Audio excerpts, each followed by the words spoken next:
In this world, English is a forbidden curse. There was an old man standing in the desert with his hands behind his back. He simply said wind. Suddenly, the sky became filled with dark clouds and strong winds. Then he said rain. Immediately, there was thunder and lightning in the sky, and it started pouring rain. I was amazed by this scene and accidentally said grass. The dry desert instantly turned into an oasis, full of vitality. The old man, upon seeing this, hurriedly asked how this was done. Afterwards, he took me to a place called the Eternal Sect. Through understanding, I realized that I had been reborn into a world where words have power. English is the divine language here. However, the people in this world only use English as a technique and do not understand its meaning. English is difficult for the people in this world, but for me, it's just too easy. It's because I was originally a language major in college. I woke up one morning and found that I had crossed over. Then I lined up in a long queue, waiting for the assessment. Just at that moment, the elder of the sect announced that whoever could recite the divine text on the longevity bell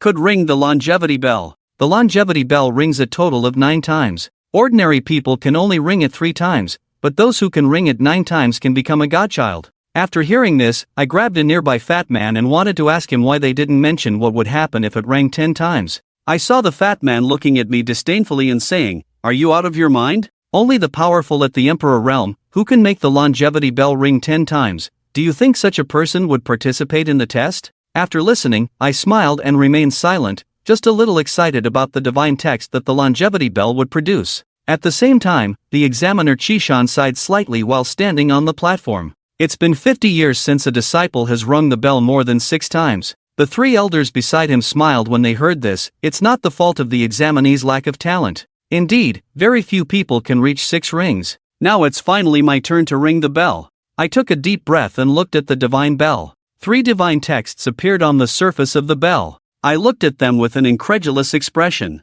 The 3 large characters that appeared were unexpectedly from the Tao Te Ching. I had just read the 3 characters on the bell's surface. Then I heard the bell ring once. Immediately after, I read out a new divine text that appeared. Chishan showed a surprised expression after seeing this. The seemingly ordinary person in front of me unexpectedly read out 2 divine texts so quickly. At this moment, I was already immersed in the pleasure of reading the divine texts. Although I can't recite the Tao Te Ching, reading it out is still quite simple. The beginning of the nameless world. Then there were 2 more bell rings. Chishan felt his blood boiling with excitement after hearing this. The 3 elders sitting in the chairs also looked at me. This young man unexpectedly read out 4 divine texts in one go. He's quite a talent. Just when everyone thought I wouldn't ring the long bell again, a shocking scene appeared before them. The long bell rang 2 more times, and after the 6th ring, it emitted waves of golden light. The disciples in the square were suddenly in an uproar, and everyone was stunned by the scene before them. Even Chishan's mind went blank.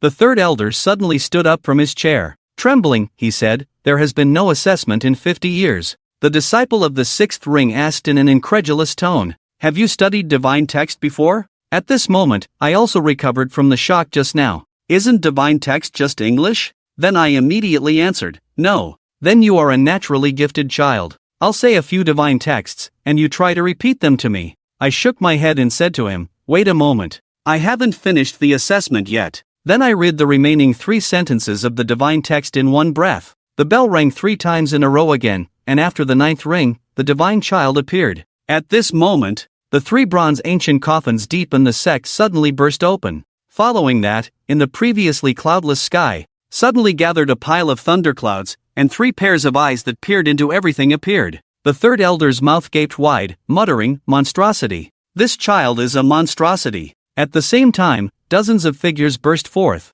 The head elder Linfeng hurriedly asked about the longevity bell, how it could ring 9 times. The 3rd elder pointed at me, his voice trembling, and said, "This kid rang the longevity bell 9 times in 1 minute. Linfeng squinted at me and then asked, "What's your name?" "The disciple's name is Qianchen." He glanced at me and then said, "Next, I'll say a few divine words, and you try to repeat them." "Zhuguang Lianhua." Linfeng said an English word, and immediately, a pink lotus flower appeared in his hand. I immediately repeated it, and then, a lotus flower appeared in my hand, identical to the one in Lingfeng's hand. Lingfeng was stunned for a moment, then shouted in his heart, and immediately said another divine word, "hurricane." Then, a wind ball appeared in his hand. After throwing it into the sky, a sudden gale swept across the square. Then I raised my hand above my head and shouted, "Super hurricane." When people heard me say this, they all said it was wrong. He's wrong. The divine words he said are completely different from the ones the elder said. Humph, this kid just got lucky. He thinks he's so great for being able to say a few divine words.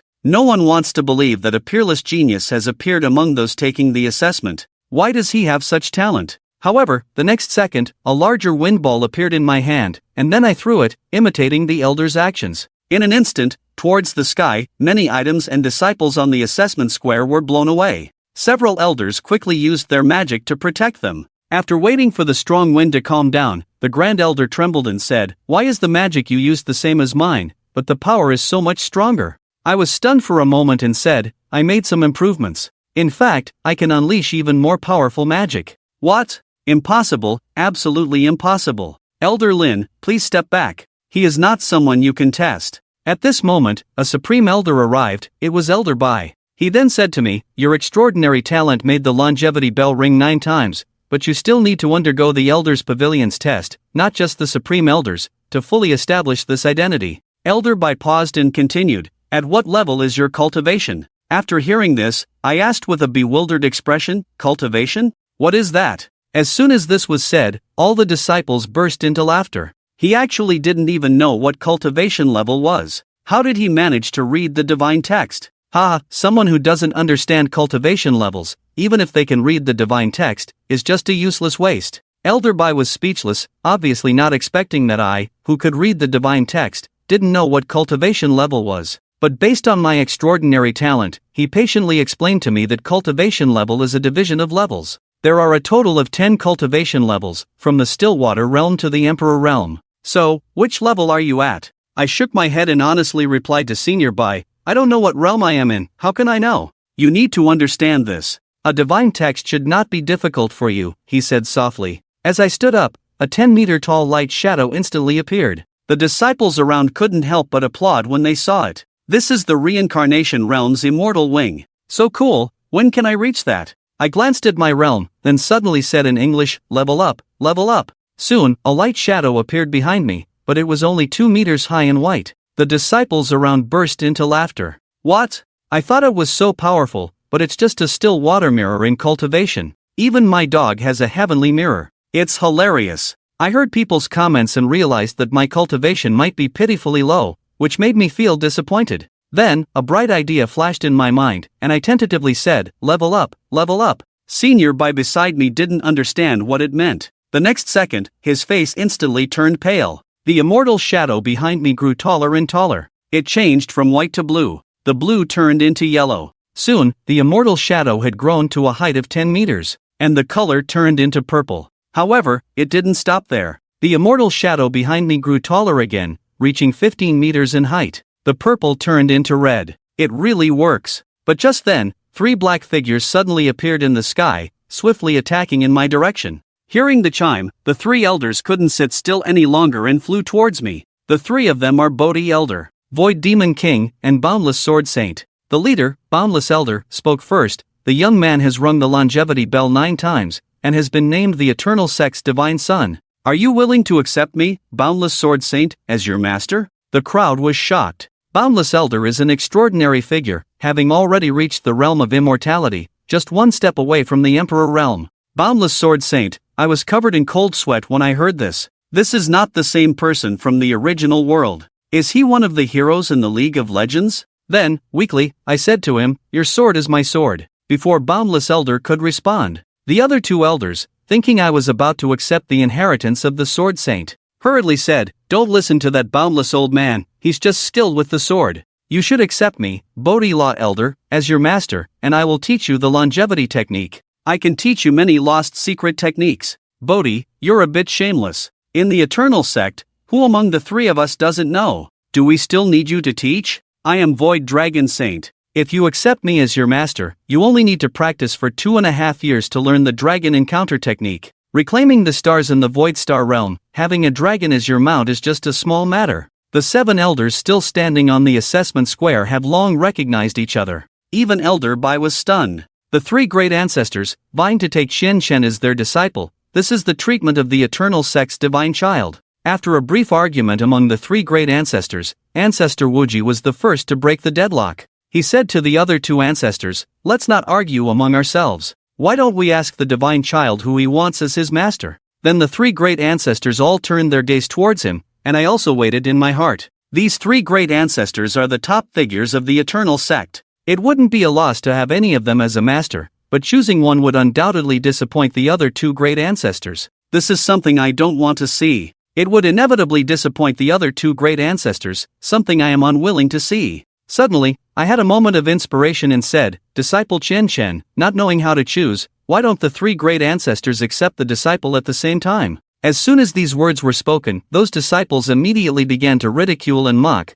giving him a hard time. He actually wants to worship all three great ancestors as his masters. Since the establishment of the eternal sect, there has never been a disciple who asked to have multiple masters. Too arrogant, too arrogant. This kid really doesn't know the severity of the situation. Doesn't he know that the three great ancestors have always been at odds? He actually said such absurd words. I'm afraid this kid's position as the divine child will be revoked. As the disciples were discussing, and everyone thought my position as the divine child was going to be revoked, the three great ancestors looked at each other. In unison, they said, let's do as you suggested. What the crowd didn't know was that this was not the first time they had been shocked. Their hearts were somewhat numb, as it was unbelievable to have three ancestral masters teaching one person at the same time. As soon as I heard this, I immediately knelt down and said, Disciple Qianchen pays respects to the three masters. The ancestral master Wujia said with a smile, You've just joined the sect. Get familiar first, and come to the sacred place in the back mountain early tomorrow. Come find us three old folks. As per your orders, the three ancestral masters left here. The sky above returned to calm. At the assessment square, at this moment, I also recovered from the previous advancement in cultivation. Feeling full of strength all over, I am truly invincible this time. Advancing is not just a casual matter. With the strength I've gained from reading so many novels, I am certain that I will thrive in this cultivation world. Overjoyed, then I looked at Elder Bai, what procedure do I need to go through now to truly join the sect? Elder Bai, still in awe, chuckled and said, Shinji, the process of joining the sect is no longer something I can decide. This requires consultation with the sect leader. Yes, sect leader. You are now a member of the Eternal Sect, Shinji. Apart from the three ancestral masters and the sect leader, the Elder Council and us, the Supreme Elders, all need to show you respect. This process of joining the sect naturally needs to be decided by the sect leader. Then where is the sect leader? The sect leader is here. Just as I finished asking, a voice came over.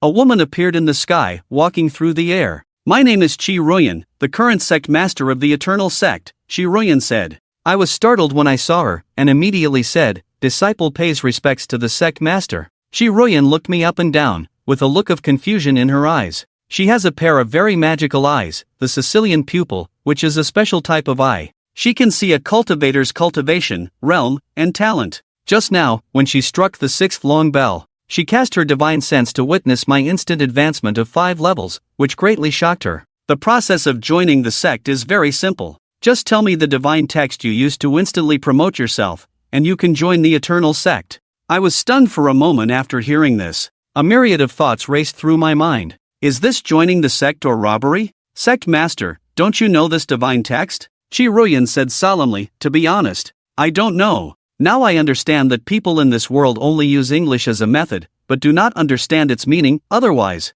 The simple words I used just now to upgrade my cultivation, they couldn't possibly not know. Thinking of this, I also understood. Well, the divine text I just mentioned is for upgrading cultivation. Can you repeat it? I asked in confusion, upgrade what? For upgrading cultivation. What cultivation? Upgrade cultivation. Upgrade what? I said it several times in a row, but it was still wrong, and it even caused me to advance 3 levels. Chen Ruyan then spoke this divine text and asked me to follow him to the sect and write it down later. Then Chen Ruyan loudly announced that when the bell rings 9 times, apart from the 3 elders and the sect leader, everyone must half kneel and pay respects when they see the divine child. The crowd present all shouted in unison, following the sect leader's orders. Chen Ruyan then led me into the main hall. After writing down the divine text, he asked me to rest first. After I left, Chen Ruyan in the main hall had a worried expression and said to himself that he didn't know if this person could help our sect survive this once-in-a-millennium natural disaster. When I returned to my room and settled down, I found many books about cultivators here.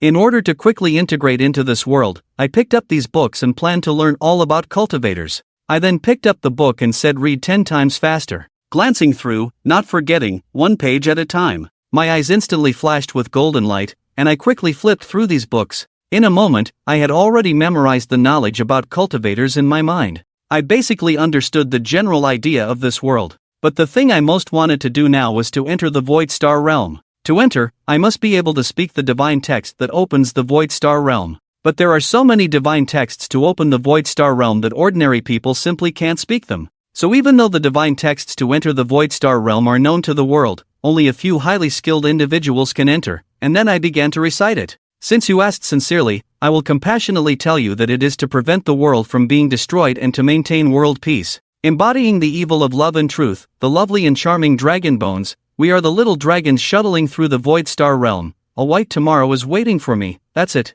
After I finished reciting the divine text in the book to enter the Void Star Realm, with a strange look, he said, "Isn't this a line from the Rocket Team in Pokemon?" In an instant, above the sky of the house where I live, there was a strange sound in the sky. Tearing open a void crack from the sky, the surrounding space became distorted. Deep in the valley, the ancestor Warjian's face was extremely pale. Who opened the void gate leading to the Void Star Realm within the sect? Bodhi ancestor's face was equally unsightly. It's impossible for anyone within the sect except for us three old guys to open the Void Star Realm. Even Chaya couldn't open it. If it weren't for the invasion of the Holy Realm experts from the external sect, the three ancestors immediately shrouded the entire Eternal Mountain with their divine thoughts. I found the void gate of the Void Star Realm, and it was actually opened above the sky where I live. The next moment, I flew directly into the Star Realm. After entering, what came into view was a void. There were strange scenes and mist everywhere, and I was floating above this void of war and mist. Looking closely, there was a huge bronze gate in the distance. Above the bronze door, there is a very strange image, resembling an enormous eye. Then I flew towards the bronze door, but as soon as I got near the bronze door, a roar suddenly came from inside the door. The sound was deafening. Who dares to disturb the rest of this place? A deep voice came from within the stone door. I was stunned after hearing this. He called himself an emperor. Could it be that he is already a practitioner of the emperor realm? Then his realm of cultivation is higher than that of my three masters? I cautiously said that I came to find the starry sky dragon. May I ask, where can I find it within the void of the starry sky? After a moment of silence, the expert inside the starry sky dragon gate said, "You shouldn't be here. Do you want to find the starry sky dragon as a mount?" Ha! The person inside the gate seemed to have heard a huge joke, and the laughter was very loud, and I didn't understand at all why he found it so funny. "Mortal, do you even know what you are talking about? The starry sky dragon? How can a practitioner of your realm control it?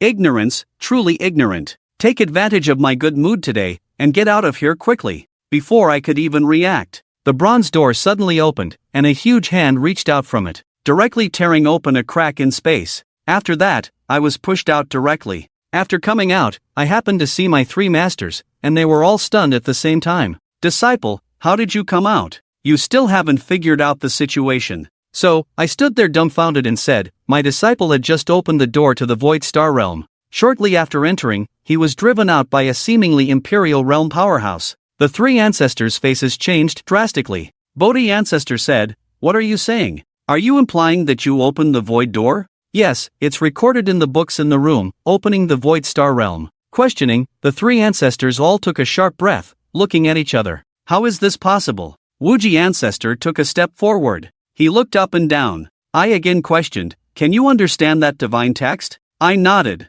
Wuji ancestor's face was suddenly full of joy, even his eyes turned red with excitement. The Eternal Sect has produced a once-in-a-millennium genius. At the same time, in a hidden river, a scattered white bone suddenly rushed out of the river, and the surrounding immortal energy quickly gathered. A transparent body was formed for this white bone. He opened his eyes, with a faint blue light in them, and an immensely large black immortal shadow behind him, symbolizing his Imperial Realm status. While in slumber, he sensed the Void Star Realm being opened, and from within, the aura of the Void Emperor was revealed. "The Void Emperor, how could his aura appear at the Eternal Mountain?" murmured the white bone. Including three ancestors who were unaware of it, the opening of the gate to the Void Star Realm this time has already attracted the attention of many Emperor Realm powerhouses in the ancient continent due to the aura emanating from it. After that, I was taken to the back mountain and began to cultivate. First, Patriarch Bodhi said, "Your talent in understanding divine texts has already exceeded our expectations, but among cultivators, it's far from enough to just have a good grasp of divine texts.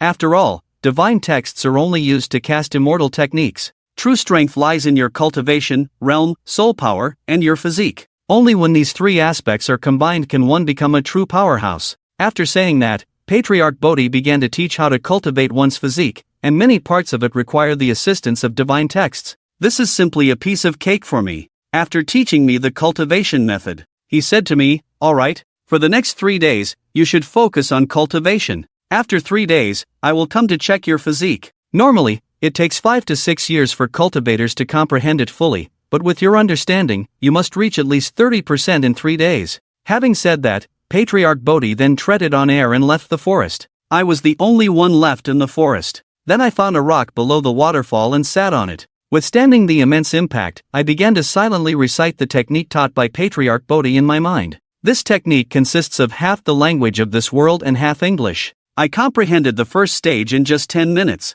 Next is the second stage, and if there are any parts that I can't understand during the process, in English, it's like understanding and penetrating in less than an hour. I've already completely understood the techniques. After practicing the techniques, I felt an unprecedented comfort all over my body, and went straight back to my residence to sleep. I was sleeping soundly in bed at night, but I've had a bad habit since I was young, which is talking in my sleep, drooling, murmuring in English, earth explosive celestial star, in an eternal moment. A purple-red night pearl appeared in the night sky above, gathering the surrounding immortal energy. Afterward, a large number of stones began to gather around this night pearl. Starting from the size of an apple, it gradually grew into a sphere with a diameter of 10 meters. The night pearl is still growing, and this terrifying aura has alarmed the 5 supreme elders. The white elder suddenly opened his eyes in his sleep, sensing the terrifying immortal energy outside. Shouting enemy attack, all the elders activated the protective formation of the sect. In an instant, the white elder disappeared from his room and reappeared in the square of the main hall. The other 4 supreme elders also arrived successively. The second-ranked elder one was shocked. "What's going on? What on earth is that giant stone in the night sky?" As he spoke, Chi Ruyan also appeared in the square of the main hall. He frowned and looked at the giant stone in the night sky. This shouldn't be an enemy. The aura is much stronger, but the soul power of a person with a strong aura is obviously very weak. I think only the level of the white soul can dominate. The white elder's face showed concern. If this is not the direct line, who else would dare to release such an arrogant immortal technique above the main hall? At this moment, I muttered to myself in the room, "The will of all things." A crack tore through the dark night sky, and a large number of extraterrestrial meteorites flew out from it, heading towards the Eternal Sect at an extremely fast speed. When Chi Ruyan saw this scene, her expression changed, and she instantly had a bold guess in her mind. Then she said, "5 elders, quickly activate the defense barrier. Although this immortal technique is strange, its power is not great. You can withstand it.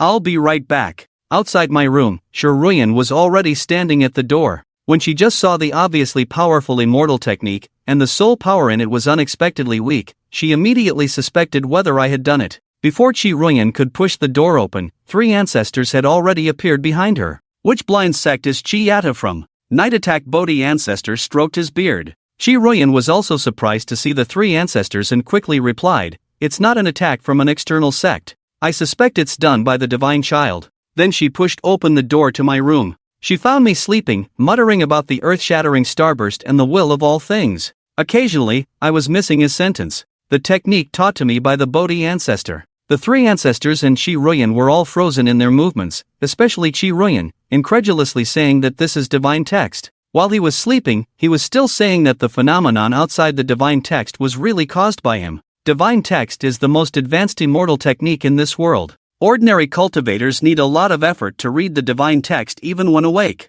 However, I just treat it as sleep talk when I'm asleep. Abnormal. This is the only word Chi Ruyan can think of to describe me at the moment. Then Ancestor Wuji woke me up from my sleep. I opened my eyes, and found my 3 masters and the sect leader standing by my bedside. 3 masters, and the sect leader, how did you come here? I looked at the still dark sky outside the window and said, "It's not yet dawn." Ancestor Wuji smiled bitterly and said, "My good disciple, if you don't wake up, you will destroy the eternal sect." Then I looked at them in confusion. I was clearly asleep. How did I destroy the eternal sect? When you were sleeping, you were restless and muttering divine text that we masters have never known. If it weren't for your current cultivation, realm, and soul power not being high, you would have destroyed the eternal sect. At this moment, I got out of bed and walked outside, only to find an incredibly huge sphere hanging in the square of the main hall. All of this is too familiar. This is not the boss skill from that anime in my original world. Did I subconsciously blurt it out while sleeping?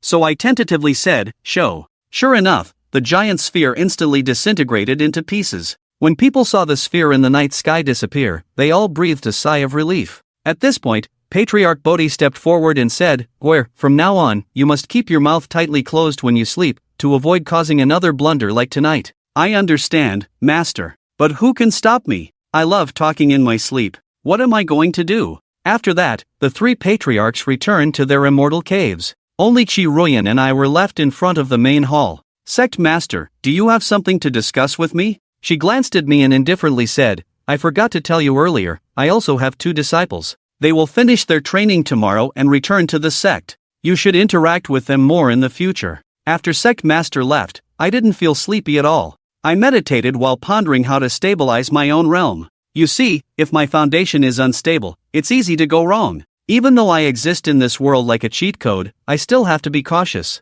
Then, I furrowed my brow and meditated extremely seriously on the bed. I kept muttering stabilize the realm, accelerate stabilizing the realm, ultra-fast stabilizing the realm in my mouth. After daybreak, I headed to the main hall. While advancing in realm, it is also necessary to enhance soul power, which can only be obtained from the Soul Tower. The Soul Tower has always been controlled by the Sect Master, so now we can only go find Chi Ruyan. At this moment, a man and a woman are standing in the main hall. The young man has distinct features and looks very handsome. The girl beside him is also graceful, with crescent-shaped eyes, dimples at the corners of her mouth, and tiger teeth, making her look extremely adorable. These 2 are the disciples of Chi Ruyan, the Sect Master of the Eternal Sect, Zuo Nan and senior brother Muyu. It is said that the Patriarch and the others awakened from their slumber and jointly accepted a disciple. Zuo Nan raised an eyebrow in surprise after hearing this. How could it be possible for the 3 Patriarchs to accept one person as their disciple at the same time? What is this person's identity?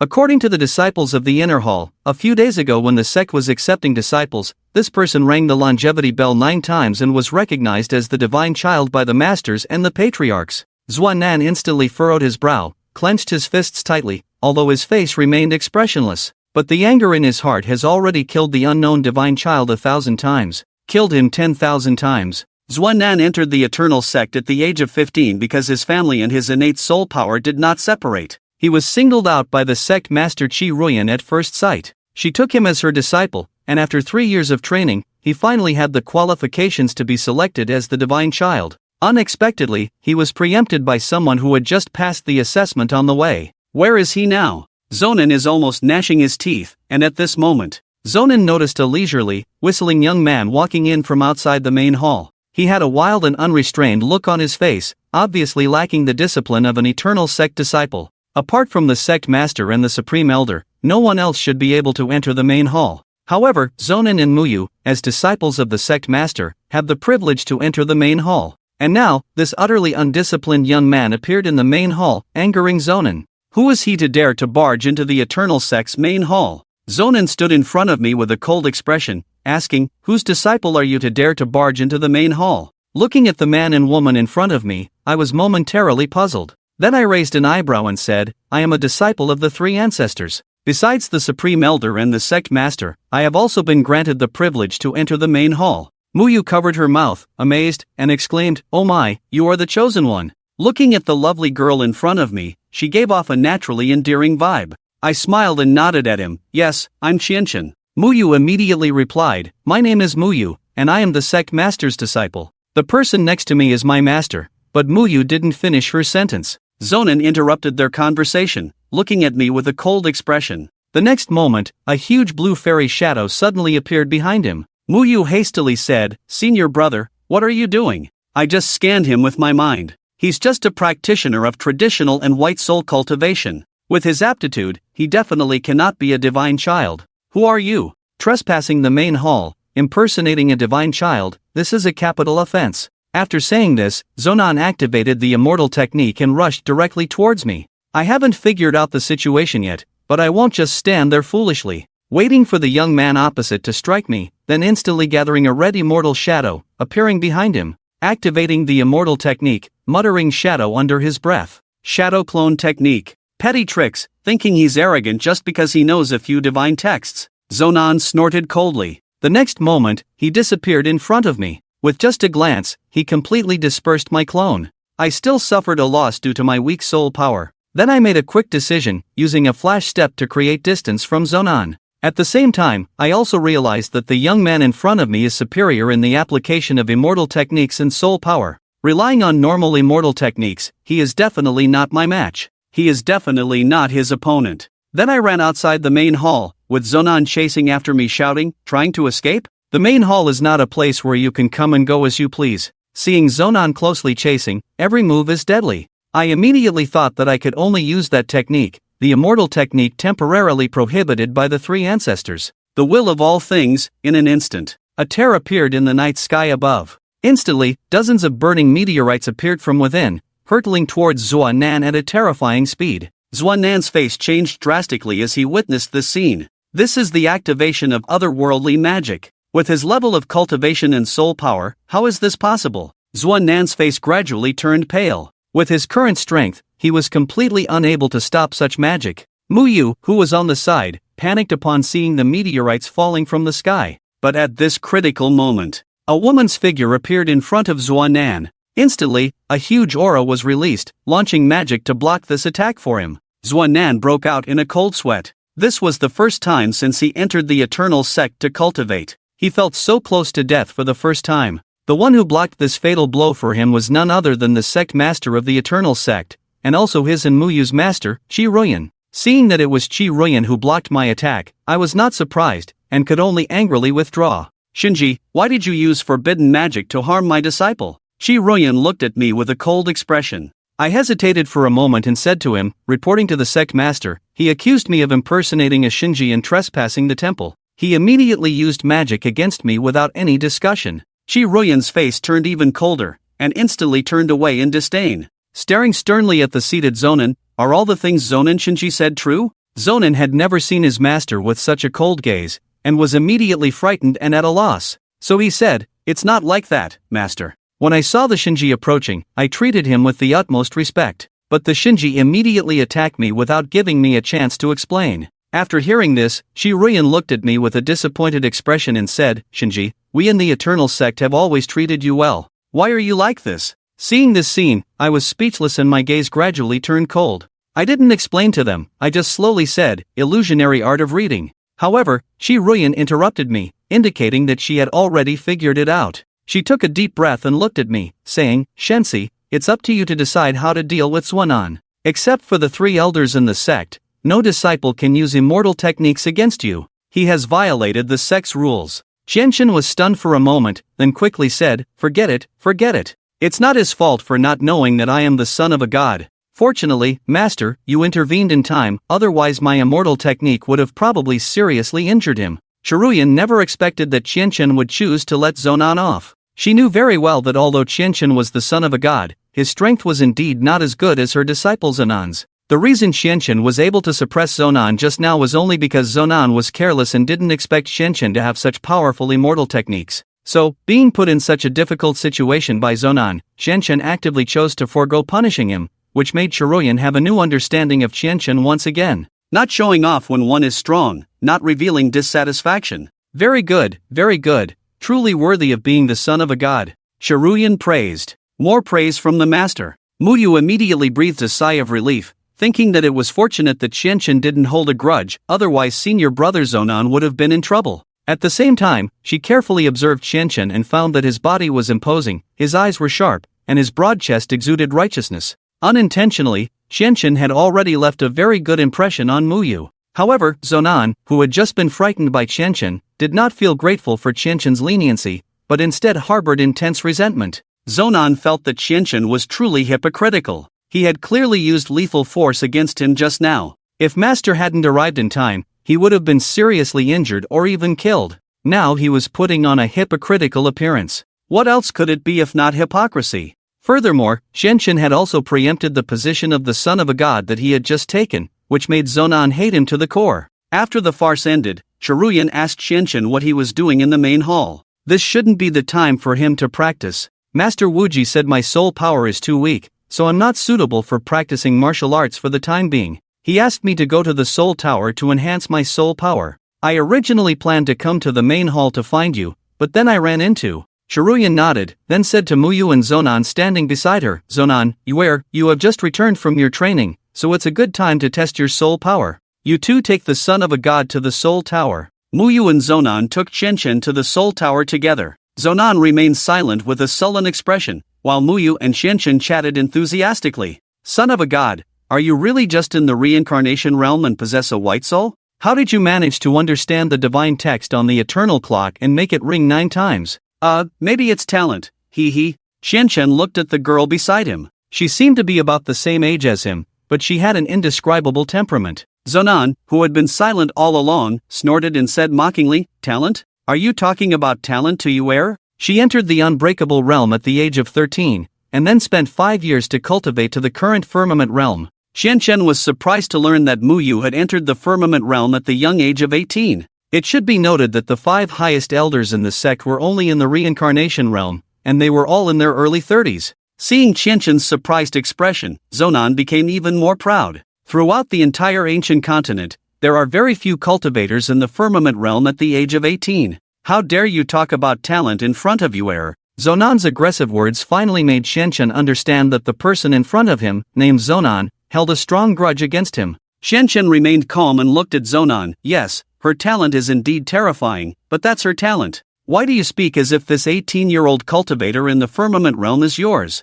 After speaking, Qianqian looked at Zuo Nan again and said, although you are also a cultivator in the firmament realm, if I guess correctly, you should be 25 years old, right? Zuo Nan's face instantly turned red, and he retorted, so what if I'm 25? What about you, a mere void realm cultivator, boasting about what? Although it can be considered a high level, your soul power is only a white soul, not as good as most non-breaking realm practitioners. Muyu saw that the atmosphere was not right, so she quickly stepped forward to mediate. She pulled Zuo Nan and said, Senior brother, don't be like this. Master knows that you are disrespectful to the Divine Son and will punish you. Zuo Nan, seeing his beloved junior sister, no longer provoked Qianqian with words, snorted and walked ahead quickly. Qianqian narrowed his eyes and did not engage with Zuo Nan. Qianqian thought, you trash, I only took 1 minute to advance from the Stillwater realm to the Azure Sky realm, while you spent 25 years to reach the Azure Sky realm. Aren't you just a clown? However, to Qianqian's surprise, Muyu, as Zuo Nan's junior sister, did not immediately follow Zuo Nan, but stayed by Qianqian's side. Muyu blinked her big watery eyes at Qianqian and whispered, Divine Son, don't be angry with my senior brother. That's just how he is. He's always harsh with his words, but he's actually very kind at heart. It's okay, I'm not angry with him. You don't have to keep calling me Divine Son, it's awkward. We're the same age, just call me by my name. Okay, then you can call me Xiaoyu. Qianqian? For some reason, when Muyu called him that, Qianqian's heart raced, and he couldn't help but blush. In his previous world, Qianqian was just a homebody who liked to read novels and watch anime, and had hardly interacted with the opposite sex in 18 years. Now, with Muyu, a sweet and gentle girl, talking to him, he couldn't help but feel a little shy. Seeing Qianqian blush, Muyu, intentionally or not, approached him and asked, Qianqian, senior brother never cares about the affairs of the sect, but I'm different. I heard that you were only at the Stillwater realm during the assessment, and with just one divine script, you immediately advanced to the void realm. Qianqian grunted, not used to being so close to the opposite sex, and instinctively took a step back. So, my talent is not worth mentioning in front of you. After Muyu finished speaking, she gave Qianqian a shallow smile and walked ahead with her hands behind her back. Qianqian followed Muyu and Zuo Nan into the Eternal Sect's inner hall, which was not as spacious and empty as the main hall, but was filled with many disciples and mentors. The tallest building in the inner hall was the Soul Tower. When Qianqian saw the Soul Tower for the first time, he was shocked by its imposing appearance. The Soul Tower was 100 meters high, with a deep red body and a halo surrounding it every 20 meters. With a total of 5 halos, each larger than the last. Even before approaching the Soul Tower, Qianqian could feel its powerful soul force emanating faintly. This is the Soul Tower. Zuo Nan saw Qianqian's naive appearance and thought, where did this country bumpkin come from? How did he become the Divine Son? Thinking this, Zuo Nan became even more angry. He hasn't even seen the Soul Tower. Zuo Nan sneered. Muyu stood beside Qianqian and explained to him, the Soul Tower is also divided into 3 levels. The 10-meter tower, the 100-meter tower, and the 1,000-meter tower. Usually, small sects have a 10-meter tower, and only powerful large sects have a 100-meter tower. The only 1,000-meter tower on the Eternal Continent is located in the Temple of the Heavenly God. Qianqian silently thought, Temple of the Heavenly God. What kind of organization is this? All the disciples of the Eternal Sect knew Zuo Nan and Mu Yu, as they were the strongest practitioners in the sect after the three elders and the sect master. Especially Mu Yu, who was regarded as a goddess by many male disciples within the sect, and had a large number of admirers. Look, isn't that senior sister Mu Yu and senior brother Zuo Nan? They've returned from their training. Senior sister Mu Yu looks even more beautiful. I heard that senior sister Mu Yu and senior brother Zuo Nan are not planning to advance in their cultivation realm for the time being. They are currently attempting to break through to the fierce soul from the late moon soul stage. Many disciples around them saw the two of them discussing and were in a flurry of discussion. However, they quickly discovered something astonishing. Behind Mu Yu and Zuo Nan, there was another person, and Mu Yu was chatting and laughing with this person. Cabinet disciples were not allowed to leave the cabinet during their cultivation, so on the day of accepting disciples, they only heard the sound of the eternal life bell and learned that someone had been accepted as a disciple by the three ancestors and was established as the sect's divine child. But no one had seen what the divine child actually looked like. Therefore, these disciples did not know who Qianchen was, but he was actually able to chat and laugh with senior sister Mu Yu. How could this be? Who is that kid next to senior sister Mu Yu? He doesn't even wear the cabinet sect attire. Is he just a disciple from an external cabinet? Nonsense, he doesn't even wear the external cabinet sect attire. He's probably a disciple from another sect. This kid looks like he has a low cultivation level, just a low-level cultivator. What qualifications does he have to chat and laugh with my senior sister Mu Yu? Shen had no idea that he had already incurred the resentment of a large number of cabinet disciples before even entering the Soul Tower. Mu Yu, Shen, and Zuo Nan arrived under the towering Soul Tower. Mu Yu said to Shen, because you haven't entered the Soul Tower before, you need to test your soul power in front of the Soul Tower's gate first. Shen nodded and walked towards the gate of the Soul Tower. In front of the Soul Tower's gate was an ordinary elder, and on the day of the assessment, he had not seen the true face of the divine child, so naturally, he did not recognize Chen. Hello, I want to take the soul power test, said the elder guarding the tower, named Sitaming. Sitaming, upon seeing Chen not wearing any sect attire, paused for a second and asked, "What's your name? Why aren't you wearing sect attire?" In the Eternal Sect, apart from the sect master's disciples and the ancestors' disciples, all other disciples must wear the corresponding level of sect attire. Sitaming, upon seeing Chen not wearing sect attire, immediately became stern. Practicing without wearing sect attire was a major taboo and had already violated the sect's rules. Sect attire? I don't have sect attire, Chen truthfully replied to Sitaming. Nonsense, all Eternal Sect disciples have sect attire. To enter the Soul Tower, you must wear sect attire. You say you don't have sect attire. Could it be that you are not a disciple of the Eternal Sect? I am a disciple of the Eternal Sect. But I saw that Mu Yu and Zuo Nan also didn't wear any sect attire, so why should I wear it? Sitaming seemed to have heard the biggest joke, and he burst into laughter, attracting the attention of many disciples around him. Even the disciples preparing to enter the Soul Tower gathered around to see who had made the elder Sitaming lose his composure in front of the Soul Tower's gate. Who are Mu Yu and Zuo Nan? They are the Sect Master's disciples, Eternal Sect disciples. Only the Sect Master and the three great ancestors' disciples do not need to wear sect attire. All other disciples must wear it.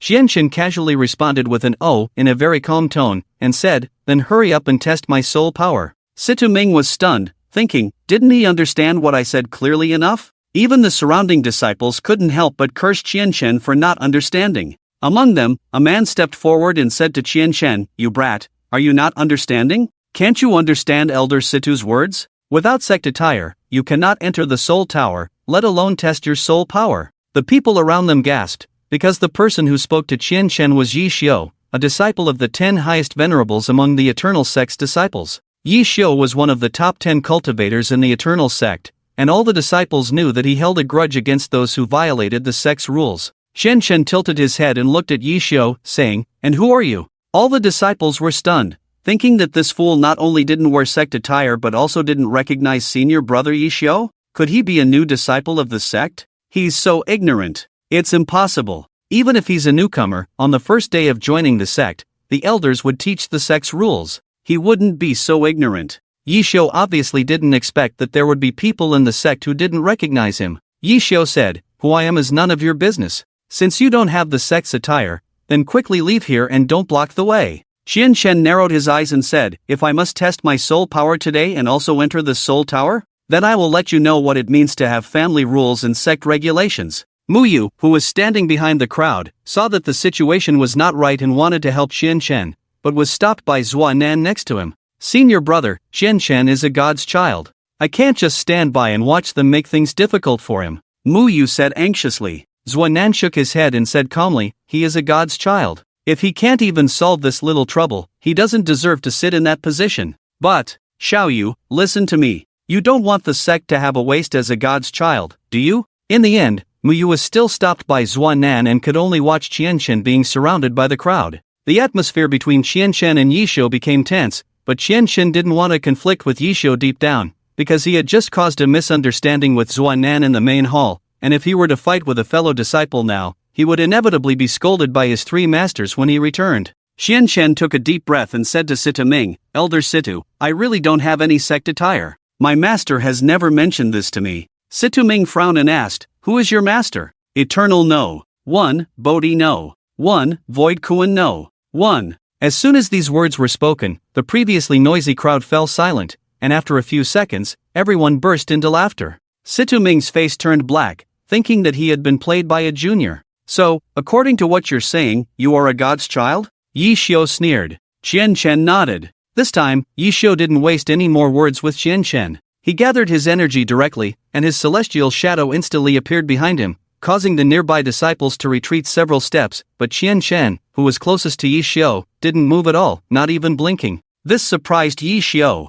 How dare you? Not wearing the sect attire, speaking arrogantly, and impersonating a god's child, you have violated 3 sect rules in a row. According to the sect's regulations, I can punish you on the spot. Qianchen looked at the purple celestial shadow behind Yishou and said to himself, but it's just the reincarnation realm. Upon hearing this, Yishou became even more furious. In this person's eyes, the reincarnation realm was described as just? Well, I want to see if the reincarnation realm that you look down upon can make you kneel under this soul tower today, Yishou said, and immediately used his celestial arts. Situ Ming, who was on the side, wanted to stop Yishou, but it was too late. He silently exclaimed that it was not good. The surrounding disciples were also surprised. They didn't expect Yishou to directly attack Qianchen here. They had already anticipated that Qianchen would be knocked away in the next second, paying the price for his ignorance. However, the next second, a surprising scene appeared. Qianchen's hands were behind his back, and he uttered gather energy. A huge red celestial shadow instantly expanded behind him, and then, in an indifferent tone, he said a divine text, hurricane. In an instant, a towering hurricane rose up around Qianchen.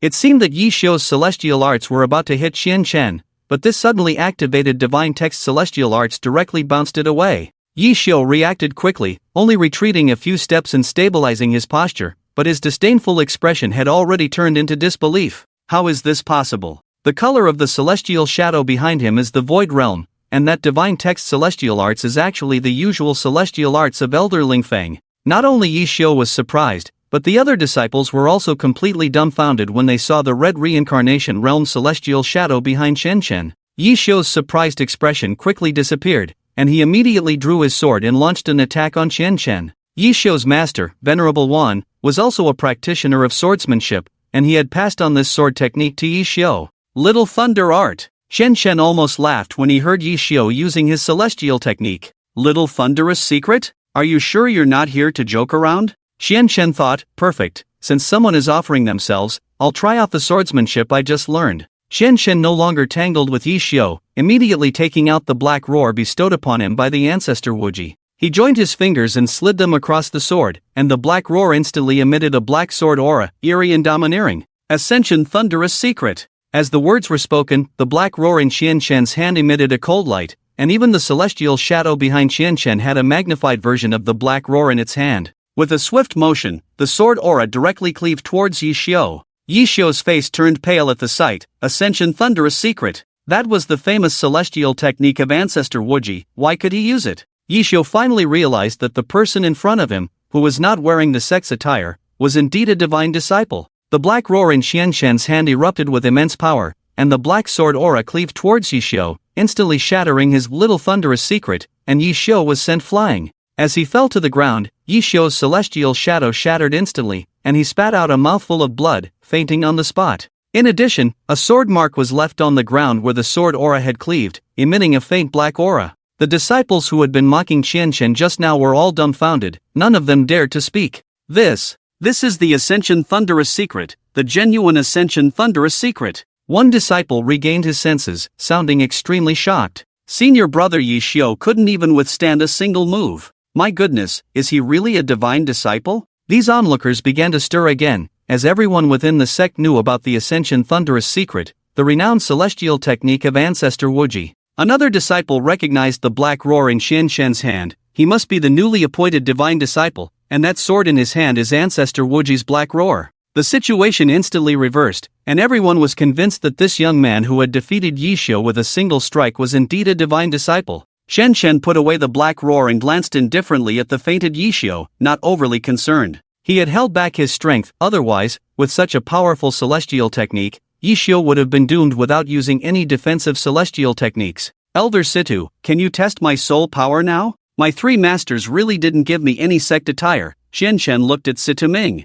Situ Ming, who had just come to his senses from the shock, twitched at Qianshen's words, thinking to himself, can I dare not test you? You might end up killing this old man, right? Sect attire? Of course, the divine disciple doesn't need sect attire. Yi Xiu was quickly carried away to the medical pavilion by the other disciples who followed him, seeking treatment from the sect's physician. In the back, Zuo Nan, who had wanted to watch the excitement, had a look on his face as if he had just eaten a fly. He had originally wanted to mock Qianshen, but he hadn't expected Qianshen to defeat Yi Xiu with just one strike. I didn't expect him to be so skilled, Zuo Nan said resentfully. Muyu gave Zuo Nan a strange look, thinking that his senior brother had become strange since returning to the sect, always targeting Qianshen. At this point, Situ Ming began the soul power test for Qianshen. All the disciples immediately changed their attitudes upon learning that Qianshen was indeed a divine disciple, showing a complete reversal. I knew he was a divine disciple. Besides Muyu and senior brother Zuo Nan,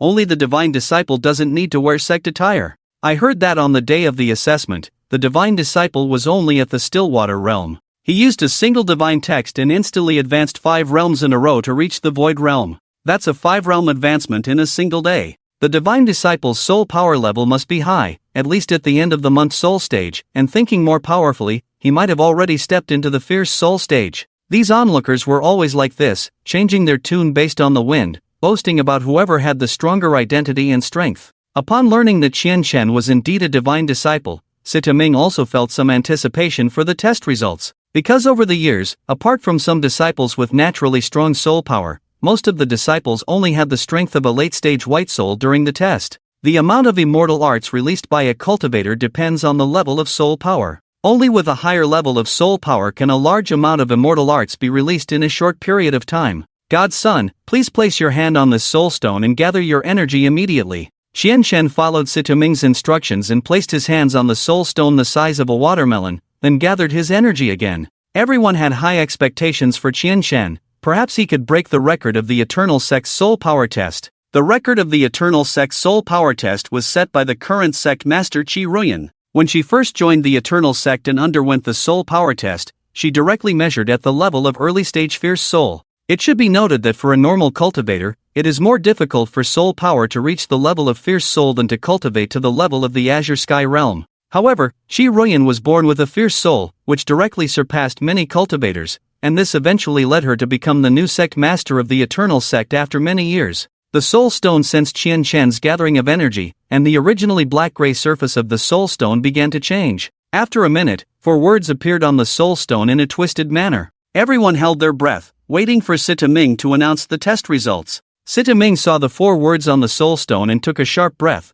thinking for a moment that the soul stone might be broken. However, the soul stone did not show any abnormalities, indicating that the test results were accurate. Situ Ming announced the results with a hint of confusion. God's son Qianshen's soul power test result is late-stage white soul? This test result shocked everyone. They couldn't believe that as the sect's God's son, who could make the longevity bell ring 9 times and release 5 realms in a day, Qianshen's soul power test result was only at the late-stage white soul. For any cultivator with a bit of talent, the result of the soul power test should be at least at the mid-stage white soul. As a naturally gifted God's son, could it be that his soul power was not even as good as an ordinary cultivator's? Upon hearing this result, Zuo Nan couldn't help but burst into laughter. It was as if he had released a breath he had been holding in. Muyu looked at Zuo Nan with a hint of disgust in her eyes and muttered to herself, How did senior brother lose all his grace? But how could Qianchen's soul power be only at the late-stage white soul? Qianchen also felt extremely embarrassed, his face turning red involuntarily.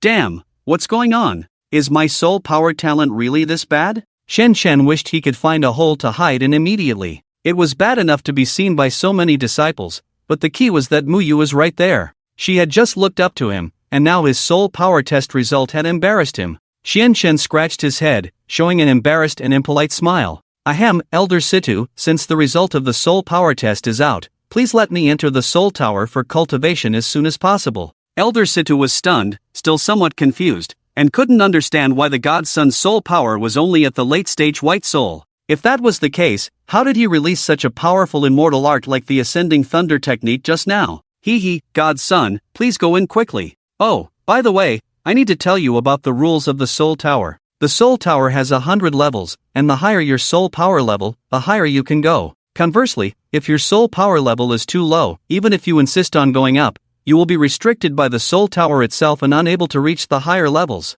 So once you can go to a higher level, it means that your soul power level has improved. Of course, you can't come to cultivate in the soul tower every day, as this will cause damage to the cultivator's soul, making it difficult to improve soul power later on. Qianchen nodded, thanks Sitaming, and then did not rush to enter the soul tower. He turned to look at Muyu and smiled, saying, Xiaoyu, didn't the sect master ask you to test your soul power? Come and test it quickly. This is your first time coming to the soul tower, and I'm still waiting for you to go in and teach me how to cultivate. Qianchen's words to Muyu attracted the jealousy of countless disciples. Zuo Nan beside him also clenched his fists, staring at Qianchen intently. Muyu nodded in surprise and then walked to Sitaming, giving him a shallow smile. Elder Situ, could you please? Oh, little Rain, I haven't seen you since you left the sect for training outside. Let me see the results of your training this time. Sitaming took out the soul stone and asked Muyu to place her hands on it to gather energy. After a moment, the soul stone displayed 4 large characters.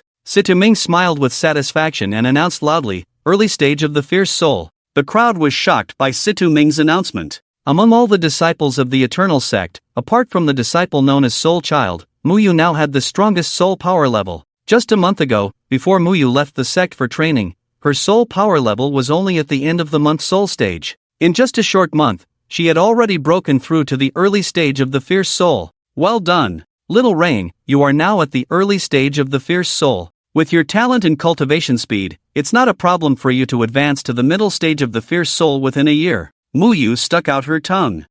Elder Situ, you're too kind. Senior brother Zuo Nan trained with me this time, and his improvement in soul power is not inferior to mine. After Muyu finished speaking, she stepped back and gave her place to Zuo Nan. Zuo Nan calmly placed his hands on the soul stone, gathered energy, and the test results quickly appeared. Zuoju's disciple Zuo Nan, soul power test result. Mid-stage of the fierce soul. Zuo Nan looked proud, slightly raised his head, and cast a glance at Qianchen, as if to say, see, waste, mid-stage of the fierce soul. Do you, a waste at the early stage of the white soul, even deserve to be a godson? Qianchen ignored Zuo Nan's provocative gaze and turned to Muyu. Let's go, little Rain. Teach me how to cultivate soul power in the soul tower. You are already at the early stage of the fierce soul, so you should impart some experience to me. I'm just at the early stage of the white soul. Seeing himself being ignored by Qianchen, Zuo Nan felt a bit awkward and thought, does this kid really have no shame? But Zuo Nan didn't know that Qianchen could easily look down on him, a mid-stage of the fierce soul, if he wanted to. Entering the soul tower, Qianchen was surprised to find that each floor had dozens of rooms for practitioners to cultivate soul power. Qianchen, I have to go to the 60th floor to cultivate. I can't stay with you here. By the way, the 3 ancestors should have taught you how to cultivate soul power in the soul tower, right? Muyu asked. Qianchen sighed. My 3 masters really didn't teach me how to cultivate in the soul tower. After teaching me the techniques, they just went back to sleep. Ah, the 3 ancestors are not sleeping, they are in hibernation. Hibernation? As far as I know, my 3 masters are the top combat powers of the Eternal Sect, all of them are Holy Realm experts. Why do they need to hibernate? Muyu didn't expect Qianchen to be unaware of this common knowledge. She recalled the various things that had happened before and felt that Qianchen didn't seem like a cultivator. He hardly knew anything about cultivators, yet he was a godson, which was contradictory. Muyu thought to herself, maybe that's what a genius is like. Well, after reaching the realm of the Holy Realm, the spiritual body can leave the physical body and appear in reality, relying on its own soul power, which is called soul embodiment. If an ordinary cultivator's physical body is severely injured, they are likely to die directly, but a cultivator who has reached the holy realm will use soul embodiment to survive in the state of the spiritual body, letting the physical body hibernate. Cultivators divide holy realm practitioners into two types. One is called a hibernating holy realm expert, and the other is called a traveling holy realm expert. The three ancestors suffered serious physical injuries in the 100 Sects War 200 years ago, so they could only become spiritual bodies and become dormant holy realm powerhouses. I see. Xianchen suddenly realized, no wonder each of his three masters could only come out for a short while and then go back to rest. It turns out that they appeared in front of him in a spiritual body form. It must be very exhausting. Xianchen thought to himself, there are still too many rules in this world that he doesn't know about. He must consult Muyu more in the future. After all, she is the disciple of the sect master Qi Ruyan. It shouldn't lower her status if the god son asks her questions, right? Quickly teach me how to cultivate soul power in the soul tower. I will try to come to the 60th floor tomorrow to practice with you. Muyu widened her eyes, covered her mouth in surprise, and exclaimed, tomorrow. But you are only in the early stage of the white soul now. Just as Zuo Nan walked into the soul tower, he heard Xianchen's words and sneered, are you joking? Do you want to break through from the early stage of the white soul to the intense soul in one day? No one has ever done that in the cultivation world. Don't think that just because you are the god's son, you can talk big. Xianchen glanced at Zuo Nan and still didn't pay attention to him. After the surprise, Muyu thought of Xianchen's precedent of advancing 5 realms in one day, and she vaguely felt that it was not impossible for Xianchen to break through to the intense soul in one day. Xianchen casually chose a practice room. There were no other decorations in the room, and a strange device stood in the center of the room. Muyu introduced this as the soul gathering device. As long as soul power is input into the soul gathering device and the intention controls the blending and tempering of soul power with the industry fire in the soul gathering device, soul power will increase. After that, Muyu demonstrated it to Xianchen once, and Xianchen immediately learned the method. He nodded and smiled, it's quite simple. I'm sure I can come to the 60th floor to find you tomorrow. I believe you can. You are the god's son. Muyu made a gesture of encouragement, blinked at Xianchen, and then left. After Muyu left, Xianchen's face returned to a serious expression. In fact, when he tested his soul power and found that he was in the early stage of the white soul, he felt extremely surprised, and even a little unacceptable. Damn it, the sect master is naturally an intense soul. Why am I naturally a white soul, and still in the early stage? This is unfair. Xianchen cursed in frustration, then infused his soul power into the soul gathering device and began to blend and temper it with the industry fire. After an hour, Xianchen felt that his soul power had not increased much. He knew that if he continued to cultivate at this speed, the increase in soul power would be too slow. Immediately, Xianchen used the divine language, which is English, to say, double the cultivation, super double. Xianchen once again infused his soul power, and this time the speed of increase was significantly faster, but Xianchen was still not satisfied. After all, he had just boasted that he would go to the 60th floor to find Muyu for cultivation together tomorrow.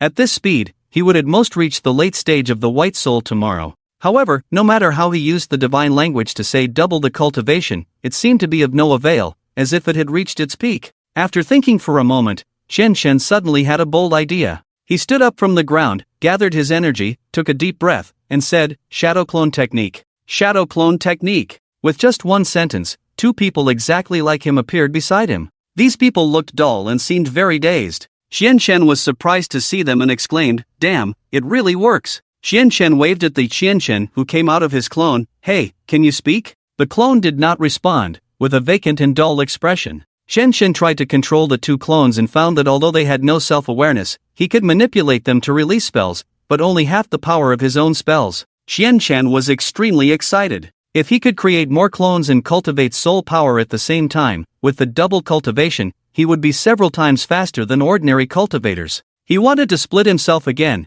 but quickly found that he was unable to do so. He no longer had the extra soul power to split himself. However, Xianchen also learned the principle of this shadow clone technique. The stronger his soul power, the more clones he could create. At that time, it might even be possible for them to speak, and he could use them as his main body to go to certain dangerous places. Forget it, since neither of you can speak, just follow my orders. Each of you will have a separate training room to cultivate your soul power. After the 2 shadow clones received their orders, they each entered a training room. Xianchen once again used the divine text to activate double cultivation, and then began to cultivate his soul power at a speed nearly 10 times faster. What Qianshen did not know was that in this cultivation world, the shadow clone technique was considered a divine skill, overseen by the entire Hangu continent. Even many quasi-emperor realm cultivators were unable to perform such a divine skill. At the same time, in a secluded river at the Eternal Mountain, a huge vortex appeared, from which emerged a skeleton. This skeleton was the same one that Qianshen had noticed in the Void Star realm, after being driven out by the powerful figure behind the bronze door. Hiss! There is actually someone in the Eternal Sect who can perform a divine skill like the Shadow Clone technique. It shouldn't be those three old guys. They have already become dormant Holy Realm cultivators and would not be able to perform such a divine skill. The skeleton of the Emperor Realm murmured, then who could it be? Could it be the person who opened the Void Star realm last time? With this thought, he directed his divine sense towards the direction of the Eternal Sect's Soul Tower. As an Emperor Realm cultivator, his divine sense would not be noticed by any cultivator below the Emperor Realm, so even the three old ancestors did not sense it. Through the Soul Tower, the Emperor Realm skeleton saw that Qianshen was the one performing the Shadow Clone technique, and couldn't help but be greatly surprised. There was a momentary fluctuation in soul power, which made the three dormant ancestors aware of something. The skeleton immediately retracted his divine sense and returned to the river. The infinite ancestor stroked his beard and frowned at the other two ancestors. Why do I feel like someone is watching our eternal sect?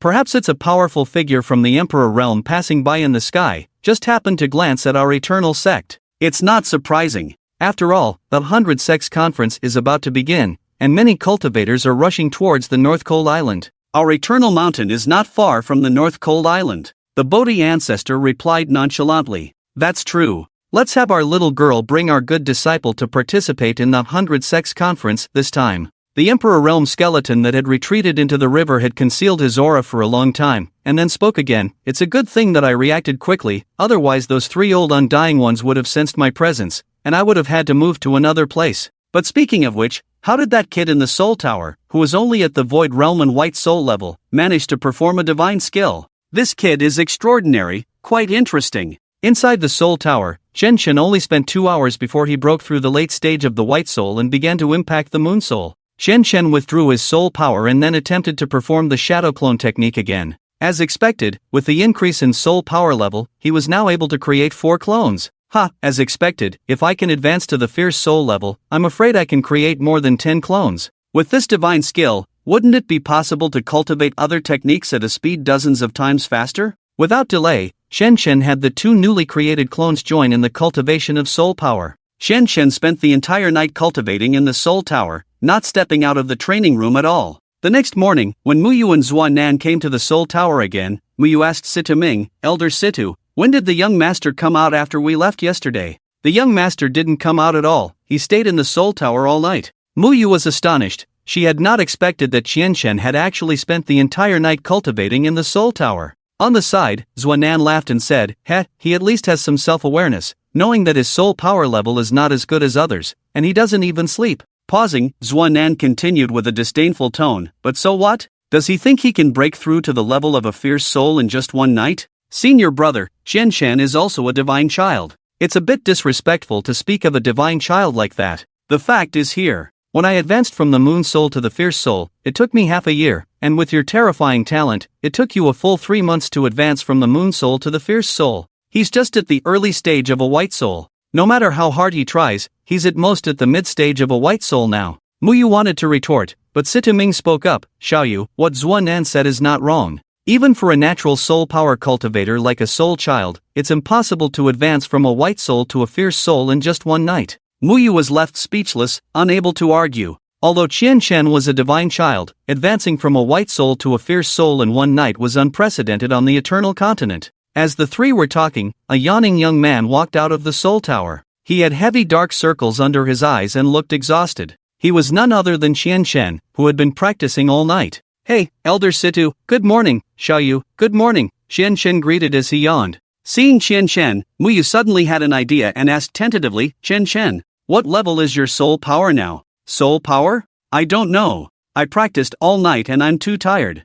I need to go back and get some sleep first. I'll come back to the Soul Tower in the afternoon to find you, Qianshen replied. Zuo Nan sneered, is not sleeping all night an excuse? Weren't you boasting yesterday about going up to the 60th floor to practice with us? Qianshen glanced at Zuo Nan and spoke calmly, sorry, I only said I wanted to find Xiaoyu. When did I say I wanted to find you? You're stubborn through and through. Do you dare to test your soul power again and shall you see whether you're really a divine child or just talk? Xianchen narrowed his eyes and noticed Muyu looking at him expectantly, so he nodded. Fine, I didn't want to test it originally, afraid that some people couldn't accept it. Since you insist on seeing, I'll show you. With that, Chen had Sita Ming take out the soul stone, then placed his hand on it and gathered energy. The test result quickly appeared, leaving Sita Ming and Muyu speechless. Zuo Nan, seeing their strange reactions, also leaned in subconsciously. At a glance, Zuo Nan felt like his worldview was collapsing. This is impossible. This is absolutely impossible. Everyone saw 4 big words on the soul stone: early fierce soul.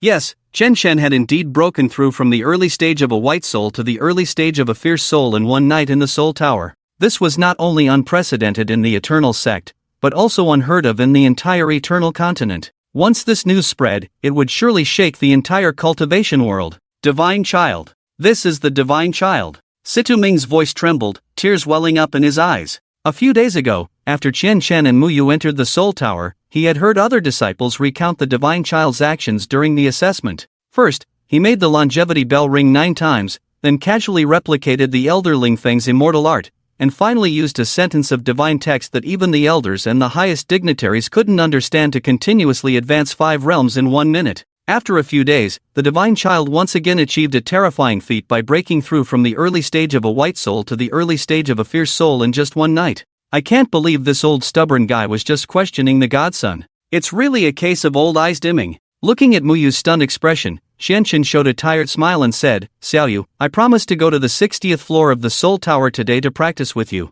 Muyu came to his senses and looked at Xianchen with an admiring gaze. He felt that this man not only had extraordinary talent in cultivation, but also had a composure beyond his peers. This is impossible. You must have practiced some evil technique or soul pill to make your soul power increase so much overnight. After being slapped in the face, Zuo Nan became angry and refused to believe that Xianchen had truly entered the early stage of the Moon Soul's soul power level. Senior brother, that's enough. Muyu finally couldn't stand to see his senior brother's harassment and disrespect towards Xianchen for the past 2 days. Xianchen is the godson appointed by the 3 ancestors and recognized by the longevity clock. How dare you slander him for practicing evil techniques and soul pills? If the master and the 3 ancestors knew about your defamation of the godson, they would definitely punish you with a month of confinement. Zuo Nan never expected that his junior sister, who had always obeyed him, would openly reprimand him for the sake of someone she had only known for a few days. Xianchen looked at Zuo Nan indifferently and said in a very calm tone, just because you can't do it, doesn't mean others can't. Practice more if you're not good enough. Practice more? Xianchen left after saying this, leaving Zuo Nan stunned in place, with his words echoing in his ears for a long time. Zuo Nan had been pampered since childhood and had higher talent than most cultivators. Not only were his parents proud of him, but the clan also respected him immensely. After joining the Eternal Sect, he was taken in as a disciple by Chiruyan and became the esteemed senior brother of the Eternal Sect. He never expected that one day he would be told to practice more. Zuo Nan stared at Xianchen's back, appearing calm on the surface but seething with anger inside. He had already made up his mind to get rid of him. This person must not be allowed to develop peacefully in the Eternal Sect. Xianchen returned to his residence and fell asleep. The night of cultivation had left him exhausted. In fact, Xianchen himself had not expected that he could advance from the early stage of the white soul to the fierce soul in one night, thanks to the effectiveness of the shadow clone technique. Before breaking through to the late stage of the white soul, even with the assistance of 4 clones and the double cultivation divine text, one night was not enough for him to advance to the level of the fierce soul. However, after Xianchen broke through to the late stage of the white soul and entered the moon soul, he found that the shadow clone technique could actually create 8 clones. With each level of advancement, the number of his clones doubled. By the time he reached the mid-stage of the moon soul, he could create 16 clones. At this point, with his 16 clones and the assistance of the divine text, his cultivation speed was equivalent to that of dozens of cultivators combined, all of which were infused into his main body. After waking up, Xianchen felt refreshed and went to the eternal forest. Master Wuji, your disciple has followed your words and raised the level of his soul power. Xianchen didn't know where to find his 3 elusive masters, so he shouted in the eternal forest. In an instant, Master Wuji appeared beside Xianchen with a smile on his face. My disciple, it's only been a day, and I don't know how much your soul power has increased. You should focus on cultivating your soul power and come back to learn the techniques after a month. Xianchen was stunned and felt somewhat disheartened. It turned out that in Master Wuji's eyes, the early stage of the fierce soul was not enough, and he needed to advance further. Master, your disciple understands. I will go to the Soul Tower to cultivate in seclusion. The three ancestors had long since retired and never cared about what happened within the Eternal Sect, leaving it all to the current sect master, Chiruyan, to manage. So the ancestor of Wuji felt that Qianqian had only practiced for a day. Even if he had extraordinary talent, he was at most at the mid-stage of the White Soul. He didn't know at all that Qianqian had already broken through the fiery soul last night. The ancestor of Wuji nodded with satisfaction and said to Qianqian, 5 days later is the 100 Sects Conference. I will let Chayata take you there together. 100 Sects Conference? The ancestor of Wuji explained to Qianqian that the 100 Sects Conference is organized jointly by the sects on the continents and islands of the entire cultivation world. The major sects from the ancient continent, the northern cold island, the extreme cold land, and the void star realm will all attend. Of course, not all sects can participate. There must be practitioners of the holy realm or above in the sect to participate in this 100 Sects Conference. The 100 Sects Conference is not only an exchange of immortal techniques between sects, but also a stage for sects to demonstrate their strength. If a sect produces a practitioner with extraordinary talent, after a joint vote by 100 sects, the elders of the 100 Sects Conference will reward the top 10 practitioners. Qianqian asked, what kind of rewards are there? Maybe it's a very powerful technique, or maybe it's a weapon of your choice, or maybe you'll be rewarded with a top-grade immortal body. These are all things that the Eternal Sect cannot provide you with. Master, do you hope that your disciple will win this reward at the 100 Sects Conference? The ancestor of Wuji laughed and then shook his head gently, looking at Qianqian with indulgent eyes. Good disciple, although you have extraordinary talent and have been appointed as a divine child, the practitioners at the 100 Sects Conference come from various sects from different places. This cultivation world never lacks geniuses. Your aptitude ranks first in the Eternal Sect, but it may be a bit dim at the 100 Sects Conference. After a pause, the ancestor of Wuji said, but the masters do not lack confidence in you, it's just that you have only been practicing for a short time. It's a bit early to try to surpass those old hands who have been practicing for years. This time, I just want you to go out and see the world, so that you know that there are people beyond people, and there are heavens beyond heavens. You should focus on practicing in the sect for a few years, and I believe that you will definitely rank in the top 10 at the 100 Sects Conference a few years later. Alright, I'm going back to rest. You can't just focus on improving your soul power these days, you should review the Dragon Ascension technique. I will come to test you in a few days. After the ancestor of Wuji left, Qianqian silently repeated 100 Sects Conference in his mouth. Qianqian licked his lips and said to himself, there are people beyond people, and there are heavens beyond heavens? Master, your disciple will be that extraordinary person beyond people and heavens. Qianqian did not immediately go to the Soul Tower to practice. He wanted to try the power of his immortal technique after breaking through to the early stage of the fiery soul. He recalled the Dragon Ascension technique in his mind, and then took out his black roar sword and launched an immortal technique towards the waterfall flowing down from the valley. Dragon Ascension technique. A huge immortal shadow appeared behind Qianqian, and the immortal shadow wielded a sword energy, splitting the waterfall and even cutting a gap tens of meters long in the mountain behind the waterfall. Damn, is this for real? Qianqian couldn't believe that he had cut half of the 100-meter-high mountain. Was this really done by himself? It turns out that the power of immortal techniques becomes so powerful after the improvement of soul power. No wonder Master Wuji wants me to focus on practicing soul power. The Emperor Realm White Bone hidden in the Eternal Mountain quietly emerged from the river, concealing all its breath, and silently floated towards where Qianqian was. Rain Realm. The Emperor Realm White Bone casually launched an immortal technique. At this time, Qianqian was completely unaware that the area where he was located had been surrounded by a mysterious barrier, and people outside this area could not perceive anything inside the barrier. Suddenly, dark clouds covered the sky, and it began to rain. Strange, it was sunny just now, and it's raining now. Well, let's try using the Shadow Clone technique to launch the Dragon Ascension technique, and see if it will have a miraculous effect. Qianqian gathered energy, then used divine text to chant the Shadow Clone technique. Hiding in the dark and observing Qianqian's Emperor Realm White Bone, even though it was the second time he had seen Qianqian release the Shadow Clone technique, he couldn't help but be shocked. This child is really interesting.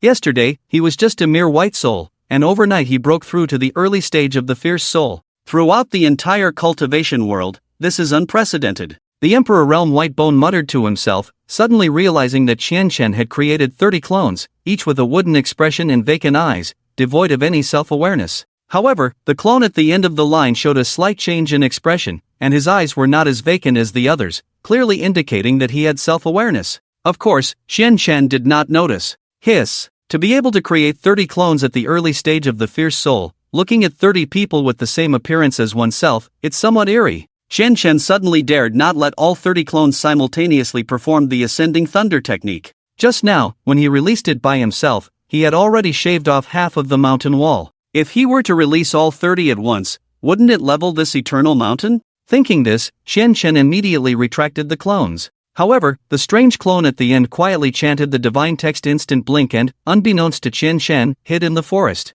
The hidden Emperor Realm White Bone saw this scene and raised an eyebrow, subconsciously saying, "Strange, it's really strange. To be able to produce a clone with self-awareness, this may be related to my Rain Realm, causing an anomaly after absorbing the Emperor's aura." The Emperor Realm did not take action to kill this clone, but allowed him to hide in the forest. After retracting the clones, due to the rain, Chen Chen left the Eternal Forest and headed to the Soul Tower to cultivate. The Emperor Realm White Bone quietly lifted the Rain Realm, and Chen Chen left without obstruction. After Chen Chen left, the clone hiding in the forest emerged. He looked at the departing Chen Chen with a pensive expression, but quickly used his immortal technique to hide himself and walked towards the outside of the Eternal Sect. The Emperor Realm White Bone watched this scene with great interest, releasing this clone that had been tainted with his Emperor's aura. Interesting, if I let him go, will it cause a stir in the outside world? Neither the Emperor Realm White Bone nor Chen Chen expected that this anomalous clone, in a very short time, would establish a force on the ancient continent that rivaled the Temple of the Gods.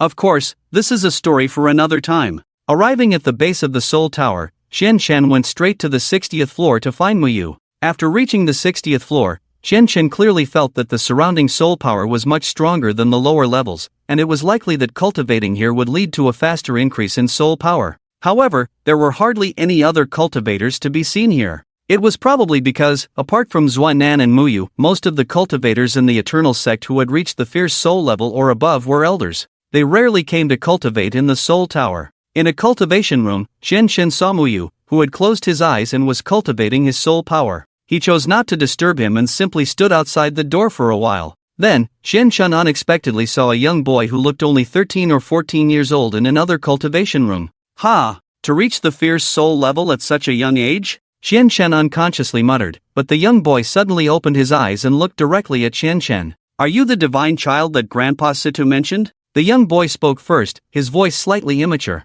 "I am the divine child, and you?" The young boy walked up to Chen Chen. Although he was young, the determination in his eyes did not seem like that of a 13 or 14-year-old child. "My name is Fengyun. The other senior brothers and sisters call me Soul Child. I heard that you only took one night to advance from the early stage of the White Soul to the early stage of the Fierce Soul? Soul Child?" Chen Chen vaguely remembered hearing Muyu or Sitaming mention it. Listening to his nickname, Soul Child, it seems that he has achieved remarkable success in soul power cultivation. Chen Chen nodded at Fengyun and then asked, "This is the 63rd floor of the Soul Tower, and you reached the martial soul at such a young age?" To Chen Chen's surprise, the boy in front of him did not show a proud smile, but instead stared at him with a hostile look. "I am 13 years old this year, and I am already in the late stage of martial soul, trying to break through to become a Soul King." Soul King? Chen Chen opened his mouth in astonishment and looked at the 13-year-old boy. He clearly remembered that his master, Wu Ji, was at the level of Soul King. The boy named Fengyun in front of him, only 13 years old,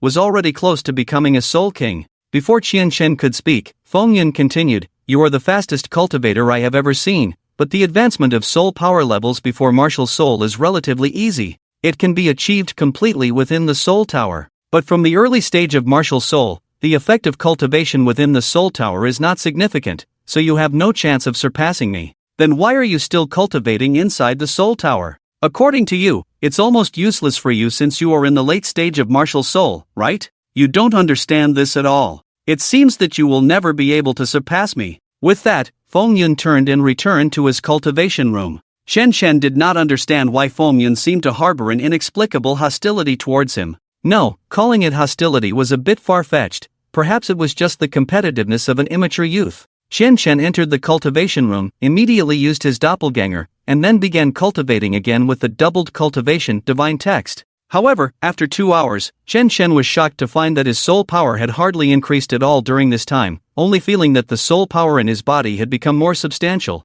It seems that what the Soul Child said is true. After reaching the martial soul, the cultivation of soul power within the Soul Tower indeed does not have much effect, especially since I am cultivating under 100-fold amplification. Qianshen stood up and walked towards Fengyun's cultivation room again. Kid, I have something to ask you. Kid. Qianshen called out several times, and Fengyun finally became impatient. Who are you calling a kid? Qianshen chuckled, walked to Fengyun's side, and casually patted his head, saying, It's you, isn't it? I'm 6 years older than you. Can I call you a kid? Fengyun pushed away Qianshen's hand. What do you want? I'm busy. You have quite a temper for such a young age. Well, I want to ask you, why is it that after I reached the martial soul, cultivation in the soul tower has no effect? Why should I tell you? Qianshen originally wanted to use his identity as a divine disciple to pressure Fengyun, but given his previous attitude, it was clear that he did not fear his status as a divine disciple at all, so he gave up on that plan. He thought for a moment and realized that Fengyun was still a child, and dealing with a child required a child's approach, provocation.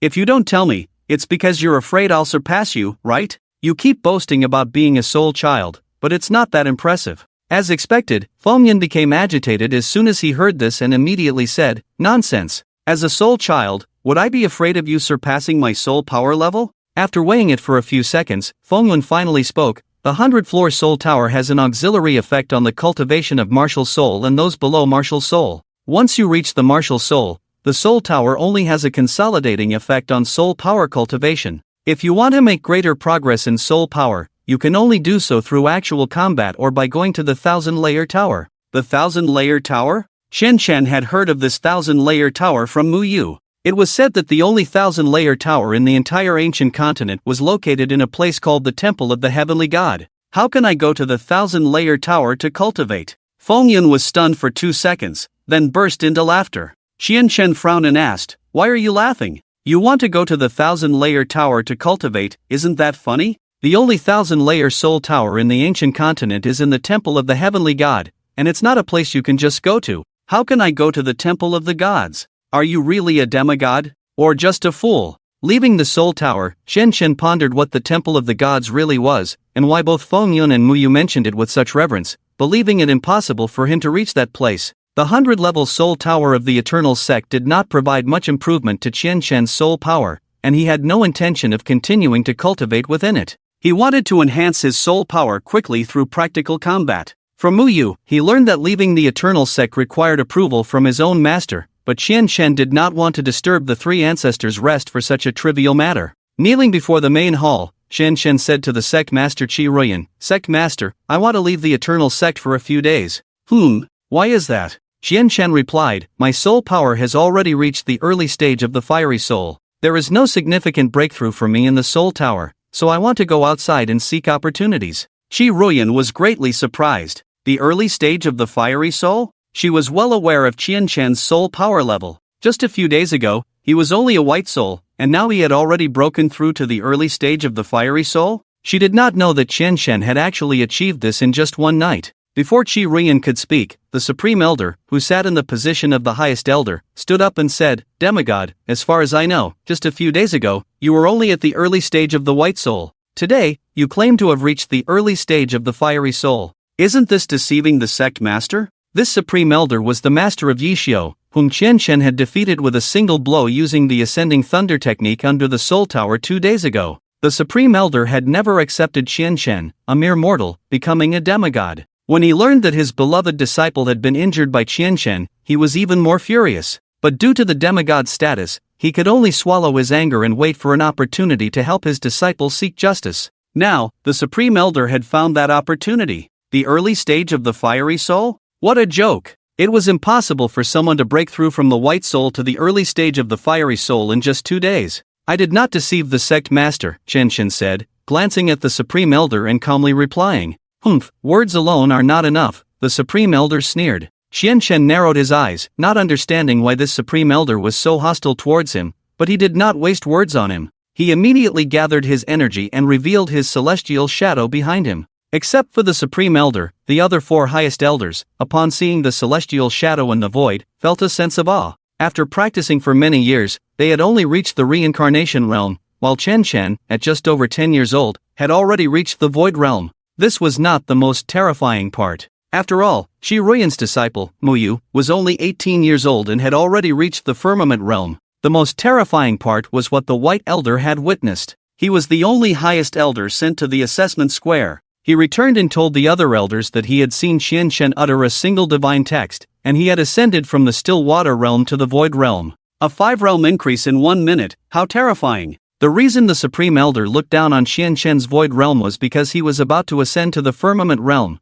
becoming the highest-ranked elder in the realm. After revealing his celestial shadow, Qianshen immediately released his soul power. The powerful soul power could not possibly be released by someone at the white soul level. The Supreme Elder was dumbfounded when he saw this scene. Has he really reached the early stage of the fiery soul? Damn it! How did those useless people obtain this information? Wasn't he only at the early stage of the white soul when he tested his soul power with Situming? In the blink of an eye, the Supreme Elder felt as if he had been slapped in the face, and his face burned with embarrassment. Qi Ruyan looked at Qianshen with a complex expression, surprised that he had truly reached the early stage of the fiery soul. At the same time, she glanced at the Supreme Elder. As the sect master, how could she not understand his thoughts? The Venerable felt ashamed and immediately said to Qianshen, I didn't expect the Divine Child to be so powerful. Breaking through the early stage of the fierce soul in just a few days can be said to be a heroic feat. But, Divine Child, why did you injure my disciple a few days ago?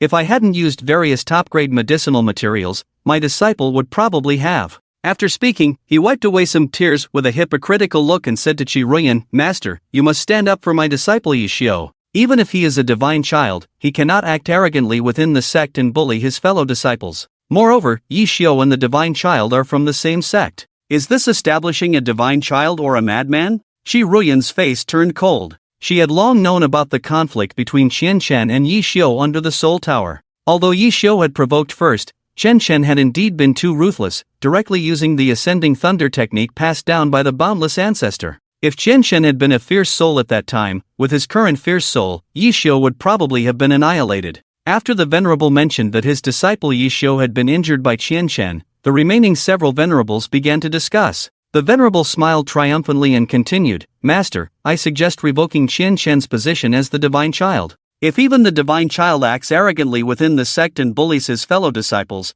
how will the outsiders view our eternal sect? The conflict had now escalated to the point of abolishing the Divine Child. Qi Ruyan no longer remained silent. Venerable One, choose your words carefully. After all, the Divine Child was established by the 3 ancestors. To abolish the Divine Child is to go against the 3 ancestors. Qi Ruyan looked expressionlessly at Venerable One. After a pause, she continued, however, the Divine Child is indeed at fault and should not have treated his fellow disciples so harshly. As punishment, revoke the Divine Child's residence in the main hall and let him live with the disciples in the inner hall. Qianshen looked at Qi Ruyan with surprise, thinking that this was more like a reward than a punishment. After all, besides Qi Ruyan, the main hall only housed these 5 elderly venerables, and living in the main hall was rather dull for him. Venerable Wan's expression was also not very good. Obviously, he was dissatisfied with Qi Ruyan's insipid punishment, but he couldn't refute the master's authority. Hoof. Qi Ruyan, as a mere woman, you are ultimately unworthy of the position of master of the eternal sect.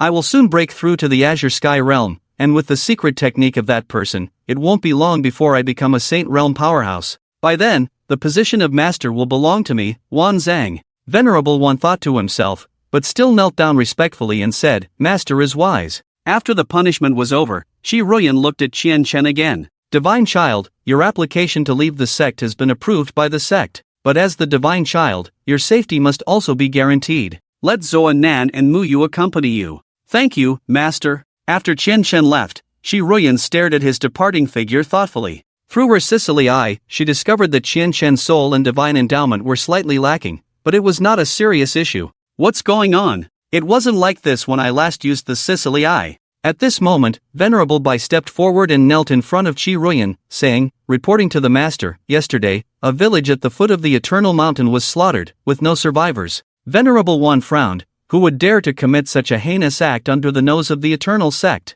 What about the disciples patrolling at the foot of the mountain? Didn't any of them intervene? Venerable Bai's expression was grim. After a while, he said, there was a small team from our sect patrolling nearby. Then why was the village still slaughtered? This team was composed of a mentor at the Unbreakable Realm and 10 disciples at the Heavenly Human Realm. Their bodies were found near the village, with very fine wounds. According to the elders' judgment, they were killed with a single blow. Several high-ranking elders all took a sharp breath, and anger instantly emanated from Qi Ruyan's body as well. He coldly said, attacking the mentor and disciples of the Eternal Sect is a provocation to the Eternal Sect. Send out 10 elders to investigate and see who dared to act under our noses. Yes. Elder Bai disappeared in an instant from the main hall. Tang Zun on the side expressed some concern. To be able to instantly kill a practitioner below the unbreakable realm, the other party is at least a void realm expert. Ancestor, should I also go with the elders to investigate? Shi Ruyan thought for a moment and shook his head gently. No need. I don't believe that person is unaware of the name of the Eternal Sect. If they dare to attack 10 elders, then you can take action at that time. The Grand Sect Assembly is about to take place soon, and the affairs within the sect need the elders to manage. Do not easily leave the sect. Wan Zun's mouth curved slightly. This was Qi Ruyan's chance to attend the Grand Sect Assembly. Leaving the main hall, Xian Shen returned to the Soul Tower, found Muyu, and told her about the order from the sect leader for them to leave the sect together. Great, I was just thinking of going outside to buy some new clothes. Oh, did you also ask senior brother to go with us? Xian Shen glanced at the sulking Zuo Nan. He originally didn't want to bring him along, but considering it was an order from the sect leader, he nodded. The master approved our departure from the sect just to protect this waste. Forget it. Zuo Nan thought about the several times he had insulted Xian Shen before and was reprimanded by his junior sister. In order not to make her dislike him, he forcibly swallowed the words. At the same time, he was also somewhat excited. After leaving the Eternal Mountain and entering the city, it would be different from being in the sect. Because at that time, Xian Shen's status as a divine child would be completely useless, at most just a disciple of the Eternal Sect in the eyes of the ordinary people. But Zuo Nan was the young master of the Zuo family at the foot of the mountain, and their family had many practitioners. It would be a perfect opportunity to secretly get rid of Qian Shen.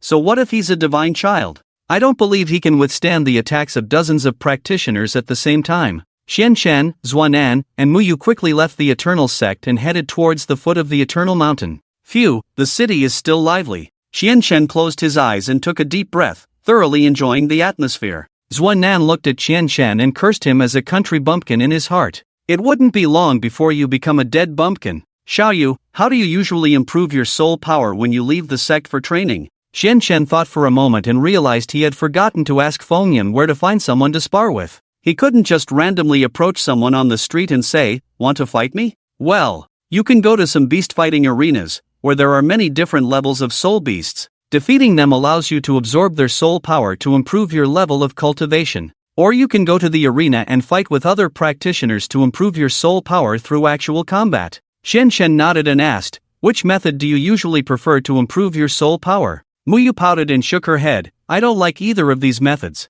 Hunting innocent soul beasts in the beast fighting arena, or signing a life and death contract in the arena, there are many practitioners who have accidentally died. It's better to cultivate in the soul tower. Xian Shen raised an eyebrow, not expecting the methods of improving soul power to be so bloody. Zuo Nan snorted, deliberately trying to provoke Xian Shen. With his abilities, he can only hunt some low-level soul beasts in the beast fighting arena. If he goes to the arena, he might wet his pants from fear. Compared to the beast fighting arena, the arena was certainly much more dangerous. Zuo Nan naturally hoped that Xian Shen would go to the arena, as he might encounter a very strong practitioner and accidentally die on the stage. Even if his master were to question him later, Zuo Nan could still have an excuse. It was Xian Shen's own decision to participate in the arena. Xian Shen looked at Zuo Nan, who thought his provocation had worked, and continued nonchalantly, "What are you looking at? Is there something wrong with what I said? You only dare to go to the beast arena." "No, there's nothing wrong. I really only dare to go to the beast arena.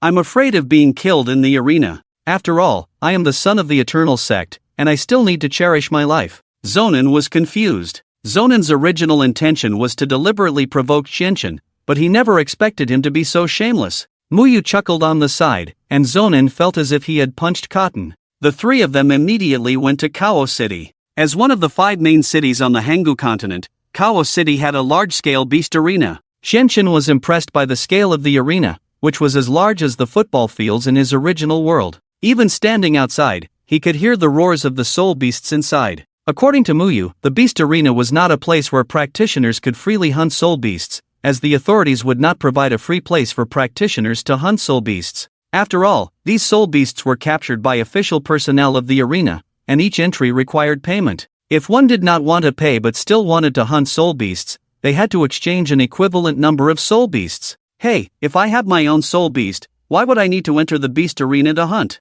Xianchen didn't understand. Soul beasts are also divided into different realms, and practitioners of different soul power levels require different levels of soul power. Soul beasts that are too low level are useless even if they are hunted. Only by hunting soul beasts 3 levels lower or higher than oneself can one's soul power be enhanced, Muyu explained, pointing to a large gate 10 meters high. So practitioners who come to the beast arena can exchange a large number of low-level soul beasts to enter the arena and hunt higher-level soul beasts. Xianchen suddenly realized and asked, "But I don't have money, where can I catch low-level soul beasts?" Zuo Nan coldly interjected, "The habitats of soul beasts are in the foreign realms. Without high-level practitioners leading the way to catch soul beasts in the foreign realms, one would only be sending themselves to their death." Xianchen had heard about the foreign realms from Shuku and Laozu. In the world of cultivation, there were 4 major foreign realms: the Void Star Realm, the Dark Forest, the Divine Realm, and the Starry Night. The road to the Divine Realm was sealed off, as it was the dwelling place of ancient gods.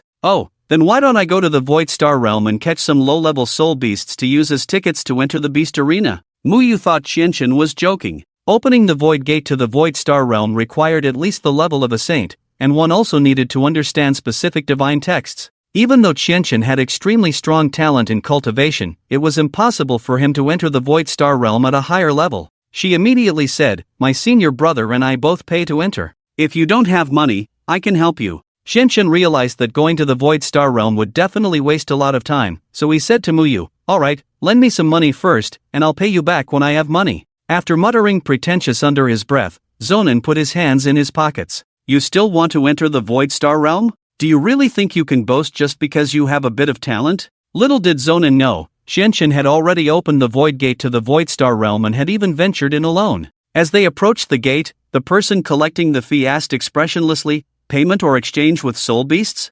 "Payment." "Oh, what level of soul beasts?" Muyu looked at Xianchen, asking him what level of soul beasts he wanted to hunt. The classification of soul beasts is the same as that of cultivators, ranging from the Stillwater realm to the Emperor realm. It is said that soul beasts that reach the Emperor realm will have self-awareness and may even be able to transform into human form. Xianchen is still not very clear about the strength of soul beasts. To be on the safe side, he did not choose a soul beast in the same realm as him in the Void realm, but chose a soul beast in the Reincarnation realm instead. Xianchen, are you sure you want to choose the Reincarnation realm? Soul beasts are usually stronger than cultivators. My senior brother and I usually choose a soul beast that is 3 levels lower than ourselves to hunt when we are in better condition, and only choose one that is 2 levels lower than ourselves. It's very risky to choose one that is 1 level lower than ourselves. It's okay, it's just the Reincarnation realm. It can't do anything to me, Xianchen said calmly. Xianchen's words made Zuo Nan ecstatic. This kid really knows how to show off. Both I and Xiaoyu are in the Sky realm and wouldn't easily choose a soul beast in the Reincarnation realm. But this kid in the Void realm dares to challenge a soul beast in the Reincarnation realm. Perfect, I don't need to do anything, he will die in the beast arena. Despite repeated dissuasion from Muyu, Xianchen still insisted on choosing a soul beast in the Reincarnation realm, and Muyu had to help him pay the fee. "Xianchen, if you insist on choosing a soul beast in the Reincarnation realm, you can apply for a group hunt. Although the soul power obtained in the end will be divided equally among the 3 of us, there will be no danger," Muyu said. In order to quickly improve his soul power level, Xianchen refused Muyu's offer to teach him the technique. Only by absorbing soul power alone can he rapidly increase his soul power. Of course, Xianchen was also prepared. If he really couldn't win in the end, he would immediately release the forbidden technique's earth-bursting star and myriad realms heavenly attraction that the 3 ancestors had forbidden him to use. After paying the fee, Xianchen, Muyu, and Zuo Nan entered the beast arena. The strong smell of blood filled the air, and the roar of the soul beasts was deafening. The audience seats were already full of wealthy people who had come to watch the battles between cultivators and soul beasts. Xianchen was assigned to the preparatory area for the soul beast in the Reincarnation realm, because the soul beast in the Reincarnation realm was already a very strong presence, and there was only one cultivator in front of him, who was fighting on the stage. Muyu handed Xianchen a white mask and said, "There are many prominent families and foreign sects in the audience. Xianchen, as the son of a god, it's best not to expose your identity. Put on this mask." This time, Xianchen did not refuse and obediently took the white mask that Muyu handed to him. It was because of this mask that Xianchen later gained a terrifying nickname that made everyone in the beast arena tremble, the White Azura. While preparing, Xianchen carefully observed the cultivator who was fighting the soul beast in the Reincarnation realm on the stage. There was a purple fairy shadow behind him, indicating that he was only a cultivator in the Reincarnation realm. Chen asked in confusion. He is also in the reincarnation realm. Why does he dare to challenge a soul beast in the same realm as himself? Mu Yu's expression was not very good. There are very few people who dare to challenge a soul beast in the same realm as themselves, but there is an announcement in the beast arena that as long as you can successfully hunt a soul beast in the same realm as yourself, you can be exempt from the fee and receive a very high reward. After a pause, he continued, usually, these cultivators are very short of money, so they take risks for the high reward. But cultivators who can hunt a soul beast in the same realm as themselves are few and far between. As soon as Mu Yu finished speaking, the cultivator in the reincarnation realm on the stage was knocked flying by the soul beast with a single blow, and the soul beast quickly rushed up and swallowed him whole. The host in the beast arena shouted, "Reincarnation realm challenger, dead." The reincarnation realm is already considered to be a relatively strong presence among cultivators. Apart from some top sects, a cultivator in the reincarnation realm can completely hold the position of an elder or even higher. When the host of the beast arena announced the death of the reincarnation realm challenger, there was an intense cheer from the audience seats. Some people are celebrating, some are sighing, but they are not surprised by this, and they are more excited. These people are not high-level practitioners themselves, but they love to see high-level practitioners and soul beasts fighting. If they encounter the death of a practitioner who is already considered to be in the upper level, they are even more excited. After seeing the reincarnation level practitioner being killed, Mu Yu's expression became even more unpleasant, and he once again advised Chen.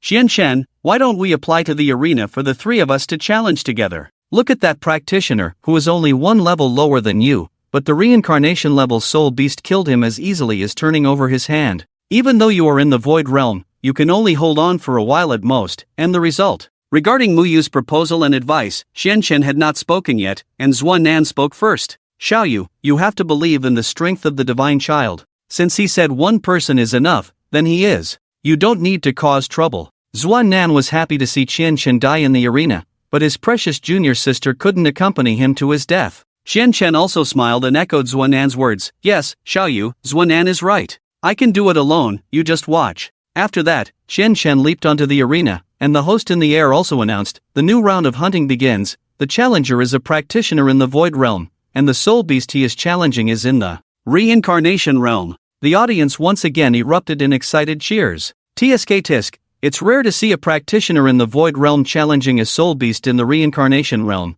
just like that fool who challenged at the same level earlier, too arrogant.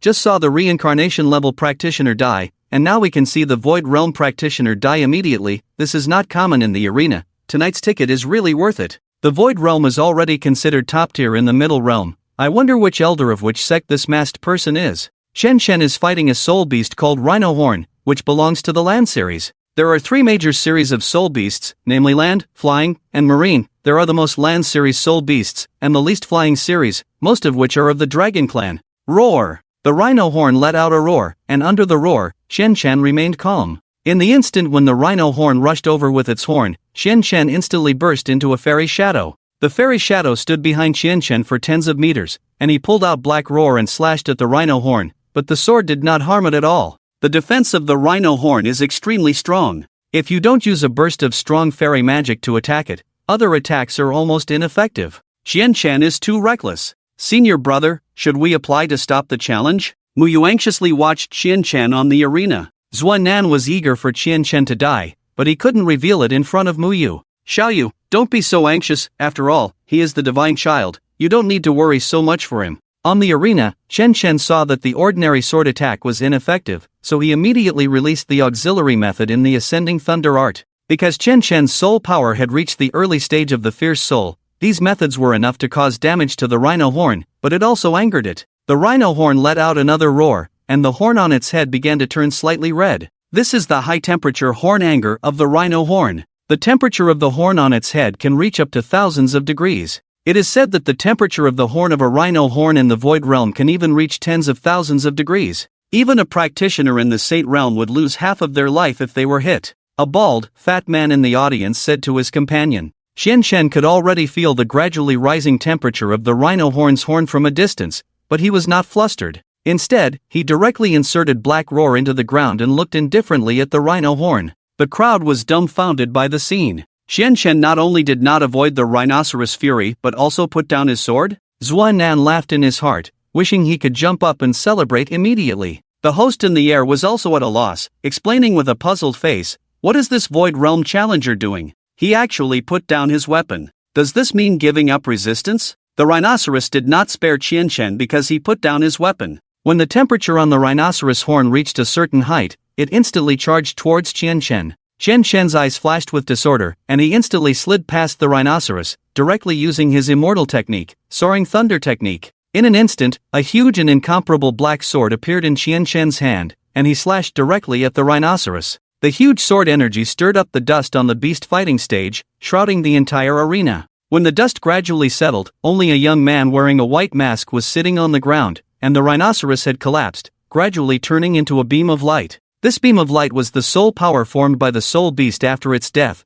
and it slowly flew towards Qianchen, merging into his physical strength. The entire arena fell silent, and no one reacted. Zuo Nan stared blankly at the scene, his body stiff, and his mouth trembled slightly. What? He killed the reincarnation realm rhinoceros with one blow? Zuo Nan knew very well that even as a practitioner of the Azure Sky realm, he could not achieve a one-hit kill on a reincarnation realm rhinoceros, but Qianchen, who was only in the void realm, did. When the dust completely dispersed, the host was the first to react and immediately announced excitedly, "The challenge is successful, the reincarnation realm rhinoceros has been killed." The audience in the arena immediately cheered, and many people began to discuss which sect or prominent family the challenger with the white mask on the stage belonged to. It is rare for anyone to be able to one-hit kill a soul beast in the beast fighting arena, and even if they could, it would be a soul beast 3 realms lower than themselves. However, Qianchen not only killed a soul beast 1 realm lower than himself, but also did so in the most handsome manner. Qianchen thought to himself, "This pressure makes me feel really comfortable."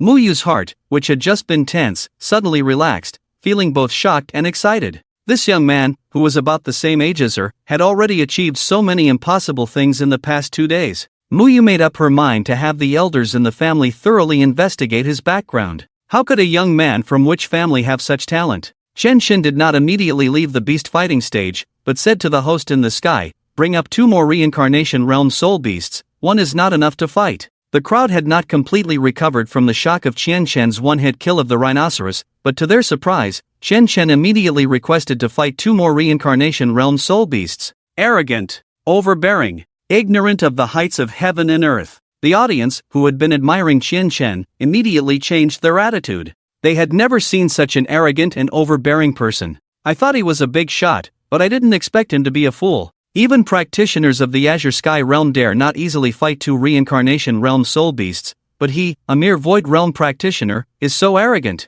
Humph, he will have to pay the price for his arrogance." The audience's opinion suddenly changed. Those who had been curious about Qianchen's identity now wanted to see him torn apart by the 2 soul beasts. Even the host in the sky did not expect Qianchen to make such a request and tentatively asked, "Are you sure you want to challenge 2 reincarnation realm soul beasts at the same time? Don't you need a rest?" Qianchen replied indifferently, "No need," stunning the entire beast fighting arena once again. The host nodded and immediately had the backstage personnel release 2 reincarnation realm soul beasts into the arena. Muyu in the audience was furious, stomping her feet and saying, "What is Qianchen thinking? Even if he killed the rhinoceros in 1 blow, he can't be so arrogant. Isn't he asking for death?" Speaking, Muyu was about to rush up to the beast fighting arena to pull Qianchen down, but was immediately stopped by Zuo Nan. "Xiaoyu, don't go up, it's too dangerous. The soul beasts have already been released from their cages." Zuo Nan blocked Muyu while feeling secretly pleased. Just now, Qianchen had killed the rhinoceros beast in seconds, pushing him to the brink of collapse. Qianchen could achieve what he couldn't, which was terrifying. Before he could react, Qianchen actually volunteered to simultaneously battle 2 reincarnation realm soul beasts. "Ha, he's asking for death himself, no one else is to blame." Zuo Nan almost burst out laughing. At first, he thought Qianchen was a person with both strength and brains, but it turned out he only had strength and lacked brains. On the beast fighting arena, the organizers had released 2 reincarnation realm soul beasts from the cages, a 3-headed wolf of the land type and a rhinoceros beast. Qianchen held Black Howl in his hand, looking at them calmly, though he was actually quite uncertain. Killing the rhinoceros beast had nearly depleted half of his soul power, but absorbing the soul power after its death had significantly boosted his own. At this rate, Qianchen understood that as long as he killed 10 more reincarnation realm soul beasts, he could advance from the early stage of the fierce soul to the middle stage. In order to advance his soul power level sooner, Qianchen disregarded the fact that his soul power reserve was only half left and took the risk to challenge 2 soul beasts. Qianshen silently thought to himself, the ascending thunder technique is indeed the divine art of a Saint Realm powerhouse.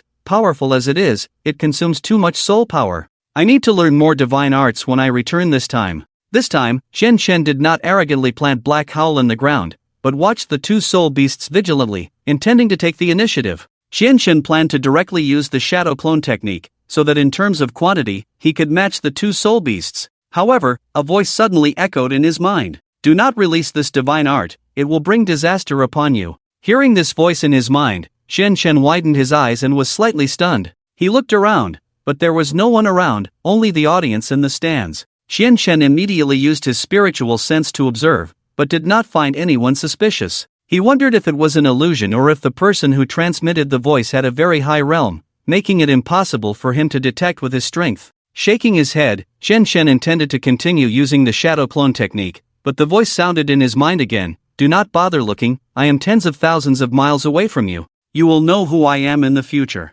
Before you reach the Saint Realm, do not use the clone technique again, otherwise not only you, but the entire eternal sect will be destroyed. The voice abruptly stopped. At this point, Qianshen was already sweating. Regardless of who this person speaking in his mind was, he was definitely a very powerful cultivator. He could actually transmit his voice into Qianshen's mind from thousands of miles away. Qianshen hesitated, worried that what the mysterious person said was true. If he used the clone technique again, it might bring disaster upon him, or even lead to the destruction of the eternal sect. However, the reason he dared to simultaneously challenge two reincarnation realm soul beasts was because of his powerful divine art of the clone technique, but now he couldn't use it again. Oh no, did I go too far? Qianshen smiled bitterly, suddenly realizing that he had overplayed his hand. Just as Qianshen was lost in thought, the three-headed wolf launched an attack on him, its originally 3-meter-tall body suddenly expanding to nearly 10 meters in height, occupying most of the beast-fighting arena. This is the first skill of the three-headed wolf, which can maintain this huge body for nearly 10 minutes.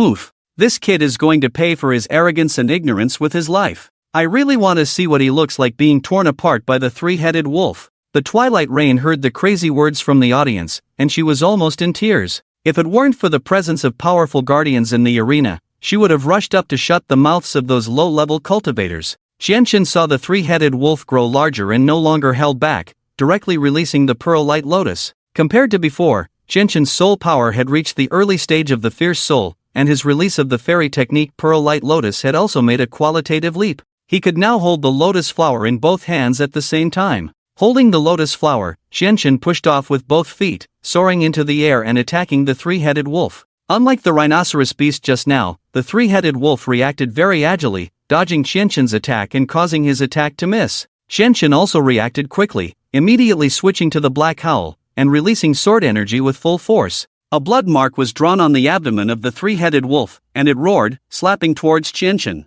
Qianshen used the divine script to chant sword control, and immediately a flying sword appeared under his feet, and he flew away from the original position. He had a plan in mind. He wanted to use the advantage of the terrain to defeat the two soul beasts. Qianshen raised the Black Howl again and began to attack the rhinoceros beast on the side. The rhinoceros beast was quickly provoked and once again launched high-temperature Horn Fury, and then directly pounced towards Qianshen. Qianshen grinned, and immediately launched the Pearl Light Lotus at the three-headed wolf again, which also came towards Qianshen. The audience in the stands immediately burst into laughter. This kid is doomed, surrounded by enemies. Zuo Nan finally couldn't hide his expression, revealing a triumphant look. Twilight Rain was so anxious, she covered her eyes and dared not look at the next scene. However, no one expected that Qianshen would soar into the air again and chant the divine script, Soaring Thunder Control. Yes, Qianshen chanted the divine script to release the sword technique of Soaring Thunder Control. Qianshen had never tried to use the divine script to launch the Soaring Thunder Control,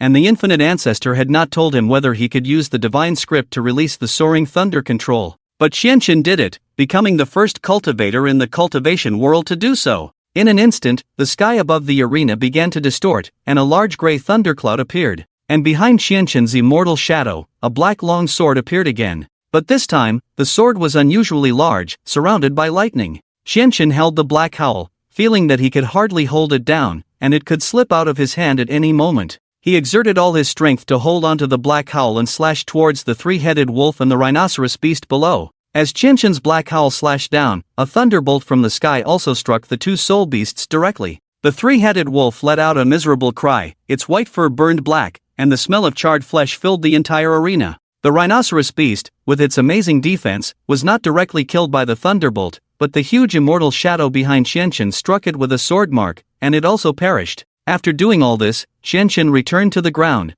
panting heavily and looking incredulously at the black howl in his hand. 3 swords in 1 second. I didn't expect that using the divine script to launch the soaring thunder control would have such a miraculous effect, but it also exhausted the remaining of my soul power. Qianqian muttered to himself, then absorbed the soul power left behind by the 2 soul beasts and walked towards the lower part of the arena with the black howl in his hand. The audience in the stands fell silent, stunned by Qianqian's actions. It was one thing for Qianqian, who had just crossed into the cultivation world, to release the divine script version of the soaring thunder control, but for these cultivators who had watched hundreds of matches, they knew it all too well. The fairy technique Qianqian had just launched was no less powerful than an advanced fairy technique released by a powerful guardian. My god, who is he after all? A cultivator of the void realm can actually release a fairy technique like a powerful guardian. Quick, go and inform the Sect master to come to the arena in Kovo City as soon as possible. Zuo Nan's face in the audience had already frozen, the smile at the corner of his mouth had not yet disappeared, but Qianqian had already killed the 2 reincarnation realm spirit beasts on stage and returned.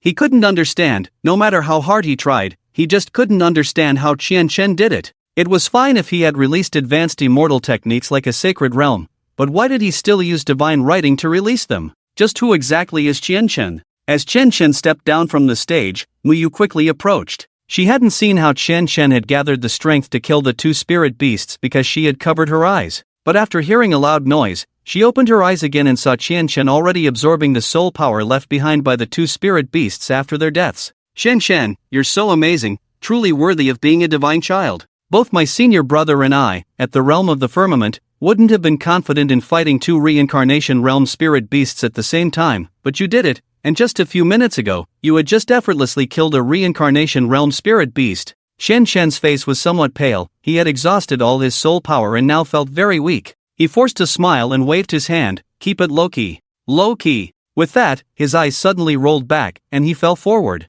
Muyu quickly caught the fainting Qianqian. Ah! It's really too much of a strain, exhausting all the soul power is too damaging to the primordial spirit. Senior brother, come help Qianqian. Zuo Nan was already feeling fearful of Qianqian's performance. He remembered the day when he had almost fought with Qianqian in the main hall, and couldn't help but break out in a cold sweat. Originally, he had relied on being at least 1 realm higher than Qianqian, and his soul power level was also 1 level higher than his. No matter how they fought, he wouldn't lose to him. But now, it seemed that the outcome of who would win and who would lose was really uncertain. Muyu and Zuo Nan took Qianqian out of the beast fighting arena and found a place to stay temporarily in the city of Kov. Muyu took out some elixirs to help restore Qianqian's soul power and gave them to him, while Zuo Nan left the residence to find the members of their family in the Kov city. He intended to mobilize all the connections within his family to investigate Qianqian's background and identity. However, what the 3 of them didn't know was that after they left the beast fighting arena, the entire arena was in an uproar. Among the audience were many disciples of major clans or families, who had witnessed Qianqian's astonishing battle. And among them, the most formidable figure was an elder named Nalan Songhai, who was the elder of the 7-star sect, ranked 9th among the ancient continent's sects. As a practitioner who had reached the realm of the sacred, Nalan Songhai was different from the other spectators in the beast fighting arena. He wasn't there to watch the scenes of bloodthirsty fighting, but to discover talented practitioners from the arena and then recruit them into the 7-star sect. The reason why the 7-star sect was able to rank 9th on the list of sects in the ancient continent was precisely because the sect would regularly send out several elders to travel around the continent. Whenever they encountered individuals with extraordinary talent or exceptional cultivation abilities, they would do everything in their power to recruit these practitioners. At this moment, Nalan Songhai was already shaken by Qianqian's actions. It was one thing not to recognize the thunder technique at a low realm, but he was, after all, a strong practitioner at the sacred realm.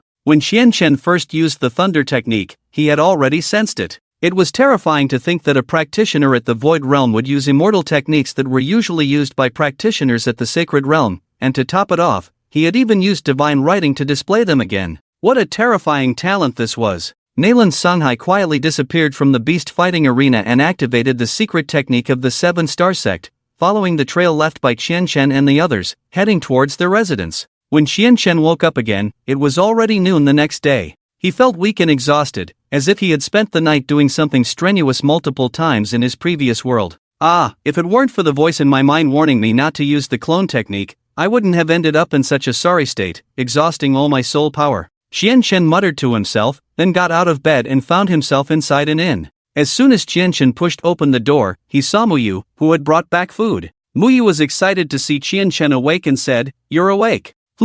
After I fainted yesterday, it was you and Zuo Nan who carried me back?" Muyu thought of Qianchen fainting and falling into her arms yesterday, blushing, and her voice became much softer. "It was senior brother Zuo Nan who carried you back." Qianchen did not notice Muyu's uneasiness. After thanking Muyu, he asked, "Where did Zuo Nan go?" "Senior brother went to the city to find their family members and will only be back tomorrow. By the way, I bought some soul-recovering herbs for you from the pharmacy, and my master gave me some soul-strengthening pills. You should take them quickly." After taking the pill given by Muyu, Qianchen instantly felt his body no longer weak and could also feel his soul power recovering slowly. Although the speed was slow, it was enough to surprise Qianchen. "Xiaoyu, what kind of pill did you give me? As far as I know, there is no such pill on the market that can restore soul power." Qianchen had heard of soul-strengthening pills in books, which were pills that prevented the body from feeling weak after soul power was depleted. As a disciple of Qi Ruyan, Muyu was not surprised to be given such pills, but a pill that could accelerate the recovery of soul power was unheard of to Qianchen. "Oh, this was developed by the elders in my family and they gave me a few. I won't take them outside to sell." Muyu answered vaguely, then changed the subject. "Qianchen, you defeated and absorbed 3 souls of the reincarnation realm beasts in a row. Your soul power must have increased a lot, right?" Qianchen looked meaningfully at Muyu and realized that the origin of this pill was definitely not simple, but he didn't want to be impolite by probing further. He simply replied, "If I hunt down 6 or 7 more reincarnation realm soul beasts, I should be able to break through to the mid-stage of the fierce soul. It took me a long time to cultivate to the early stage of the fierce soul, and you were still in the early stage of the white soul a few days ago. Now you're about to surpass me. You truly deserve to be the chosen one." Muyu sweetly smiled at Qianchen, her eyes like those of a little fangirl. As Qianchen's soul power had not fully recovered, he spent the afternoon accompanying Muyu to the city. During this afternoon, he accompanied Muyu shopping and learned about the cultivation world from her. Now, Qianchen, a native of the cultivation world, was no different from a native resident. "Xiaoyu, do you really need to buy so many clothes? Why not? Don't all girls love beauty? Besides, I am the disciple of the Sect master, so I don't have to wear Sect clothes. Of course, I have to buy more clothes. I have to change out of the dirty ones after every training session." Qianchen was speechless. He followed Muyu and practically turned the entire Kobo city upside down. He helped Muyu carry countless newly bought clothes and felt that this was more tiring than cultivation. Back at the inn, Qianchen and Muyu met an old man in a white coat, with white hair and beard. Muyu recognized him as Nanlan Sanhai, an elder of the 7-star sect. Qianchen had not seen Nanlan Sanhai before and asked, "Sir, do you need anything?" Young man, your performance in the beast arena has greatly impressed me. How old are you this year?" Qianchen was stunned and instinctively replied, 19. Nanlan Sanhai was surprised and looked at Qianchen incredulously, then asked with a tone of doubt, "You're only 19 this year?" Qianchen nodded, then suddenly realized that he was wearing a mask in the arena and it was impossible for anyone to recognize or remember his face. How did the old man in front of him know that he was from the arena? Seeing Qianchen's wariness, Nanlan Sanhai smiled and explained, "Young man, you don't need to be wary of me. I came to find you because of your extraordinary skills. I thought you were in your 20s, but I didn't expect you to be only 19. It's truly astonishing. To reach the Void Realm at the age of 19, and to use divine texts in such a remarkable way, it's truly amazing. Which sect do you belong to?" Qianchen didn't reveal his background to this unknown old man and remained silent. Nanlan Sanhai was not angry and continued, "I am an elder of the 7-star sect, Nanlan Sanhai. Now, can you feel at ease to communicate with me?" Qianchen was astonished. This old man in front of him was an elder of the 7-star sect? He had just learned from Muyu in the afternoon about the well-known sects in the ancient continent, and the 7-star sect was ranked 9th. Just being the 9th might not mean much, but considering that there were over 200 sects in the ancient continent, being able to rank 9th among them was quite powerful. The Eternal sect was only ranked 50th, so it was easy to imagine how powerful the 7-star sect, as the 9th-ranked sect, was. "You say you are an elder of the 7-star sect, so you are. Then I might as well say that I am the sect master of the 7-star sect." Qianchen laughed. Unexpectedly, Nanlan Sanhai suddenly emitted a powerful aura with his hands behind his back, but none of the people on the street noticed it, only Qianchen felt this powerful immortal power. From behind the smiling Nalan Sanghai, he saw a faint red giant immortal shadow. Saint Realm! Qianchen was once again astonished. Now he was truly certain that this old man was an elder of the Seven-Star Sect. Qianchen handed the things in his hand to Muyu and said to her, Xiaoyu, you go back to the inn first. I will chat with this elder Nalan from the Seven-Star Sect. Muyu hesitated for a second, silently took the clothes from Qianchen's hand, and left their sight. Nalan Sanghai also saw Muyu's face clearly, frowned slightly, and muttered to himself, this girl seems familiar. Have I seen her somewhere? After Muyu left, Qianchen smiled at Nalan Sanghai and said, Elder Nalan, please. The two of them went to a tea house, and Qianchen poured a cup of tea for Nalan Sanghai.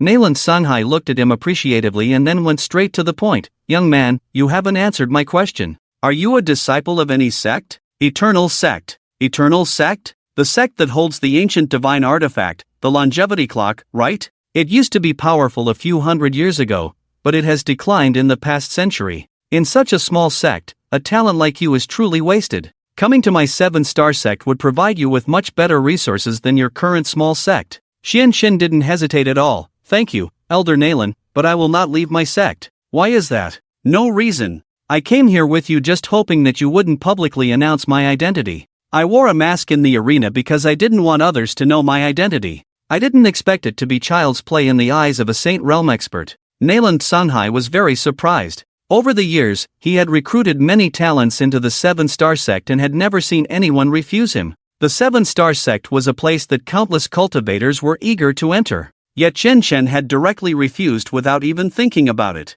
Nalan Sanghai didn't show his emotions on his face, just took a sip of tea and said calmly, what if I were to make your identity public? The atmosphere at the tea table suddenly became tense, but Nalan Sanghai continued to drink his tea, not taking Qianchen's words to heart. Elder Nalan, are you threatening me? Qianchen squinted his eyes, and his tone was no longer as respectful as before. If you think this is a threat, I don't deny it. But you should know that my original intention was just to recruit talents. My sect does not want any talent to be lost to other sects. Qianchen smiled and took a sip of tea, crossing his legs. So, even if I don't succumb to your threats and refuse to join the Seven-Star Sect, what can you do? Nalan Sanghai also put away his smile. Our principle is to destroy what we cannot obtain. With your talent, if you refuse to join the Seven-Star Sect, I will never let you fall into the hands of our opposing sect. As he spoke, Nalan Sanghai released his immortal shadow once again, this time without restraint, freely releasing his power. Youngster, I'll ask you again, do you want to join the Seven-Star Sect? Facing the terrifying strength of Nalan Sanghai, Qianchen remained calm, which made Nalan Sanghai hesitate for a moment, thinking that he was also a saint-level powerhouse. After all, lower-level practitioners would never remain unfazed in the face of the pressure from higher-level practitioners. But the young man in front of him did. Qianchen said, no one can force Qianchen to do something he doesn't want to do. With that, Qianchen instantly gathered his energy, recited the divine text, and in an instant, he opened the void gate leading to the Star Realm. The void gate appeared in the sky above the tea house, and Nalan Sanghai's face changed drastically. Who is this kid? He's only at the void realm, yet he can open the void gate? Qianchen directly entered the Star Realm, and in an instant, he closed the void gate. Nalan Sanghai was still in shock, and the sky had returned to calm. He also immediately put away his immortal shadow. There were many practitioners on the street, and they were all shocked to see the sudden opening of the Star Realm and Nalan Sanghai, a saint-level practitioner. Nalan Sanghai stood at the door of the tea house, looking at the place where Qianchen had opened the void gate, his expression changing constantly. I thought this kid only had extraordinary talent in cultivation, but I didn't expect him to be so exaggerated. I have to report back to the sect master. If this kid is not eliminated, in a few years, he will become a powerful existence in the ancient continent. In the Star Realm, Qianchen was panting heavily, allowing himself to speak and act as he pleased. However, with his realm and soul power as the determining factors, he could never defeat a saint-level powerhouse. So he had no choice but to open the void gate in public and enter the Star Realm. Qianchen also silently noted the names of the Seven-Star Sect and Nalan Sanghai. One day, he would have to pay the price for his recklessness today. Qianchen was not in a hurry to leave the Star Realm. Since he was already here, he might as well capture a few low-level soul beasts and sell them to the Beast Arena, which would also repay the money Muyu had paid for him at the Beast Arena. The Star Realm was filled with war mist, just like the last time he entered. Where are these soul beasts? I didn't see them last time I came in. It's really strange. Qianchen recited the divine text flight and searched around in the war mist. Fortunately, his efforts paid off, and he found 2 soul beasts, the black gold apes, leisurely walking in the mist. Finally, I've found them. These were 2 black gold apes, one of the strongest soul beasts in the terrestrial realm. Generally, only when the elder group of major sects entered the star realm together would they hunt the black gold apes. Under normal circumstances, they would never provoke the black gold apes, because not only were they powerful in combat, but they also had a strong sense of unity as a species. Once a black gold ape in their race was attacked or hunted, as long as it had not left the star realm, they would spare no effort to kill those practitioners. But Qianshen had no idea about this. He looked at the 2 black gold apes with delight. I'm lucky. These 2 soul beasts are not at the broken realm. Isn't this little Karami? Because it was within the void star realm, Qianshen did not have too many scruples and released the immortal techniques that were forbidden by the ancestors in the outside world at will. Earth-bursting heavenly star. Myriad phenomena heavenly attraction. 2 black golden apes were driven back by the sudden attacks, and one of them, in order to protect its companion and escape, selflessly blocked Qianshen with a body full of scars. Qianshen descended from the sky and looked at this dying black golden ape, saying, "Don't worry, I won't kill you too. If you die, I won't have any money." Crossing over this black golden ape that had lost its ability to move, Qianshen once again reached out towards the one that was desperately trying to escape into the depths of the war fog. Qianshen took out He Xiao, and because of insufficient soul power, he had to use the small thunder control technique like He Xiao did that day. The black golden ape fell to the ground, its eyes filled with fear as it looked at Qianshen, making roar sounds from its mouth. Unbeknownst to Qianshen, this was a signal for help between the black golden apes. In the war fog, a group of black golden apes all heard the cry for help from this little black golden ape. The largest of them, the chief of the black golden apes, suddenly stood up, towering 50 meters high like a small mountain. He was the chief of the black golden apes. The chief of the black golden apes pounded his chest with his ape palm, letting out a roar, and then led a group of black golden apes towards the direction where the cry for help came from. Qianshen bound the 2 black golden apes together, then used divine writing to say, "Qiankuan bag." In an instant, an inconspicuous cloth bag appeared in Qianshen's hand. Qianshen exclaimed, "I didn't expect such a thing to exist in this world." Qianshen aimed at the 2 black golden apes and said, "Collect," and the 2 black golden apes were immediately collected into the Qiankuan bag. In the future, I'll put everything I need in this Qiankuan bag when I go out, so I don't have to carry it all the time. After doing all this, Qianshen once again recited the divine writing to open the gate of the void and leaped out. Just as the gate of the void closed, the immensely huge chief of the black golden apes led a group of black golden apes to arrive here. It looked around and didn't find the 2 little black golden apes, and immediately let out a furious roar. The reason it was so angry was because they were its children. Qianshen did not know that in just an hour in the void star realm, he had already angered the black golden ape tribe in the void star realm. At this moment, in the main hall of the 3rd-ranked sword sect on the ancient continent, Lord Left Protector, for some reason, the chief of the black golden apes in the void star realm suddenly became furious and injured many of our disciples who were sent in for training. The Left Protector of the sword sect opened his eyes, showing a look of confusion on his face. Which disciple doesn't understand the rules and angered it? It's not that. The chief also injured several elders from other sects, as if it's angry at the entire human group.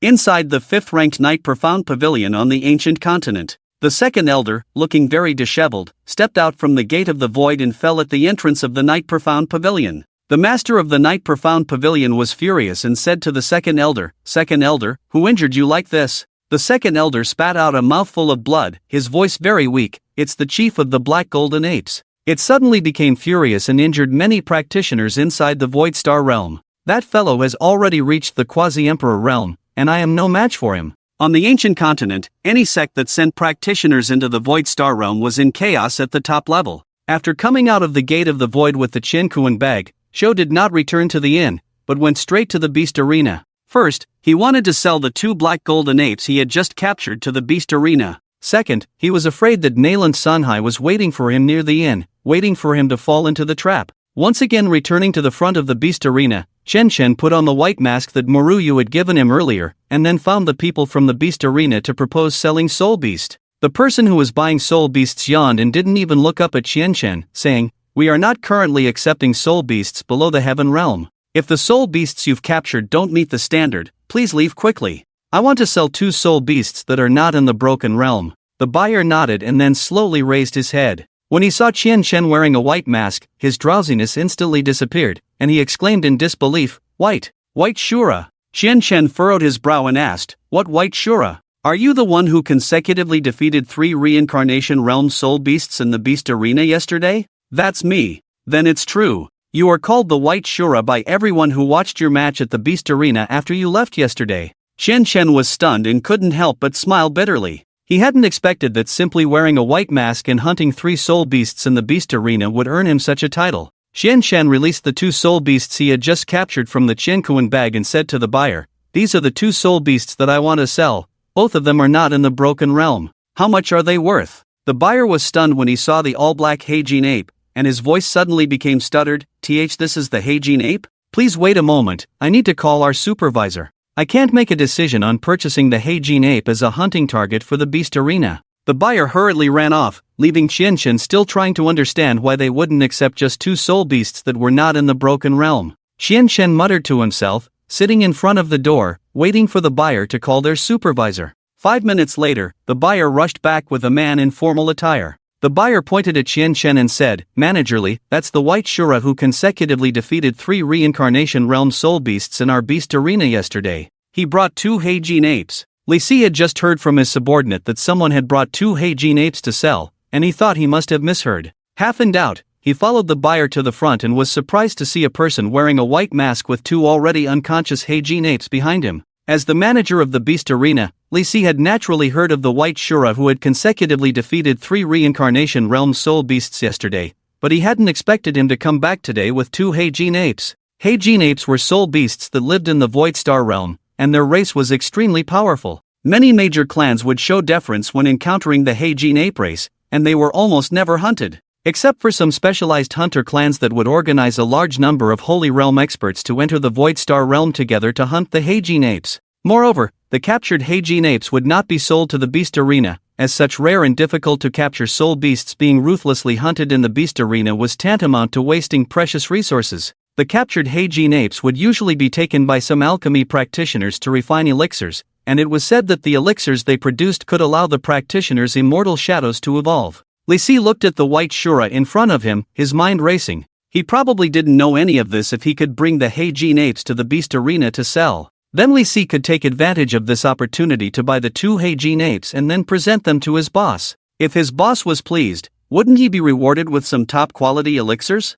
Li Si looked at Chen Chen with a smile and said, "Hello, sir. Let me tell you, are you selling these 2 soul beasts?" "Yes, both of them are not in the broken realm." Li Si glanced at the 2 soul beasts behind Chen Chen, confirming that they were indeed the Heijin apes, and immediately became excited, but still said calmly, "Sir, do you know what species the 2 soul beasts you want to sell are?" Chen Chen looked over, shook his head in confusion, and then said, "I don't care what species they are, just tell me how much they're worth, I'm in a hurry." Li Si couldn't help but laugh inwardly. He never expected that this powerful White Shura was actually an idiot who didn't even recognize the black gold ape. No wonder he was foolishly trying to sell the 2 black gold apes at the beast arena. "Alright, sir. 2 soul beasts below the profound realm can be sold for 30,000 ancient coins. I'll have my men fetch it for you." Li Si signaled to his follower, who immediately ran to get 30,000 ancient coins. "Sir, here are your 30,000 ancient coins. Please take them." Chen Chen received a large bag of ancient coins and smiled. He put the money into his bag of holding and planned to leave.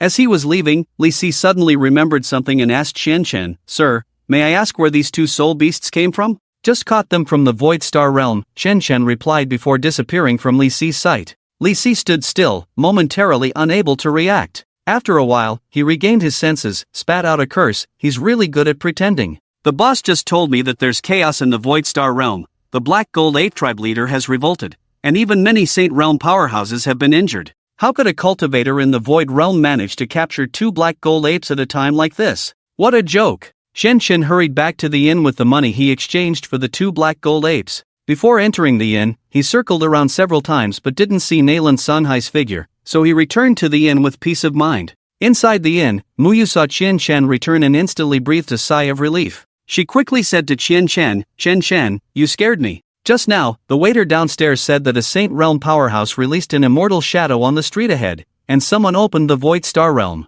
I thought you might have been affected." Chen Chen smiled and didn't tell Muyu that he was the one who opened the gate to the Void Star realm. "Xiaoyu, this is the money I owe you. I don't know if it's enough." Chen Chen didn't know how much money Muyu had paid for him that day, so he simply gave her all the ancient coins he had just exchanged. Muyu was stunned to see a large bag of ancient coins. My goodness, where did you suddenly get so much money? Shen was about to explain when the door was suddenly pushed open. Outside stood a solemn-looking Zuo Nan. He said to Chen and Muyu, an urgent order has been sent from the sect, saying that a major incident has occurred within the sect. The divine son Chen, the sect master's disciple Zuo Nan, and Muyu are to return to the sect immediately. The three of them immediately rushed to the Eternal Sect. On the way, Chen asked Zuo Nan what had happened in the Eternal Sect. Zuo Nan said he didn't know either, only that he had received an urgent order from the sect, but it didn't specify what had happened, only that they should return quickly. Muyu looked at Chen and had a premonition that the incident in the Eternal Sect was likely related to him. Finally, in the early morning, the three of them arrived at the Eternal Sect. Unlike before, the lights were on in the Eternal Sect. According to the sect's rules, it should have been curfew at this time, but today the Eternal Mountain was unusually bright. As soon as they entered the sect, they saw the elder Lingfeng. Divine Son, you finally returned. Come with me to the main hall. The sect master has been waiting for you for a long time. Apart from the elder Lingfeng, the other elders were not qualified to enter the main hall, but in such a special situation, all the elders were called into the main hall. As soon as Chen and the others entered the main hall, they saw dozens of elders standing in the middle of the main hall, and the 5 highest elders were sitting on the elders' seat. Everyone's faces were grim, and the atmosphere in the main hall was very solemn. Divine Son Chen, pay respects to the sect master. Zuo Nan pays respects to master. Muyu pays respects to master. Kairoyan nodded, indicating for them to rise, and then said solemnly, we urgently called you back because today, the Eternal Sect lost 5 elders, 4 elders were seriously injured, and 1 elder's immortal power was crippled. Zuo Nan's face changed drastically and he asked, Master, what's going on? Could it be that someone from an external sect attacked us? The Venerable Bai stepped forward to explain on behalf of Qi Ruyan, no, it's not like that. Some time ago, a village at the foot of the Eternal Mountain was massacred, and a mentor and 10 disciples died. The sect leader ordered me to send 10 elders to investigate the matter. During the investigation, these elders clashed with the practitioner who massacred the village, and the elders were no match for him. Bai paused for a moment, showing a resentful expression. 5 elders fell on the spot, and the remaining 5 elders managed to escape, but they were also seriously injured. This person openly provoked the Eternal Sect and must be killed to avenge the deceased elders and disciples. Chen's expression changed slightly. He didn't expect that such a big incident would happen just a few days after he left the sect. Shinji, the reason for calling you back is to prepare for the Great Council of 100 Sects with me. Zuo Nan, Xiaoyu, that person is formidable, and the elders who escaped back cannot specify the exact cultivation level of that practitioner.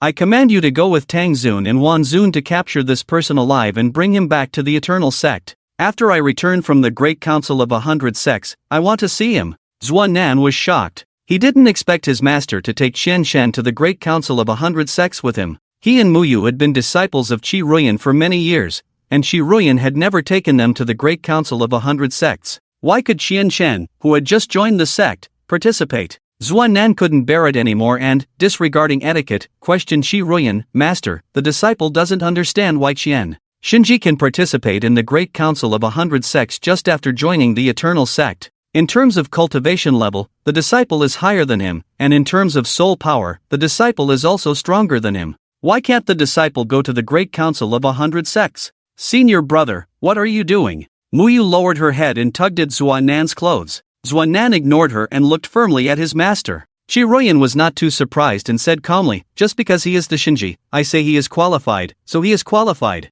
Zuo Nan clenched his fists, adding another ounce of hatred for Chen. Shinji, what is Shinji? This position of Shinji should have been mine, Zuo Nan's. In the end, Zuo Nan did not erupt, but only knelt on one knee and replied to Qi Ruyan, the disciple will obey the master's command. After that, Zuo Nan left the main hall. Muyu wanted to say something for her senior brother, but Qi Ruyan announced the end of the meeting and only asked Chen to stay. After everyone left, only Chen and Qi Ruyan remained in the main hall. Sect leader, do you have something to discuss with me? Qi Ruyan nodded and asked Chen, tomorrow morning, leave the sect with me and head to the North Cole Island. By the way, Shinji, what did you gain from leaving the sect this time? I went to the beast arena with Xiaoyu and Zuo Nan, and we hunted and killed 3 reincarnation realm soul beasts, which greatly improved my soul power. Qi Ruyan was once again surprised by Chen. 3 reincarnation realm soul beasts were already a terrifying existence for Chen, who was only at the void realm. Yet he managed to hunt and kill them in just 2 days. Also, Sect leader, I entered the Void Star realm and captured 2 unbreakable realm soul beasts to sell to the Beast Arena.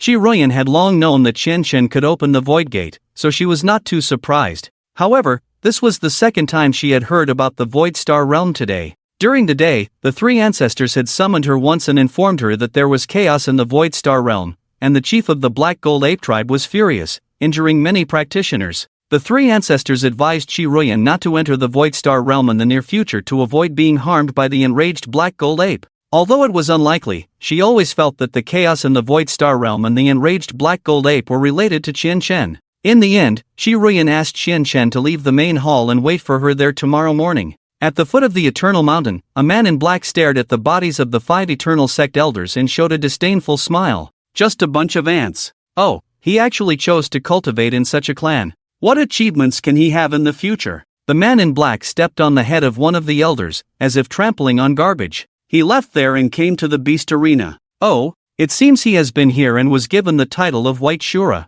Interesting. That night, in the Beast Arena of Cov City, another challenger with a black mask appeared. He simultaneously challenged 5 soul beasts in the Void Realm, completely shocking the entire Cov City. What concept is 5 soul beasts in the Void Realm? Moreover, to challenge them simultaneously. Even a Holy Realm strongman may not be able to simultaneously challenge 5 soul beasts in the Void Realm. But this man in black did it. He used a divine art that dazzled all cultivators. Even the Holy Realm strongman present could not understand the meaning of the divine art he spoke. And he also gained a nickname, Black Shura. The next day, in the morning, Qian Shen rubbed his eyes and stood at the door waiting for the sect master Shi Ruyan, ready to go to the North Cold Island with her, completely unaware of what had happened in the Cov City at the foot of the mountain. And his 3 masters also broke the rule and did not rest today, appearing in the sect outside of Qian Shen's practice time. Disciple, the body of the Azure Sky realm has been obtained. We are waiting for you to come back and help you become an immortal body. Leaving the Eternal Sect, Qian Shen followed Shi Ruyan to the foot of the Eternal Mountain. On the way, Shi Ruyan did not say a word. Qian Shen felt the atmosphere was a bit awkward and couldn't help but speak. Sect Master, are we the only ones going to participate in the 100 Sects conference? After all, our sect is so big. Shi Ruyan glanced at Qian Shen and said, the Eternal Sect is not considered a big sect. It ranks outside the top 50 on the ancient continent. There are only 3 spots for the conference, and in the past, 3 elders went to participate. Today's situation is special, so I will replace the 3 elders. Isn't there still 1 spot left? Why not bring 1 more person? He is already waiting for us on the North Cold Island. With only a few days left before the 100 Sects conference, Qian Shen had not yet reached the Holy Realm and could not travel directly like Shi Ruyan, so the 2 chose to rush to the North Cold Island by flying sword. The 2 flew on the clouds, and Qian Shen saw many cultivators flying on swords like them, and occasionally saw practitioners who were extremely fast in their aerial cultivation. After a whole day of flying, Qian Shen and Shi Ruyan finally arrived at the North Cold Island. The North Cold Island was, as its name suggested, covered in snow, exceptionally cold. Find a place to stay tonight, and enter the conference venue at noon tomorrow. Shi Ruyan and Qian Shen cancelled their flying swords and arrived at the main city of the North Cold Island, Venus. Qian Shen looked around curiously and found that the people here were different from those on the ancient continent, with an average height taller than those on the ancient continent. The 2 found an inn to stay in, and Qian Shen couldn't stand the boredom and left the inn. Venus was already crowded with practitioners from various continents, and the streets were packed. After walking around for a while, Qian Shen felt that there were too many people and decided to go to the arena in the main city of Venus. I haven't seen what the arena is like since I went to the Beast Arena last time. Qian Shen inquired all the way and finally arrived at the arena in the main city of Venus. As soon as he arrived at the entrance, a staff member immediately approached Qian Shen and asked, Sir, are you here to buy a spectator ticket or to participate as a competitor? Competitor. You are not a local of the North Cold Island, are you? Have you participated in the arena on other continents before? If so, you can present your identity card, which is universal for arenas on various continents. Qian Shen was stunned and shook his head awkwardly. I have never participated in the arena. This is my first time here. The staff member nodded and then took Qian Shen to process the identity card. Qian Shen hesitated when filling out his identity. He was unwilling to expose his true identity to avoid unnecessary trouble. So, he registered his identity information on the identity card as prisoner, without joining any sect. His realm was the Void Realm, and his soul power level was in the early stage of the Fiery Soul. After entering the arena, Qian Shen found that there was actually not much difference between here and the beast fighting arena, the only difference being that the beast fighting platform was replaced by the arena platform. Xian Chen received a battle sequence number, which was randomly assigned, and the matched opponent was also random. So, it was very likely to see in the arena that a practitioner of the heavenly realm would be matched with an opponent of the holy realm. At this time, practitioners of lower realms could choose to accept or refuse the challenge. Once such a cross-level battle was won by a lower realm practitioner, the number of victories would increase according to the level difference. For example, if a practitioner of the reincarnation realm was matched with a practitioner of the void realm, and the practitioner of the reincarnation realm won, the number of victories would increase by 2. However, if two practitioners of the same realm were opponents, regardless of who won, the increase in the number of victories would be 1. Following this pattern, if a practitioner of the reincarnation realm defeated a practitioner of the holy realm, which crossed 3 levels, the increase in the number of victories would be 4. Of course, in the arenas of various continents, there has never been a successful match across 2 levels, let alone 3. After understanding these rules, Xian Chen sat in the waiting room, waiting for his sequence number to be called. In the VIP viewing room of the main arena in the city of Venus, the third-ranked master of the sword sect in the Hanggu continent yawned as he watched the battle between 2 practitioners who had not yet reached the unbreakable realm on the platform.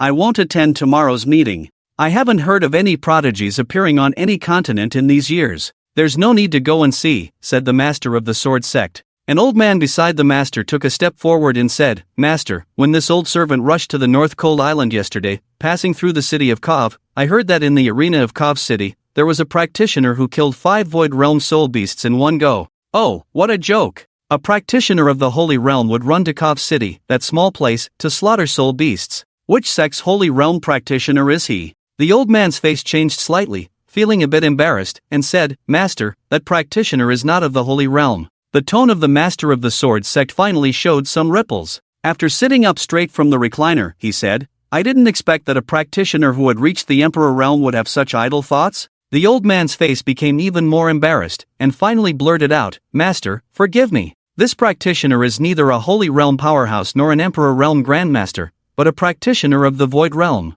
He also simultaneously challenged 5 void realm soul beasts. In an instant, the air in the entire VIP viewing room became cold, and the old man was startled by his own master. The master of the sword sect's eyes were sharp as he said, Mo, are you sure you're not joking with our sect? A practitioner of the void realm, simultaneously challenging 5 void realm soul beasts, which is already a challenge at the same level, has little chance of success, and he actually killed them all? How dare you deceive me? This matter is absolutely true. After tracking him, I found that he was just a practitioner of the void realm, and he actually noticed me tracking him, so I couldn't find him. The master of the sword sect narrowed his eyes and smiled slightly. Interesting, truly interesting. What kind of person is this, achieving something in the void realm? Mo, you have already reached the peak of the holy realm, and you were actually noticed by a practitioner of the void realm. I wonder if this person has also come to the 100 Sects conference. If I can see him tomorrow, I will make sure he joins the sword sect. In the arena, Chen Chen waited for nearly an hour and finally heard his sequence number being called.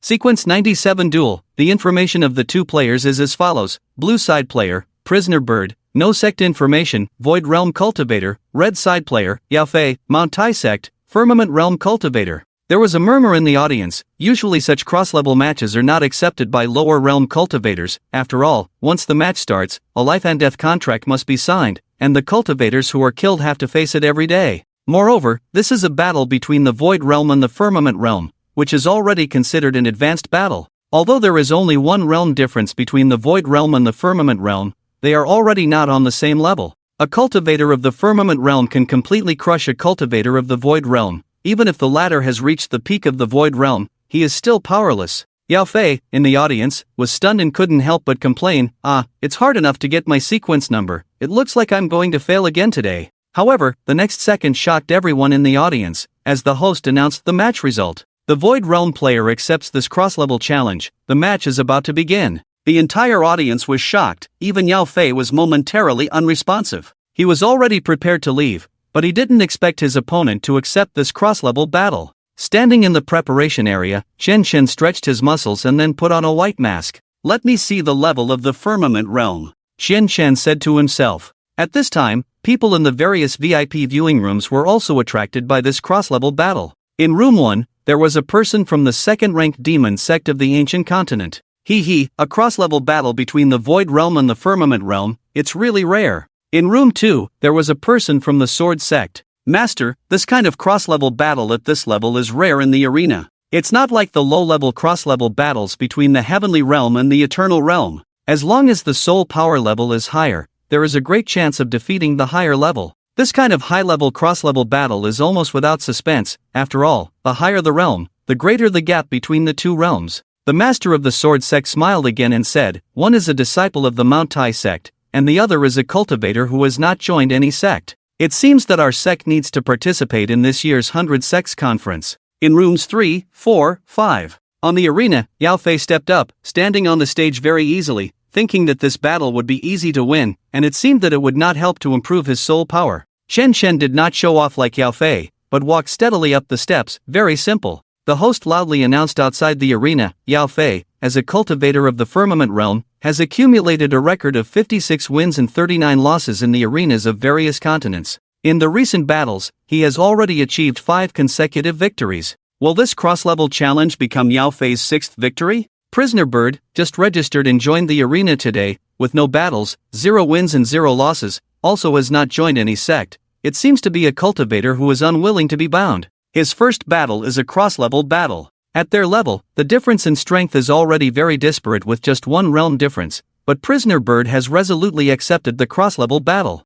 Could it be that he has extraordinary abilities? Will this battle become his first victory in his arena career? Let's wait and see. Because of the upcoming 100 Sects conference, the audience seats were filled with disciples from various sects, and they were naturally happy to watch a cross-level battle between the Void Realm and the Firmament Realm on the eve of the 100 Sects conference. Although everyone knows the result, it does not prevent them from being excited. I didn't expect you to dare to accept this cross-level challenge. Don't you know that at the level of the Void Realm, the disparity in strength increases significantly with each realm? As you are a newcomer to the arena, I'll give you a chance to admit defeat. Otherwise, when we start later, I won't hold back and will kill you. Chen Chen just smiled lightly. No need to be polite, go ahead and torture me. There were specially treated instruments around the arena, and whatever the players said on the arena would be made public, so Chen Chen's conversation with Yao Fei was heard by all the audience. Damn! This player called Prisoner Bird, as the weaker side, is actually so arrogant? What does it mean to torture him? He talks tough before the match, but he'll die miserably after the match. You guys don't understand anything. Although the arena announces the cultivation level of both sides' practitioners, the level of soul power is not announced. You should know that in the cultivation world, strength is not only based on cultivation level, but also on physical refining and soul power level. If this Prisoner Bird's physical refining and soul power level are higher than Yao Fei's, then he really has the capital to be arrogant. I don't believe it. This Prisoner Bird is probably going to be beaten to death by Yao Fei. The host announced the official start of the match, and Yao Fei was still stunned by Chen Chen's words. Torture him as much as you want? Yao Fei had never heard such a brainless remark before, so today he would fulfill him. Yao Fei also didn't hold back, taking the initiative to attack, as there was no room for him to gain anything from this battle. In an instant, Yao Fei gathered his energy, and a huge blue fairy shadow appeared behind him. It is indeed the Azure Sky Realm, Chen Chen instinctively said, and then without any hesitation, he immediately gathered his energy, revealing his own red Void Realm Fairy Shadow. The Void Realm Fairy Shadow was much shorter than the Azure Sky Realm Fairy Shadow. One red and one blue stood on either side of the arena, looking quite ridiculous. Shocking stone breaking. Yao Fei uttered a divine text fairy technique, and instantly several pieces of stone burst in the air, heading straight towards Chen Chen. Chen Chen's eyes narrowed, immediately assuming a defensive posture, enveloping his own body with the fairy shadow. Those pieces of stone exploded as they flew towards Chen Chen, almost failing to withstand the attack, directly dispelling the power. He can barely withstand just one attack. I thought he had some hidden means. Yao Fei smiled, and the next second he kicked out. Chen Chen was also surprised by the power, realizing that he had underestimated the Azure Sky Realm. Although it was only one realm apart, he had not expected such a huge difference in strength. This time, Chen Chen no longer underestimated the situation, putting all his body and mind into the battle. It seems that I can't use defense. He was just testing with that one attack. My master hasn't taught me any powerful defensive fairy techniques, so I can only take the initiative to attack. With this in mind, Chen Chen immediately released his defensive posture. Because he was on the northern cold island and still wearing a white mask, he was not afraid of being recognized by anyone. Moreover, he was fighting against an Azure Sky Realm cultivator, and he probably couldn't win without using his full strength. Heavenly attraction of 1,000 realms. Qian Shen uttered a divine text, and a crack in the night sky opened up on the arena, from which countless meteorites flew towards Yao Fei. Yao Fei was stunned by this scene, quickly retracting his attack and swiftly retreating, avoiding the impact, and then looked at Qian Shen in amazement. This is an otherworldly fairy technique. How can Prisoner Bird use an otherworldly fairy technique? Damn! Even a cultivator who has just stepped into the holy realm needs to study for a while before being able to use otherworldly fairy techniques. This Prisoner Bird is just a void realm cultivator, how can he? Countless exclamations erupted from the audience, and those in the VIP viewing room of the major sects were also shocked. Qian Shen paid no attention to the shocked voices in the arena. He knew that if he wanted to successfully challenge someone of a higher level, he could only rely on his own ability to seize Yao Fei's mistakes in order to have a chance of defeating him. Taking advantage of Yao Fei's moment of distraction, Qian Shen reached for his black roar and struck at Yao Fei. Of course, as Qian Shen rushed forward, he once again recited a divine text, Earth-bursting star. The purple night pearl appeared in the sky above the arena, gathering the surrounding immortal energy. A large number of stones began to gather around it, rapidly increasing in size until it became a sphere with a diameter of 10 meters. The crowd gasped in astonishment at this terrifying gathering of immortal energy, a sight usually only seen in battles among the Holy Realm's strong. The old servant next to the head of the sword sect saw the black sword in Qian Shen's hand and exclaimed in surprise, "That is, Black Roar?" The old man vaguely remembered that the sword named Black Roar was crafted by an outstanding swordsmith in the sword sect many years ago using special materials. Initially, the Black Roar was used by him, but later it was given to the Eternal Sect's peerless sword saint. How could Black Roar be in this person's hands? Yao Fei saw the terrifying giant stones in the sky and Qian Shen charging towards him with the Black Roar in hand, quickly assuming a defensive posture. Qian Shen understood that he had to quickly unleash a set of immortal techniques to defeat Yao Fei. As he charged towards Yao Fei, he focused his thoughts, causing the giant stones in the sky to roll towards Yao Fei. Ascension Thunder Art. Qian Shen unleashed his immortal technique, and a black sword appeared in the hands of his immortal shadow, sending a terrifying sword energy towards Yao Fei. Sword flowers flew, and the terrifying power instantly exploded on the arena. Yao Fei, a practitioner of the celestial realm, did not panic too much in the face of Qian Shen's attacks. After blocking the first strike, he quickly leaped and disappeared from Qian Shen's sight.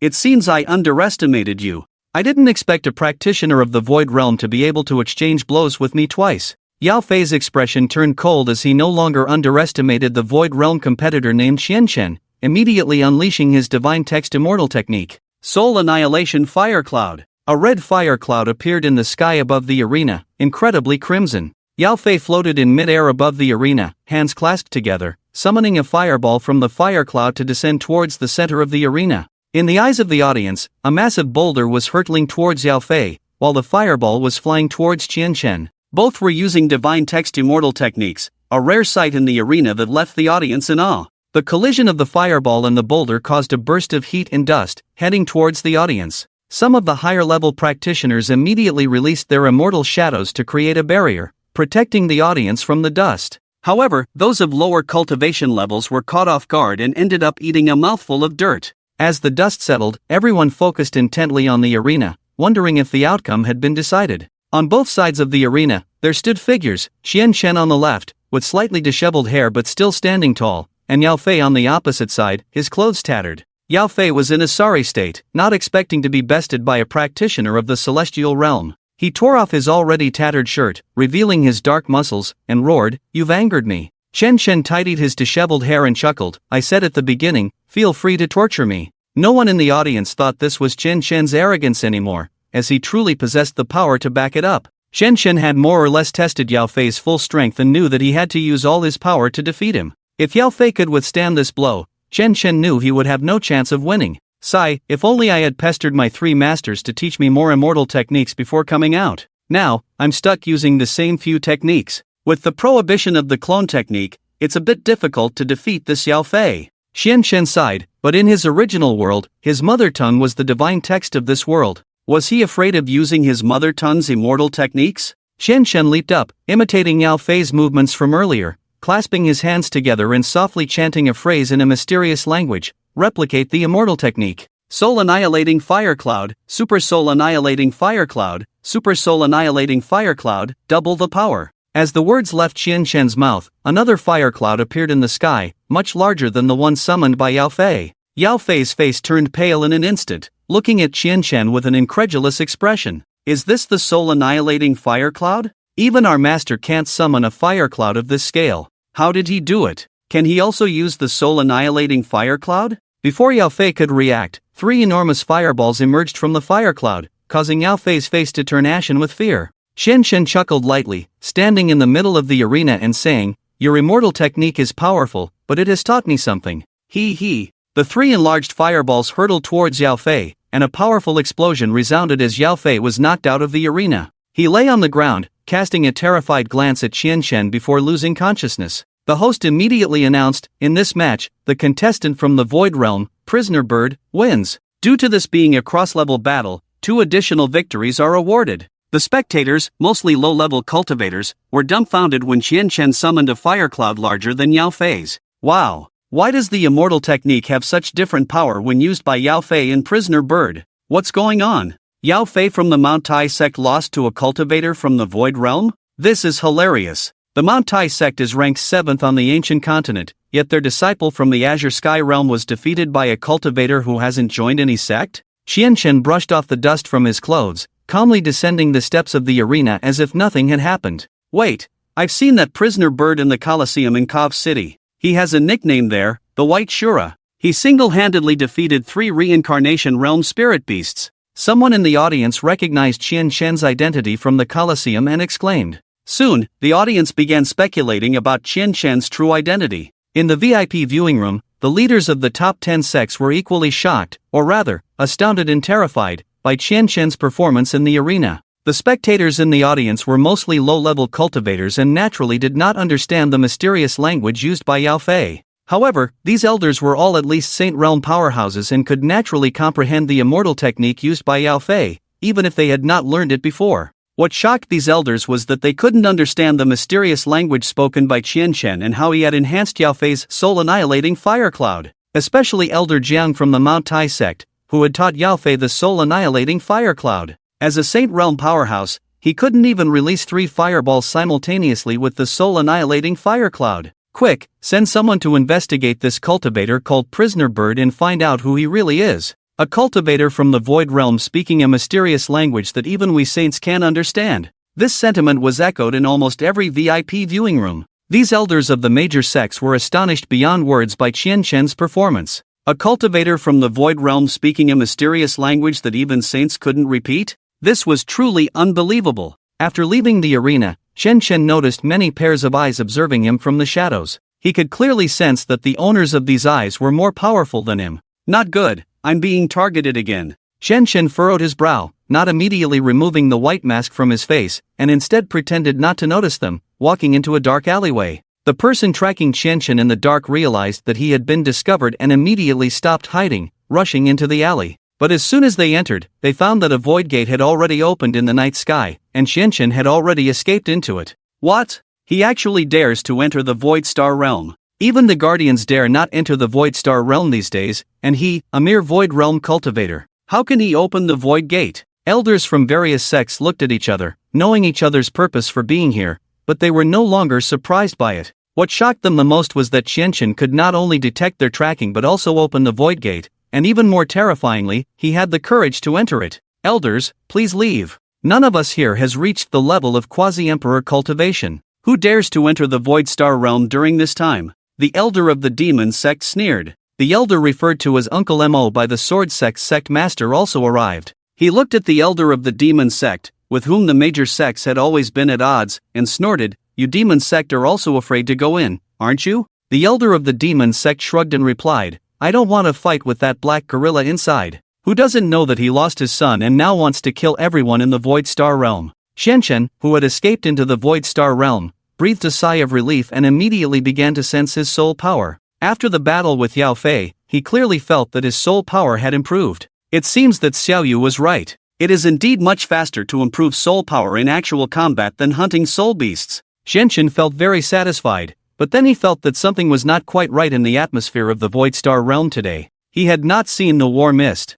In an instant, Qian Shen's scalp tingled, feeling a very terrifying danger. Without hesitation, he used the instant flash fairy technique. Just as he flashed out, a huge pit appeared where he had been, and looking up, Xianchen saw a soul beast the size of a small mountain standing there. Xianchen did not know that this was the patriarch of the black gold ape. Damn! Such a big one, it's the same species as the two soul beasts I caught last time. Could this be their grandpa? Xianchen vaguely saw the fairy shadow behind the black gold ape, not even bothering to remember the color. He exerted all his strength to escape. He used the instant flash more than a dozen times in a row, and without any regard, used the concealment technique to distract the attention of the black gold ape, allowing his true body to escape. After running a long distance, Xianchen did not stop and immediately opened the void gate, fleeing the void star realm in a very sorry state. Xianchen sat on the ground panting heavily, with a look of lingering fear. The reason he fled in such a panic was because he saw the fairy shadow behind the black gold ape, which was the size of Mount Tai. He knew that a soul beast could not reveal a fairy shadow. Once a fairy shadow could be seen on a soul beast, it had at least reached the level of quasi-emperor. Scared me to death. Fortunately, I ran fast. If I had been a little slower, I would have been dead. That's a quasi-emperor level soul beast. It could have killed me with a single slap. Inside the Void Star realm, the patriarch of the Black Gold Ape was extremely angry when he saw Xianchen run away from him, and he fiercely pounded his chest with his ape palm several times. At the first sight of Xianchen, he smelled the scent of his two sons on him and was very sure that it was this human who had captured his two sons. Roar! The patriarch of the Black Gold Ape let out a roar. He had remembered Xianchen's scent and tried to transform into human form, but after several attempts, he reverted to the form of the Black Gold Ape. At this time, a voice came from the depths of the abyss in the Void Star realm. Your cultivation level has not reached the level of an emperor. There is a risk of falling if you forcibly transform into human form. Practice well for a few days before attempting to transform into human form again. The Black Gold Ape was very respectful of this voice, nodded, and then disappeared in this area. The voice came from the huge bronze door that Xianchen saw for the first time when he entered the Void Star realm. Xianchen returned to the inn with Qi Ruyan. Their rooms happened to be adjacent. When Xianchen returned to the inn, Qi Ruyan noticed him, opened the door, and looked at Xianchen expressionlessly. Shensi, where did you go just now? Xianchen awkwardly touched his nose, not wanting Qi Ruyan to know that he had almost caused trouble in the Void Star realm, and lied, it was stuffy in the inn, so I went out for some fresh air. Qi Ruyan looked at Xianchen for a long time before saying, I don't know what's going on outside. There were many elders from various sects on the street just now. Go back to your room and rest quickly. It's not very peaceful outside. Understood, master. You should also rest early. Good night. Xianchen finished speaking and quickly returned to his room. Qi Ruyan had no idea that the elders outside were searching for the person who lived next door to her, Xianchen. Late at night, a figure stood outside the inn where Xianchen and Qi Ruyan were staying. This person was wearing a black cloak and looked with interest at the inn. The 100 Sects Conference. It's been many years since I last came. It's just right to go and see with this kid. I wonder if those few little guys have broken through the Saint realm. This person in black was none other than the Emperor Realm White Bone hidden in the eternal mountains and rivers. After Xianchen and Qi Ruyan left the sect, he followed them all the way to the North Cold Island. Early the next morning, Xianchen woke up early, had breakfast downstairs, and then returned to his room. Xianchen began to operate his soul power. He had a feeling that he was about to break through to the mid-stage of the fiery soul. I didn't expect my soul power to increase so quickly, but my cultivation level is still increasing slowly. Should I try using the divine script again? With this thought, Xianchen decided to use the divine script to elevate his cultivation level. Upgrade cultivation level. However, after saying this, there was no change in the immortal shadow behind Xianchen. He frowned. What's going on? Is it bugged? After saying upgrade cultivation level, he found that his cultivation level did not change at all, feeling a little confused. He said it several times in a row, but still no change. He realized that it seemed that in the Void Realm, using the divine script to upgrade his cultivation level was no longer effective. Well, it seems that this cheat is not omnipotent. Otherwise, wouldn't I be able to directly advance to the Emperor Realm? I should just focus on practicing diligently in the future. Although somewhat disappointed, Xianchen discovered a new use for the divine script in his battle with Yao Fei. He was proficient in English, and the divine script was just a common language for him. As long as he encountered some high-level cultivators, he could use the divine script to copy their immortal techniques at will. This meant that he invisibly mastered many immortal techniques without having to deliberately seek out advanced ones. Xianchen did not know that although using upgrade cultivation level did not directly promote his cultivation level, it made his cultivation more solid. He had just said upgrade cultivation level more than 10 times, and as a cultivator in the Void Realm, he was already much higher than the normal standard for cultivators in the Void Realm.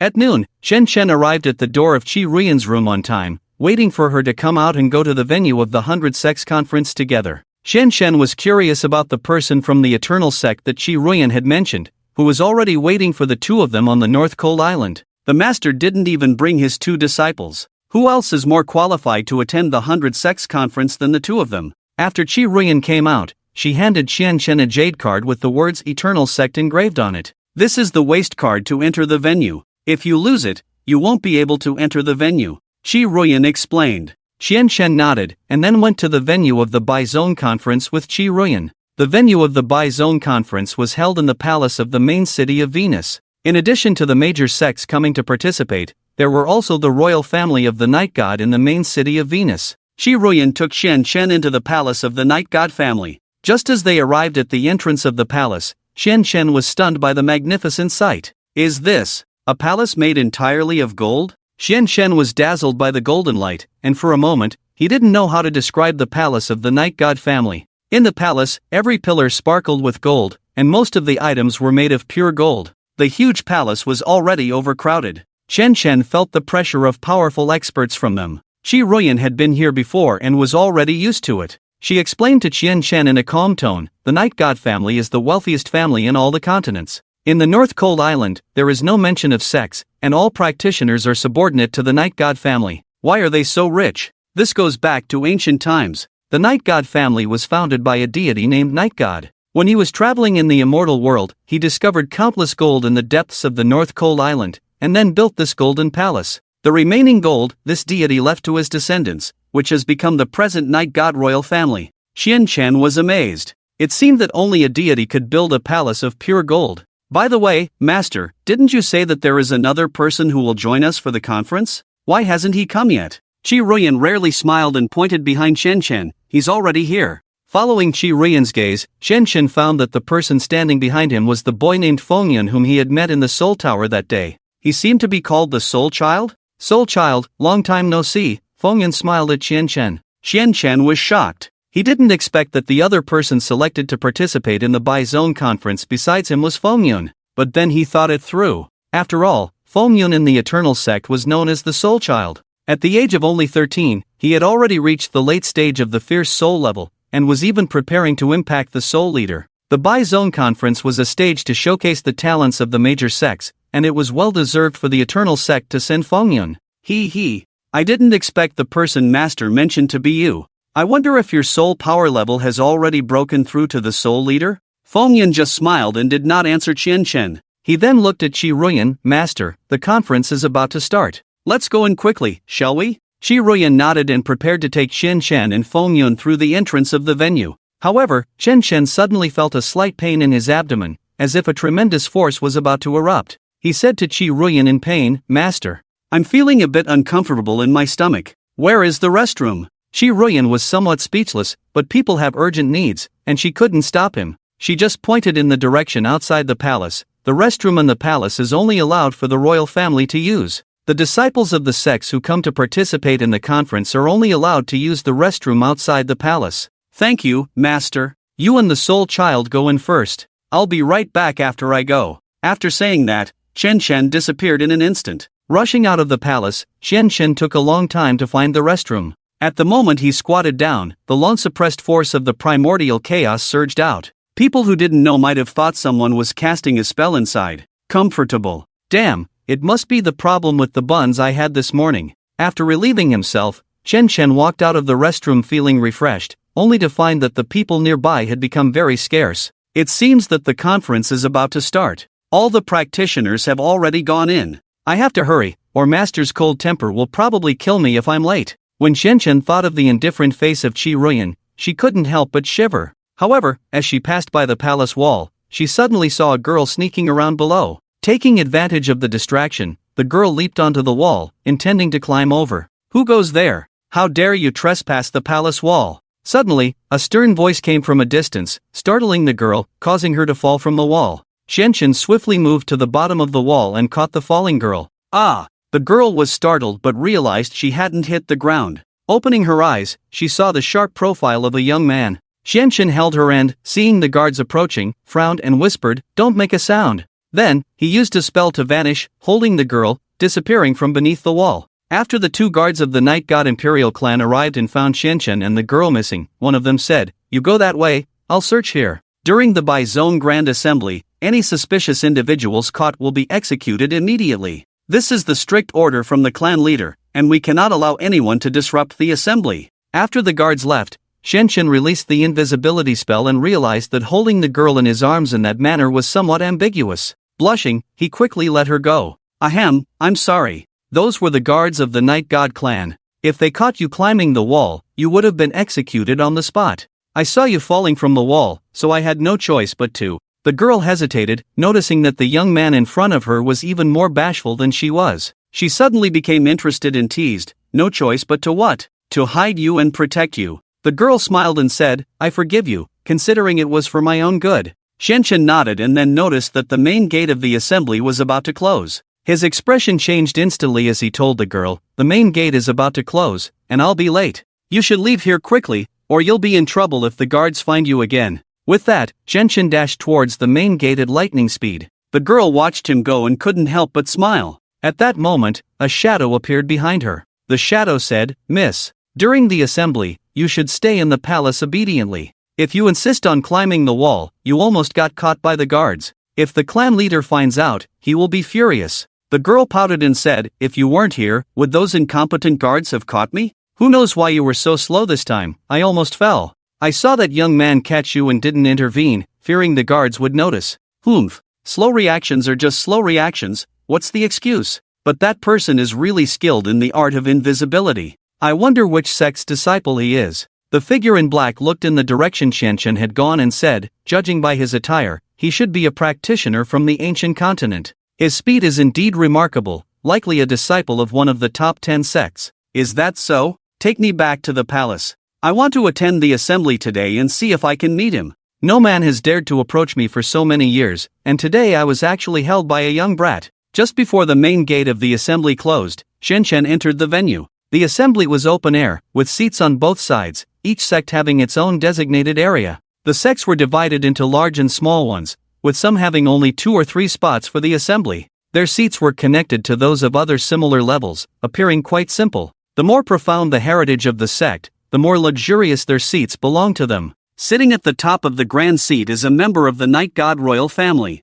Next to the pure gold throne of the Night God royal family, there are 2 seats made of silver. Sitting in them are the head of the Tianshan sect, ranked first among the ancient continent sects, and the Ice Queen from the extreme cold land. It took Xianchen a while to find Shi Ruyan and Fengyun among the many seats. "Shensi, you need to have a sense of time. After all, this is the 100 Sects Conference. People from all sects are here. You represent not only yourself, but also the Eternal Sect." Shi Ruyan frowned and reprimanded Xianchen. Xianchen smiled awkwardly, cough, cough. "You can't blame me for this, the urgency of nature, the big one is the most urgent." In the middle of the venue, an old man walked out. He gathered his energy and performed a fairy technique. In an instant, his body became very large, no longer appearing small in the center of the venue. The huge fairy shadow behind him also revealed his identity as a strong saint. Hello to all the elders and disciples of the sects. Welcome to the 100 Sects Conference. I am Yishin Fenghua of the Night God Royal Family. As the leader of this session's elder group, I declare the official start of the conference. The major sects can send their disciples to show themselves. Our elder group will record every practitioner who comes on stage and then evaluate the top 10 practitioners of this conference. After Yishin Fenghua finished his announcement, he released the fairy technique that made him larger and then left the center of the venue.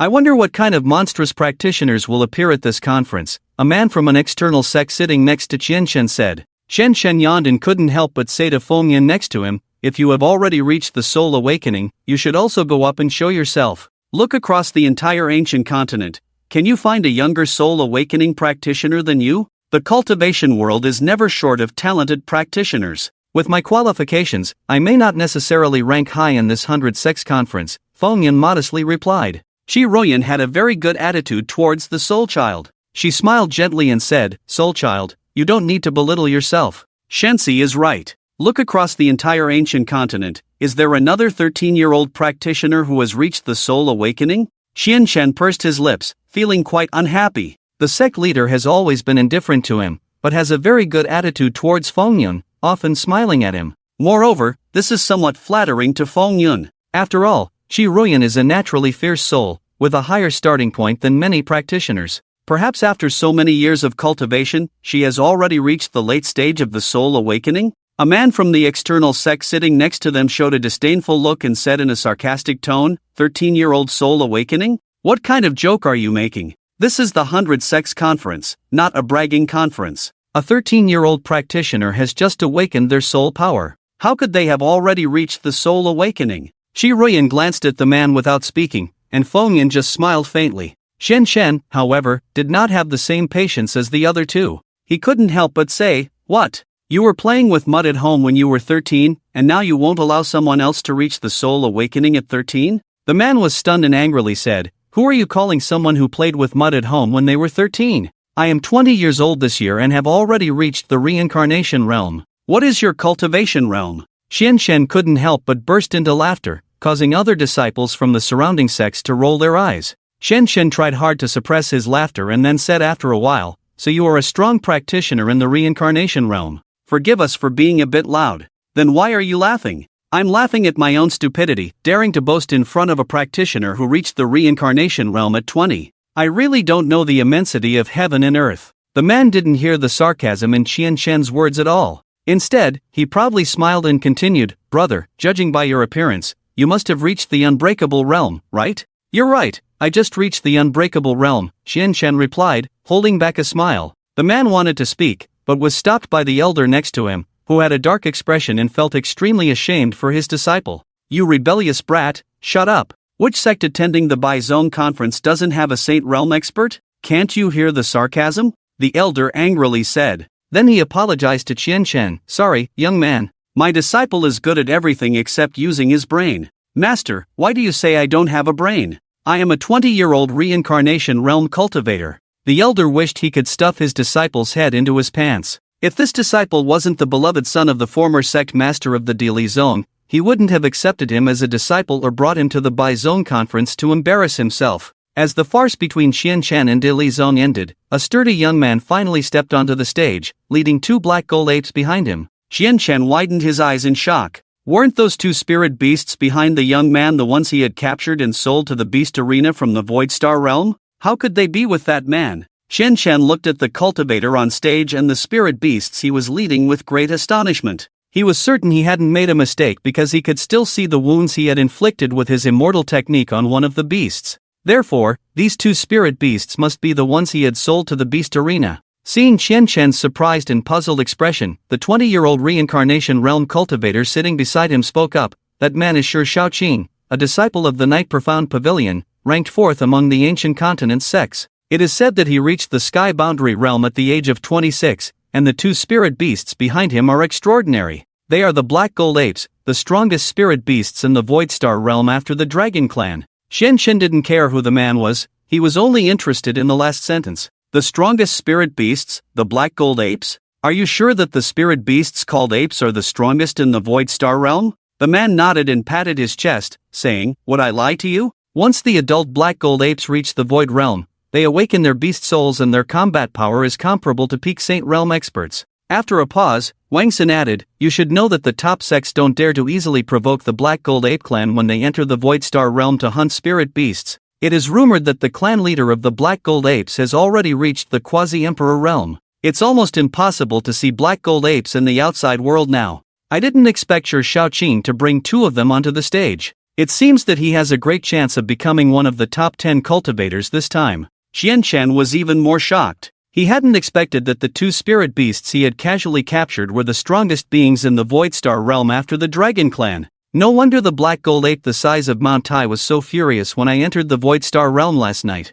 I guess it found out that I had taken its descendants away. Wait, if the Black Gold Ape is so powerful, why did the Beast Arena only give me 30,000 ancient coins? Damn, I've been ripped off. Shen Shen felt a little disheartened, with a feeling of wanting to cry but having no tears. No wonder the first spirit beast buyer he met that day wanted to find their supervisor. It turned out that there was no one selling Black Gold Apes, and he, the fool, didn't take it seriously and sold them. On stage, Shi Shaoqing led the two Black Gold Apes. Without saying a word, he had already attracted a lot of attention from the sects. That's Shi Shaoqing, a disciple of the Night Profound Pavilion. It is said that he broke through the Sky Boundary Realm a year ago and is now striving for the Saint Realm. He even brought 2 black gold apes with him. Oh my god. Which cultivator doesn't know how difficult it is to capture a black gold ape? He actually brought 2 of them. Is the Night Profound Pavilion really that powerful now? Although they are only 2 young black gold apes, but I heard my master say that during the recent chaos in the Void Star Realm,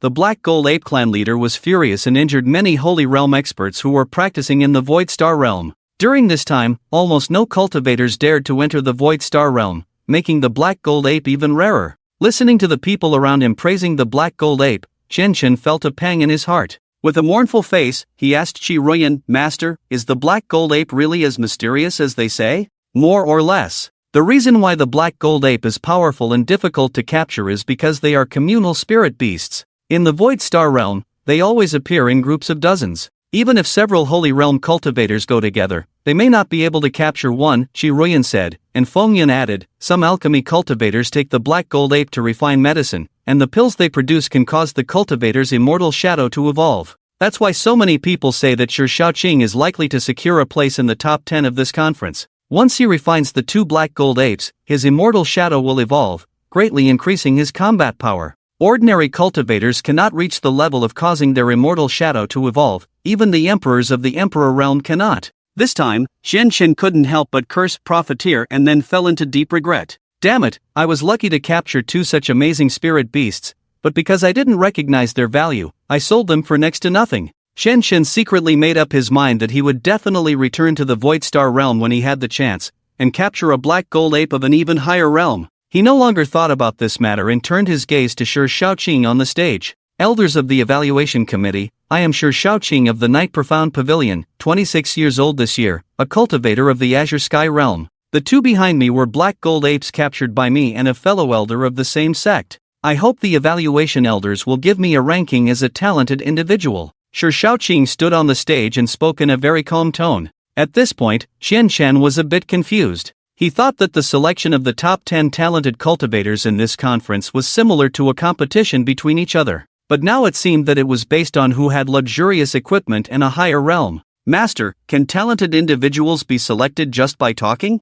Then let me go up, I can do it too." Chen couldn't help but complain. Fengyan gave Chen a disdainful look and said mockingly, "Are you really a genius? You don't even know this. The selection of talented individuals is not as simple as you said, but Shi Shaoqing is just the first one to go up. The elders will rank the cultivators who go up in order. Once there are 10 people, those who want to be among the top 10 talented individuals must challenge the cultivators who are already on the list. If the challenger defeats someone on the list, they will take their place. So this is just the beginning, the real show is yet to come." After Fengyan explained, Chen also understood. Without real strength, even with luxurious equipment, one could not hold on to that position. Wang Xin, who was on the side, was also talkative. He continued after Fengyan, however, "Once disciples of those major sects are on the list, even if our sects, which are ranked lower, have disciples who are stronger than them, they will not initiate a challenge." "Why?" Wang Xin looked strangely at Chen and said, "Are you stupid?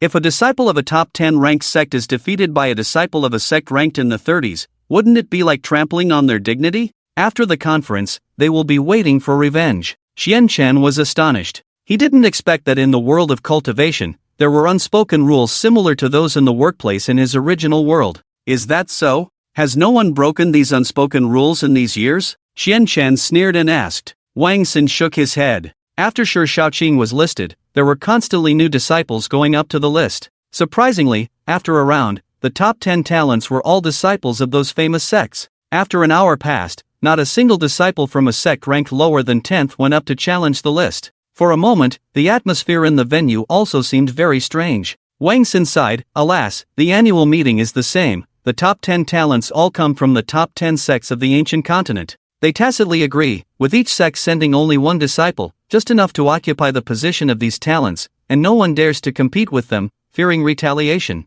Qi Ruyan's expression was not good either. She thought that this year would be different, with other small sects initiating the first challenge to the list, and then they could send Fengyan to challenge. After all, there is safety in numbers. Once a pioneer steps forward to challenge, other sects will follow suit, and these major sects cannot retaliate against all the other sects. Unexpectedly, this year, no one dared to challenge. Just when everyone in the venue thought that this year's top 10 talents had already been decided, a young man with a black mask appeared on the stage. "I want to challenge the second place." The young man with the black mask spoke slowly, ignoring the strange looks of the others in the venue. Xianchen looked at the young man with the black mask, and for a moment, he had a feeling of familiarity, but because of the mask, he could not see his face, nor could he know his identity. Unbeknownst to Xianchen, he had this familiar feeling because the young man with the black mask on the stage was the clone that had slipped away from him on that day without his knowledge. At this moment, the white bone draped in black clothes hiding in the corner of the venue recognized the clone of Xianchen on the stage at a glance.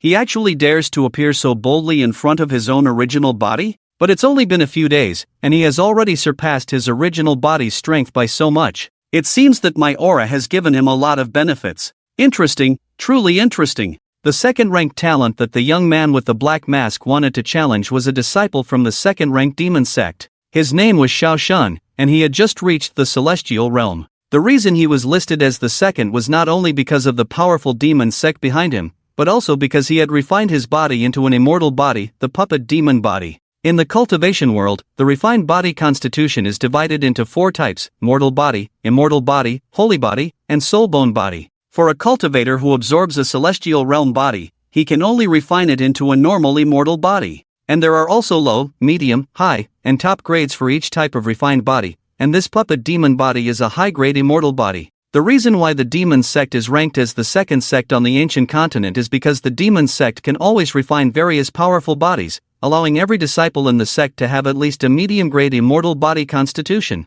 It is worth noting that most of the cultivators in the Holy Realm only have a medium-grade immortal body constitution, and 80% of the Celestial Realm cultivators have no immortal body, all of them are just mortal bodies. It can be imagined how powerful the demon sect is, to let every disciple in the sect have an immortal body. Wang Xin saw a cultivator from outside the top 10 sects stepping up to challenge, and instantly became excited. "I didn't expect that this year there would actually be someone daring to challenge the disciples of the top 10 sects. I wonder which sect he is from." Although his courage is commendable, after the meeting, their sect will suffer, not to mention it's a super sect like the demon sect. The disciple of the demon sect, Xiaoshan, obviously did not expect to be challenged. After being stunned, he sneered. He did not think that the young man with the black mask could defeat him. Xiaoshan walked up to the challenge platform from his seat and looked at the black-masked youth, saying, "According to the rules, challengers must reveal their identities before entering the top 10 rankings. Which sect do you belong to? You have the courage to challenge my demon sect."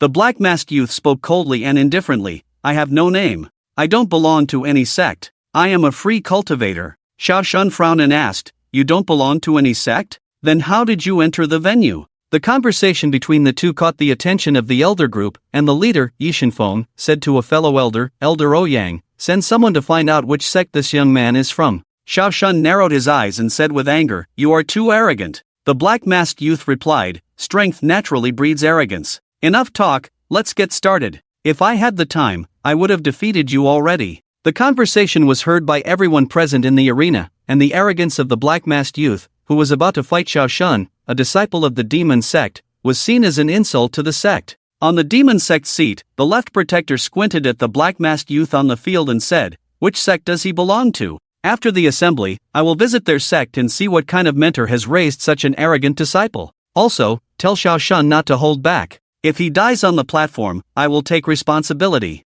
How dare he demonstrate against the demon sect at the 100 Sects assembly? He doesn't know his place." Upon hearing the conversation between the black-masked youth and Xiaoshan, Xianchen couldn't help but chuckle. "TSK, this person wearing a black mask is really outspoken, I like it." But Xiaoshan didn't become the second-ranked talent solely because of the demon sect behind him. He possesses a high-grade immortal body, and his strength should not be underestimated. On the side, Shi Ruyan was also shocked by the words of the black-masked youth. "I don't know which sect he comes from. After this assembly, their sect might be in trouble. The demon sect has always been a vengeful sect." The elder group announced the start of the match, and Xiaoshan and the black-masked youth stood facing each other, neither making the first move. "You go first. I'll give you 3 moves. If you can't defeat me, you can leave the platform on your own." "I will spare your life," said the black-masked youth calmly with his hands behind his back. "Give me 3 moves?" Xiaoshan couldn't believe his ears. He had never heard such a ridiculous request before. Not only Xiaoshan,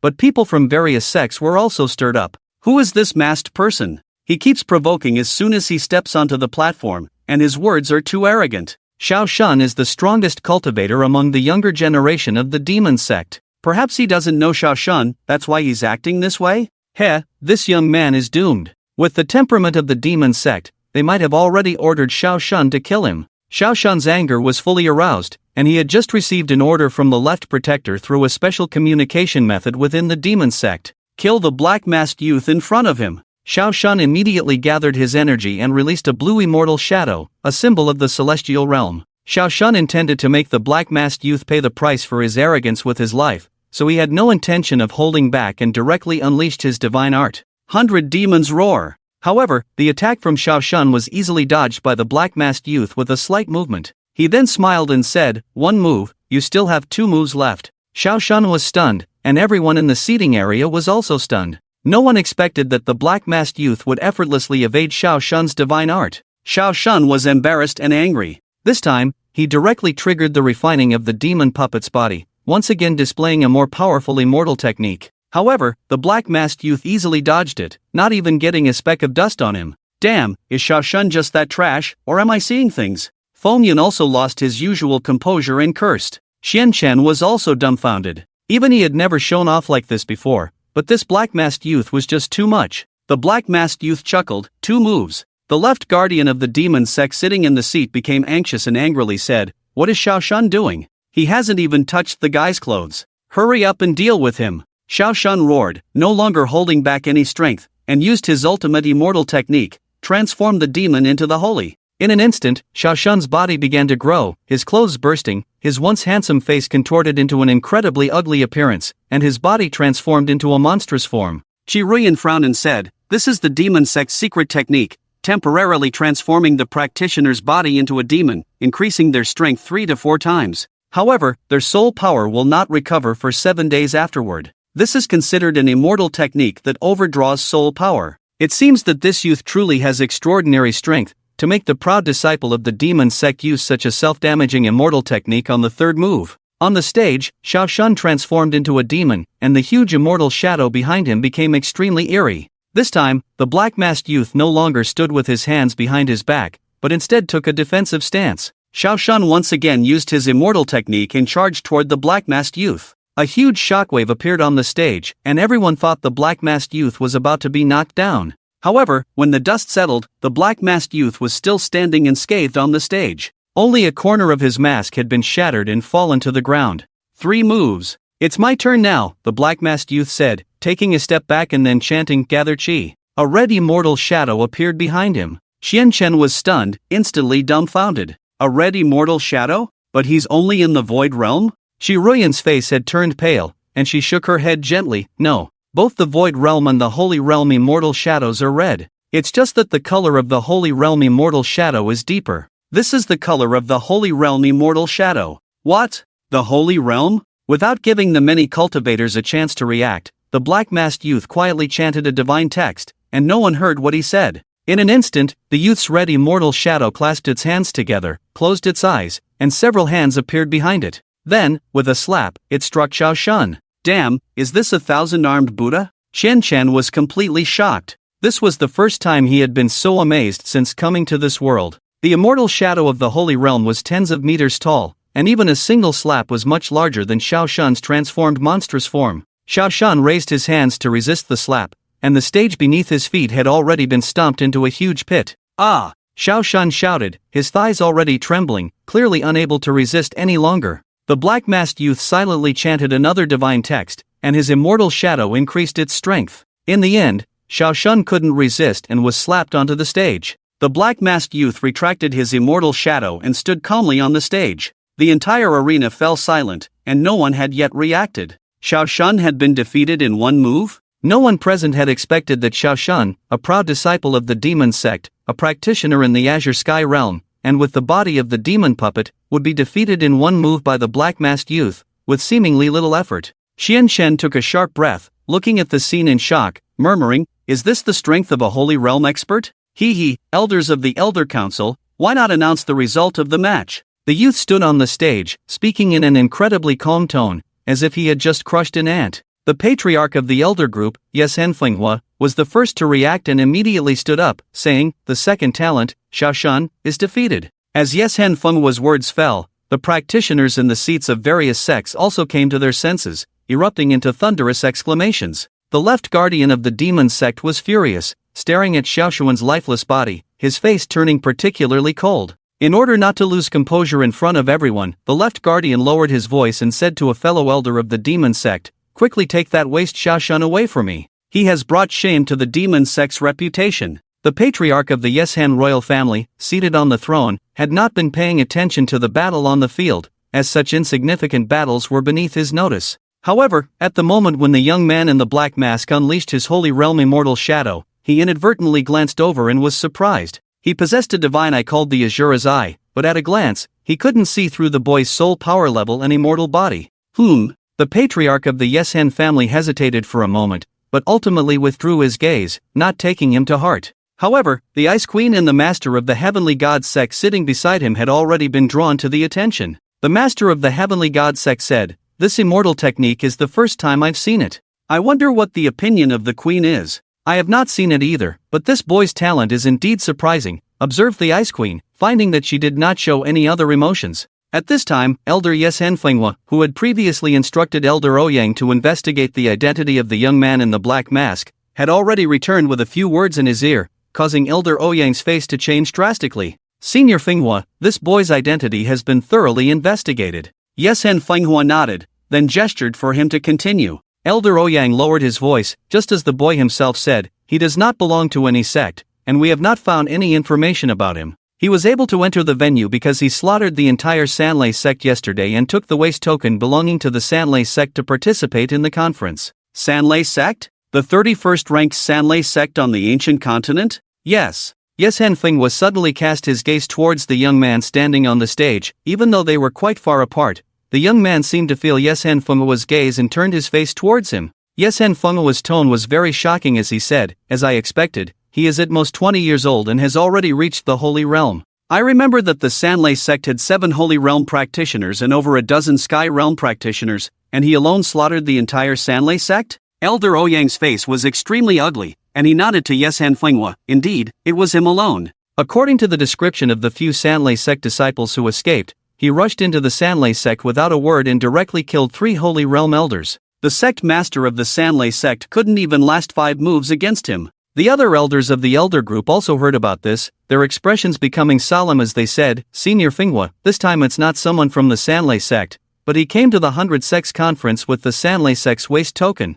Should we report this to the major sects and capture this boy? The conference has never stipulated that one cannot slaughter members of other sects or take their waste tokens to participate in the conference. However, this matter is significant and should be reported to everyone. Although this boy has already taken the position of the second talent, once he leaves this conference, he will probably be hunted down by many people. Annihilating a sect, this is an act that angers both humans and gods." Manhwa first announced that the black-masked youth had replaced Xiaoshan as the second talent, and then solemnly announced the information investigated by Elder Ouyang at the conference without reservation. When everyone learned that the young man had single-handedly annihilated the entire Sanlei sect, the practitioners who had previously felt admiration for his strength immediately changed to expressions of hatred. A sect, with at least 100 members, actually wiped out an entire sect without any grievances or enmity. Amidst the curses of many sects, the black-masked youth stood with his hands behind his back, looking at them one by one, and then spoke in an extremely cold voice, "I hold grudges. Those who scorn me today will be visited by me in the future." One of the Holy Realm experts stood up and cursed, "What kind of Holy Realm cultivator are you? You indiscriminately kill innocent people and look down on others. I, the Iron Blood Saint, declare that if you leave this gathering of 100 sects, within half a day, you will be attacked by a group." "Oh really? I'd like to see whether I will be killed by a group when I leave this gathering, or if I will be the one to kill you, Iron Blood Saint." The arrogant words of the black-masked youth stirred up more anger, and many elders from various sects supported the Iron Blood Saint from the Iron Blood sect, indicating that they would assist him when he left the gathering. The scene in the gathering became chaotic for a while, until the Lord of the Night God family, with the aura of the Emperor Realm, finally calmed the entire gathering. Shi Ruyan stared at the arrogant youth on the stage and said to Qian Shen, "Godson, the aura of that youth on the stage gives me a familiar feeling." When those elders who escaped from the investigation of the village massacre returned, they also had a similar aura. Is it possible, Sect Master? The youth on the stage is a Holy Realm expert, while the elders you sent out from our sect were not even at the Sky Realm. How could they have escaped if they encountered him? Qian Chen questioned. Shi Ruiyan frowned, unable to see anything with her Sicilian eyes on the black-masked youth, and she always felt that the youth occasionally glanced at her with the corner of his eye. That's true. The people in the village massacre should only be at the Void Realm. It's only been a few days, it's unlikely for them to have advanced to the Holy Realm, right? Shi Ruiyan murmured, but suddenly remembered Qian Chen's rapid advancement of 5 realms in one day, and suddenly felt that it was not impossible. With the precedent of the black-masked youth, some lower-ranked sects were also inspired to challenge the top 10 talents, daring to stand up and challenge them. With the second person, soon the third, the fourth. More than 20 challengers from various smaller sects appeared, challenging to go on stage. The faces of the top 10 sects turned dark. They never expected that the disruption caused by a young troublemaker would break the unspoken rules of the 100-sect gathering that had been in place for many years,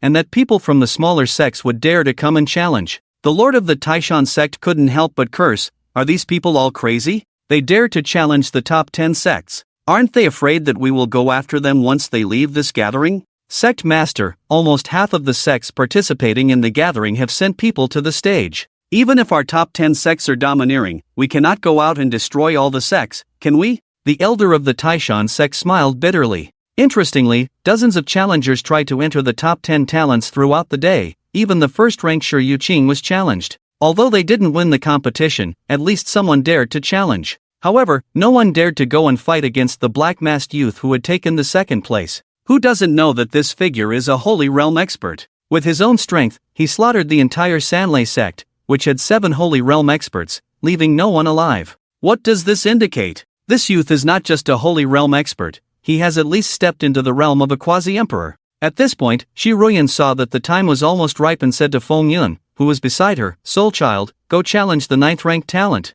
If you can secure the 9th position, it is said that the final reward given by the Elder Council is a Soul Cauldron. Don't you lack a Soul Cauldron? Understood, Sect Master. I will give it a try. On the stage where the top 10 talents were seated, the black-masked youth had been using extremely discreet glances to look in the direction where Qian Chen and Shi Ruiyan were seated. It's really weak, clearly possessing extraordinary talents, but you can't seem to develop them at all. Huh, why should I be your shadow? Feng Yun is about to challenge. Qian Chen says to Feng Yun, kid, be careful up there, don't force it if you can't win. You talk too much, I've never been defeated. Qian Chen smiled and didn't respond to Feng Yun. In fact, he had already seen that the 9th talented individual was a disciple from the 10th-ranked Qingyun Pavilion, making him the weakest among the top 10 talented individuals. He only had the Void Realm and a medium-grade immortal body, with no other outstanding strengths, sounding quite ordinary. Wang Xin on the side was anxious. Hey, is that kid really going to challenge the 9th talented individual?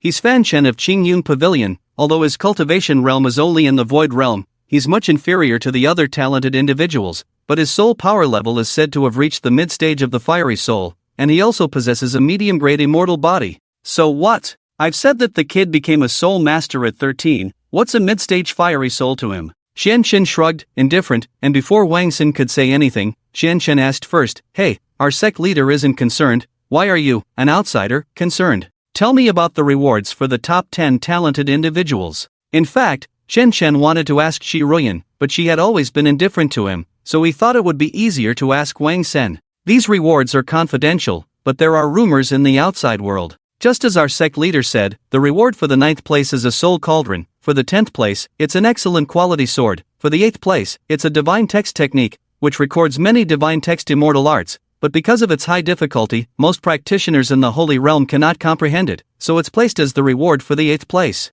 As for the rewards for the 7th and 6th places, I don't know, but it's said that the reward for the 5th place is a high-grade immortal body. Upon hearing about the immortal body, Qian Chen instantly became interested. He still didn't have a refined body, so if he could obtain this high-grade immortal body, wouldn't he immediately have an immortal body? Thinking like this, he immediately asked, who is the 5th talented individual, and what is his cultivation realm? Wang Xin looked at Qian Chen with a strange look and said in a strange tone, you don't want to challenge him, do you? What if I do? Before Qian Chen could speak, Shi Ruiyan said, Godson, the 5th talented individual is a disciple of the 7th-ranked Taishan sect, and with your current cultivation, it's impossible for you to defeat him. Taishan sect? Xianchen vaguely remembered the practitioner he had defeated in the arena last night, who was from the Taishan sect. What was his name, Yao Fei? Xianchen tentatively asked. Sect leader, is the fifth talented individual named Yao Fei? How do you know? Qi Ruyan was surprised. Xianchen smiled, feeling more confident now, and then got up and patted his butt, saying to Qi Ruyan, Sect leader, the reward for the fifth place is too tempting. My strength doesn't allow me to be low-key. I'll be right back. Godson, wait. Qi Ruyan called out, but Xianchen didn't even look back and just left. Qi Ruyan watched Xianchen's back and wanted to go forward to stop him, but inexplicably felt that he might really be able to defeat the disciple of the Taishan sect. After all, from the moment Xianchen appeared in her sight, he had created too many impossibilities in front of her. Wang Xin stared incredulously at Xianchen and asked Qi Ruyan, Sect leader, are all the disciples of your sect this bold? Qi Ruyan looked coldly at Wang Xin and said, who are you calling bold? As she spoke, the symbol of the Holy Realm, the immortal shadow, instantly appeared behind her. Wang Xin was so scared that he immediately hid behind his own master, and the old man smiled apologetically at Qi Ruyan, who then retracted the immortal shadow. Xianchen walked towards the stage, feeling secretly pleased. He had originally thought that the fifth talent was not easy to deal with, but it turned out to be a weak opponent. After stepping onto the stage, Xianchen reported his sect information and cultivation level to the elder group. Night God Feng Hua stroked his beard and smiled, 19 years old, a void realm cultivator. Not bad, not bad. Although the Eternal Sect has declined in recent years, it still possesses the longevity clock, a divine artifact. The heritage is still decent. This time, Xianchen challenged Yao Fei with his true identity, without wearing the white mask as he did in the arena last night. Beside the throne, there was a young girl named Night God Xianshuan, the only daughter of the Night God family head. If Xianchen had seen her at that moment, he would have been surprised, as she was the girl he had saved under the palace wall. Seeing his beloved daughter, the Night God family head's serious expression instantly turned into a doting smile as he asked why she had come to the grand event when she usually disliked it. Xianshuan pouted and replied that she was bored and wanted to see. The family head then gave her his seat and she quickly scanned the seating area to find the young man who had carried her earlier. Eventually, she spotted him on one of the platforms and smiled mischievously, asking her father for the name of the person on the stage. The family head, surprised, asked if she had taken a liking to him, and then mentioned that the person was Yao Fei, a disciple of the Taishan sect. Xianshuan clarified that she was asking about the challenger, not Yao Fei. The family head was puzzled and looked at Xianchen on the stage, not knowing which sect he was from. Xianshuan didn't reveal her encounter with Xianchen, as she knew her father's reaction would be extreme. On the stage, Xianchen introduced himself as a void realm cultivator from the Eternal Sect. He was Yao Fei's third challenger that day, and Yao Fei urged him to make his move quickly, as he was likely the last challenger. Although Xianchen remained expressionless, he was inwardly delighted. He thought to himself that Yao Fei seemed to have forgotten the lesson from last night and was underestimating him again, so he would have to teach him another lesson. However, he also remained alert, knowing that using his powerful techniques from the previous day would reveal his true identity. So Xianchen is very clear about the tricks he used yesterday, and he can't use any of them today. Standing on the highest seat, Yesen Xianshuan pinched his chin and murmured with a smile, so your name is Xianchen. Humph, it seems we really have some fate, our names are only one character apart. Xianchen didn't underestimate the situation on stage, gathering his energy to release his own fairy shadow, staring at Yao Fei. Yao Fei couldn't believe that the young man in front of him was the one who had tortured him in the arena last night. Your realm is low, you go first, Yao Fei said lightly. Xianchen took a deep breath and immediately used the fairy art he had learned from watching Xiao Shun and the Black-Masked Youth earlier. Fairy art replication. 100 Demon Roar. Xianchen's fairy shadow opened its mouth and let out a huge roar shockwave. Yao Fei never expected that Xianchen would directly use such a powerful divine art. Moreover, Yao Fei was very clear that this was a divine art commonly used by the demon sect, so why would this practitioner use it? Yao Fei was pushed back a considerable distance, looking at Xianchen in disbelief. Suddenly, he remembered the night before in the arena, when another practitioner of the Void Realm had used various strange fairy arts to defeat him directly. This familiar feeling made Yao Fei not dare to be careless again. After all, losing in the arena yesterday was one thing, but this was the 100 Sects conference,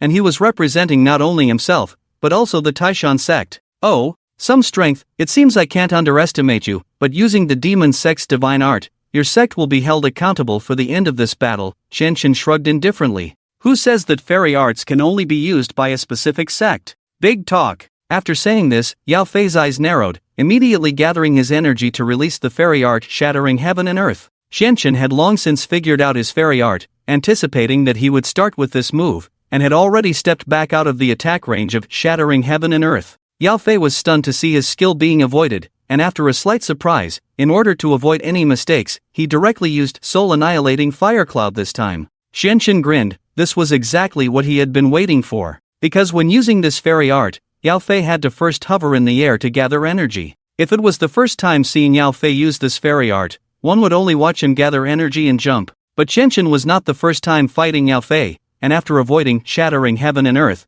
he immediately rushed towards Yao Fei, predicting his position, using a common fairy art, intending to catch Yao Fei off guard. However, Yao Fei was after all a practitioner of the Void Realm, and his reaction was very quick. Seeing Xianchen rushing towards him, he immediately saw through his intentions. "Heh, you can actually predict my fairy art? But your realm is too low, your speed is too slow." After saying this, Yao Fei abruptly stopped his jumping motion, taking a step back, clasping his hands together in place, and releasing soul-annihilating fire cloud again. Not good. Xianchen's face changed drastically. He wanted to retreat, but inertia prevented him from immediately stopping his movement. On the arena, the fire cloud was dense. A fireball descended from the sky, quickly rushing towards Xianchen. Yeshen Xianchuan widened his eyes. Not good, he's going to lose. The head of the Yeshen family had been paying attention to the battle between Yao Fei and Xianchen, and seeing this scene, he couldn't help but smile. It seems that practitioners from small sects are a bit weaker, not to mention that he is only a practitioner of the Void Realm.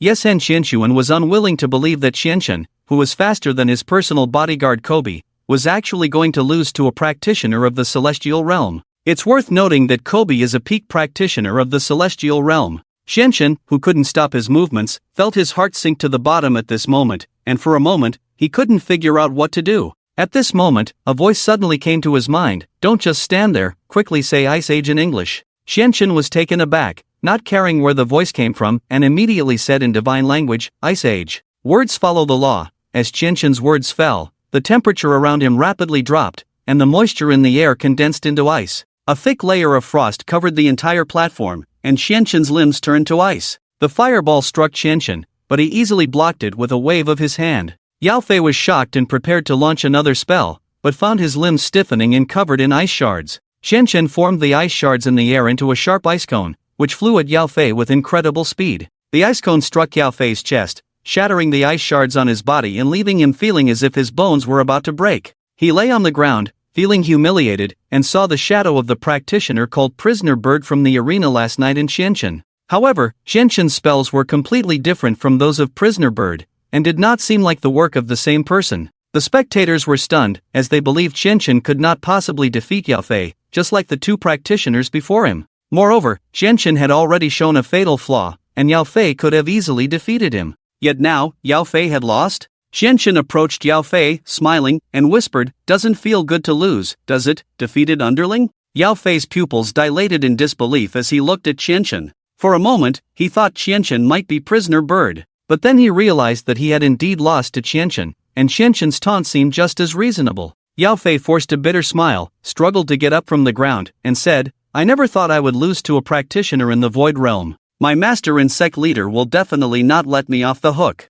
Yao Fei left the platform, and Night God Foam announced Xianchen's victory over Yao Fei, successfully claiming the 5th position among the talented individuals. Sitting in his seat, Wang Xin was dumbfounded, his mouth wide open in disbelief. He had been watching Xianchen closely since he stepped onto the platform and witnessed his defeat of Yao Fei. Wow, is this for real? What was that divine spell he released at the end? He actually defeated Yao Fei of the Taishan sect? Wang Xin's master also looked at Xianchen on the platform in shock, then suddenly turned to Qi Ruyan still in her seat and asked, "May I ask, young lady, are you from the Eternal Sect with the longevity bell?" "Yes." "How many times did that person on the platform make the longevity bell ring?" Qi Ruyan recalled Xianchen's appearance when he first arrived at the Eternal Sect and replied calmly, 9 times. "He is the prodigy of our sect." The elder took a sharp breath, as everyone knew what 9 chimes of the longevity bell represented. He had already anticipated how the 10 great sects would go crazy to recruit Xianchen if they learned of this news. On the seat of the Sword Sect, an elder named Mo Shu frowned and said to the Sword Sect leader, "Master, don't you find that the young man who defeated the disciple of the Taishan sect on the platform looks familiar?" "Oh, you feel the same way? He does indeed resemble the practitioner from the arena last night." Emoshu nodded and lowered his voice. Not only that, for a moment, this old servant sensed the aura of the black-masked youth who wiped out the entire Sanlei sect from him. The sword sect leader tapped his fingers rhythmically on the chair and only spoke after a long pause. You mentioned last night that this person opened the gate to the void and entered the void star realm? If this Qianchen from the Eternal Sect and Prisoner Bird are the same person, the people of the Void Saints sect would have noticed long ago. You see, they're not without movement. That's true. However, these days, there are truly many talented individuals emerging. First, there was the Black Shura of the Colosseum, the imprisoned bird of the arena, and the young saint who slaughtered the Three Thunder sect. Now, there's another one from the Eternal Sect, Qianchen. The head of the Sword Sect smiled and pointed to the other side of the arena, saying, the Eternal Sect has more than just one Qianchen. There's also a child named Fengyun, 13 years old, with the soul of a leader. He's about to defeat someone from the Qingyun Pavilion. With these words, the outcome was already decided, and Fengyun emerged victorious. Emoshu was shocked, looking at the stage with disbelief, then sighed. It's a pity that these talents are not from our sword sect. The calamity is about to come, and our sword sect no longer has any disciples with extraordinary talents. How are we going to face the calamity? The head of the sword sect, with a carefree face, also showed a look of concern. After Qianchen came down from the stage, he did not show any joy from winning the match. Instead, he fell into contemplation. Just now, in the moment of danger, that voice appeared in his mind again. The last time he was about to use the clone technique in the Colosseum, the voice warned him not to use it again before reaching the Holy Realm. This time, it appeared again. Qianchen tried to communicate with him, but the voice did not come to his mind again. With heavy thoughts, Qianchen prepared to return to his seat, only to find that Fengyun had also returned. He smiled and asked, "Did you win, soul child?" Yes, Qianchen nodded, sitting down to continue pondering where that voice came from.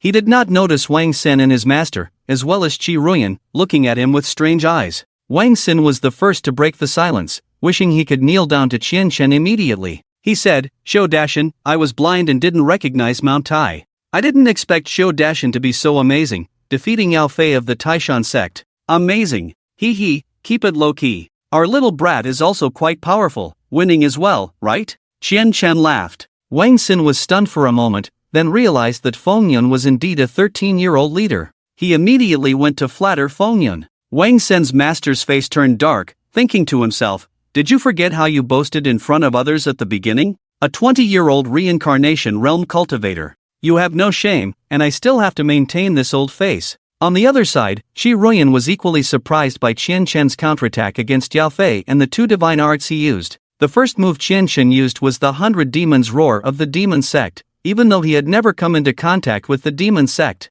How did he use this divine art? Suddenly, a terrifying thought flashed through Qi Ruyan's mind. Could it be that Qianchen had the ability to quickly learn divine arts? Did he understand the original meaning of divine arts? Wouldn't that make him a godlike existence? The more Qi Ruyan thought about it, the more she felt that Qianchen's identity was unfathomable. God's child. Where did you learn those divine arts? Qi Ruyan looked at Qianchen with a complex expression. I created them myself, didn't I tell you and the old ancestor before? Qianchen scratched his head, feeling surprised. Yeshen Qianshuan squinted at Qianchen sitting in his seat, becoming more interested in this young man. The head of the Yeshen family was slightly surprised. Just now, Qianchen was clearly about to lose, but he successfully counterattacked Yao Fei of the Taishan sect. Even as an Emperor Realm cultivator, he had misjudged the situation. The Eternal Sect. Is that the sect that holds the ancient divine artifact, the longevity clock? The head of the Yeshen family muttered to himself, but still did not pay much attention to Qianchen.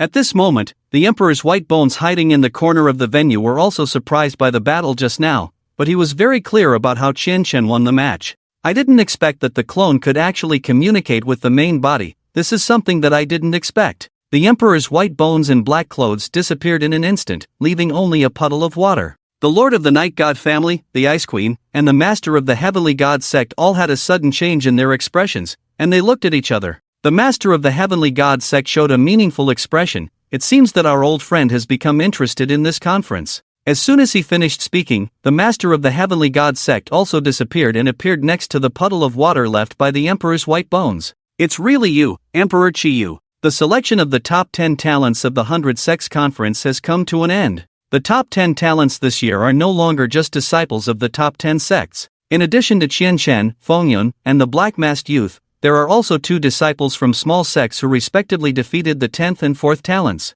The remaining challengers were all defeated, and in the end, the strong ones were still within the top 10 sects. After all, their resources far surpassed those of the small sects. The Lord of the Night God family, with a group of elders, announced the list of the top 10 talents. At this moment, he was surprised to find that only the Eternal Sect had 2 disciples on the list. Many sects present were also surprised. In the list that had been dominated by the top 10 sects over the years, the Eternal Sect, a small sect, actually had 2 disciples successfully listed. What is the background of this Eternal Sect to actually have 2 disciples on the list? Look at one of the listed disciples. He's so young. I heard he's only 13 years old and has already reached the early stage of the soul awakening. This is too terrifying. A 13-year-old soul awakener? What kind of talent is this? You guys obviously have no idea. Although the Eternal Sect ranks low in the sect hierarchy and lacks the support of several Holy Realm powerhouses, they have an ancient artifact called the Longevity Clock, which is the weapon of the Emperor of Longevity.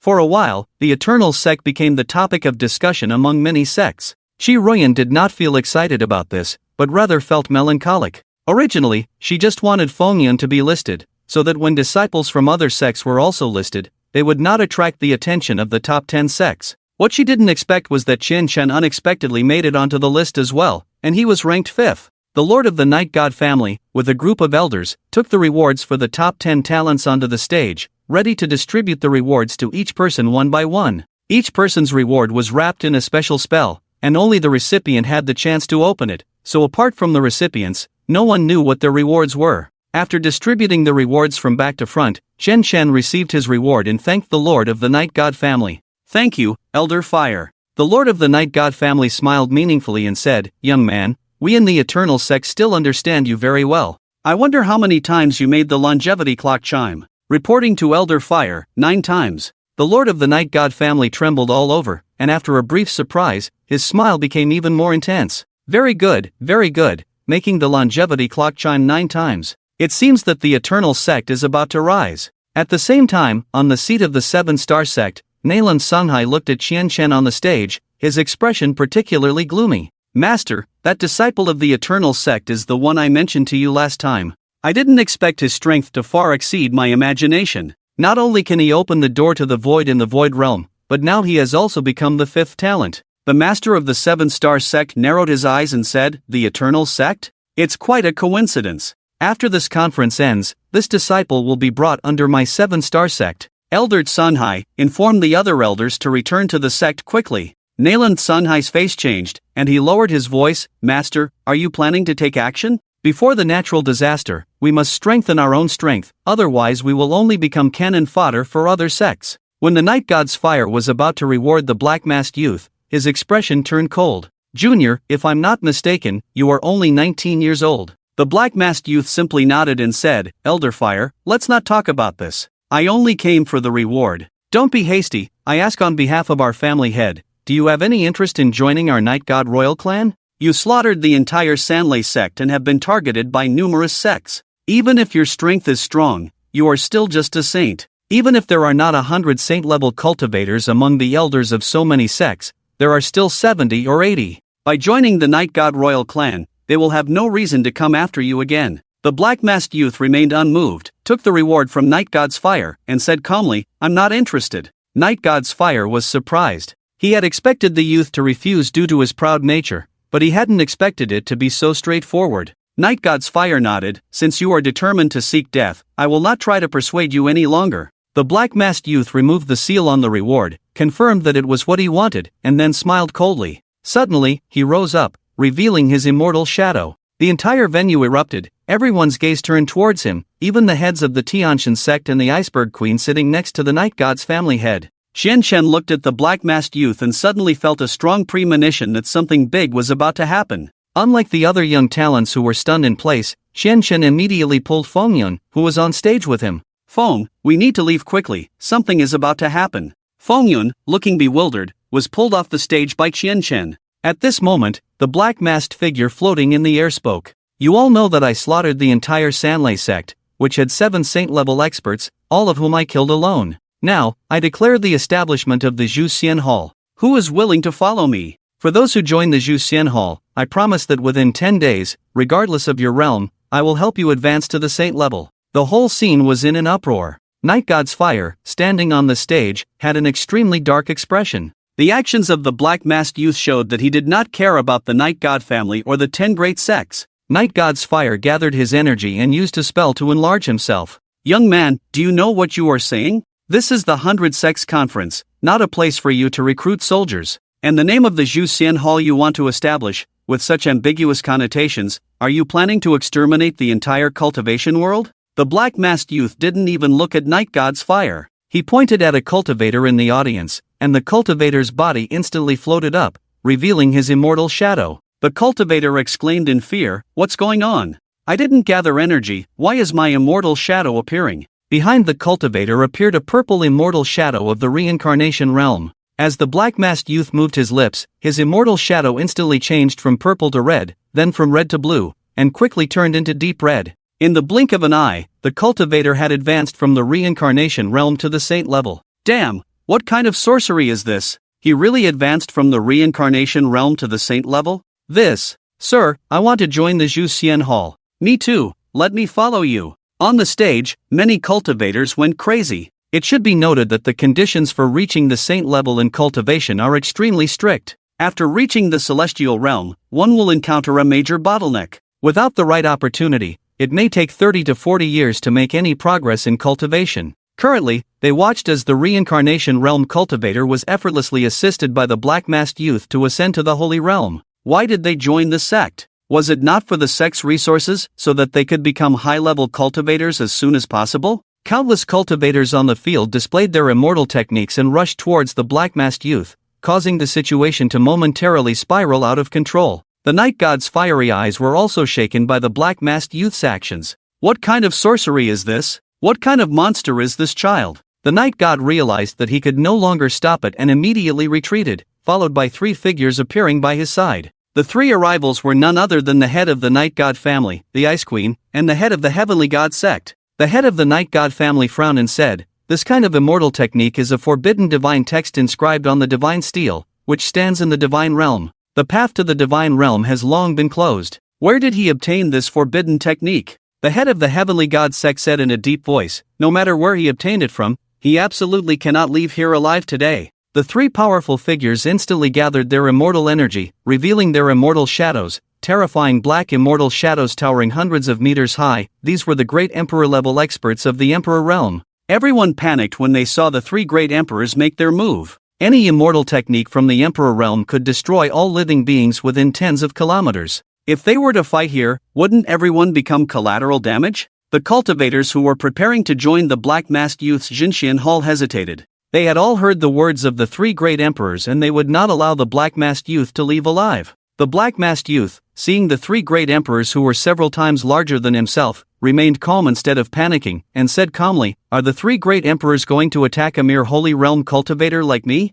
The head of the Night God family coldly rebuked, "You used forbidden divine texts. Do you think we shouldn't kill you?" "I should indeed be killed, but you won't be able to keep me here today." "Head Emperor, are you still waiting for something?" The 3 great emperors' faces changed instantly upon hearing the words Head Emperor. Then, the sky suddenly distorted and a huge black immortal shadow stepped out from it, accompanied by a sinister laughter. He. Ice Queen, Night Emperor, Heavenly Emperor, you 3 are actually making things difficult for a holy realm cultivator. It's been so many years, and your skin has really thickened. The Ice Queen was the Ice Queen, the Night Emperor was the head of the Night God family, and the Heavenly Emperor was the head of the Heavenly God Sect. The Emperor realm great emperor who came out of the black hole in the sky was called the Head Emperor. He stood in front of the black-masked youth and said lightly, "I hope I'm not too late? Enough nonsense, open the door quickly and take away these cultivators. We've already obtained what we came for. Even if you fight, you're no match for these 3. There are other Emperor realm cultivators here." The black-masked youth replied coldly, but the Head Emperor did not get angry at his disrespectful words.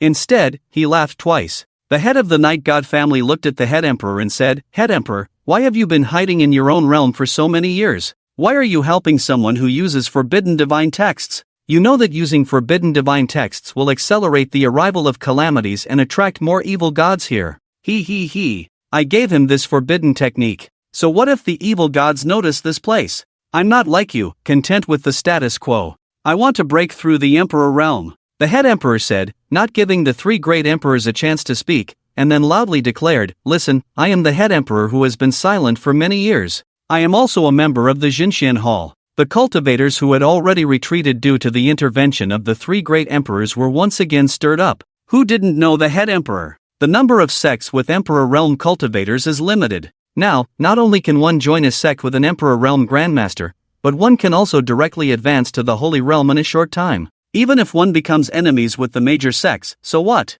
Strength is the key. Once one reaches the Holy Realm, the only thing to think about is how to advance to the Emperor Realm. At that time, unless an Emperor Realm powerhouse comes in person, it would be difficult to kill a Holy Realm expert. The Gate Emperor opened several doors on the stage for practitioners who wanted to join the Jinxian Hall. The Ice Queen hurriedly said, "Don't just stand there. If these people all join that evil sect, it will definitely cause chaos in the future." The three Grandmasters simultaneously displayed their immortal techniques, but the Gate Emperor opened 3 doors, absorbing all their attacks. He. I'm not going to fight with you today." After saying this, the Gate Emperor opened a door behind him and fled with the black-masked youth. The gates on the stage also closed, taking away many practitioners. As all the gates opened by the Gate Emperor closed, the entire venue became much emptier, with almost every sect joining the Jinxian Hall. What's more than a dozen sects even had their sect masters join the Jinxian Hall. The Lord of the Night God family looked very cold, burning with anger. He did not expect such a thing to happen at the 100 Sects conference. No one had expected that, with the strength of a single person, the black-masked youth who had slaughtered the Sanlei sect was actually accompanied by an Emperor Realm cultivator, the Gate Emperor. Among the top 10 sects, there were also Emperor Realm cultivators. They did not act rashly just now because they could not guarantee that they would not be injured in a fight. After all, this was a battle between Emperor Realm powerhouses, representing their own sects. Once they were injured, they could not guarantee that the other major sects would not take advantage of the situation. At this moment, the Ice Queen quietly said, "Everyone, the sun will continue to use the divine forbidden technique in the future, which will only attract more evil gods to this world. The catastrophe will arrive half a time earlier, and this time's catastrophe will be more terrifying than any previous one. I'm afraid the cultivation world will become the captives of the evil gods. We cannot let this happen. I will find other grandmasters to discuss countermeasures. Let's end this conference here," the Lord of the Night God family said, then disappeared on the spot. The Ice Queen and the Lord of the Heavenly God sect glanced at each other, then also disappeared from the venue. Many practitioners present were still in shock. Apart from seeing the shadows of the Grandmasters during the catastrophe, they had never seen what the Emperor Realm's shadow looked like in normal times. The sect masters of the top 10 sects also realized that the cultivation world might be in chaos, so they immediately left the venue with their sect members. At this moment, Xianxin, Fengyun, and Shiruyan arrived at the side of the Eternal Sect. Shiruyan frowned, feeling equally complicated. Xianxin was still feeling lingering fear. He clearly felt that when the Gate Emperor closed the door just now, both the Gate Emperor and the black-masked youth had cast their divine thoughts towards him. "Son, soul, the cultivation world is about to be in chaos. Let's hurry back to the Eternal Sect and report this to the 3 ancestors." All the practitioners in the cultivation world did not notice that in the vast universe, 4 or 5 gazes from the gods were cast towards their cultivation world. Xianxin, Shiruyan, and Fengyun rushed to the Eternal Sect at the fastest speed. On the way, they saw many struggling small sects. Originally, it was a conference to showcase the strength of the sects to each other, but it has been turned into this by that youth. Many practitioners who pursue strength have joined the Jinxian Hall established by the Gate Emperor and that youth. Shiruyan was very clear that this meant that the Jinxian Hall intended to be enemies with the sects of various continents. Those who could attend the 100 Sects conference were undoubtedly the pride of the major sects. But now, more than half of them had been poached by the Jinxian Hall. The founder of the Jinxian Hall was not only a very powerful Holy Realm expert, but also had the support of an Emperor Realm powerhouse. From an objective point of view, its starting point has reached a terrifying level. If ranked by strength, the Zixian Palace can completely reach the top 5 sect rankings of the Hanggu continent. Xianxin said, "If that young man's promises are all true, it won't be long before the Zixian Palace will have another group of Holy Realm experts. By then, they will become a force to be reckoned with, comparable to the Heavenly God sect." Chen Chen felt a bit depressed. He had just crossed over to this world and didn't expect to encounter such a change. "Shinji, when you return to the sect this time, you need to accelerate your cultivation. The heavenly calamity is approaching," Shi Ruyan said to Chen Chen very seriously. In fact, everyone has been saying that the heavenly calamity is coming soon, but Chen Chen has always been unaware of what exactly the heavenly calamity is. He planned to ask his three masters about it when he returned to the sect this time. The three of them rushed back to the Eternal Sect in a day, and all the disciples were waiting in the square of the sect. The news that the Eternal Sect had obtained 2 genius quotas at the 100 Sects Conference had long been spread from the Beihan Island to the Hangdu continent, and of course, the matter of the Zixin Palace as well. Oh my god, I didn't expect Shinji to actually defeat Yao Fei of the Taishan Sect and win the 5th genius quota. Our Eternal Sect is going to rise. Feng Yun is also amazing. I didn't expect him to have already broken through to the Soul Realm. You know, the three ancestors are only at the late stage of the Soul Realm, and Feng Yun is only 13 years old this year, but he has already reached the early stage of the Soul Realm. He's too strong. All the disciples of the Eternal Sect were discussing the events of the 100 Sects Conference as if they had witnessed them with their own eyes. The only person in the crowd with a gloomy expression was Zuo Nan. He never imagined that Qian Shen would go to the 100 Sects Conference and actually win the title of the 5th genius. Damn it, isn't Yao Fei of the Taishan Sect supposed to be very powerful? How could he be defeated by Qian Shen? Zuo Nan clenched his fists, watching Qian Shen being surrounded by cheering disciples, his eyes almost spitting fire. Mu Yu, who was beside him, was also excited. Senior brother, I didn't expect Qian Shen to actually defeat the disciple of the Taishan Sect. He's too powerful. Even the two of us couldn't do it. Qian Shen is only in the Void Realm now. When he advances to the Firmament Realm, I wonder how much his strength will increase. He's just lucky. The people of the Taishan Sect definitely didn't expect that someone from a small sect would come up to challenge them. They let someone without real ability go up and let Qian Shen take advantage of it. Mu Yu looked at Zuo Nan and opened his mouth, but in the end, he just shook his head lightly without saying anything. After dealing with those disciples who complimented him, Qian Shen also walked to Mu Yu's side and smiled at him. Xiaoyu, I have to go find my three masters first. I'll come find you later. Okay, go ahead. I also heard about what happened at the conference this morning. I felt the three ancestors waking up. I'm sure they are also worried about this matter. Qi Ruyan and Qian Shen returned to the main hall together. The 5 supreme elders were all in the main hall, and the 2 elders sent by Qi Ruyan to find the murderer of the 5 elders of the sect looked extremely ugly. Wan Zuns and Tang Zuns glanced at each other, and Wan Zuns lowered his voice and said, Tang Zuns, you should report to the sect leader. Sect leader, the matter of capturing the murderer who killed the 5 elders that you sent us to do has been resolved while you were attending the 100 Sects Conference. Tang Zuns knelt in front of Qi Ruyan. Oh, have you caught the person? Where is he now? Tang Zun's face was ugly, and it took a while before he spoke, reporting to the sect leader, the person has not been caught, but you and Shinji have already met this murderer.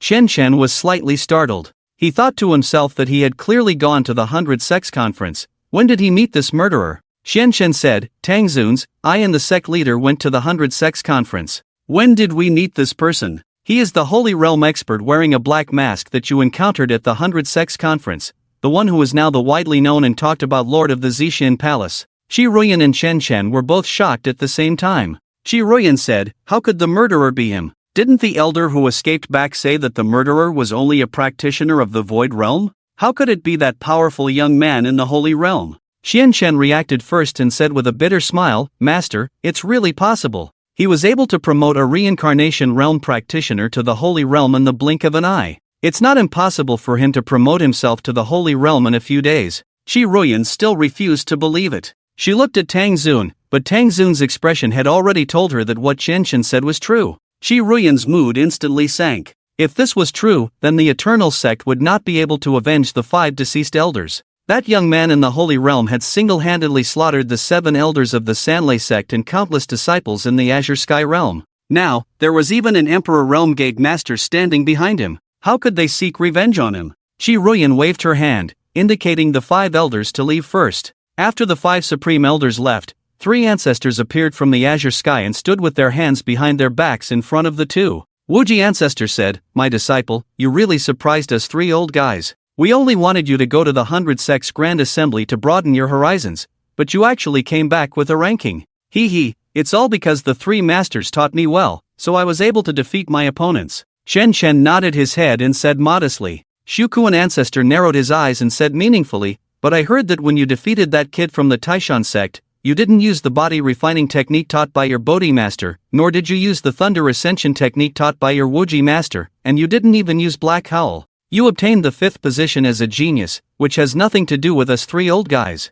At this point, Qi Ruyan on the side was even more surprised. She thought that the 3 ancestors had taught Qian Shen a lot, but she didn't expect that none of the magical techniques that led to Qian Chen's victory were taught by the three ancestors. Faced with the three ancestors, Qian Chen felt extremely embarrassed. It wasn't that the things taught by the three ancestors were weak and unsuitable, but because he was afraid of being recognized as the imprisoned bird of the arena by the elders of other sects that day, so he deliberately hid Black Howl. Seeing Qian Chen at a loss, the three ancestors did not embarrass him. Wuji ancestor said, "My disciple, you don't need to panic. Everyone has secrets, especially a talented practitioner like you. We have also heard about the matter at the 100 Sects Grand Assembly. Now, all the major sects are in chaos. As the divine son of the Eternal Sect, your top priority is to quickly improve your own strength." Bodhi ancestor said, "Come with us. The body of an Azure Sky Realm practitioner has been prepared for you. The three of us will help you refine it into an immortal body." Qian Chen nodded his head and said with reluctance, "Three masters, in fact,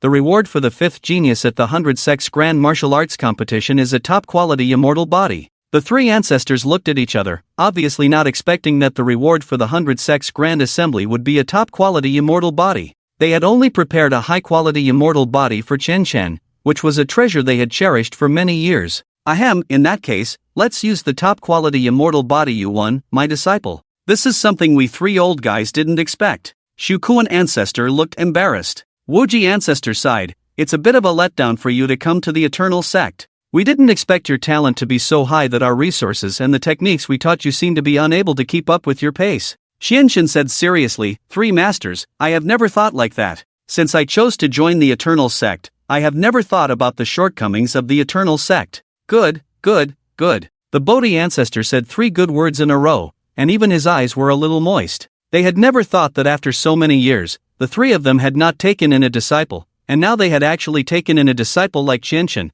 who was so affectionate and righteous. The three ancestors brought Qian Chen to the Eternal Forest, prepared to help Qian Chen integrate this top-quality immortal body, and planned to inject some of their cultivation into Qian Chen's body, making it easier for Qian Chen to advance in the future. "Disciple, on the day you joined the sect, I don't know what kind of divine art you used, which allowed your cultivation to continuously advance by 5 realms in a short period of time. Although your realm has risen, such divine art will ultimately make your cultivation unstable." The Wuji ancestor took over the Bodhi ancestor's words and continued, "So we have decided to inject some of our own spiritual cultivation into this top-quality immortal body to stabilize your cultivation." Qian Chen was taken aback and hurriedly said, "Master, if you inject your spiritual cultivation into this immortal body, won't you be shortening your lifespan?" "Ha ha. Disciple, you don't need to worry about us. The three of us were all once divine sons of the Eternal Sect, and we have all received the blessing of the longevity bell. We have lived for hundreds of years, long enough.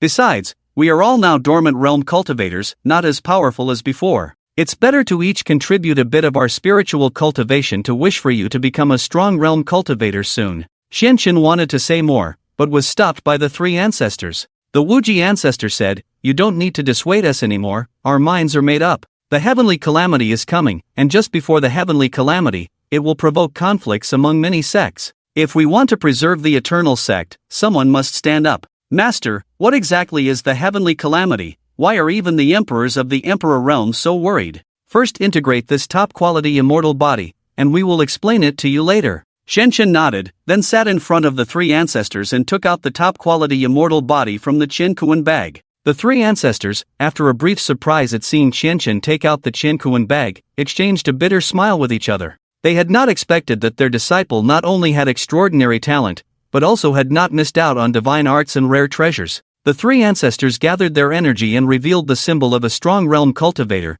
then used their spiritual cultivation to help Qian Chen integrate the immortal body. Qian Chen sat cross-legged, and with the assistance of the three ancestors' spiritual cultivation, the immortal shadow was unconsciously stimulated and the top-quality immortal body slowly floated up, gradually merging with Qian Chen's body. Qian Chen felt his cultivation and soul power increasing, but his whole body was as painful as if his bones were being scraped, and cold sweat seeped from his forehead. "Reduce the pain. Reduce the pain." Qian Chen silently recited this divine text, and the bone-scraping pain gradually disappeared. While the three ancestors were helping Qian Chen integrate the immortal body, a black figure also appeared in the eternal forest, watching the four from a distance, and a slight smile appeared on his lips. This kid seems to have not yet awakened his own abilities, but his clone has developed the divine art to an extreme level, reaching such a terrifying level in such a short time. After the White Bone Emperor of the Emperor Realm left the 100 Sects Assembly that day, He soon saw the cooperation between the Gate Emperor and the clone that Qianchen had escaped with,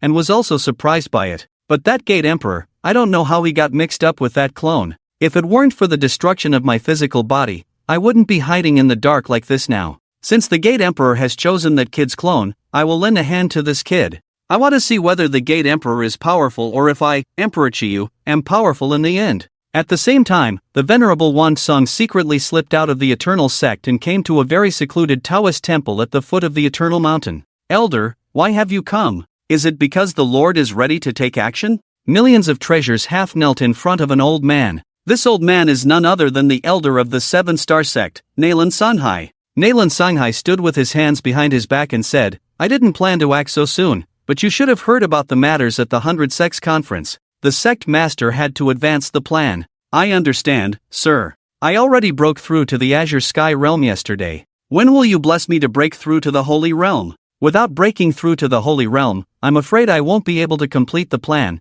especially since our sect has produced a terrifyingly talented godson. Million treasures were very wary of Qianchen. The godson of your sect has already attracted the attention of the Sir. When implementing the plan, ensure his safety, and also ensure the integrity of the longevity clock. The reason I'm giving you the opportunity to advance to the Holy Realm is because I value your eternal sect's longevity clock. Do you understand? I understand, then shall we begin? Million treasures had been eagerly awaiting reaching the Holy Realm, and he had waited for this day for too long. At this time, on the ancient continent, there were already several conspiracies brewing, all caused by the slight changes before the calamity. At the same time, in the Eternal Forest, Qianchen had completely integrated this top-grade immortal body, emitting waves of smoke, a symbol of the ultimate fusion of body refining. Qianchen's eyes were bloodshot, and he suddenly opened his tightly closed eyes. The breathing of the three ancestors beside him became weak, until the ancestor Wuji exhausted the last trace of his primordial spirit and collapsed to the ground.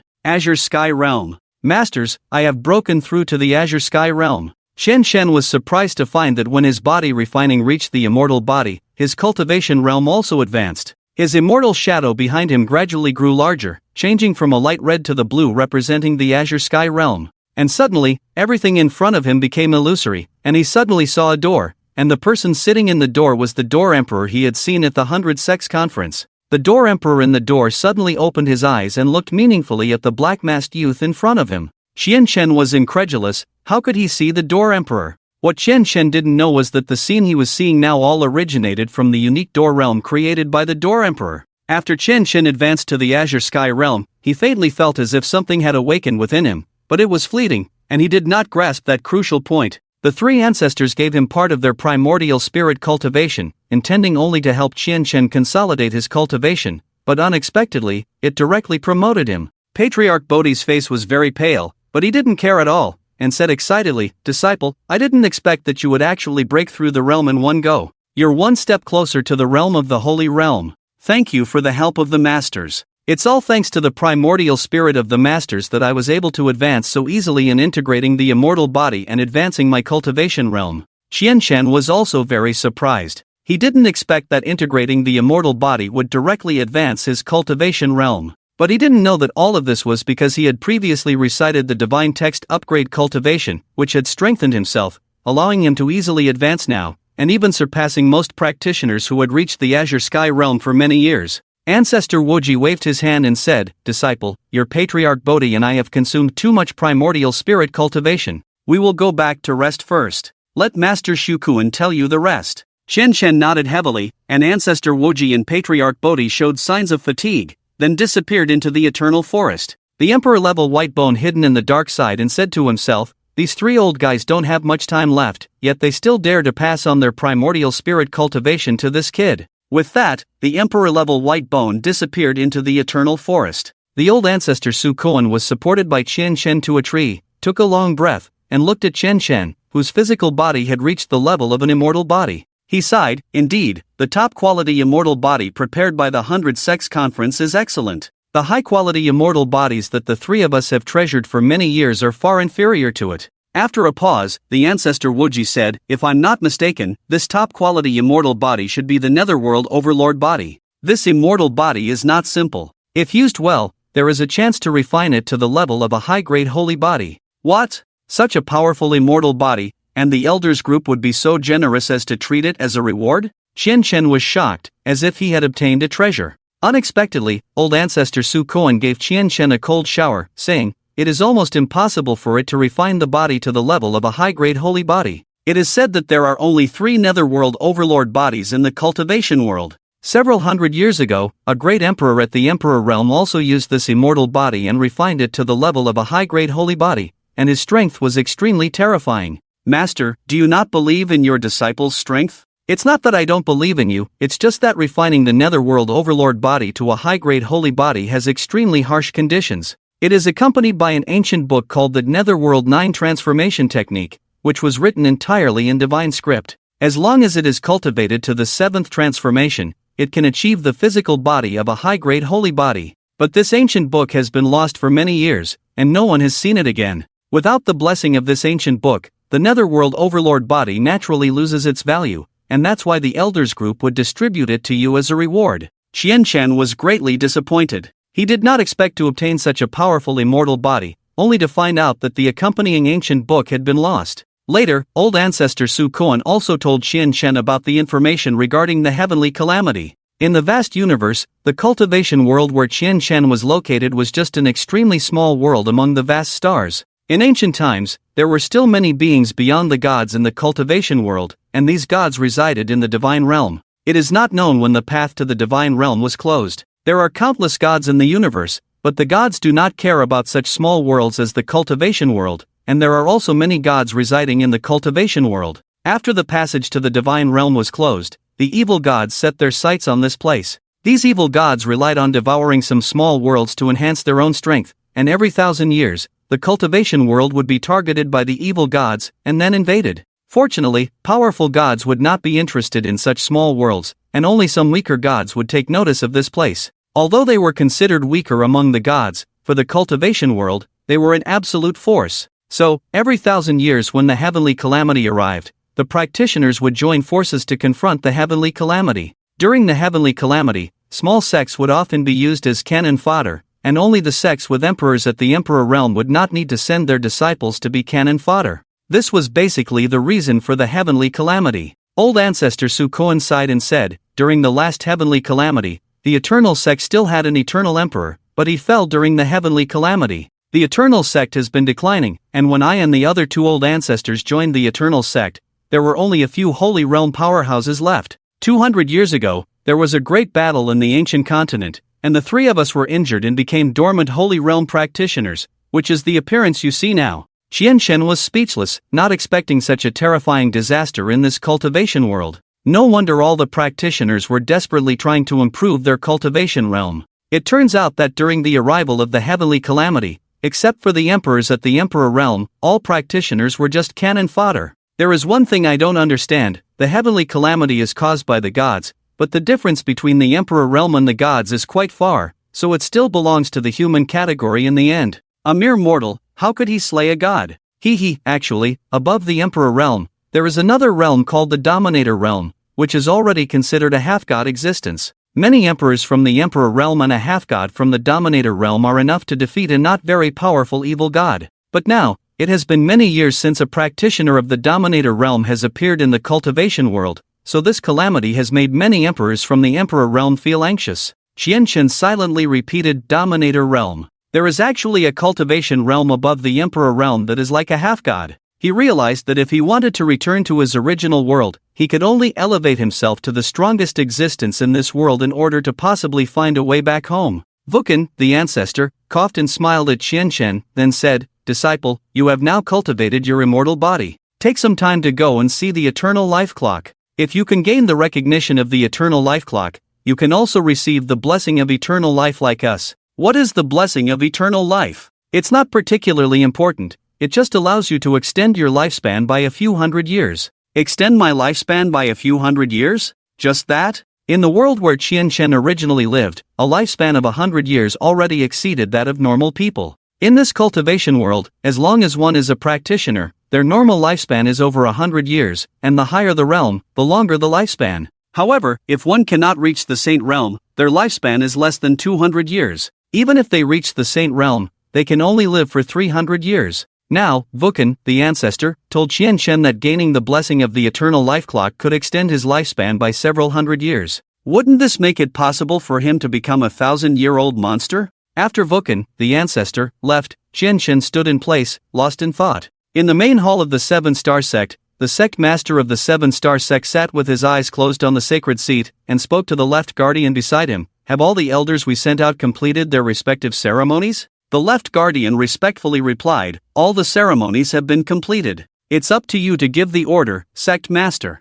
Launch a full-scale attack tomorrow night. It must be launched at the same time. Otherwise, these small sects will inevitably seek help from their allies. It will be difficult to deal with them then. Our sect cannot appear in multiple places at the same time. I understand, but after tomorrow night, we will become targets of public criticism. The 10 great sects will not sit idly by and watch us grow stronger. The sect master of the Seven-Star Sect laughed wildly, and it took a long time for him to stop. His eyes were full of playful meaning. They lost so many disciples at the 100 Sects conference, they won't have the leisure to worry about us. Besides, when the plan succeeds, who else on the Eternal Continent, apart from the Heavenly God Sect, can defeat our Seven-Star Sect? At the same time, in the Night God Imperial clan on the northern Coal Island, the head of the Night God clan was furious and said to the Night God beacon beside him, "What's wrong with you? How could a person escape from you, a quasi-emperor?" The Night God beacon lowered his head and helplessly said, "The young lady fled into the Void Star Realm. By the time we noticed and entered the Void Star Realm, we couldn't find her. Moreover, the leader of the Black Gold Ape clan in the Void Star Realm is watching us closely.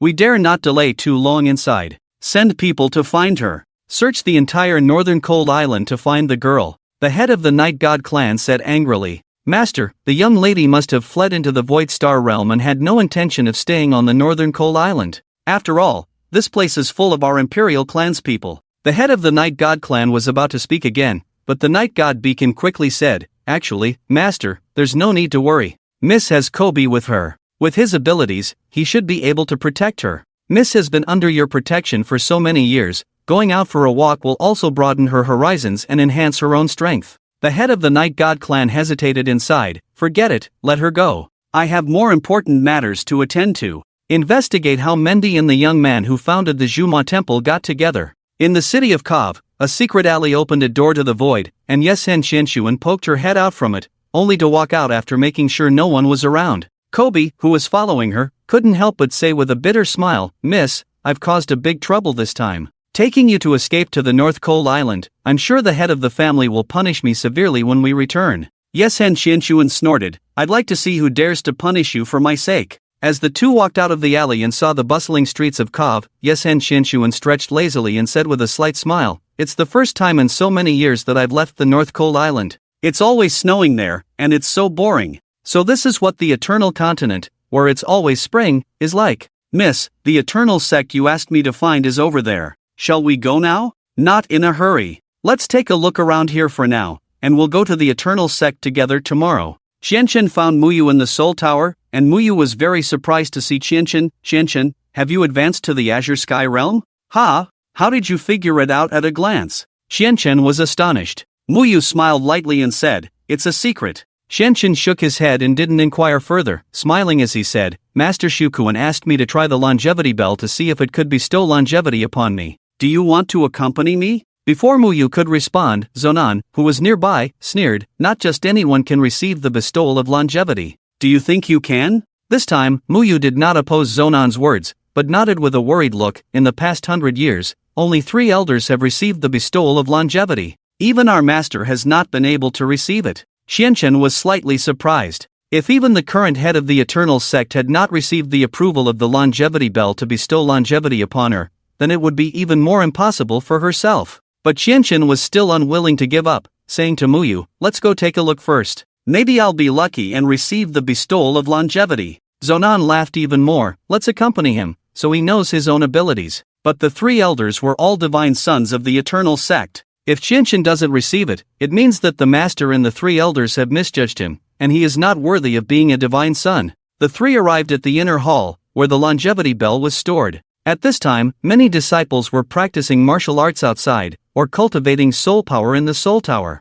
Inside the hall, there was only Elder Qishan guarding the longevity bell. Seeing the 3 of them, Elder Qishan smiled and remembered the day when Qianchen had rung the longevity bell 9 times in a row. He still vividly remembered it. "Divine Son, why are you here in this inner hall?" "I want to try to receive the bestowal of longevity." Elder Chishan was stunned, then surprised. "Divine Son, the prerequisite for receiving the bestowal of longevity is that one's own cultivation must reach the azure sky realm, and one's soul power must reach the end of the moon soul period or above." "I'm afraid." Elder Chishan didn't finish his sentence, but it was self-evident. The meaning was that you have not yet met the conditions to receive the bestowal of longevity. Xianxin smiled slightly, then gathered his energy to reveal his immortal shadow, a huge blue immortal shadow standing behind him. Elder Chishan was instantly dumbfounded. "Divine Son, in just a few days, have you advanced from the Void Realm to the Azure Sky Realm?" Elder Chishan felt that his worldview had been refreshed once again by Xianxin. When Xianxin first entered the sect, he consecutively advanced 5 realms with a single divine text. Now, in less than a month, he had already reached the Azure Sky Realm. Even the 2 disciples of extraordinary talent, Churuyan and Zuo Nan, who had joined the sect for many years, were only at the Azure Sky Realm. After a brief moment of surprise, Elder Chishan also calmed down and said to Qianxin, "Young master, since you already meet the conditions for the bestowal of longevity, I will now arrange the ceremony. If you are recognized by the longevity bell, this ceremony will immediately grant you the bestowal of longevity." Elder Chishan gathered his energy and performed the celestial art of formation. Around the longevity bell, he arranged a mysterious formation using celestial art, and had Qianxin stand within it. As long as he gathered his energy, it would resonate with the longevity bell. However, after standing in the formation and gathering his energy for several minutes, nothing unusual happened. "Ha, both Xiao Yu and I can activate the formation when standing within it, yet you can't even start it. And you still want to receive the bestowal of longevity?" Zuo Nan laughed hysterically, thinking to himself that he finally caught Qianxin making a fool of himself. He believed that Qianxin had come to find Muyu to witness him receiving the bestowal of longevity, only to show off. But in the end, he couldn't even activate the formation. Muyu also looked at Qianxin in confusion and murmured, "How could this be?" Qianxin also looked bewildered and felt extremely frustrated. "Could it be that I really don't deserve the bestowal of longevity?" However, the next moment, the formation under Qianxin's feet suddenly activated, emitting golden light and forming a golden ring that enveloped Qianxin. As the golden light flashed before his eyes, a surge of energy flooded his mind, causing him to clutch his head in pain. "Ah!" Qianxin cried out in agony. Even reciting the divine text "reduce pain" did not help. A sharp pain emanated from his mind, feeling as if his head was about to burst. Muyu and Elder Chishan, who were outside the formation, were stunned by this scene. Even if the formation was activated, it was not supposed to happen like this. The bestowal of longevity was not supposed to be like this. Elder Chishan, quickly stop the formation. If this continues, Xianxin will die. Muyu panicked and shouted at Elder Chishan. Elder Chishan was also at a loss. In the many years of attempting to bestow longevity, he had never encountered a situation like this. Zuo Nan, seeing this scene, first froze, then burst into laughter in his mind. He was certain that Qianxin had used improper means to make the longevity bell chime 9 times during the assessment, and now the longevity bell had discovered it and was punishing him in the most extreme way. Once this formation is activated, it cannot be stopped. Elder Chishan also looked anxious. If the young master were to perish here, the 3 elders and the sect leader would surely be furious. Muyu stomped her feet in distress and said, "Elder Chishan, senior brother, think of a solution quickly. I will go and inform my master." Muyu left the chamber and hurried to the main hall. At this moment, Qianxin felt a surge of energy flooding his mind. At first, he was extremely anxious, but then he realized that this energy was causing his unbearable headache. After calming down, he quickly gathered his energy and dispersed it throughout his body, relieving the headache. In his mind, a hollow voice appeared, reciting the divine text. The longevity bell is a divine artifact, left in the mortal realm, waiting for a destined person to accept it. Only when reaching the realm of an emperor can it be activated. Qianxin was puzzled. Whose voice was this? Before he could react, the massive longevity bell gradually transformed into an illusory golden light, flowing into Qianxin bit by bit. Seeing this scene, Elder Chishan exclaimed, "This is the bestowal of longevity." Zuo Nan's expression changed drastically. What's going on? He was in unbearable pain just now. How could he receive the bestowal of longevity? As the golden light flowed into Qianxin's body, his headache gradually subsided, and his body suddenly floated in the air. The longevity bell also floated up, merging with Qianxin. At this time, Shi Ruyan has already received the notification from Muyu. She did not wait for Muyu to come with his sword, but directly stepped into the air and hurriedly asked, "Elder Chishan, how is the divine child?" Elder Qishan pointed at Qianqian expressionlessly and said, "Master, it seems like the divine child seems to have merged with the eternal life bell."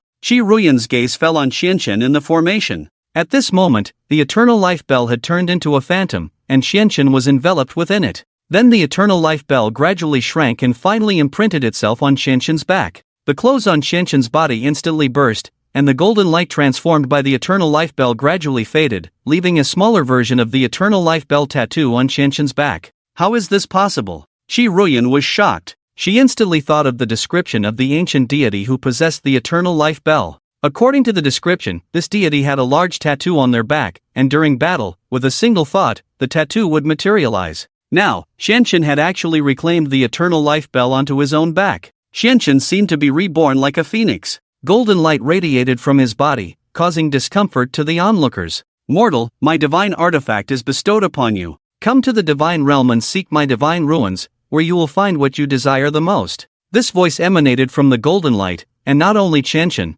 but everyone present heard this inexplicable voice, spoken in divine language. This was the first time Qianqian had heard a complete sentence spoken in English since coming to this world. His heart trembled. Could it be that as long as one becomes a deity, they can return to their original world? Was the speaker the ancient deity who possessed the eternal life bell? Among those present, only Qianqian understood this divine language, while the others stood in shock. Qianqian walked out from the golden light, and due to the eternal life bell merging with him, his clothes had all shattered, leaving him bare-chested. Because of the fusion with the eternal life bell, his originally slender body now had distinct abdominal and pectoral muscles, and his height had increased by nearly 10 centimeters. Qianqian's demeanor had changed, exuding a compelling aura. His appearance had also become more feminine, with seductive eyes filled with aggression, faintly shimmering with gold, instilling fear in the onlookers. "Divine child, are you all right?" Elder Qishan was the first to break the silence. Qianqian smiled faintly. "I'm fine, you all worried for me. But it seems that I have merged with the eternal life bell."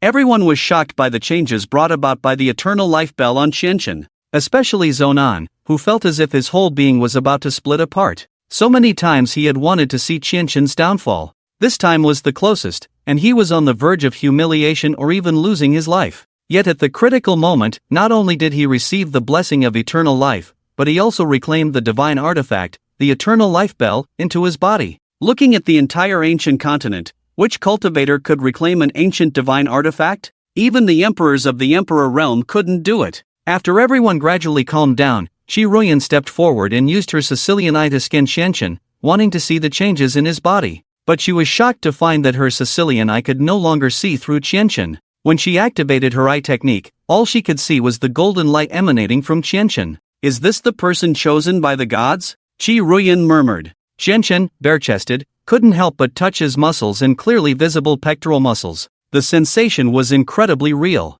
However, because Muyu and Qi Ruyan were present, he quickly felt embarrassed and said, "Zuo Nan, can you lend me your coat?" For some reason, Zuo Nan wanted to refuse Qianqian directly, but as soon as Qianqian spoke, he felt an inexplicable pressure that made it impossible for him to refuse. "Take it." Wearing Zuo Nan's coat, Qianqian awkwardly nodded and said to Qishan and Qi Ruyan, "Zongzhu, Elder Qishan, I don't know why the longevity bell merged with me. Now that the longevity bell is gone, what should we do about recruiting disciples in the sect?" Elder Qishan also looked at Qi Ruyan, who remained silent for a long time before saying, "I read in an ancient book that the deity with the longevity bell tattooed on their back can summon the longevity bell as their weapon with a single thought during battle. Now it seems that if the longevity bell has merged with the godson, it means that the godson has been recognized by the longevity bell and that deity. Without the longevity bell, there's nothing we can do. We'll have to make other plans for recruiting disciples in the future." After a pause, Qi Ruyan looked at Qianqian again and said, "Godson, try summoning the longevity bell, maybe you can bring it out?" I can't do it now. When the longevity bell merged with me just now, a voice told me that I can only use it when I reach the emperor realm." Qi Ruyan nodded and then said, "I will report this to the three ancestors." After Qi Ruyan left, Qianqian looked at the few people left behind, feeling at a loss, and awkwardly smiled. "Why are you all looking at me?" Muyu said incredulously, "Qianqian, you'd better go look in the mirror. Not only have you become stronger, but you've also become much more handsome, really." Qianqian was stunned, thinking to himself, the longevity bell has such a miraculous effect? It can make me handsome? At the foot of the Eternal Mountain, Wan Zuns had successfully advanced to the Holy Realm through the secret technique used by Nalan Songhai. He gathered his energy and revealed his immortal shadow, feeling extremely excited when he saw the deep red, towering immortal shadow behind him. Then a sinister look appeared on his face. Chiruyan, I have also reached the Holy Realm. A mere woman like you is not worthy of being the sect leader of the Eternal Sect. From now on, I, Wanzong, will take over. Nalan Songhai, who was nearby, looked indifferently at Wanzong and slowly spoke, You'd better not underestimate Chiruyan. She has a fiery soul by nature, and I don't even know what level of soul power she has reached after so many years of not displaying her immortal arts in public. Heh, Elder Nalan, you don't need to worry. Half of the elders in the sect have already sided with me, and there are reinforcements sent by the higher-ups. I don't believe she alone can withstand so many strong individuals in the Holy Realm. Nalan Songhai stood by Wanzong's side and replied, The sect leader has asked me to assist you in taking over the Eternal Sect. The longevity bell is a crucial part of this plan and must not go wrong. Muyu applied to leave the sect to handle some personal matters, and Chiruyan approved Muyu's application. Muyu stood outside the Eternal Sect, deeply looking in the direction of the main hall, saying to herself, This matter is of great importance. I must go back and tell my father immediately. Muyu's figure disappeared from the Eternal Mountain, unaware that this decision would save her from the disaster that was about to happen that night.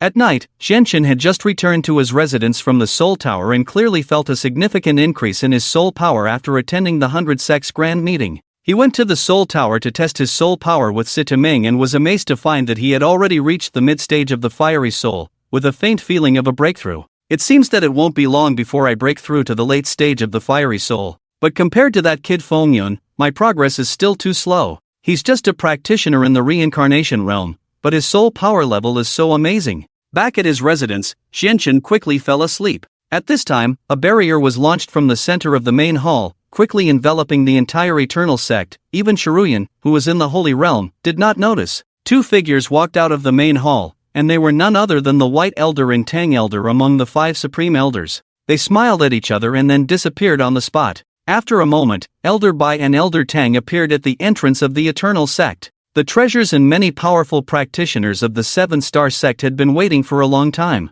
Have you two set up the barrier? Asked the treasures. Yes, no one has noticed. The secret technique given by the master is very useful. Even though we are only in the reincarnation realm, we were able to conceal ourselves from Chiruyan, Elder Bai respectfully replied. The treasures laughed openly. Naturally, the master has helped me break through to the Holy Realm. Tonight's plan will surely succeed. After this, the 3 elders of the Eternal Sect will be the 3 of us. With that, the treasures gathered their energy and revealed their celestial shadows, commanding the practitioners behind them, attack. In an instant, flashes of light pierced the dark night sky and struck the inner hall. The explosion instantly erupted from the hall, and Elder Lingfang woke up first, exclaiming, Enemy attack! Enemy attack! Foreign sect practitioners have invaded. All disciples of the Eternal Sect, follow my orders. Lingfang and the other elders rushed to the square of the Eternal Sect, followed by some disciples who had reached the reincarnation realm. When they saw dozens of invaders gathered in the square, they were shocked. They saw that the 8 invaders at the forefront of the square each had a huge deep red celestial shadow behind them, symbolizing their status as Holy Realm practitioners. At a glance, they also noticed many practitioners who had reached the Void and Firmament realms standing behind these Holy Realm practitioners. Lingfeng's expression turned serious. 8 Holy Realm practitioners, dozens of Void and Firmament realm practitioners. This is not something we can stop. Wait, isn't that Elder Wan? Lingfeng was stunned to see Wan Xing standing at the forefront of the group. As the highest elder of the Eternal Sect, he was actually the leader of the invading foreign sect? What was going on? The sharp-eyed disciples also noticed Elder Bai and Elder Tang among the crowd and angrily cursed. I didn't expect that out of the 5 highest elders, 3 have defected. Most of the Eternal Sect's fighting strength has been wiped out. How can we continue to fight? Wasn't Elder Wan in the Void Realm? I remember he taught us the techniques just a few days ago, and now he has reached the Holy Realm. How is that possible? Lingfeng knew that with his and the other elders' strength, they were no match for this group. He had quietly sent a disciple to inform Chiruyan, and now his task was to delay and prevent unnecessary casualties. Elder Wan, as the highest elder of the Eternal Sect, why are you leading foreign sect members to attack the Eternal Sect? This is a betrayal of trust. Ha, Elder Lingfeng, I advise you not to oppose us and surrender to me obediently. Do you know who is supporting me from behind? It's the 7-star sect, ranked 8th in the sect. Oh, right, after tonight, the 7-star sect will no longer be in 8th place. At the same time, many small sects like the Eternal Sect on the ancient continent were being attacked by other practitioners led by the elders of the 7-star sect. Those who did not submit to the 7-star sect would be killed without mercy. Wan Zong understood that Lingfeng was stalling for time. He sneered, "All disciples of the Eternal Sect, listen. Now submit to me, and in the future, I will become the new sect master of the Eternal Sect, and all of your positions in the Eternal Sect will be elevated by one level." "Ha, do you really think everyone will follow you like a few traitors?" The third elder shouted and immediately gathered his energy, revealing his celestial shadow, and charged forward. Lingfeng was taken aback and was about to stop the third elder, but it was too late. Wan Zong simply moved his thoughts, and a beam of light shot out from his hand, instantly killing the third elder. All the disciples were shocked by this scene. The lower-level practitioners were shaken, starting to hesitate whether to join the 7-star sect. Wan Zong no longer hesitated. With the release of this attack, the practitioners behind him disappeared like ghosts, reappearing in the night sky in an instant. Countless immortal techniques descended from the sky, and the disciples of the Eternal Sect had to rise up and resist, using all their skills to fight against them. In the midst of his sleep, Xian Shen suddenly woke up, hearing a thunderous voice in his ears. "What the hell, is there an earthquake in this world too?" Due to the fusion with the longevity bell, Xian Shen was sleeping particularly deeply, and he should have woken up long ago. Xian Shen rushed out of the door and saw a terrifying scene. The sky was ablaze with the fire of the Eternal Sect, many buildings were already engulfed in flames, and the colorful immortal shadows in the night sky were particularly dazzling. Many powerful saints with towering red immortal shadows behind them were launching powerful immortal techniques on the ground. "Not good, we're under attack." Xian Shen instantly reacted and, after gathering his energy to reveal his immortal shadow, immediately rushed to the battlefield. When he arrived, he discovered that the leader was actually Wan Zun's, accompanied by several powerful saints and countless practitioners at the Sky Realm level. At the same time, another disciple who arrived outside the main hall found that the main hall had been surrounded by a strange barrier, and he couldn't break through it no matter what he tried. As this disciple was anxiously at a loss, 3 ancestral elders arrived, standing outside the barrier. Wuji Ancestor said, "Shukuan, quickly break this barrier. We transferred most of our spiritual cultivation to our disciples during the day, and our strength is not even comparable to those practitioners who recently entered the Saint Realm. Only Chayata has the power to fight." Shukuan Ancestor immediately used his immortal technique to break the barrier, but with no effect. This is the barrier secret technique of the 7-star sect. It is probably created by their sect leader. "I will need some time." After spending several minutes, Shukuan Ancestor finally broke the barrier. Woji Ancestor said, "Chayatu, I and Puti will go first. You explain the situation to her and, if there is a chance, immediately seek help from the external sect. There are many powerful saints outside, and with our current strength, we may not be able to hold on for long." The 2 ancestral elders arrived at the center of the battlefield, immediately revealing their immortal shadows and then using their immortal techniques to enlarge their bodies. Having become Saint Realm powerhouses for 100 years, they were much stronger than those practitioners who had recently entered the Saint Realm. When the 2 ancestral elders appeared, the disciples of the Eternal Sect, who had been retreating step by step, were suddenly overjoyed. "It's Wuji Ancestor and Puti Ancestor, we are saved. So what if they have more people? It's okay, the ancestors will take action." Xian Shen had already killed several practitioners at the Void and Sky Realm levels, but with so many opponents, he was also struggling. Seeing his 2 masters arrive, he felt as if a weight had been lifted off his shoulders and immediately used his divine text immortal technique, Ice Age. In an instant, numerous ice beads condensed in the air, causing the movements of practitioners below the Sky Realm level to become sluggish as they felt their legs gradually freezing. Seeing this situation, the 2 ancestral elders couldn't help but praise, "Well done, disciple." Wuji Ancestor took out his sacred sword and then used the Ascend and Control Thunder technique. An anomaly appeared in the night sky, and rolling clouds gathered together. As Wuji Ancestor swung his sword, streaks of heavenly thunder descended from the sky, causing the practitioners of the 7-star sect to pale instantly. "What the hell, is this how a Saint Realm powerhouse uses the Ascend and Control Thunder technique? This is completely different from the immortal technique I used." Xian Shen was confused. When he used the divine text version of the Ascend and Control Thunder technique, only one bolt of heavenly thunder struck down from the sky, but Wuji Ancestor, with just a casual swing, had so many bolts of heavenly thunder coming down?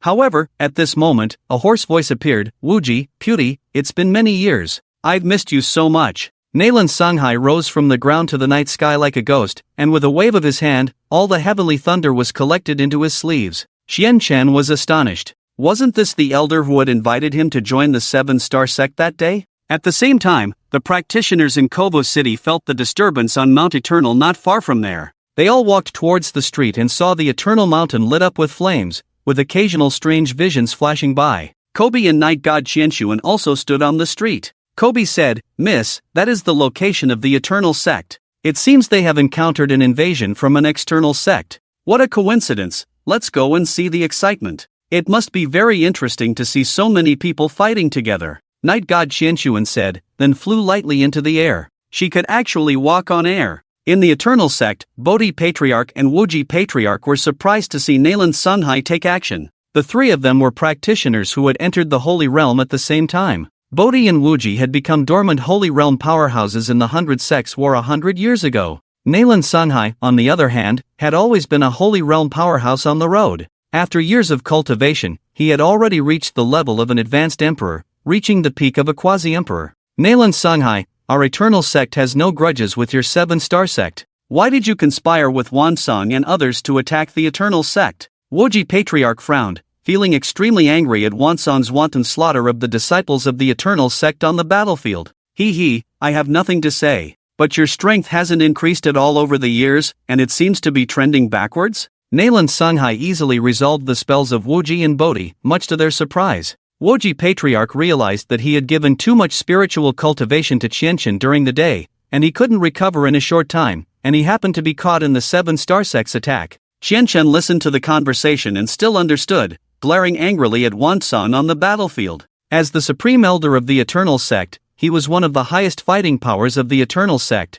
and now he was actually conspiring with invaders from an external sect. While the two patriarchs and Nalan Sunhai were confronting each other, Qianshan took the opportunity to fly towards the group of invaders who were attacking the disciples of the Eternal Sect and began to set up a defensive formation, taking out Heixiao from the Qiankuan bag and using spells to fight with them. Qianshan clearly felt that although he had only advanced by one realm, his physical body had already become extraordinary, reaching the level of an immortal body, and it was even a fusion of a top-quality immortal body. Soaring Thunder Technique. Qianshan used the spells bestowed upon him by Wuji Patriarch, and with strength and divine text, his strike was difficult for even a Holy Realm powerhouse to withstand, forcing them to retreat. Wansong noticed the terrifying strength displayed by Qianshan, and after a slight surprise, he focused his gaze on him. Young master. He has actually reached the celestial realm. I didn't expect these three old guys to have some ability. In such a short time, he has once again advanced in cultivation. Wansong looked towards Nalan Sunhai in the sky and said, Elder Nalan, the barrier should have been broken.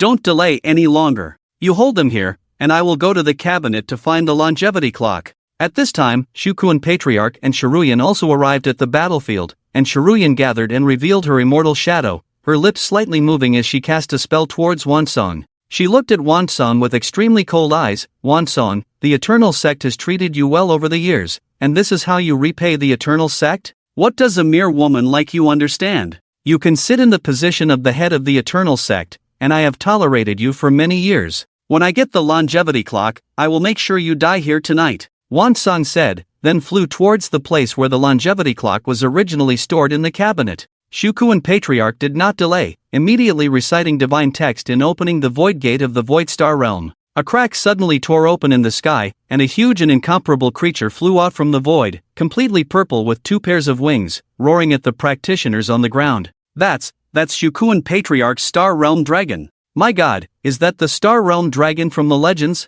As the void gate closed, the Star Realm Dragon summoned by Su Kuan Laozu flew towards Wanzang, who was walking in the void, and a dragon roar blocked Wanzang's path. Su Kuan Laozu leaped onto the back of the Star Realm Dragon, standing with his hands behind his back, looking at Wanzang. I didn't expect that the Eternal Sect would produce such a scum like you. If I remember correctly, you ascended to the Azure Sky Realm yesterday, and now you are eyeing the Saint Realm. It seems that the 7-star sect used secret techniques to help you reach the Saint Realm. Su Kuan Dragon Saint, aren't you relying on a Star Realm Dragon for your strong power? But today, I, Wanzang, am not afraid of you. You are just a dormant Saint Realm. You can't stop me. While speaking, multiple red lines appeared next to Wanzang's shadow, connecting to the shadows of many Eternal Sect disciples on the ground. Upon seeing this scene, Qianshan felt a sense of familiarity. Why does this technique seem familiar? Before Qianshan could think further, Wanzang's shadow clenched its hands, lifting up these red lines. The disciples connected by these red lines instantly collapsed to the ground, and their shadows all floated towards Wanzang's shadow. In an instant, Wanzang's shadow became huge, and a red spear appeared in his hand, all formed by the gathered shadows of deceased eternal sect disciples. The three Laozi's expressions changed simultaneously, even Qi Ruiyan whitened her eyes. They recognized this terrifying technique, and Su Kuan Laozu nearly shouted with red eyes, "You despicable lunatic, you actually cast an immortal curse on so many disciples. The weak should always be stepping stones for the strong." Wanzang laughed maniacally, then his shadow raised the red immortal spear and smashed it towards Su Kuan Laozu. The huge spear in the night sky looked like a black flash, causing a sudden palpitation in Qianquan's body. He watched the red spear with a tingling sensation, feeling the immense soul power contained within it. "Master Su Kuan, quickly dodge." After Qianquan shouted, he also took action, leaping into the air and chanting the divine text Soul Annihilation Fire Cloud, summoning a huge fire cloud in the sky. Several fireballs rushed towards the already thrown red spear. However, the fireballs had no effect on the spear. Su Kuan Laozu was shocked and quickly released a defensive immortal technique. The spear struck the defensive barrier, and in an instant, it shattered, sending Su Kuan Laozu flying out, spitting out a mouthful of blood that stained his white beard red. The other two Laozis were startled and tried to rush over to help Su Kuan Laozu, but Nayland Sanghai had already surrounded them with several other Saint Realm powerhouses. Seeing the situation, Qi Ruiyan immediately commanded, "All disciples below the reincarnation realm, quickly flee from the Eternal Mountain." She knew very well that this was a long-planned conspiracy. Wanzang and Nayland Sanghai had come fully prepared, and with so many Saint Realm powerhouses, she and the three Laozis were simply unable to protect the disciples of the Eternal Sect. Seeing the slaughtered disciples of the Eternal Sect, Qianquan's heart burned with anger, but facing several powerful Saint Realm experts, even with all his divine text immortal techniques, he was helpless. His soul power was limited, and he couldn't keep releasing divine text immortal techniques.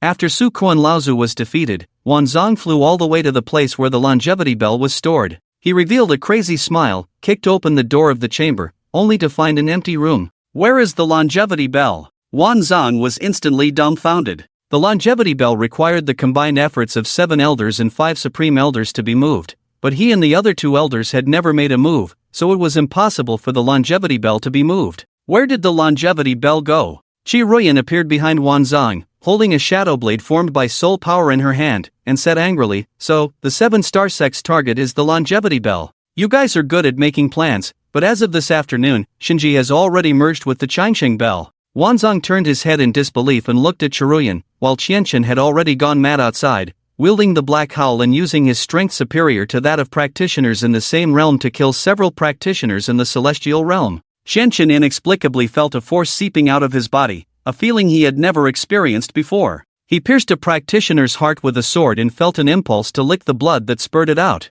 "What's wrong with me? I feel like my body is out of control." Qianquan also felt puzzled, unaware that his clothes were showing signs of tearing, emitting a faint purple light, a special physique from the Netherworld Overlord. At this point, Nayland Sanghai had become impatient with the 2 elders and unleashed his most powerful divine art, Moonbirth Sanghai. Suddenly, the entire night sky became bright, the ground collapsed, and a large amount of water surged out, forming a water dragon that smashed towards the 2 elders. Several other Holy Realm powerhouses also simultaneously used their divine arts, and in the end, the 2 elders were defeated by Nayland Sanghai and others, crashing heavily to the ground from the air. "Master Wuji, Master Puti." Qianquan was shocked, never expecting Nayland Sanghai to have such strength, and both masters were defeated at the same time. "Wanzang, did you get the Changsheng bell? It has already exceeded the planned time." Nayland Sanghai angrily said. "Elder Nayland, the Changsheng bell is missing." This battle also caught the attention of the group of people secretly observing Qianquan.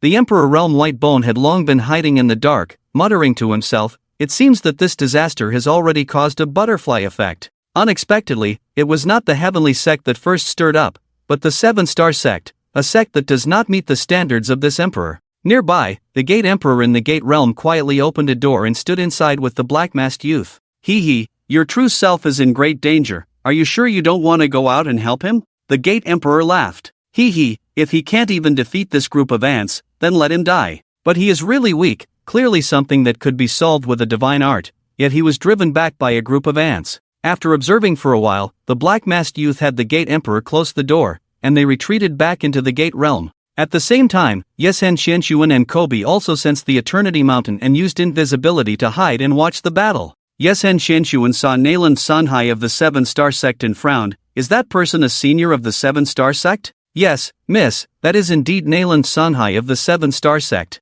It seems to be a dispute between the sects of the Eternal Continent. I only want Qianchen to live. If that Nalan Sanhai makes a move against him, you must stop him immediately. Kobe looked at Yesen Qianshuan in surprise, wondering what was wrong with her. It was just a chance encounter. Why did she value Qianchen so much? Nalan Sanhai heard Wanzong's response and couldn't help but be stunned. The Changsheng bell is missing? Nalan Sanhai stepped into the air next to Wanzong and found that the cabinet was empty, causing his scalp to tingle. Damn, if I can't get the Changsheng bell back, the sect master will definitely be furious. The plunder of the 3 divine artifacts must not have any problems with me. Nalan Sanhai suddenly turned to look at Chiruyan, his voice extremely cold. Where is the Changsheng bell? I am the Changsheng bell. Chiruyan turned around in surprise and found that Qianchen was already standing behind him shirtless, his hands stained with blood, his eyes extremely fierce, and his whole body exuding a murderous aura. Even Chiruyan was taken aback by Qianchen's appearance, which he had never seen before.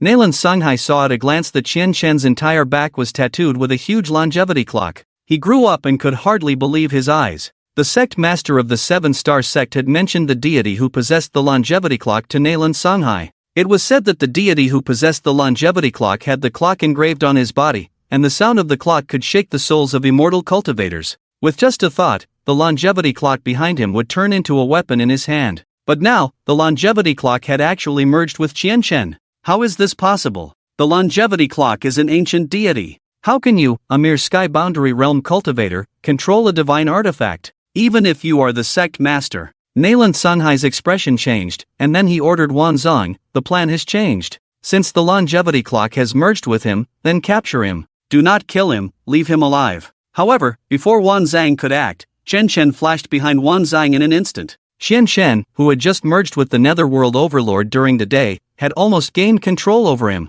His eyes were filled with endless killing intent. Wanzong was taken aback. He had not expected Qianchen's speed to be so fast, but in the face of absolute strength, speed was futile. Wanzong gathered his energy again and used his immortal shadow to suppress Qianchen, while Chiruyan wanted to help Qianchen, but was blocked by several other Saint Realm powerhouses who had rushed over. Nalan Sanhai also turned his gaze to Qianchen. He narrowed his eyes and said, "Last time, I was careless. I didn't expect that you could open the Void Gate when you were in the Void Realm, allowing you to escape into it. But this time, even if you grow wings, you won't be able to escape." Nalan Sanhai recited again, but Qianchen couldn't hear the sound of his chanting at all, and had no idea what kind of divine art he had used. This was a unique divine art possessed after reaching the Saint Realm, Sound Prohibition. Damn it, he even wants to replicate this old man's divine art. What's going on? He can actually use divine art without making a sound. Qianchen cursed inwardly, then drew out Heixiao and stabbed towards Nalan Sanhai, intending to interrupt his spellcasting. Old thief, take this. Qianchen felt that even his mind was becoming unclear, and he actually said such strange words. However, Nalan Sanhai easily blocked this attack with a wave of his hand. Qianchen was not discouraged and exerted all his soul power, immediately using all of his divine arts at once. Earth-bursting star, ice age, soul-extinguishing fire cloud. Strange phenomena appeared in the sky, and the terrifying momentum enveloped the entire Eternal Sect. Nalan Sanhai sneered disdainfully and once again used Moon-birthed Sanhai. Hidden in the dark, Night God Qiansun saw that Qianchen was about to confront Nalan Sanhai head-on, and immediately exclaimed in alarm. He turned to Kobe and said, "Go help him." Upon receiving the order, Kobe disappeared in the blink of an eye, and an immortal shadow appeared behind him. However, unlike others, Kobe's immortal shadow was not humanoid, but appeared as a dragon with legs and arms. At the same time, the other sects attacked by the 7-star sect had all been taken down, leaving only the ongoing battle at the Eternal Sect. Sensing this, the sect master of the 7-star sect paused for a few seconds, then tore open a crack in space and walked in. The next moment, he appeared in the sky above the Eternal Sect. This was the terrifying ability of an Emperor Realm Grandmaster, Space Jump. Nalan Sanhai, you're so slow in getting what you want. A powerful voice descended from the sky, causing many Saint Realm powerhouses present to feel their knees weaken, showing a tendency to kneel. This was the pressure from a high-level powerhouse. Qianchen looked at the surging water dragon. His murky consciousness suddenly became clear, and he immediately put away his divine arts, intending to escape into the Void Star Realm. Trying to run again? It's too late. Nalan Sanhai saw through Qianchen's intentions, and the water dragon rushed towards Qianchen. At the critical moment, a blue lightning enveloped Qianchen, and he disappeared in an instant. Even the master of the 7-star sect, the Emperor-level Grand Emperor, couldn't react. A blue lightning bolt struck down from a mountain peak 100 miles away from the Eternal Mountain, and Chen, night god Xiansun, and Kobe appeared here. We meet again. Chen. Do we know each other? Chen looked blankly at the man and woman in front of him, his immortal shadow still not retracted. That day, Chen saved night god Xiansun under the palace wall of the night god imperial clan, but did not observe her too much, and at this moment did not remember who she was. Night god Xiansun's figure was exquisite, with curves extending under the light blue skirt. Under the light of his immortal shadow, her silver hair shone like the Milky Way, swaying in the wind on the mountain, and for a moment, Chen was a little infatuated. Seeing Chen completely bewildered and not recognizing her at all, night god Xiansun was suddenly stunned. She had lived a life of being admired by everyone since she was a child, and anyone who had seen her was shocked by her temperament and beauty. This young man who had held her, actually didn't remember her at all? You. Night god Xiansun stomped her foot in anger, about to speak, but Chen spoke first. Is it you who brought me here? Thank you very much for saving me, but my sect is now facing the risk of being destroyed. I have to go back immediately. You are now more than 100 miles away from the Eternal Sect, and even if you go back, it's just sending yourself to die. The person who just came is the master of the 7-star sect, the 7-star Grand Emperor. You are only in the realm of the heavens. What do you have to fight against him? Kobe said emotionlessly. Chen was stunned, but still said, so what? As the godson of the Eternal Sect, the sect is about to be destroyed, and I actually fled at this critical moment. This is a great betrayal. Forget it. If it weren't for my friend saving you, you would have died at the hands of that old man Nanlan Songhai long ago. Night god Xiansun didn't intend to reveal her identity to Chen. At this point, Chen also calmed down. He was very clear about what so many Holy Realm powerhouses and a Grand Emperor level figure represented. No matter how many divine arts and immortal techniques he had, in the face of absolute strength, none of these were worth mentioning. He clenched his fists, looked in the direction of the Eternal Sect, and murmured, 7-star sect. On the day I become emperor, it will be the time for your sect to be destroyed. I will avenge the dead disciples of my sect. Kobe looked at Chen and said indifferently, the 7-star sect will not kill all the disciples of the Eternal Sect. They are just expanding their power. As long as the overall situation of the Eternal Sect is gone, they will reclaim the Eternal Sect as a subordinate sect of the 7-star sect. You don't need to worry about this. Chen sighed. Even if the 7-star sect wanted to slaughter the entire Eternal Sect now, he could not make any move. In the Eternal Sect, the 7-star Grand Emperor looked at Chen, who disappeared at an extremely strange speed, and narrowed his eyes. Even my sect couldn't react to this speed. Who saved him in the end? His gaze shifted back to Qi Ruyan and the 3 elders who were seriously injured, and he said lightly to Nanlan Songhai, the rest is up to you. Anyone below the realm of the heavens who is not from my sect, kill them without mercy. Anyone above the realm of the heavens, detain them. My sect will handle it. By the way, where did the longevity bell go? The 7-star Grand Emperor asked with concern. Nanlan Songhai's forehead broke out in a cold sweat, and he immediately knelt down and said, Master, I beg for forgiveness. The longevity bell. The longevity bell has merged with the sun who just escaped. In an instant, the killing intent surged from the 7-star Grand Emperor, and he landed in front of Nanlan Songhai from the air, saying coldly, do you know what you are saying? That is an ancient artifact. How could it merge with a cultivator below the realm of the heavens? The pool on the side laughed wildly and said, I never expected that the famous 7-star emperor would go to such lengths just to obtain our eternal sect's longevity clock. Unfortunately, you are too late. The longevity clock has already merged with the divine child. He is recognized by the gods. In due time, your 7-star sect will face utter destruction. The 7-star emperor only gave a glance, and the pool was directly shaken and flew out, spitting out a mouthful of blood from internal injuries. To actually merge with the longevity clock, what kind of constitution does this child have?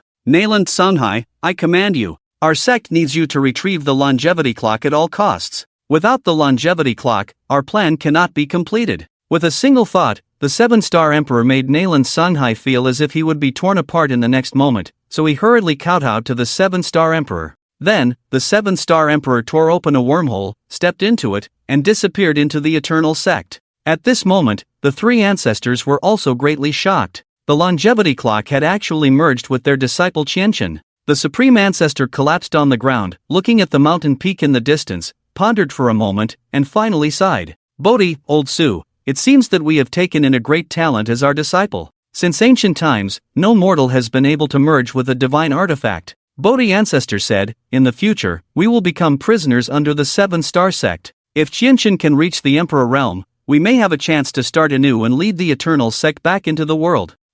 I have some confidence in our disciple. I believe that the boy could become the first practitioner to reach the Dominator realm in 100 years. At this moment, the Emperor Realm White Bones also disappeared in the Eternal Mountain. At the same time, the entire Eternal Sect was swept empty by the invaders, all cultivation techniques and medicinal materials were plundered, and some cowardly disciples were also dragged out from hiding since the beginning of the battle. Among them was Zuo Nan, who had been hiding since the beginning of the battle. After Zuo Nan was found by Wanzong, he immediately knelt before him and said with a trembling voice, "Wanzong, I have no intention of resisting you. From now on, I will look up to you. And our Zuo family is also willing to submit to the name of the 7-Star Sect." Wanzong was taken aback and immediately turned to the severely injured Pool and said, "Do you see this, Pool? This is your beloved disciple. He doesn't even have the courage to fight against me. What a joke!" The Pool's face turned cold as she looked at Zuo Nan kneeling on the ground, wishing she could kill this cowardly traitor right now. At this moment, the three ancestors, whose breath had already extinguished, suddenly rose up.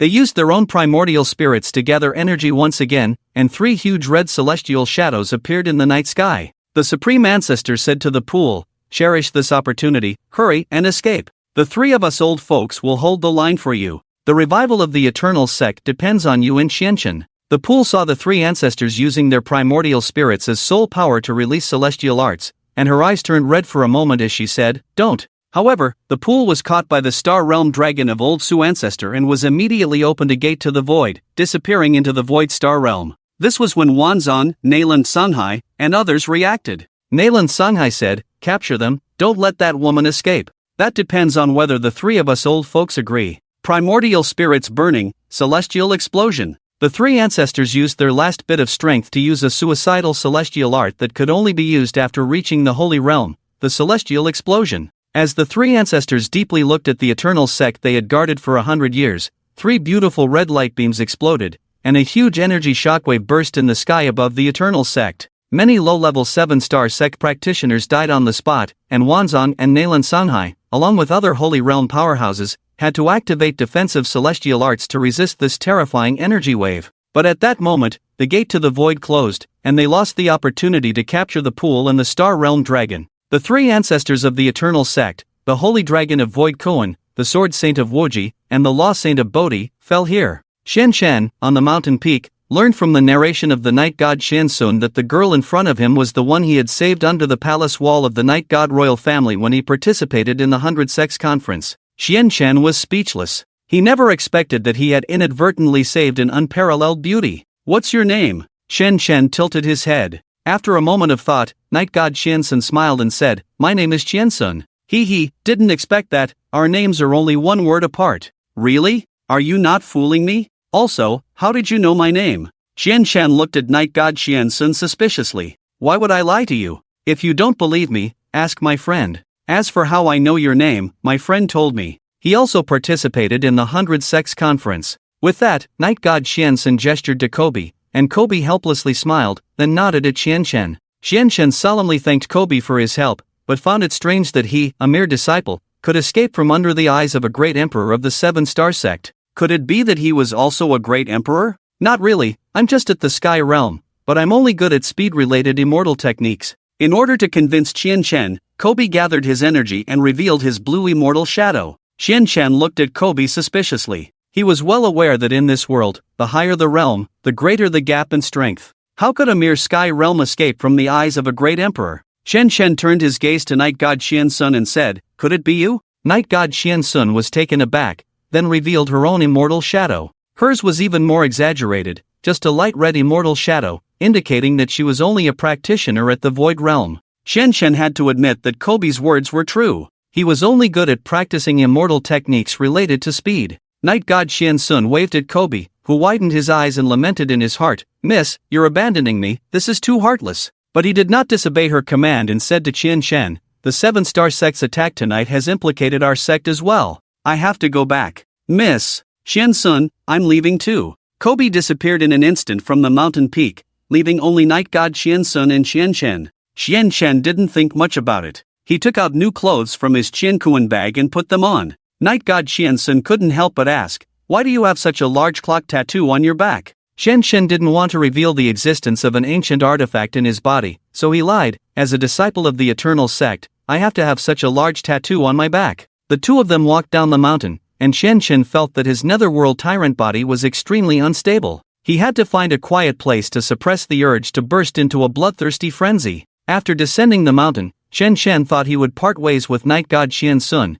but she continued to follow him. Xian Sun, where are you going? Shen Shen looked at night god Xian Sun and scratched his head, suddenly feeling a little embarrassed. Where are you going? When night god Xian Sun asked him in return, Shen Shen was instantly stunned. He had never thought about this question. Now that the Eternal Sect was no longer an option, he didn't know where to go. Since arriving in this world, he had headed straight for the Eternal Sect and become a disciple with a cultivation plan set by the three ancestors of the Eternal Sect. Seeing Xian Shen's bewildered expression, night god Xian Sun found him somewhat cute and said, "Aren't you supposed to become a practitioner at the Great Emperor Realm? Now that the Eternal Sect is gone, have you considered joining another sect?" Xian Shen shook his head and said very seriously, "Once a disciple of the Eternal Sect, always a disciple of the Eternal Sect. Although the Eternal Sect is now occupied by the 7-star sect, there will come a day when I will take it back." Shen Shen secretly made up his mind. Now, returning to the original world is not the only thing he wants to do.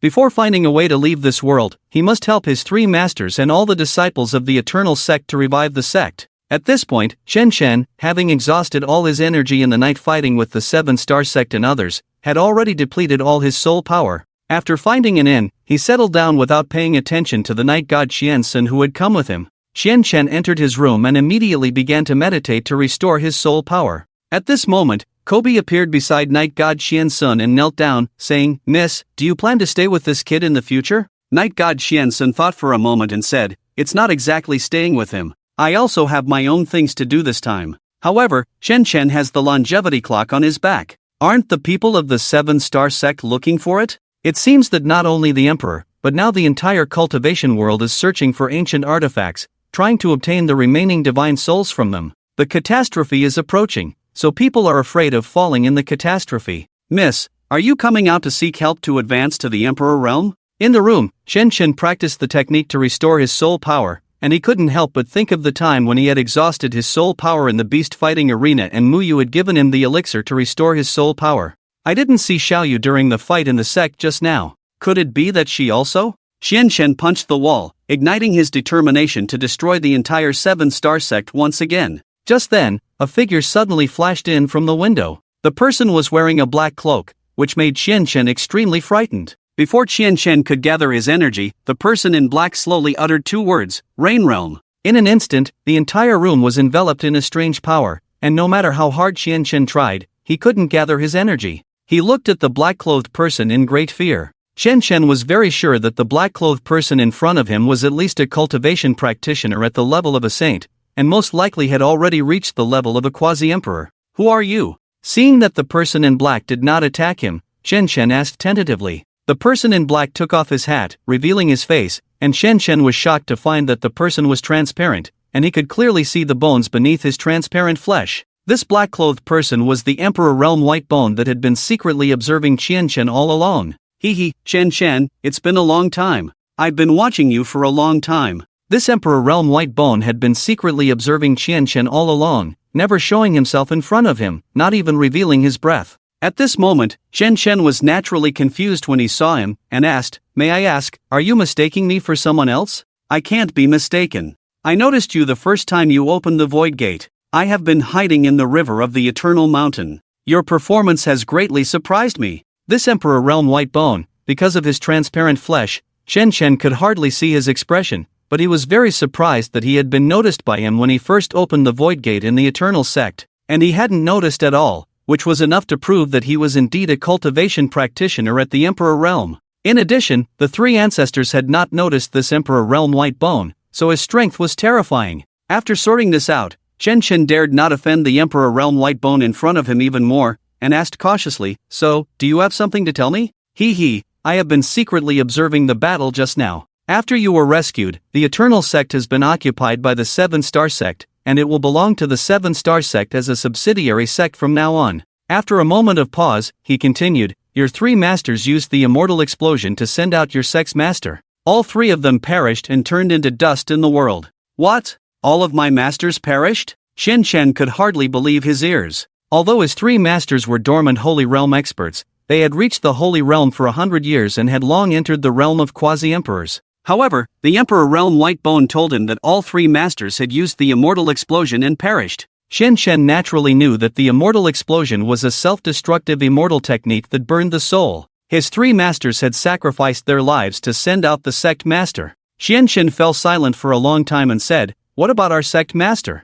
He escaped into the Void Star realm, so for the time being, there should be no danger." Chen's heart sank. With all 3 masters perishing and the Sect master's whereabouts unknown, it could be said that the core of the Eternal Sect had completely collapsed. Seeing Chen's low spirits, the Emperor Realm Whitebone said, "I know you want to seek revenge on the 7-star sect, but with your current strength, even if you were to cultivate for another 100 years, it would be impossible to avenge this grudge." Chen sneered. Normal cultivators might not even reach the Emperor Realm in their lifetime. However, he was proficient in divine texts, and the Emperor Realm was not a difficult matter for him, just a matter of time. 100 years? I don't need that long, Chen said confidently. Ha ha. Indeed, young people are not only ambitious but also have extraordinary talents. I acknowledge that you have exceptional talent and many secrets unknown to others, but becoming an Emperor Realm is not something that can be achieved through cultivation alone. It requires opportunity. Without the right opportunity, you cannot reach the Emperor Realm.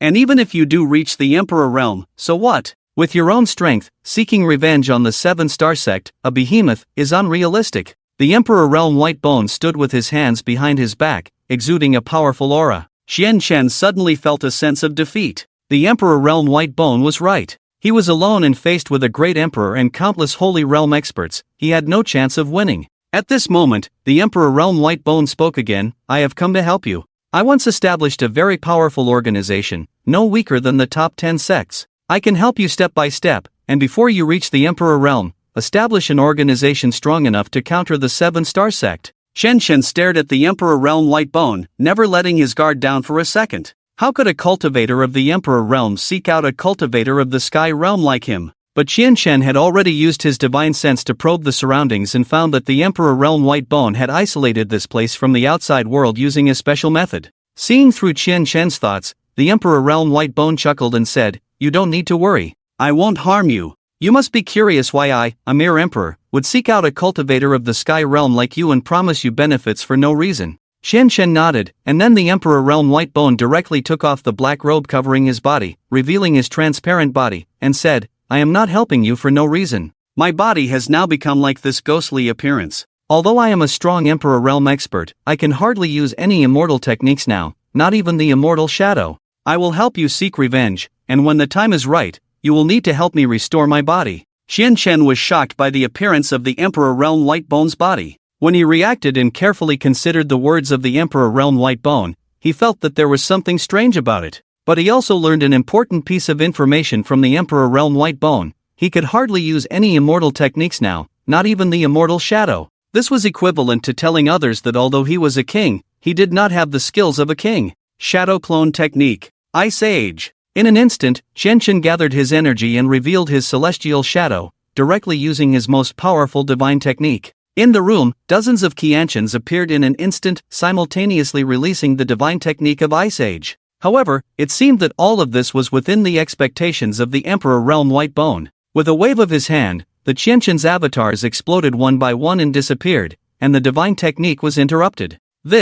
Damn! Qianchen was dumbfounded in an instant, thinking, if I'm using cheats, then this person is using the ultimate cheat. Ahem, although I can't perform many divine techniques myself, I never said I couldn't perform any. After all, I am a dignified Emperor Realm cultivator. The difference in our strengths means that you cannot defeat me just by being proficient in divine techniques, said the Emperor Realm Whitebone seriously. Let me be clear, I have seen everything extraordinary about you. You have merged with the Eternity Clock and heard the whispers of ancient gods. You can use shadow clones, even though you just used it. Besides, I guess you are not just proficient in divine techniques, but you can actually understand the true meaning of divine texts, unlike other cultivators who only treat them as spells for casting divine techniques. At that moment, Chen was completely shocked, and he even had the thought of fighting to the death with this Emperor Realm Whitebone. The fact that he understood the meaning of divine texts had been seen through by this Emperor Realm Great Emperor. Who are you? Chen's eyes were filled with killing intent. I am just a sealed Emperor Realm cultivator.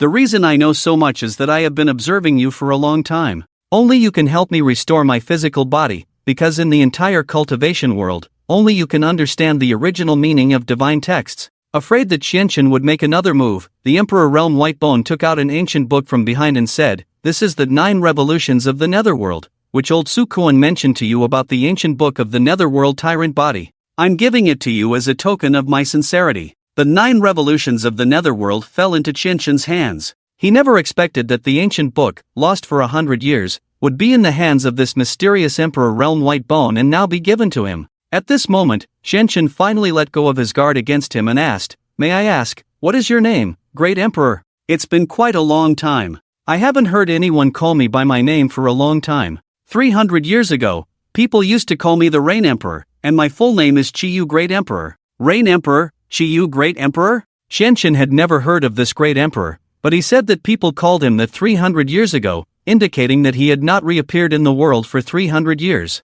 Looking at the 9 revolutions of the Netherworld in his hand, Xianchen was convinced that Qiyu Great Emperor sincerely sought his help, but he could not imagine what a mere Sky Realm cultivator could do to help an Emperor Realm cultivator. Seeing that Xianchen had completely let go of his guard, Qiyu Great Emperor chuckled and said, "Perhaps you have not heard of my name, because it has been quite a long time, and most people think that I have fallen. But to the point, you take this 9 revolutions of the Netherworld to cultivate, and I can also assist you." "Is it so easy for the lost 9 revolutions of the Netherworld to come into my hands?" Xianchen still looked at the secret book in his hand with some melancholy. Before he could react, Qiyu Great Emperor had already lifted the Rain Realm in the room. "I won't bother you any longer today. When you have successfully cultivated the first revolution, I will come to discuss the future with you." As he spoke, Qiyu Great Emperor had already disappeared, leaving only a puddle of water on the ground. Xianchen hurried to the window, but there was no one on the street. In the pitch-black night, it was as if Qiyu Great Emperor had never appeared. Back in bed, Xianchen opened the book 9 Turns of the Netherworld and found that the book was compiled by divine text, just as Patriarch Bodhi had told him. For other practitioners, this was like a celestial book that was impossible to understand, but for Xianchen, it was just an ordinary book with not a single unfamiliar word in it. "I obtained this divine book without any effort. It's as if this book has come into my hands. I am proficient in divine text, so practicing these 9 turns should be as easy as playing a game." Xianchen thought to himself, feeling no drowsiness at all. He immediately opened the book and practiced the first turn of 9 turns of the Netherworld throughout the night, sitting cross-legged on the bed. However, when he truly began practicing, he found that 9 turns of the Netherworld was more difficult than any cultivation method he had practiced before. Even if he understood the content of the book, it only described how to circulate energy and practice, but he found it extremely difficult to put into practice. The Netherworld Tyrant Body was difficult to control, and following the method of circulating energy in the book, the consumption of soul power was hundreds of times more than usual cultivation. "Damn, even if I cheat, it's useless. How do those non-cheaters practice this manual?" Suddenly, Xianchen remembered what Patriarch Shukuan had said, that there were only 3 Netherworld Tyrant Bodies in the world, and only a few hundred years ago, a great emperor at the Emperor Realm had cultivated it to the 7th turn. Unconvinced, Xianchen couldn't comprehend the first turn until dawn, even with various divine text aids. It seemed that these divine text techniques had long been isolated by the Netherworld Tyrant Body. Xianchen didn't find it strange. 9 Turns of the Netherworld was compiled entirely from divine text, undoubtedly by a deity. If it were so easy to succeed in cultivating the body, wouldn't he be able to defeat the emperors of various realms the next day? However, Xianchen also discovered that practicing 9 turns of the Netherworld throughout the night did not make him feel drowsy. He didn't expect that 9 turns of the Netherworld actually had the effect of eliminating the need for sleep. Soon, there was a knock on the door, and when Xianchen opened it, he found Night God Xiansen standing in front of him. "Are you up so early?" Xianchen asked in surprise. Night God Xiansen stared at Xianchen with a smile that was not a smile, then took out a wanted poster from behind and said, "You are wanted. As a disciple of the extinct sect, the greatest traitor in the history of the eternal sect, Xianchen." "What the hell?" Xianchen snatched the wanted poster from Night God Xiansun's hand and found his own portrait on it, with the content stating that he had exterminated most of the eternal sect overnight, and had colluded with the enemy to kill 3 patriarchs and 100 disciples of the eternal sect. Xianchen tore the wanted poster to pieces and angrily said, "Nonsense. It was clearly that bastard Wang Zhang who did it, and he framed me." Night God Xiansun didn't care about this. She playfully smiled, stuck out her tongue, and said, your bounty has reached 1 million Hanggu coins. Now, practitioners from all over the Hanggu continent are looking for you. 1 million. Enough to hire an entire sect from the top 20 to fight on the battlefield. Xian Shen's face darkened as he said, how could anyone believe such a thing? And there are still many disciples of the Eternal Sect alive who can testify for me. Night God Xiansun tiptoed and patted Xian Shen's head, pretending to be an elder as she said, why are you so naive? The entire Eternal Sect has been brought under the 7 Stars Sect. If anyone dares to disobey the 7 Stars Sect's arrangements, they will be killed without mercy. Who would go against their own fate? After a pause, Night God Xiansun continued, moreover, not only your Eternal Sect was attacked last night, but dozens of other sects were also attacked. It is now rumored that many sects have jointly established an organization to plan this riot, to seize ancient divine artifacts, and you, Chen Chen, are one of them. The 7 Stars Sect has come forward to announce that they are willing to unconditionally accept these attacked sects and make them their subordinate sects. Xian Shen wanted to say something, but he was very clear that the truth could never overcome the mouths of those who did not know the truth. From the moment this wanted order was issued, Chen Chen had become a target of public criticism. All those who were unaware would despise him and make him out to be worse than he actually was. Practitioners from the entire Eternal Continent would even hunt him down. Chen Chen clenched his fists and angrily said, the 7 Star Sect destroyed my sect, killed my master, and now they are trying to pin all the blame on me. Xian Shen, what are you going to do now? Night God Xiansun stood in front of him with her hands behind her back. Since someone wants to put me in a desperate situation, then I will not go along with their plans. By the way, Xiansun, do you know where the Temple of the Heavenly God is? Night God Xiansun was taken aback and asked, are you going to the Temple of the Heavenly God? What's so interesting about it? There's the 1,000-layer soul tower. I want to challenge the evil soul. Reaching the level of the evil soul in soul power is a very difficult task. Even many Emperor Realm Great Emperors only reach the mid-stage of the evil soul, and only a very small number of them reach the late stage of the evil soul. Night God Xiansun looked at the determined young man in front of her and became even more interested in him. It seems that we are fated to meet. I happen to be going to the Temple of the Heavenly God as well. Why don't we go together? Night God Xiansun smiled. Xian Shen asked, are you also going to the Temple of the Heavenly God? In the vast universe, the deity who first noticed the world of cultivation said to an angel under his divine throne, Humi, go to that world and find followers for me, and wait for the day of my descent. A four-winged angel placed a hand on his shoulder and respectfully knelt before him, saying, Great Master, do you want to descend as a god in that insignificant world? That is not an insignificant world. Many gods appeared there many universes ago, and they were even more powerful than me. However, that world also experienced the twilight of the gods, and the gods have abandoned it. As a four-winged archangel, you are enough to be revered as a god in that world. There is only one Master God. How can I dare to be revered as a god in front of you, Master? Do you need me to do anything else for you? Humi respectfully asked again. No need. On the day of my descent, do not reveal yourself. Just quietly find followers for me. Humi nodded and left the temple, descending into the world of cultivation. There are many innocent lives in the world of cultivation, but what does he care? Not only this deity, but several other deities have also sent their angels to descend into the world of cultivation, including not only four-winged archangels, but also six-winged seraphim. At this moment, the powerful practitioners in the world of cultivation all sensed something and looked anxiously at the sky. In the boundary of the gates, the Gate Emperor also sensed the aura of the gods. He. Last time, you used the divine forbidden technique, which attracted the attention of many gods. Now the gods have sent their divine spirits here. The young man with the black mask sat calmly on the side and said, I didn't use any divine techniques. At most, I just attracted the attention of some foreign gods. Your world has not had a master god appear for a long time. By helping me reach the Emperor realm, you and I will inevitably become the new master gods of the world. He. You have quite the confidence, but I like it. Xian Shen and Night God Xiansun left the inn. Night God Xiansun told him that the Temple of the Heavenly God was the main temple of the Heavenly God sect,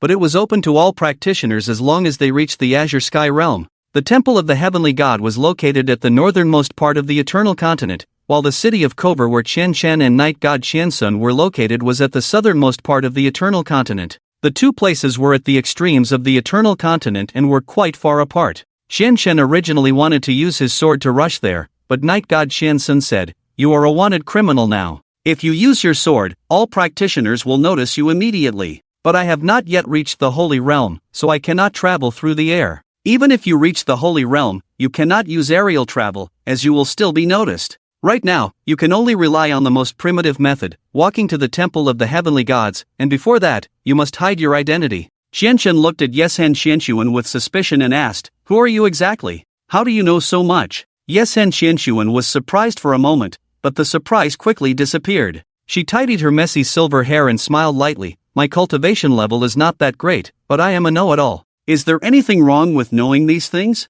Qianchen still doubted Yesen Qianxuan's identity and secretly scanned her body with divine sense, only to find that she was indeed just a practitioner of the void realm. After Qianchen turned away, Yesen Qianxuan pursed her lips and muttered, "Humph, you want to scan this lady with your current strength?" Qianchen bought a map of the ancient continent from a stall and was greatly shocked when he saw the entire route of the ancient continent. "My god, the ancient continent is so huge. Even if I fly with a sword to the temple of the heavenly gods, it will take at least half a month. Now I have to walk there, how long will it take?" Qianchen felt a bit overwhelmed. At the same time, within the medicine sect, ranked 5th among the sects of the ancient continent, Muyu had successfully returned to her sect. Muyu's true identity was the daughter of the sect master of the medicine sect. She hurried back from the eternal sect to report to her father that the longevity bell had merged with Qianchen. The longevity bell was her purpose for lurking in the eternal sect, and now the medicine sect had not obtained the longevity bell, but Qianchen had obtained it first and merged with it. "Elder, where is my father?" Seeing Muyu return, the elder was first surprised and then hurriedly said, "Miss, you are indeed safe. The sect master is extremely worried." Muyu was a little confused and asked, "Why? I haven't done anything, why is he so worried?" "Miss, don't you know? Last night, there was a riot in the eternal sect. It is said that the newly established divine son of the eternal sect killed half of the disciples of the eternal sect, and the 3 old men of the eternal sect all perished. How is that possible?" Before leaving the city of Kov, Qianchen once again came to the beast arena with Yesen Qianxuan. This time, he planned to kill several more soul beasts to enhance his own soul power level. Before entering, Qianchen suddenly remembered that he didn't have much money left and needed to find a way to get some money to enter the beast arena. Qianxuan, I'm going to the restroom, wait for me." Qianchen quickly arrived at the restroom and said to himself, "Last time, I went to the Void Star realm to catch soul beasts just to make money. I clearly have the ability to speak and have it done.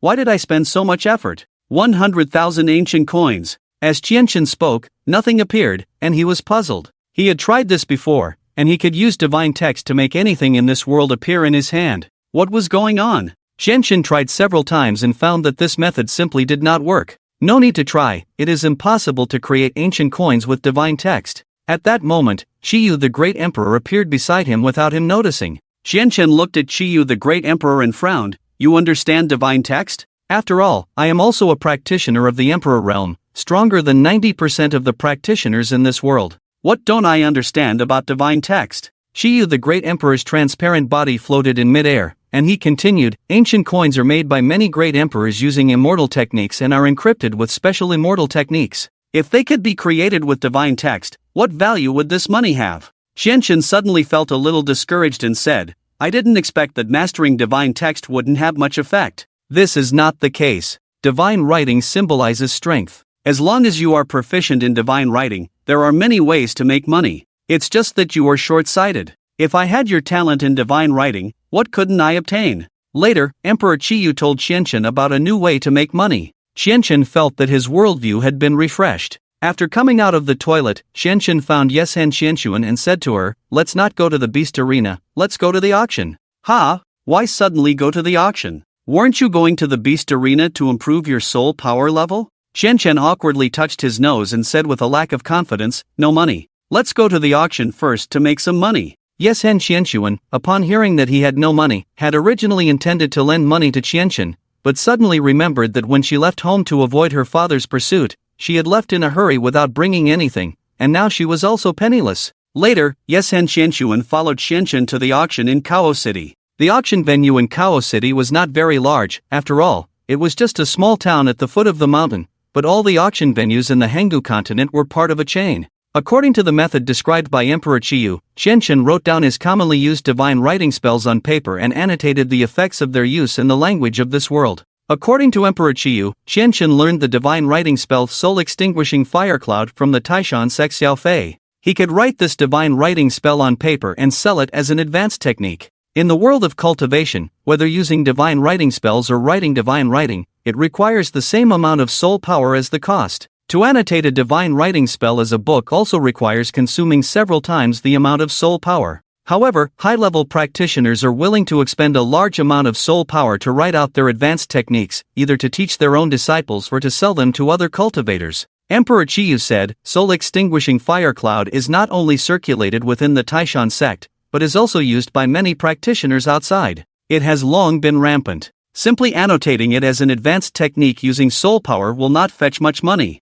However, in the arena, Xianchen had strengthened the soul-extinguishing fire cloud, turning it into super soul-extinguishing fire cloud. For Xianchen, this was just a difference of 2 words, but for many practitioners, it was a qualitative leap. Many Holy Realm experts could not comprehend the additional 2 words. Following the method given to him by Emperor Chiyu, Xianchen used soul power to write Super Soul Extinguishing Fire Cloud as a book. This super high-quality technique could be auctioned for at least 10,000 Hengu coins. And in the world of cultivation, this was a technique that had never appeared before. Holding this book written with soul power, Super Soul Extinguishing Fire Cloud, Xianchen entered the auction wearing a white mask to avoid revealing his identity. Yesen Xianchuan curiously asked, Xianchen, why are you wearing a mask on your face?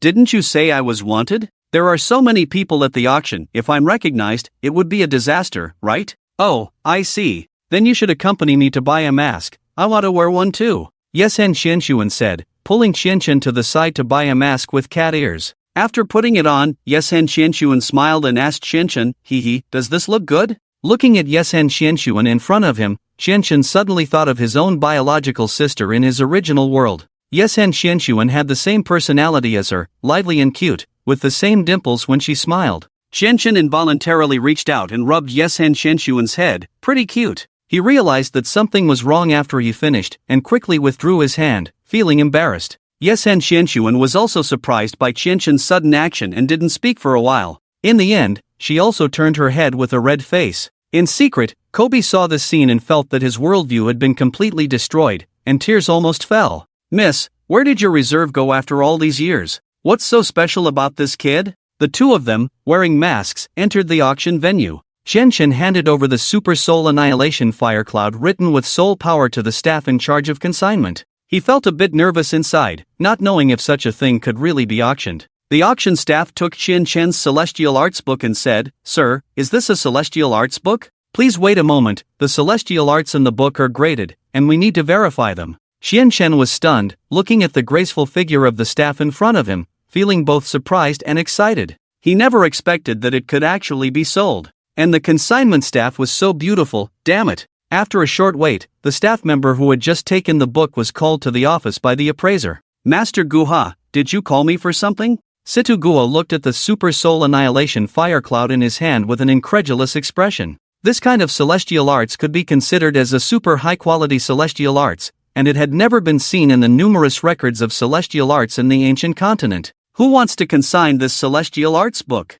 Could it be a strong expert of the quasi-emperor level? Situ Guha asked. The female staff member was instantly at a loss. I don't know, Master Guha. I am only a practitioner at the celestial realm. I can't see through the cultivation level of the person outside. Situ Guha didn't waste any words and asked the woman to take him outside. When he saw Xianchen and Yesen Xianchuan, he quickly asked, Are you the owner of this celestial arts book? Yes, is it not allowed to consign this thing? This is my first time selling it. If it's not allowed, please return it to me, and I'll leave now. Xianchen was extremely embarrassed, thinking that this kind of thing probably couldn't be sold. Unexpectedly, Situ Guha said, Why can't it be sold? It can be sold. I just can't understand, this celestial arts book has already reached the quality of super high grade. Are you sure you want to sell this celestial arts book? It should be noted that in this small auction, it was rare to see even high-grade celestial arts books, let alone super high-grade ones. In the entire ancient continent's large-scale auction market, there were few auctions of super high-grade celestial arts, and who would put a super high-grade celestial arts book up for auction? It should be noted that with such a super high-grade celestial arts, one could easily join a sect and become an elder. I'm sure, Xianchen nodded. Situ Guha was once again astonished, then nodded and handed the celestial arts book to the woman behind him, saying, The starting price for this super high-grade celestial arts book is set at 30,000 ancient coins. After that, Xianchen and Yesen Xianchuan entered the auction venue, which was already filled with practitioners from all walks of life. Several angels successfully descended into the world of cultivation, transforming their forms into the appearance of practitioners. Oh, the symbol of strength in this world is something called the celestial shadow? Humer also transformed his 4 wings into celestial shadows. What was terrifying was that 100-meter-tall black celestial shadow stood behind him. The 4-winged angel had just descended, and they were already at the level of an emperor. The auction soon began, and Qianshan and Yeshan Qianshuan found a place to sit. As the auction began, the venue gradually quieted down, and Qianshan wanted to see if there was anything useful for him at this auction.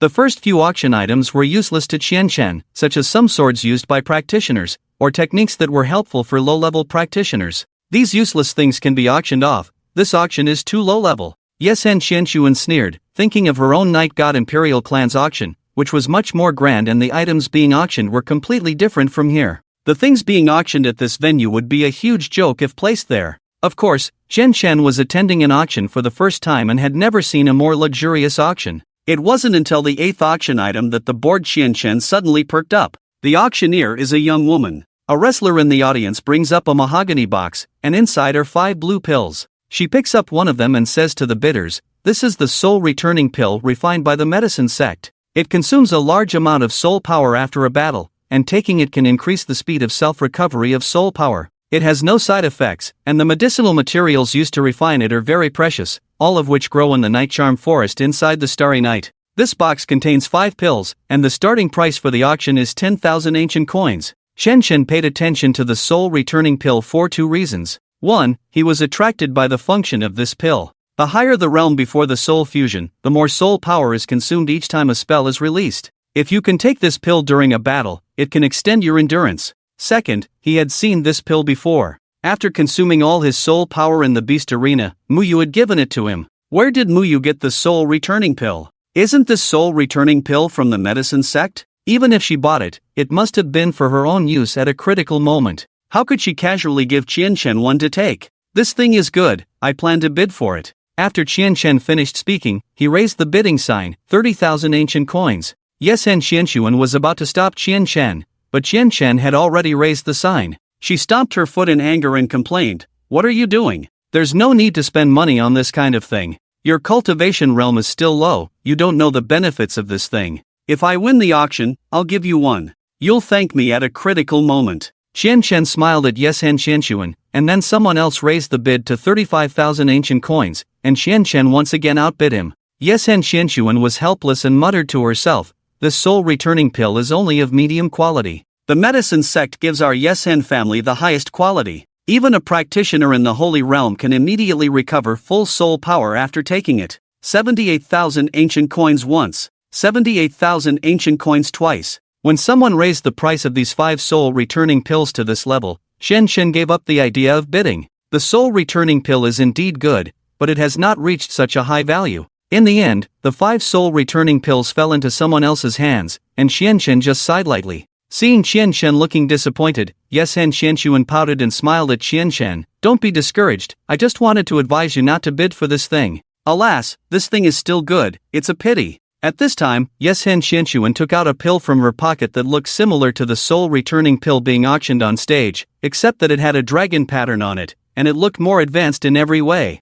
"Look at this, isn't it the same as the one being auctioned?" Qianshan was shocked. He picked up the pill from Yeshan Qianshuan's hand and found that it was also a soul-returning pill, and it was definitely more advanced than the ones on stage. "Damn, where did you get this from?" "Well, this was given to me by my friend before, the one you've met." Qianshan was astonished. Such a high-quality pill came from the hands of that person before. Could it be that he is a disciple of the medicine sect? Qianshan then asked, "Is your friend from the medicine sect? Isn't this kind of pill only something the medicine sect can refine?" Yeshan Qianshuan replied, "He's not from the medicine sect, but he has a very high status in the medicine sect. It should have been given to him by a friend there. We have a good relationship, so he gave it to me." This time, Qianshan was sure that Yeshan Qianshuan's previous friend must have an extraordinary identity, otherwise, he wouldn't know people from the medicine sect and would give her such a high-quality pill. But Qianshan still refused Yeshan Qianshuan. "This is given to you by him. When you exhaust your soul power, take it and you will immediately replenish your soul power. It can be said to be a life-saving thing. You should keep it for yourself. It's okay, you have a high level of cultivation. If there is really any danger, you can protect me. I don't need this thing either." Yishan Xianxuan blinked and gave Qianqian a reason that could not be refused. Qianqian hesitated, but in the end, he accepted the soul-reviving pill. Soon, it was finally Qianqian's turn to auction the immortal technique he sent, the Super Soul Annihilating Fire Cloud. After the auctioneer took out this immortal technique, he immediately introduced, "This is today's finale, the Super Soul Annihilating Fire Cloud. After being appraised by our appraiser, it is of super high-quality divine text immortal technique. So far, such a divine text immortal technique has never appeared in the Hanggu continent or the entire cultivation world. The starting bid is 30,000 Hanggu coins." As soon as the auctioneer spoke, the cultivators in the entire auction hall became excited. Wow! A super high-quality immortal technique. This is the first time it has appeared in the auction house in Kov City. It's rare to find it even in the top auction houses. Listening to the translated name, it seems to be an upgraded version of the Soul Annihilating Fire Cloud from the Taishan Sect, but I don't understand the specific meaning of the divine text. After all, it is a divine text immortal technique. Quick, inform my father, and quickly send over 100,000 Hanggu coins. I must get it. Qianqian looked around in astonishment at the cultivators who were going crazy for it. He didn't expect that the divine text immortal technique he casually wrote would cause such a stir. Soon, the first person started to raise the bid. 50,000 Hanggu coins. Then, the second person appeared, 85,000 Hanggu coins. I bid 130,000, no one can compete with me. The range of the bids had completely stunned Qianqian. He thought to himself, are these people crazy? Do they really have so much money? Just then, a deep voice came from the corner of the auction hall. I am Yao Fei from the Taishan Sect. I bid 150,000 Hanggu coins.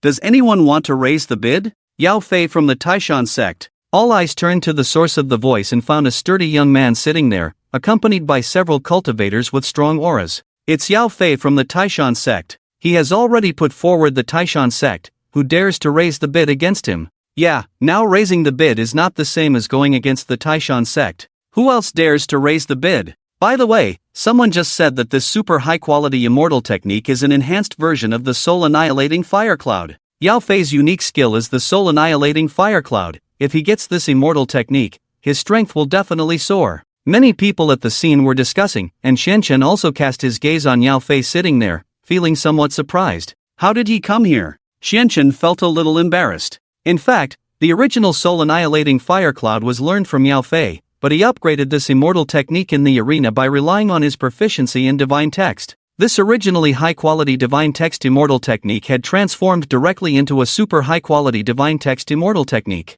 What was even more embarrassing was that it was actually auctioned off by the original caster of this immortal technique. 150,000. The ownership of this super high-quality immortal technique belongs to Yao Fei of the Taishan Sect. The auctioneer announced the final result. After deducting the handling fee, Qianqian was able to obtain more than 140,000 Hanggu coins, which was already a considerable fortune for him. Because the last time in the arena, Qianqian was wearing the white mask, and he was afraid of being recognized by Yao Fei. After receiving his money from the auction hall backstage, he quickly left the auction hall wearing the night god Qianxuan. In the auction hall, Yao Fei finally got the Super Soul Annihilating Fire Cloud as he wished. Senior brother, I never expected to find a super high-quality immortal technique in this small town's auction house, especially the soul-extinguishing fire cloud technique that you are most proficient in. Once you master this immortal technique, your strength will definitely increase. Yes, Yao Fei senior brother, if you bring back this super high-quality immortal technique to the sect,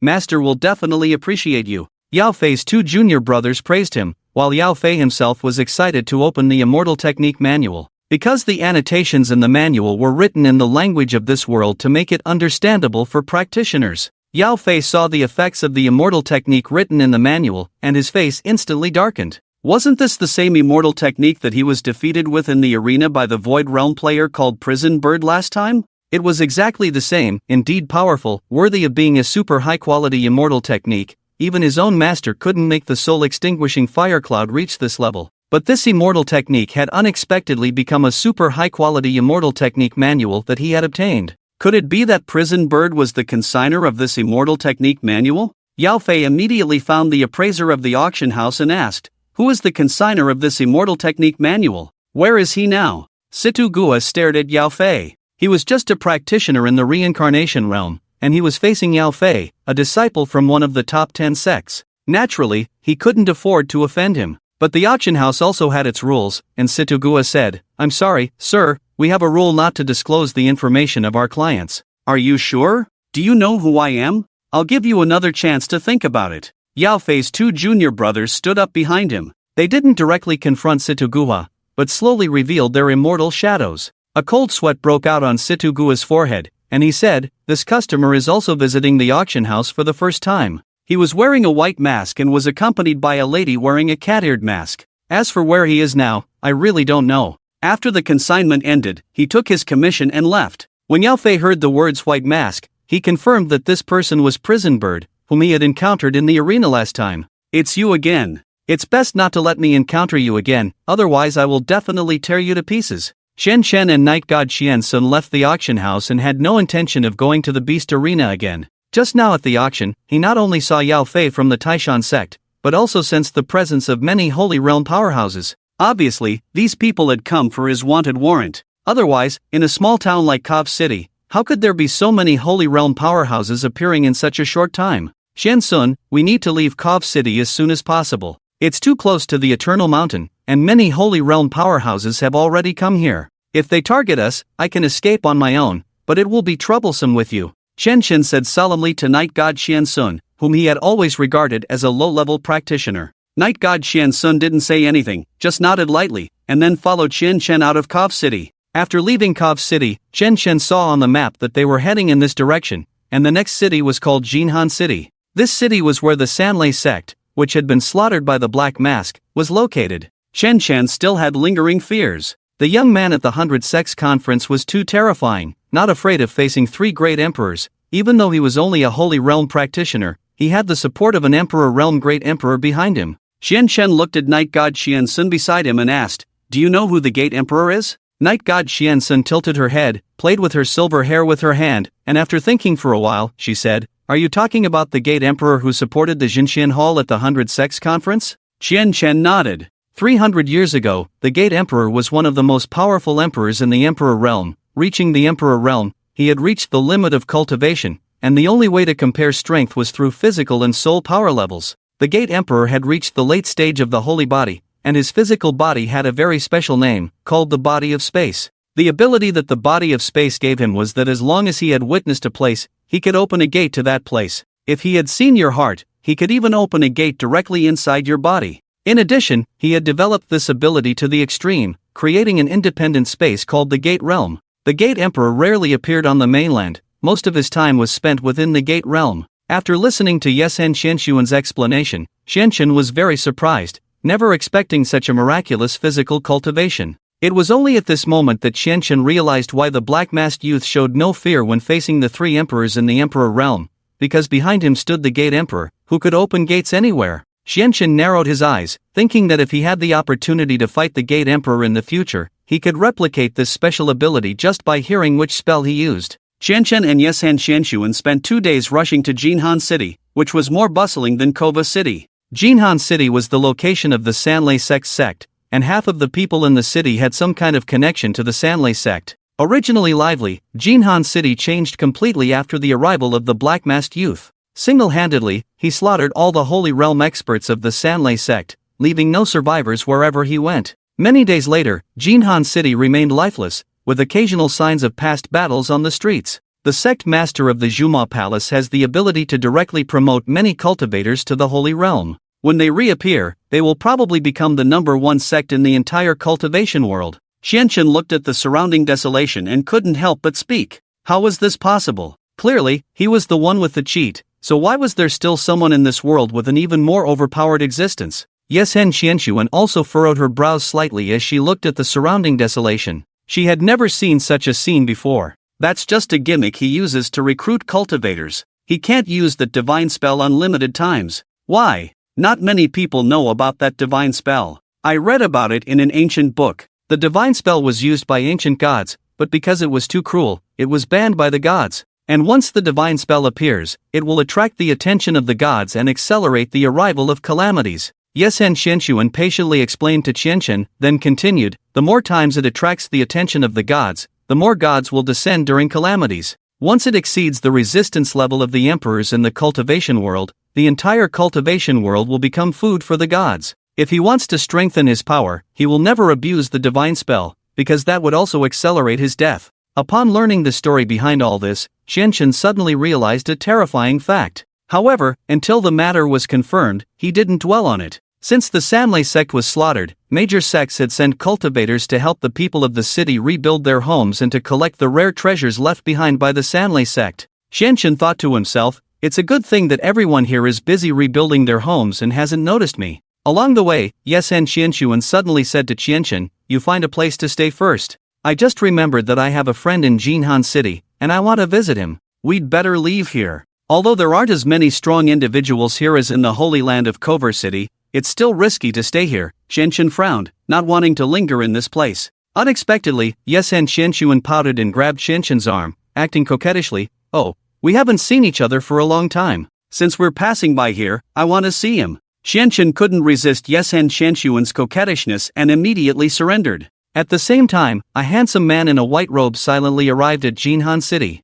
He exuded an elegant aura all over his body, carrying an ordinary sword on his back and 2 swords at his waist, which was different from most swordsmen. Is this the place where he slaughtered the entire sect? I didn't expect that he could do this with his own strength. It's terrifying, the elegant man thought as he saw Qianchen parting ways with a young girl, recognizing Qianchen's figure at a glance and feeling very surprised to encounter the divine son of the eternal sect here. But I heard that he has become a wanted criminal since last night. Interesting. Just as the elegant man was about to be filled with killing intent, he immediately sensed the dangerous aura around him. Although the owner of this aura was not stronger than him, they were definitely not weak. The elegant man suppressed his killing intent, and the aura disappeared. He smirked. What's been happening these days? Why does every talented cultivator have a powerful figure behind them? Qianchen found an abandoned courtyard and, after circling around for a moment, said to the air, Qiyu Emperor, come out, I need to talk to you. As soon as he spoke, the Qiyu Emperor appeared in the courtyard. Little ghost, the money-making method I gave you isn't bad, right? The Qiyu Emperor smiled. It's not bad, but writing the immortal art book almost exhausted all my soul power. It will take a long time to recover all my soul power. It's not worth it, Qianchen replied. The Qiyu Emperor chuckled, that's because you're only at the mid-stage of the fiery soul. When you reach the level of the Supreme Soul, your soul power will far exceed your current level, and you won't have to worry about not having enough soul power. Qianchen nodded and continued, I've tried to cultivate the 9 revolutions of the netherworld that you gave me, but it's so strange. I used to be able to cultivate a technique in a few minutes, at most a few tens of minutes, but I couldn't succeed in the first revolution of this 9 revolutions even after practicing all night. Naturally, if everyone could easily cultivate it, wouldn't the cultivators who reach the level of the holy body in the cultivation world be everywhere? The Qiyu Emperor's tone suddenly changed, and he continued, but, well, I've been idle during my sleep these years and have my own understanding of the 9 revolutions of the netherworld.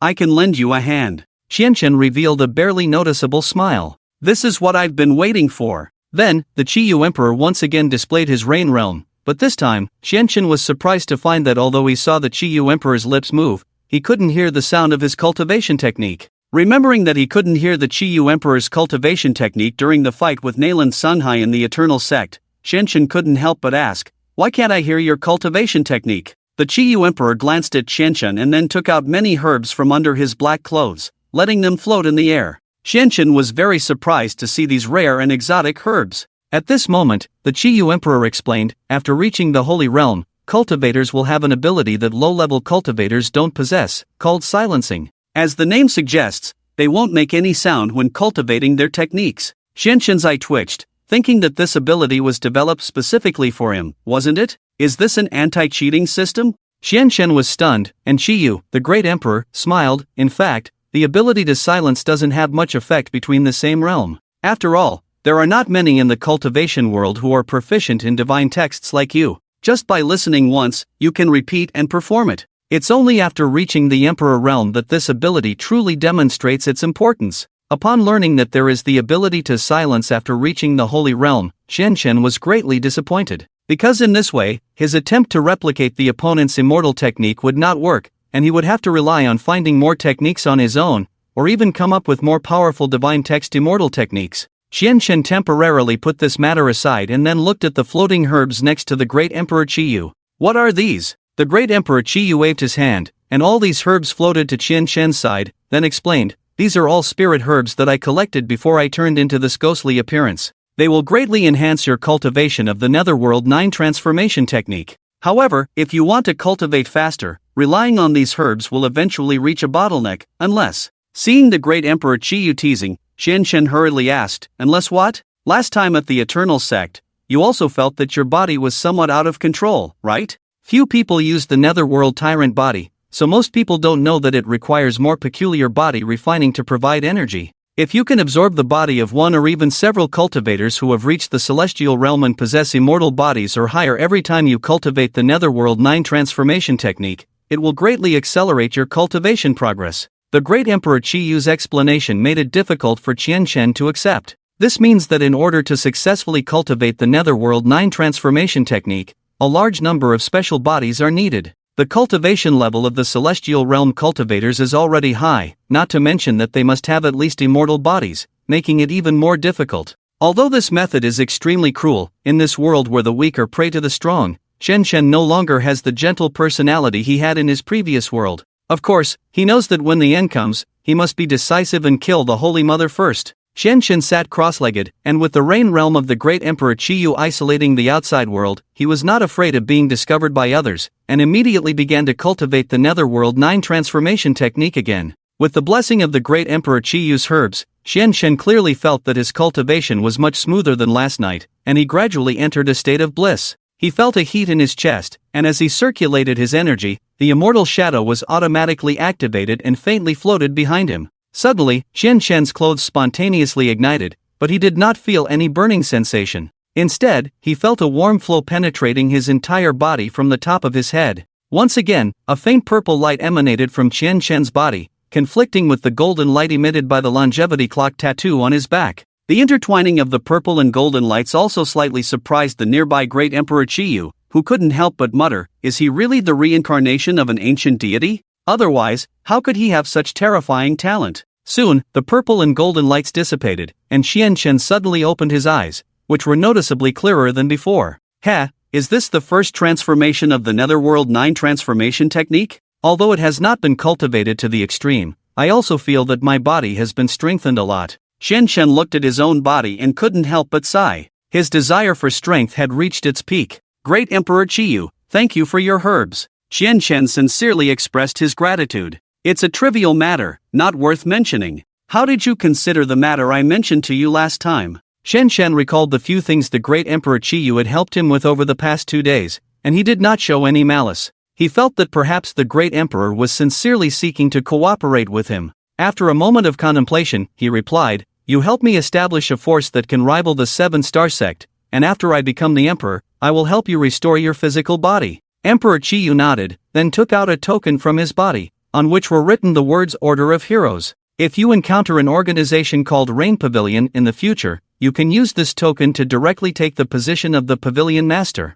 This can also be considered a small gift from me. Your power will gradually become stronger. Emperor Qiyu left the desolate courtyard, and as he left, the Rain Realm also disappeared. Xianshen looked at the Order of Heroes in his hand thoughtfully. He took out a piece of clothing from his Qiankuan bag and put it on. Suddenly, Xianshen remembered something important. How should he contact Night God Xiansun? Before they parted, they hadn't agreed on a specific place to meet, and Night God Xiansun had only told him to find a place to stay first. Damn it! Realizing this, Xianshen was a little dazed, but soon he felt relieved. If it's fate, he will definitely meet Night God Xiansun again, and if it's not meant to be, then so be it. It's just a chance encounter. Xianshen saved her under the wall of the Night God royal family, and she also saved Xianshen once, so they were even. However, according to the agreement, Xianshen still found a temporary inn to stay in. Feeling bored in the room, he decided to go to the Beast Arena in Jinhan City. He hadn't spent the money he earned last time, and besides, he had already reached the level of the Azure Sky Realm, just one step away from the Holy Realm. Xianshen was well aware that he needed to improve his soul power level immediately. At the same time, it was a coincidence that the elegant man with 3 knives from before also stayed at the same inn, and he happened to meet Xianshen as he was about to leave. With just one glance, Xianshen was surprised by the elegance of this young man. The elegant man turned around and smiled gently at Xianshen. Without thinking too much, Xianshen quickly headed to the Beast Arena. Compared to the Beast Arena in Kov City, the one in Jinhan City was much larger, but due to the extermination of the Sanlei sect by the entire sect, there were not many practitioners coming to hunt soul beasts here. Xianchen put on his white mask and once again transformed into the white Azura. This time, he bought a ticket to hunt Azure Sky Realm soul beasts. The beast arena, which had not many people, suddenly became lively when the host announced that someone was going to hunt Azure Sky Realm soul beasts. Damn! Even a Holy Realm powerhouse would be wary of Azure Sky Realm soul beasts, and there are hardly any of them in the beast arena. It's probably a Holy Realm powerhouse who has reached the early stage of the Soul King, wanting to break through to the mid-stage. Everyone was looking forward to this battle, and the title of the White Azura that Xianchen left in the Beast Arena in Kov City had not yet spread to the Beast Arena in Jinhan City. Azure Sky Realm Soul Beasts? Let's see what level his strength has reached. The elegant man who had been following Xianchen quietly took a seat in the arena. After going on stage, Xianchen directly took out Heixiao. Facing the Azure Sky Realm Soul Beast, he still felt some pressure. Master Wuji, you only taught me one technique, and then you left this world. Thinking of Master Wuji, Xianchen felt a pang of bitterness. Although he hadn't spent much time with the three ancestors, they had taken good care of him, and now they had passed away. Thinking of this, a surge of anger rose in Xianchen's heart as he looked resentfully at the Azure Sky Realm Soul Beast in front of him. This Soul Beast was called the Phoenix Luan Beast, one of the few flying soul beasts apart from the Dragon Clan. The Fenghuan beast has a blue and white body, with wings that are 10 meters long, and 9 tentacles at the end of its tail, each with something resembling an eye, giving it a very eerie appearance. Xianchen remained calm and composed. This was his first battle after mastering the first transformation of the Nether 9 Revolutions technique, a perfect opportunity to test its strength. The Fenghuan beast launched the first attack, spitting out a huge fireball from its mouth. Xianchen, without even activating any defensive spells, stood his ground and took the hit head-on. The audience was shocked, as they had never seen a hunter of spirit beasts take a direct hit like that, especially from a beast of the same level. This kid must not be here to hunt the spirit beast, but to kill it. That fireball from the Fenghuan beast will surely turn him to ashes. It's the fire of karma. However, when the flames dissipated, Xianchen stood unscathed, emitting a faint purple light. Indeed, after mastering the first transformation, the defensive power has reached an astonishing level. This is only the first transformation. If I can successfully master all 9 transformations, what kind of terrifying state will my body reach? Realizing the strength of his own body, Xianchen grinned at the Fenghuan beast and disappeared in the next moment. The beast let out a cry and flew into the air, its tentacles emitting light, quickly locking onto Xianchen's position. The beast then spat out several fireballs, but none posed any threat to Xianchen, who didn't even bother to dodge. After a few shifts, Xianchen finally entered the range to cast his spells. He gathered his energy and projected his celestial shadow, a huge blue shadow appearing behind him. At that moment, uncontrollably, Xianchen uttered, Nether 9 Styles, Dark River Empty-Handed Technique. As he spoke, the arms of his celestial shadow turned purple, and with a swift motion, a massive palm print flew towards the Fenghuan beast. The beast tried to defend itself with its wings and spat out numerous fireballs from its tentacles, but it couldn't withstand Xianchen's attack. It let out a wail and then turned into light, its soul entering Xianchen's body. Damn! I didn't even see how the Fenghuan beast died. Ha! I remember my cousin in Kobo City mentioning a practitioner with a white mask who killed 2 spirit beasts of the same level in the Void Realm. They called him the White Shura. Could it be the same person? Even the elegant man sitting in the audience was astonished by Xianchen's performance. Xianchen, on the stage, looked at his hands in shock. This spell, which he couldn't control, had instantly killed the Fenghuan beast. However, he quickly realized that it was closely related to the Nether 9 Revolutions technique. He made a mental note to carefully review the technique when he returned. As he had killed a spirit beast of the same level, Xianchen retrieved the fee he had paid. According to the rules of the arena, successfully hunting a spirit beast of the same level exempted one from paying the fee. Under the admiring gazes of the crowd, Xianchen left the arena. He was still cautious as usual, making sure he wasn't being followed before removing his mask. He dusted off his clothes and walked back onto the street. Suddenly, he saw a ragged-looking teenager on the roadside, seemingly around 15 years old, with blood on his head, begging for alms.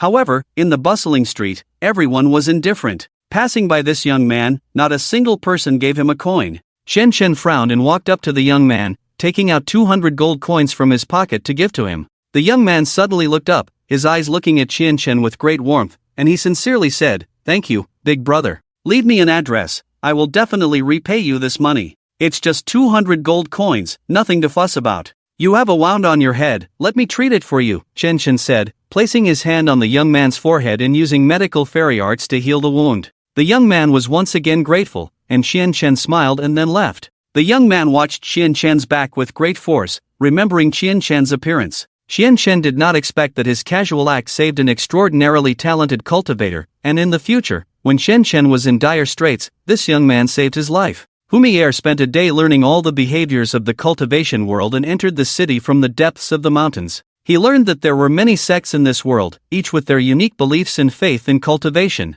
Here, finding a large number of followers for the master is the fastest choice for creating a sect. Humier named the sect he created after his master, Hunter God Sect. Using his divine power, he established a temple in the half-buried desert of the Eternal Continent. In the blink of an eye, a huge temple rose from the half-buried desert, and Humier began to look for the first follower for his master. Mortal, the hunter god is about to descend. Be the master's follower. After the master descends, only his followers will be spared from death. Humier stood in front of several cultivators who were also merchants in the half-buried desert. They looked at Humier as if he were a fool. The leading merchant was a cultivator in the reincarnation realm and couldn't help but curse. What kind of idiot are you? Get out of the way. Delaying me for a second, you can't afford it. Humier's expression instantly turned cold and he said, Mortal, do you know who you are talking to? The merchant saw that Humier was not receptive and immediately gathered his energy to reveal his reincarnation realm immortal shadow, preparing to release his fairy arts.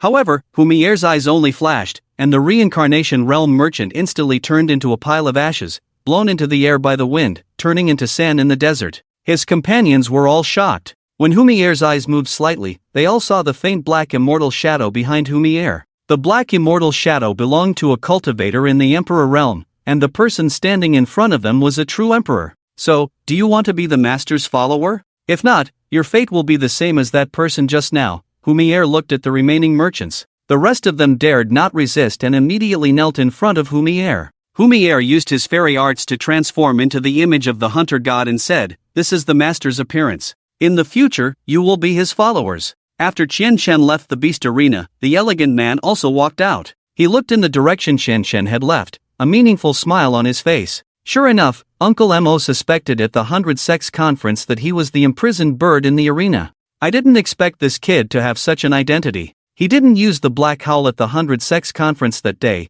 probably because he was afraid of us recognizing him. The elegant man tore open a wormhole and used spatial jumping to reach the ruins of the Three Thunder Sect. There were many cultivators here clearing the ruins and relics, coming from various major sects. The elegant man scanned the Three Thunder Sect with his divine sense and found that what he was looking for was not there. Sure enough, that young man not only took the waist badge of the Three Thunder Sect, but also took the sect's treasure. It must be the instigation of the Mendi sect. Mendi, you really are afraid of chaos in the world. Chen Chen returned to the inn alone and quickly took out the Dark Nine transformation technique, carefully flipping through it. Soon, after flipping through several pages, Chen Chen found what he was looking for.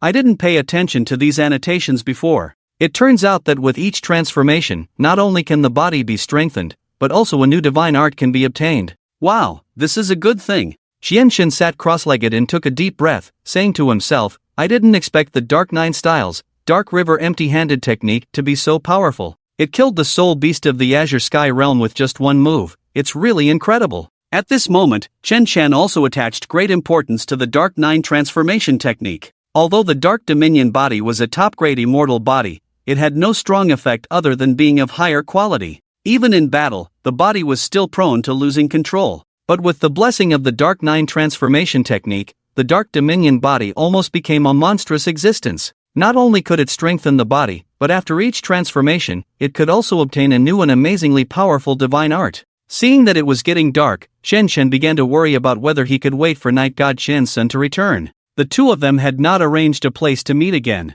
How could they meet again in such a vast city? Of course, Chen Chen did not know the true identity of Night God Shensun, always thinking that her name was Shensun, not Night God Shensun. With nothing else to do, Chen Chen sat cross-legged and continued to cultivate the Dark Nine transformation technique. Because this time there was no support from Emperor Chiyu's herbs, the cultivation process became very slow. At the same time, he also began to ponder how to obtain special body refining techniques of the Azure Sky realm and above in the future, or similar rare herbs that Emperor Chiyu had given him. Thinking of this, Chen Chen once again called out Emperor Chiyu's name. Emperor Chiyu quickly appeared in front of Chen Chen, who couldn't help but say, Why are you always so fast? I seriously suspect that you are constantly monitoring me. Emperor Chiyu laughed and said, Little brat, you can eat your meal messily, but you can't talk nonsense. How can you call that monitoring? I am secretly protecting you. If it weren't for me, you wouldn't know how many assassination attempts you faced. Oomph, you brat, don't be ungrateful. Being secretly protected by an Emperor Realm cultivator, in the entire ancient continent, who else has this treatment? Forget it, those who want to claim the bounty are just a group of Holy Realm cultivators. Although they are one realm higher than me, my perception is enough to sense them before they make a move against me. Emperor Chiyu smiled meaningfully. I didn't say it was those who came for the bounty. Xianchen was somewhat puzzled, but didn't dwell on it, and asked, you said that in order to accelerate the Dark Nine transformation technique, I must have a large amount of special body refining techniques of the Azure Sky Realm. Besides killing cultivators of the Azure Sky Realm, are there any other ways to obtain them? You've asked the right person. Go to the half-buried desert. There is the largest underground black market on the ancient continent. On the black market, as long as you have money, you can buy anything. Not to mention a body of the Azure Sky Realm, even the body of a Holy Realm cultivator can be bought. Half-buried desert? I remember that it is the territory of the Yao Sect and the Qingyun Pavilion. At the 100 Sects conference, I used the divine art of the Yao Sect and defeated the disciples of the Qingyun Pavilion. If I go to the half-buried desert now and am discovered by the people of these two sects, won't I be in big trouble? Xianchen couldn't help but shiver. Facing the second and 10th of the 10 great sects, he still had some concerns. After all, he was not yet an Emperor Realm Emperor. The Emperor Chiyu shrugged and replied, danger and opportunity are proportional. Since you want to cultivate the Nether 9 transformation technique early, you have to bear the corresponding risks. Ahem, let's discuss this later. Besides, do you have any more of the herbs you gave me? If not, where can I find them? Xianchen looked embarrassed. If he really went to the semi-desert of Ban Song, he would be in a difficult situation. The herbs I gave you were all collected in the Starry Night. The entrance to the Starry Night is in the extreme cold land. With your current walking speed, it is impossible to reach there in a short time. So, if you want the herbs, you have to go to the underground black market in the semi-desert of Bansong. Xianchen smiled bitterly, so I have to go to the semi-desert of Bansong? What else? Xianchen sighed and nodded to Emperor Chiyu, then took out the map of the Hanggu continent. The semi-desert of Bansong is not far from the Golden Han City. If he doesn't stop on the way, he can reach it in about 4 days. After making the decision, Emperor Chiyu, who was still there, looked at him with doubt. What, do you have something else to say? Emperor Chiyu nodded and then said in a low voice, the semi-desert of Bansong is not very peaceful recently. There are too many gazes from the gods there. You should be more careful when you go there. In the Gate Realm, the Gate Emperor slaughtered most of the practitioners who joined the Zhuming Palace, in order to enhance the realm for the Black-Masked Youth. With a roar from the Black-Masked Youth, his immortal shadow gradually changed from deep red to black. He. It seems that you will soon break through to the Emperor Realm. Have you thought of your Emperor name? The Gate Emperor smiled satisfactorily. The Black Youth said lightly, as a shadow, I must have the determination to be a shadow. Let's call the Emperor name Dark Shadow Emperor. Xianchen spent another sleepless night and practiced the Nether 9 transformation technique all night. The next morning, he decided not to wait for the night god Qianxuan anymore and prepared to go to the semi-desert of Bansong. Before leaving, Xianchen finally decided to go back to the place where he and the night god Qianxuan had said goodbye to take another look. Maybe she was waiting there. After arriving at the place, he only saw a few vendors setting up stalls and passers-by, and did not see the night god Qianxuan. Forget it, it would be more troublesome to bring her to the semi-desert of Bansong. Maybe she doesn't want to travel with me again, so she deliberately made up this excuse. Xianchen muttered to himself, then prepared to leave the Golden Han City with the black howl on his back. At this moment, Xianchen's eyes were suddenly covered by someone, and a unique fragrance of a girl came with it. Guess who I am? This childish but lovely behavior made Xianchen, who was already a little lost, suddenly tremble in his heart. Then he deliberately said, is it Xiaoyu? Sure enough, when the night god Qianxuan, who was standing behind, heard this, her smile instantly froze on her face, and her voice became cold. Who is Xiaoyu? The night god Qianxuan's hand was removed from Xianchen's face, and when Xianchen turned around, he only saw the indifferent night god Qianxuan. He knew that his plan had succeeded, but still pretended to be surprised. Oh, Qianxuan, I thought it was. You thought it was what? The night god Qianxuan crossed her arms and squinted at him. Xianchen suddenly felt that he might have gone too far with the joke. He hurriedly explained, ahem, okay, I was just joking with you, don't mind. Where have you been all day? You didn't arrange a place to meet with me. Fortunately, I was smart enough to wait for you where we separated. Unexpectedly, the night god Qianxuan persisted, don't change the subject. Who is Xiaoyu? Really, it's just a casual remark, just to tease you, I swear. Looking at Qian Chen's sincere appearance, Yesen Qianshuan finally withdrew her suspicious gaze, then pushed back her silver hair and said, you didn't even think to arrange a meeting place with me, and now you're blaming me? But you didn't say anything either, so why is it all my fault? I don't care, a girl should be reserved. If you don't say it, I won't say it either. Qian Chen had no way to deal with this willful and lovely girl. He helplessly smiled and then said, I'm going to the semi-desert of Banzang next. Are you sure you still want to come with me? Why not? The semi-desert of Banzang is quite dangerous. I offended the Yao sect and the Qingyun pavilion during the 100 sects conference, and both of these sects are there. I'm afraid that when they come after me, it will affect you. Yesen Qianshuan looked at Qian Chen with a smile, then shook her head and said, it's okay, let's go together. I'm not as weak as you think. Qian Chen wanted to say something more, but several sanctum powerhouses appeared in the sky not far away. Afraid of being recognized, Qian Chen quickly pulled Yesen Qianshuan and stealthily headed towards the outskirts of Jinhan City. To reach the semi-desert of Banzang from Jinhan City, they had to cross 2 large mountains and a forest. Qian Chen had originally planned to fly there on his sword, but Yesen Qianshuan told him that there were many experienced cultivators in these mountains, so it was better not to attract too much attention. In the end, Qian Chen reluctantly agreed to Yesen Qianshuan's proposal to walk. The scenery of these 2 mountains was quite beautiful, arousing Yesen Qianshuan's playful nature. As they traveled, they played and enjoyed the scenery, turning what was supposed to be a 2 or 3 day journey into nearly a week. I say, Qianshuan, we've been in these mountains for almost a week. Aren't you done playing yet? Qian Chen looked at Yesen Qianshuan, who was still squatting by the river watching the fish, and couldn't help but smile wryly. What's the rush? We finally made it here. During these 6 days, they traveled half a day and rested in nearby caves at night. To prevent experienced cultivators from passing by, Qian Chen sat cross-legged at the entrance of the cave, practicing the Dark 9 Revolutions technique. This not only alleviated his fatigue from lack of sleep but also ensured Yesen Qianshuan's safety. Little did Qian Chen know that every time he practiced with his back to Yesen Qianshuan, the girl behind him would secretly laugh. Finally, the 2 of them crossed the 2 mountains, and after 6 days of cultivation, Qian Chen's Dark 9 Revolutions technique was about to reach its peak. I'm just a little bit away from completely mastering the first revolution. I can start practicing the second one soon. After coming out of the forest, a golden desert came into view, the largest and most mysterious desert in the ancient continent, the semi-desert of Banzang. Why does it feel like there's an indescribable power hidden in the semi-desert of Banzang? Am I imagining things? After seeing the semi-desert of Banzang, Qian Chen felt that there was some mysterious force attracting him. Hearing Qian Chen's muttering, Yesen Qianshuan explained, that's for sure. As long as a cultivator has reached the reincarnation realm or above, they can sense the divine aura in this desert. The semi-desert of Banzang is where the last deity of the cultivation world appeared. The scattered remnants of its divine soul can be found everywhere here. After entering the semi-desert of Banzang, Qian Chen found that there were more people here than in the previous 2 cities. Why are there more people in the desert than in the cities? Qian Chen was puzzled to see that there were many buildings and even many merchants setting up stalls along the road in the desert. The trade in the semi-desert of Banzang is very developed. It has the largest underground black market in the ancient continent and many rare resources, so many people like to gather here. Otherwise, why do you think the Yao sect and the Qingyun pavilion chose this place as the permanent residence for their sects?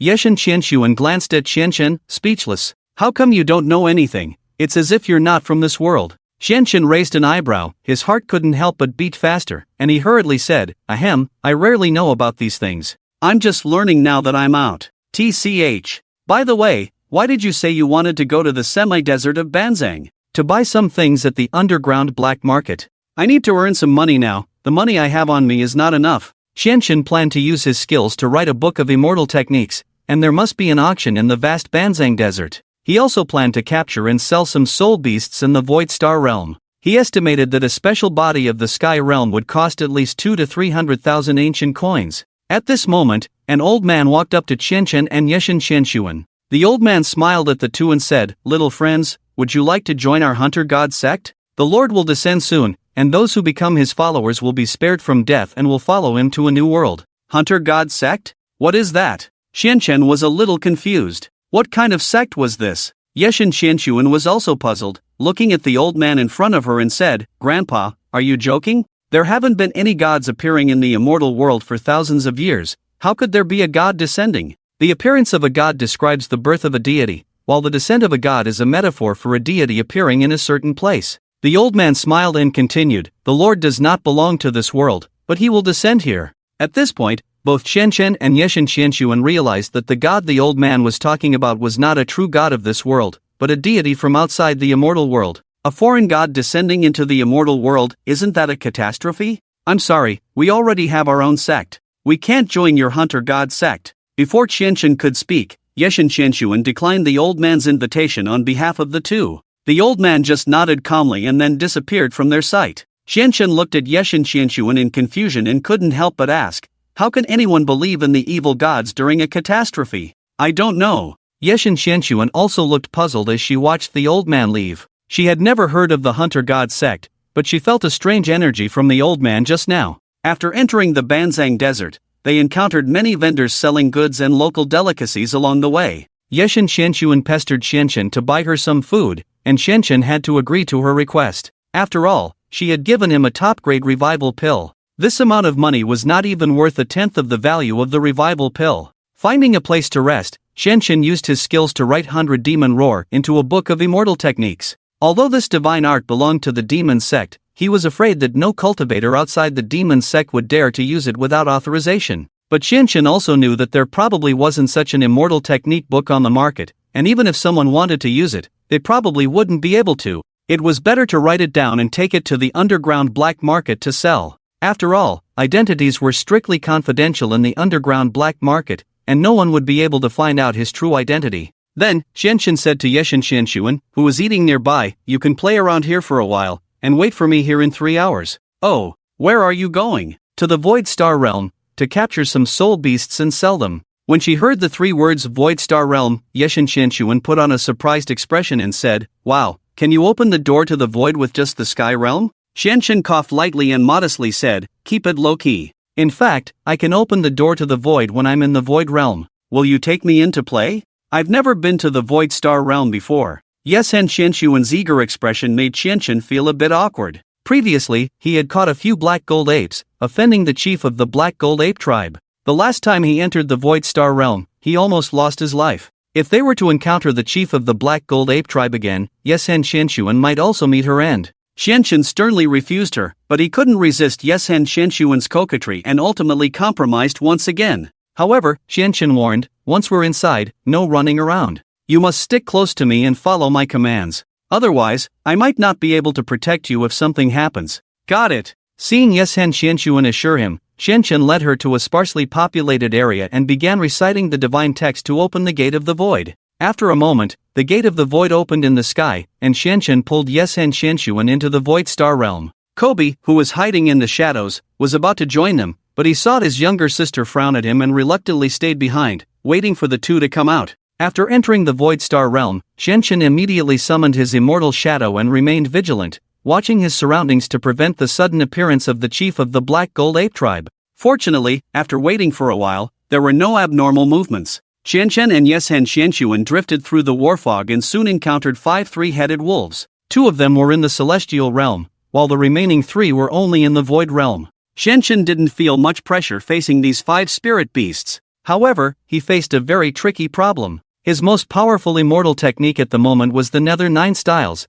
Nether River Barehanded technique, which could instantly kill a Celestial Realm spirit beast. But his goal was to capture, not to hunt and kill, so he had to consider using other immortal techniques. However, other immortal techniques might not be able to subdue all 5 three-headed wolves at the same time, posing a very awkward problem. "Qianshuan, how strong are you?" Qianchen asked tentatively. Yeshen Qianshuan blinked and smiled. "What, can't you defeat them?" "Cough, it's not that. I'm afraid that if I kill them all at once, I won't be able to sell them. Since you're in the Void Realm, your strength should be good. You can assist me with immortal techniques." Yeshen Qianshuan smiled meaningfully and blinked at Qianchen. "If I help you, what do I get in return?" Qianchen was taken aback and instinctively said, "I'll split the money with you? I don't want money." "Just promise me one thing," Yeshen Qianshuan said as she revealed her immortal shadow, then turned to Qianchen. "I haven't thought of it yet. Let's leave it for now, and I'll tell you when I think of it later." Watching Yeshen Qianshuan fly towards the 5 three-headed wolves, Qianchen didn't dare to delay any longer and followed closely behind her.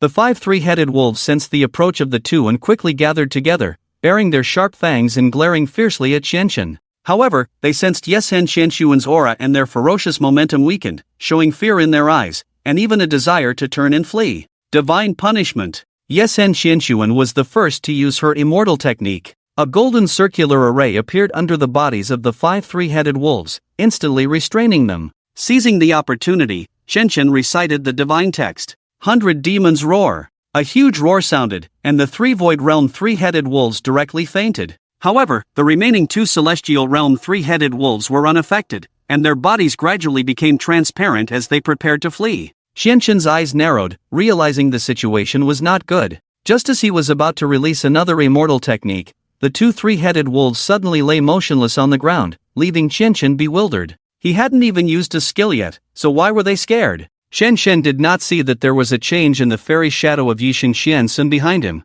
The 3-headed wolf just glanced at it and immediately lurked.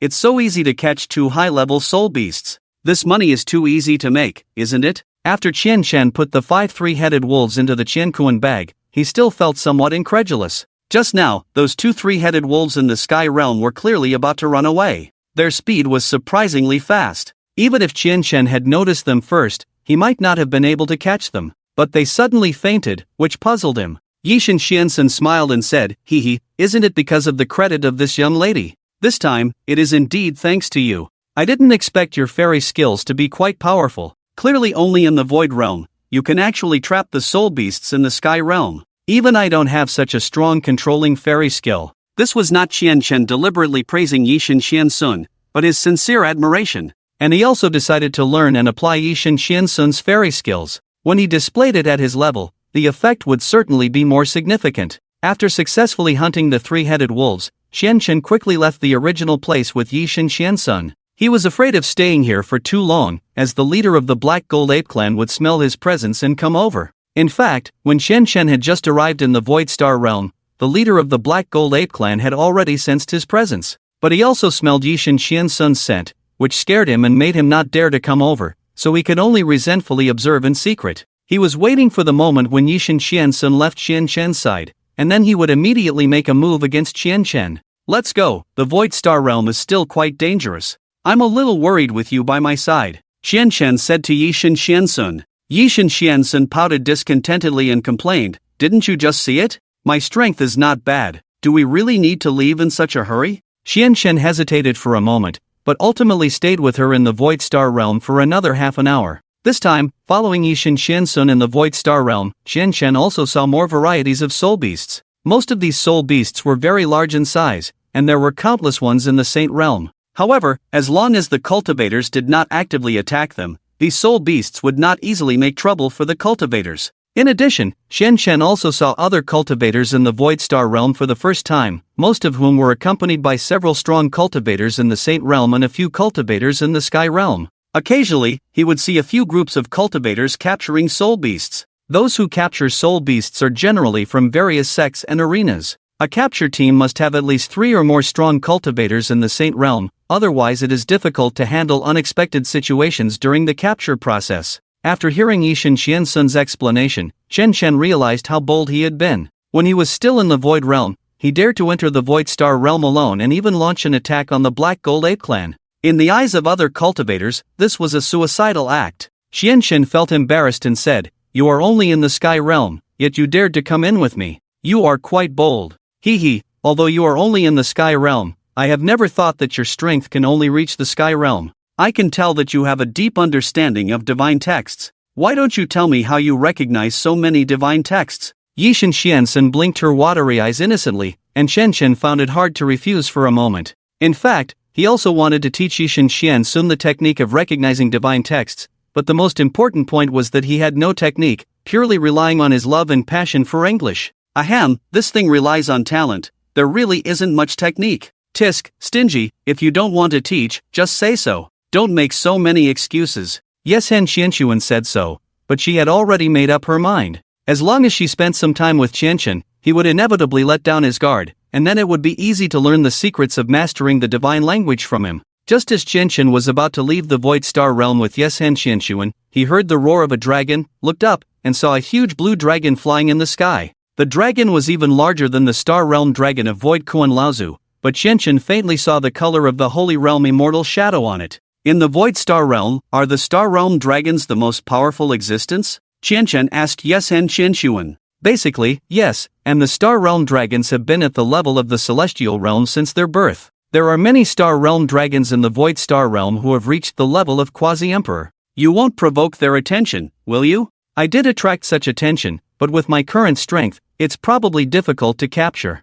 My master once had a Star Realm dragon, but unfortunately, he has already passed away. At this point, Qianqian suddenly remembered what Emperor Qiyu had told him, that the three ancestors had used all their strength to send Zhongzhu Qi Ruyan into the Void Star Realm before the immortal explosion. Was she still in the Void Star Realm? Qianqian made up his mind that after mastering the second turn of the 9 revolutions of the Netherworld, he would enter the Void Star Realm to find Qi Ruyan. With her strength as the Sect Master, she would not encounter any danger in the Void Star Realm for the time being. Mount Taizong, the location of the Medicine Sect's Holy Land. Mu Yu reported to her father, the Sect Master of the Medicine Sect, about the fusion of the longevity clock and Qianqian. The Sect Master of the Medicine Sect was shocked. Who exactly is this young man named Qianqian? He can actually merge with an ancient artifact. No wonder the 7-star sect has issued a wanted order to capture him. He is indeed the descendant of the annihilated sect who took the longevity clock. Mu Yu explained, Father, Qianqian had already merged with the longevity clock before the incident at the Eternal Sect. I feel that there is something suspicious about the Eternal Sect. Qianqian had no reason to kill the 3 ancestors. The Sect Master of the Medicine Sect was a reasonable person. After thinking for a moment, he said, Your relationship with this Qianqian should be good, right? You should try to find him. Since he can merge with the longevity clock, he must be able to use it. It just so happens that it solves the problem I have been unable to figure out, how to use the power of the longevity clock. Bring him to the Medicine Sect, and he can make any conditions he wants, as long as he can use the power of the longevity clock to help me, then stepping into the realm of dominion will be just a step away. I understand, Father. Mu Yu left the Medicine Sect. She did not know where Qianqian was at the moment, so she could only rely on her intuition to find him. At the same time, the black-masked youth also emerged from the Gate Realm. He was looking for the opportunity before he became an emperor. Wearing the mask for a long time is really uncomfortable. It's really hard to live as a shadow. He took off the mask on his face, and there was no surprise when he saw Qianqian's appearance. Then he slowly blended into the crowd, thinking of heading to the half-buried desert. He had a hunch that he would find the opportunity to become an emperor there. At that moment, Mu Yu was flying on her sword towards the half-buried desert. Among a group of merchants below, she saw a familiar figure and immediately landed. Mu Yu saw his back clearly and confirmed that it was Qianqian, and she was very surprised, saying, Qianqian, it's really you. The black-masked youth was somewhat surprised when he turned around and saw Mu Yu, and then he suddenly had an idea. He quickly put away his slightly dark expression and pretended to be surprised, saying, Xiao Yu? Mu Yu had not yet noticed that the current Qianqian in front of her was different from before. Besides being surprised, she was also curious about the incident at the Eternal Sect. After Yesen Qianshuan and Qianqian came out of the Void Star Realm, it was already evening. Then the two of them went to one of the beast-fighting arenas in the half-buried desert. When Qianshan released the 5 three-headed wolves from the Qiankuan bag, the staff at the beast arena were somewhat surprised. The speed of the 3-headed wolves reaching the realm of the heavens was extremely fast, and few practitioners outside the top 10 sects could capture them. One person asked Qianshan, May I ask if you are a hunter? Hunter? What's that? I'm not. Qianshan didn't quite understand the person's words. Night god Qiansun, who was nearby, lowered her voice and said, Hunters are practitioners who hunt soul beasts. They usually act alone. The beast arena likes to deal with hunters and is willing to pay a higher price to recover the soul beasts in their possession. Upon hearing this, Qianshan quickly changed his tune. Oh, a hunter, yes, that's me. I didn't know that's what it's called. The person's face immediately lit up and said, Since you are a hunter, the price for these 5 three-headed wolves will be based on the expert hunter's recovery, totaling 230,000 ancient coins. Please wait a moment, I will go get it for you. Soon, 2 people came back carrying a large box filled with shiny ancient coins. After Qianshan collected them, he was about to leave but was stopped again. Sir, since you are a hunter, would you be interested in joining our Beast Arena's hunter group? As long as you come to our Beast Arena in the future, hunting soul beasts will be free, but you will need to provide the Beast Arena with at least 2 soul beasts every month. Any level is acceptable, and for those above the realm of the void, we will pay corresponding rewards. Shen looked at Night God Qiansun, trying to ask her if this was feasible. Night God Qiansun nodded, and Shen immediately agreed. Afterward, the people from the Beast Arena gave him a token, symbolizing that Qian Chen was now a member of the Beast Arena's hunter group. After the two left, Chen Chen couldn't help but exclaim, "I didn't expect to gain such benefits by becoming a hunter in the Beast Arena. It's really great. Although the treatment is good, you still need to provide the Beast Arena with at least 2 soul beasts every month. If you fail to do so, you will be blacklisted by the Beast Arena. And if you encounter other hunters from the same hunter group in the Void Star Realm, you will be hunted down," Night God Xianxin added casually. Xian Shen shrugged, thinking that it was just 2 soul beasts, and there were no restrictions on the realm of cultivation. He counted the ancient coins on him and realized that he had earned a total of 360,000 ancient coins from selling the Super Soul Annihilation Firecloud Immortal Technique Manual for 130,000 ancient coins and the 230,000 from selling the soul beasts. With this much money, buying 2 bodies should be no problem at all. When I sell the 100 Demon Roar book on the black market, I might even earn enough for another body. Qian Shen thought to himself, feeling quite pleased. At the same time, Mu Yu and the Qian Shen she had encountered arrived at the edge of the Halfsang Desert. Both of them sensed a strange aura. "Qian Shen, since the eternal sex matter has nothing to do with you, and there are people everywhere trying to capture you for the reward, why don't you join the medicine sect with me? I know people there." Mu Yu chose to hide her identity from Qian Shen. Shadow Qian Shen smiled faintly and said, "It's not the right time yet. I need to find something in the Halfsang Desert first. After I find it, I will consider this matter." "Okay, then I'll help you find it." Emperor Qi Yu sensed the aura belonging to Shadow Qian Shen on him. He used his divine sense to track down the location of Shadow Qian Shen and Mu Yu, and was shocked by Shadow Qian Shen's current realm of cultivation. I didn't expect his shadow to have reached the realm of a quasi-emperor. Now, with just one opportunity, he can advance to the realm of an emperor. What a terrifying talent. But why is this little girl with him? Could she have mistaken the person? This is going to be interesting. Qi Yu the Great Emperor chose not to tell him about the escape of Qianshen's clone. He always felt that this was a very interesting matter. At this moment, the elegant man with 3 swords also arrived at the semi-desert, standing with his hands behind his back, and then went to the underground black market of the semi-desert. Unconsciously, several people with connections appeared above the semi-desert. The master of the Yao sect sensed a few familiar auras and squinted at the left guardian, saying, "Several distinguished guests have come to the semi-desert, including that little devil wanted by the 7-star sect." The left guardian said, "Master, I seem to have sensed the aura of the person who was protected by the Gate Emperor at the 100 Sects conference last time. I also sensed it. Let's not act rashly for now. Send more people to monitor the underground black market recently. It's not common for several emperors to come to the semi-desert at the same time." The left guardian nodded and then disappeared into the Yao sect. Qian Chen and Night God Qianshuan stayed at a hotel in the semi-desert for one night, and then they headed to the underground black market. "When we get to the underground black market, you must stick close to me. There are definitely many high-level practitioners inside, and there may even be emperors present." Qianshen once again instructed Night God Qianshuan, fearing that she might encounter danger inside. Night God Qianshuan impatiently nodded, I know. You're like an old man. Stop treating me like a child, okay?" "Ahem. Okay." Qianshen was suddenly exposed, as he had indeed been taking care of Night God Qianshuan as if she were his own younger sister in the previous world. They were very similar, but Night God Qianshuan had a touch of sensibility. Soon, the two arrived at the entrance of the underground black market, where the practitioners at the entrance issued them with orc helmets. No one's identity could be exposed here. Once one's identity was exposed in the underground black market, it would be very dangerous. As Qianchen and Night God Qianshuan entered, Mu Yu and Shadow Qianchen also arrived at the entrance, and Shadow Qianchen immediately sensed Qianshen's presence. "Oh, he's here too. This is getting interesting." Although it was called the underground black market, the decoration here was very luxurious, and the space was surprisingly large. Qianshen was quite surprised by the magnificent appearance, as it resembled the palace of the Night God royal family, except that the things here were not made of gold. "Wow, this place is too luxurious.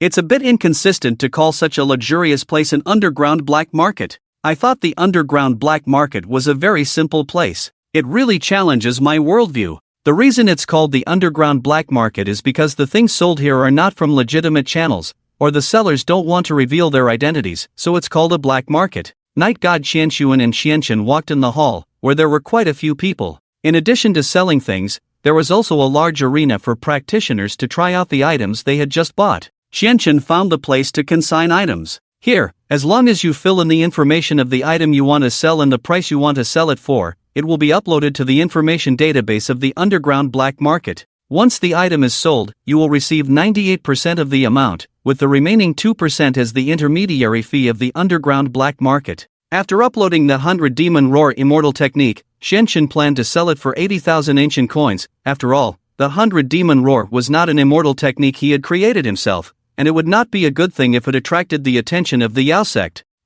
Left Guardian, someone has consigned a copy of the 100 Demon Roar Immortal Technique in the backstage. Isn't this your sect's exclusive immortal technique? In the backstage, the staff discovered that an item like this had been uploaded to the information database, and immediately reported it to the Left Guardian of the Yao Sect who happened to be here. The Left Guardian squinted and said, "Someone dares to sell the 100 Demon Roar Immortal Technique manual. They are not taking our Yao Sect seriously. Keep an eye on this person. I want to see who they really are." After selling the 100 Demon Roar Immortal Technique manual, Shenshin brought Night God Xian Sun to the place where bodies were being sold. There were many bodies of the Celestial Realm cultivators in the black market, the cheapest being a regular Celestial Realm body with no enhancements, which was useless to Shenshin. What he needed was a Celestial Realm body with a refined physique reaching the level of an immortal body, and at the very least, a low-grade immortal body of the Celestial Realm, which cost 200,000 ancient coins. Damn, it's so expensive. A low-grade immortal body of the Celestial Realm costs 200,000 ancient coins. If the grade is higher, wouldn't it cost 50 or 60,000 ancient coins? Shenshin was shocked by the price of the bodies. He had originally thought that the money he had on hand would be enough to buy 3 or 4 bodies, but it turned out that he could only afford one. This underground black market is really dark. Shenshin felt somewhat desperate. He had worked so hard and spent so much time to earn over 300,000 ancient coins, and now he had to spend it all just to buy one Celestial Realm body. Night God Xian Sun looked at Shenshin and asked in confusion, "Why do you want to buy a Celestial Realm body?" "It's needed for a cultivation technique I practice. I didn't expect a body to be so expensive. I miscalculated. If I had the chance, I would rather find a better one myself. Where would I get so much money to buy several bodies?" Shenshin lamented, and in the end, he spent 320,000 ancient coins to buy a medium-grade immortal body of the Celestial Realm. It is likely that the absorption effect after being refined will be more significant for a higher-grade immortal body. After obtaining the immortal body, Shenshin wandered around the area where herbs were being sold. At one stall, he saw a type of herb that the former Emperor Qiyu had given him. "Excuse me, how much is this pearl herb?" Shenshin picked up one and asked about the price. The herb seller lazily raised his head and casually said, 15,000 ancient coins for one. Damn! Shenshin was once again shocked. This herb actually cost 15,000 ancient coins. The former Emperor Qiyu had given him over a dozen of these without batting an eye. Those herbs added up to at least 2 million ancient coins. He hadn't expected these herbs to be so valuable. It's not surprising, after all, they only grow in the special realm of Xingye, and the entrance to Xingye is in the extremely cold region. It is an extremely exhausting and time-consuming task to pick and transport them to the ancient continent. Shenshin suddenly wanted to go to the extremely cold region. If he could stay in Xingye for a while, these herbs would be inexhaustible. In such an environment, practicing the Nether 9 transformation technique would probably advance several levels in no time. At this point, Shenshin made up his mind. After leaving the half-desert, he would find a way to enter Xingye first. As for the Temple of the Heavenly God, there was no rush to go there. It was especially important to advance several levels after mastering the Nether 9 transformation technique. Moreover, there was no warrant for him in the extremely cold region, so he didn't have to worry about being arrested. Thinking of this, Shenshin immediately asked Night God Xian Sun beside him, "Xian Sun, how do I get to the extremely cold region?" "You want to go to the extremely cold region?" "Yes, isn't the entrance to Xingye there?" "I want to go inside Xingye." Night God Xian Sun looked at Shenshin with a complicated expression and said, "Your cultivation realm doesn't have much significance in the extremely cold region. The cultivators in the extremely cold region focus on cultivating their soul power level. If your soul power level is too low, I advise you not to go there." Shenshin nodded. He didn't think his soul power level was low. He had already reached the level of the mid-stage of the fiery soul, which was considered to be at the level of medium soul power. After that, Shenshin, with Night God Xian Sun, planned to leave the underground black market. Although there were many good things here, he didn't have enough ancient coins to buy them. The urgent matter was to go back and absorb the low-grade immortal body, and then start practicing the second turn of the Nether 9 transformation technique. Just then, 3 disciples of the Yao Sect appeared next to Shenshin, blocking their way. "The immortal art of 100 demons roaring is the one you put up for sale, right?" the leader asked Chen Chen. Chen Chen frowned. All three of them, like him, wore helmets to conceal their identities. How had his identity as the seller of the 100 Demons Roaring Immortal Art been discovered? Suddenly, Chen Chen realized that something was wrong. The three people in front of him were very likely from the Yao sect. It's not me. You've got the wrong person, Chen Chen said calmly. The three disciples of the Yao sect were instantly stunned. This was the information given to them by the Left Guardian. How could there be a mistake? Could it be that the Left Guardian had made a mistake? Just as the three disciples of the Yao sect were dazed, Chen Chen grabbed Night God Xiansun's shoulder and disappeared in an instant. The three disciples of the Yao sect immediately came to their senses, cursed under their breath, and the leader said, "Quick, chase them. If they escape, the Left Guardian will kill us." Chen Chen and Night God Xiansun had already appeared outside the underground black market. He realized that he had been targeted by the Yao sect and needed to leave the half-buried desert immediately. Not good, they're coming after us. Chen Chen hadn't run far when the three disciples of the Yao sect had already caught up, revealing their blue immortal shadows. All three of them were practitioners of the Azure Sky realm. Bold traitor, you have privately learned our sect's immortal art, and openly written it into a book to sell in the underground black market. I, on behalf of our great Yao sect, will eliminate you. The leader of the pursuing disciples of the Yao sect spoke to Chen Chen. Chen Chen took off the helmet that concealed his identity and squinted, saying, "Indeed, you are from the Yao sect. If you don't want me to sell it, then I won't. Why do you have to chase and kill me?" The leader of the Yao sect disciples angrily said, "How dare you? You cannot just learn and sell our sect's immortal art as you please. Offending the Yao sect means certain death for you. Is that so? Just the three of you can't do anything to me." Chen Chen's eyes narrowed. Since he had already yielded, but these three were still unwilling to let go, there was no possibility of reconciliation. In that case, let's fight. After all, the reputation of the Yao sect in the ancient continent was not very good. There were many rumors that the Yao sect used human blood as essence, and in order for each of their disciples to have a special immortal body, they had to kill many practitioners of the Azure Sky realm every year. With such cruel methods and practices, it had long aroused dissatisfaction among many practitioners and sects in the ancient continent. But because the Yao sect was the second-ranked sect, many dared not speak out. You have a big mouth. All three of us are practitioners of the Azure Sky realm, and we all have medium-grade immortal bodies. Even a Saint Realm powerhouse would have to think twice before dealing with the three of us. After the leader of the Yao sect disciples finished speaking, he immediately charged towards Chen Chen in the sky. "Xiansun, you retreat to a safe place. Leave these three to me." Chen Chen protected Night God Xiansun behind him. Night God Xiansun obediently nodded, not intending to intervene in Chen Chen's battle. Chen Chen also revealed his immortal shadow and then laughed wildly, perfect timing. "I can't afford the immortal body of the Azure Sky realm, but you three are delivering yourselves to me. In that case, I won't be polite." The three disciples of the Yao sect formed a triangular formation, trapping Chen Chen in the middle. They each stood at one of the three corners and simultaneously launched their immortal arts. 100 Demons Roaring. The three of them simultaneously launched their attacks, and Chen Chen immediately used a defensive immortal art, then recited the divine text. Heavenly attraction of a myriad of forms. In an instant, the sky tore open, and instead of just a few dozen meteorites falling from it, now thousands of them were descending. Chen Chen had reached the realm of the heavens, and his celestial arts had greatly improved with his realm. Hundreds of large and small meteorites fell from the sky. Seeing such a massive group of meteorites, the three of them were surprised, and then they used their celestial arts to destroy the meteorites. Seizing this opportunity, Chen Chen broke through the encirclement of the three, and immediately drew out Heixiao. His celestial shadow also had an additional black sword, and he said, "Soaring Thunder Technique." A sword shadow struck one of the disciples of the Yao sect, but their special celestial bodies did not suffer much damage from the attack. Chen Chen looked surprised and said to himself, "I didn't expect the high-grade celestial body to have such amazing defensive power. It seems I underestimated these few people." The three of them had already shattered all the meteorites in the group, and then the leading disciple released his celestial arts again, 100 Demon Slash. His celestial shadow transformed into an incredibly ugly appearance, his hands turned into a demon blade, and the huge celestial shadow directly attacked Chen Chen. Ice Age. Numerous ice beads appeared around Chen Chen, attempting to freeze the celestial shadow of the person, but this only slowed down his attack speed and did not freeze his entire celestial shadow. At this moment, Chen Chen's eyes narrowed, and he no longer underestimated the three disciples of the Yao sect in front of him.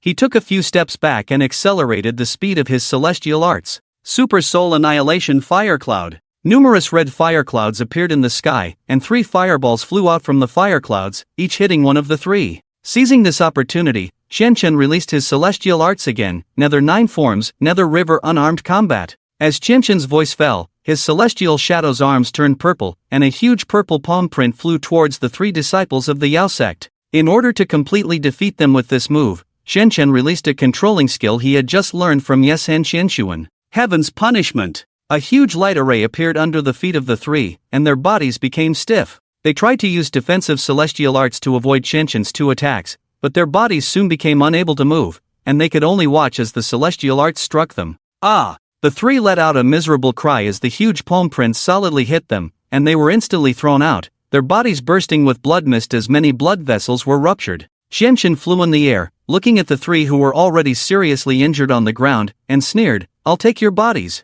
He held Heishou and prepared to deliver a fatal blow, but the bodies of the 3 suddenly underwent a transformation, visibly growing larger and becoming distorted and ugly. In a matter of seconds, the 3 of them turned into 3 huge and extremely ugly demon beasts. Qianchen was surprised and quickly retreated. He remembered that the Yao Sect's Shashan had used this celestial arts at the Bai Sect's grand meeting, called Transforming Demons into Saints, which would greatly enhance the caster's abilities in a short period of time. However, Qianchen was still a step too slow, and he was grabbed by one of the transformed disciples and ruthlessly thrown to the ground. Qianchen got up from the ground, blood already seeping from the corner of his mouth. He wiped it away and said in a cold voice, "You've got some strength, you've angered me." Qianchen reversed Heishou into the ground, then leaped into the air and once again released the Nether 9 forms, Nether River unarmed combat. This time, however, Qianchen used more than half of his soul power, concentrating half of his soul power into this palm. This palm struck the 3 transformed disciples of the Yao sect, and they couldn't resist it, instantly falling to the ground, bleeding from their 7 orifices. Qianchen also jumped down from the air, looking at the 3 who were now unable to fight anymore, panting heavily. "I didn't expect their strength to reach this level. It's really a bit of a stretch to fight 3 practitioners of the heavens at the same time." However, Qianchen did not notice that one person quietly gathered energy and performed a fairy technique. His hand turned into a demon blade, ready to stab Qianchen with all his might. Even the onlooker, Yeshen Qianshuan, did not react in time. Her face changed drastically. "Qianchen, be careful behind you." Before Qianchen could turn around, the demon disciple was just a step away from him, and the demon blade was about to pierce Qianchen's waist. At this critical moment, Qianchen knew that he couldn't avoid this attack, and his waist would definitely be pierced. However, the next second, a flash of light from a sword cut off the demon disciple's arm that had turned into a demon blade, and it fell from the sky. When he realized it, his hand was already covered in blood mist, and his severed arm was still spurting blood. Ah! He let out a miserable scream as he fell heavily to the ground from the sky.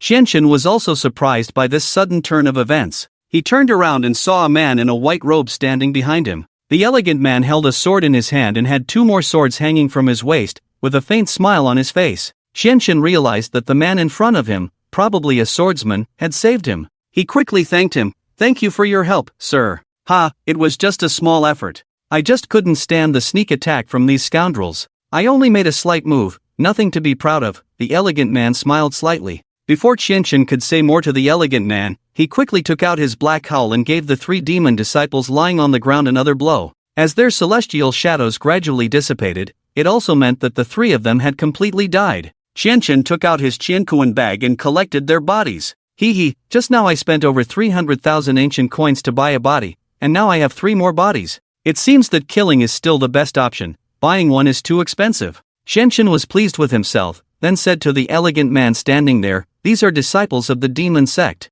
You should leave here quickly, so as not to be implicated by the demon sect people later." "So what if it's the demon sect?" the elegant man said calmly. This surprised Qianchen once again. He didn't expect someone who wasn't afraid of the demon sect, which made him very interested in the swordsman in front of him. "Sir, my name is Qianchen. May I ask for your name?" Qianchen asked tentatively. This person was very strong, otherwise he wouldn't have saved him in the situation just now. The elegant man smiled and then put away the sword in his hand, saying, "I am Hua Bujan." "Hua Bujan. What a great name. You look like a swordsman, and your sword is very fast," Qianchen praised. Hua Bujan just smiled lightly and then looked at Yeshen Qianshuan behind Qianchen, frowned slightly. He felt that this girl looked familiar, but he couldn't remember who she was. Yeshen Qianshuan was also in a panic. She recognized Huo Buzhan's true identity at a glance and was afraid that her true identity would be exposed. She subconsciously took a step back, but soon noticed his puzzled look. Yesen Xianxuan immediately breathed a sigh of relief.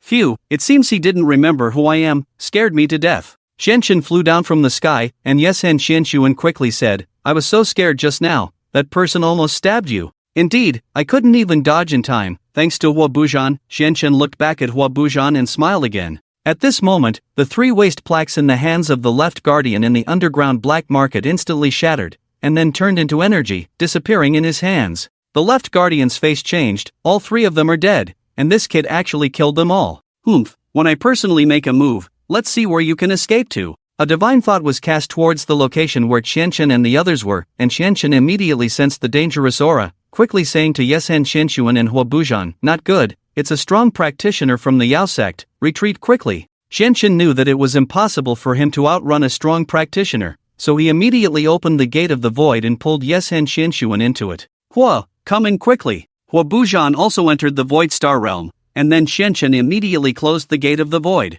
The next moment, Zuo, the guardian, appeared where the gate of the void had closed, looking down and sensing the gradually dissipating spirits of 3 Yao sect disciples. Humph, selling exclusive immortal techniques of the Yao sect, killing my Yao sect disciples, if I catch you, I will skin you alive. Zuo also opened the gate of the void and then entered it. Inside the void star realm, Qianchen looked at Huo Buzhan who had followed, and apologized, I'm sorry, Huo, for involving you in this to save me. It's okay, I'm a wandering swordsman myself, with no shortage of enemies. What's one more from the Yao sect? Huo Buzhan said calmly, seemingly unconcerned about being targeted by the Yao sect. Ahem, may I ask what realm of cultivation Brother Hua is in? Saint realm. Qianchen was slightly surprised. No wonder Huo Buzhan wasn't afraid of the Yao sect, he turned out to be a strong practitioner in the Saint realm. However, as the second-ranked sect in the ancient continent, the Yao sect probably had nearly 100 strong practitioners in the Saint realm, and their strength was equally formidable. At the same time, what surprised Qianchen even more was that Huo Buzhan, who looked to be at most 25 years old,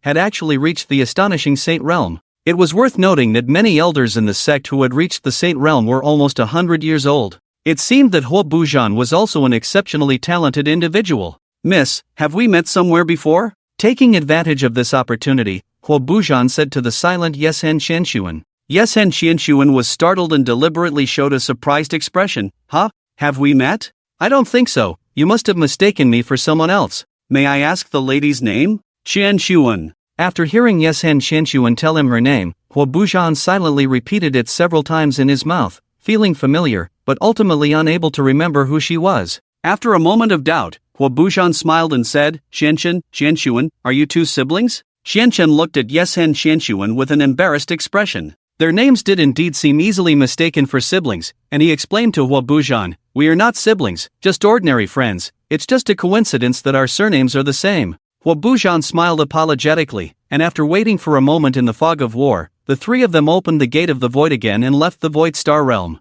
When they returned to the semi-desert, Qianchen just wanted to leave as soon as possible. Now that they had been targeted by the Yao sect, if they stayed in the semi-desert for a while, they would probably be hunted down by many powerful practitioners from the Yao sect. At this moment, several strong practitioners in the Saint realm arrived from a distance, and Qianchen immediately recognized them as people from the Yao sect, causing cold sweat to break out on his back. So many strong practitioners in the Saint realm, and almost every practitioner from the Yao sect had extremely powerful immortal bodies. Qianchen knew very well that with his current strength, if he were to fight these several strong practitioners in the Saint realm, it would be like hitting a rock with an egg.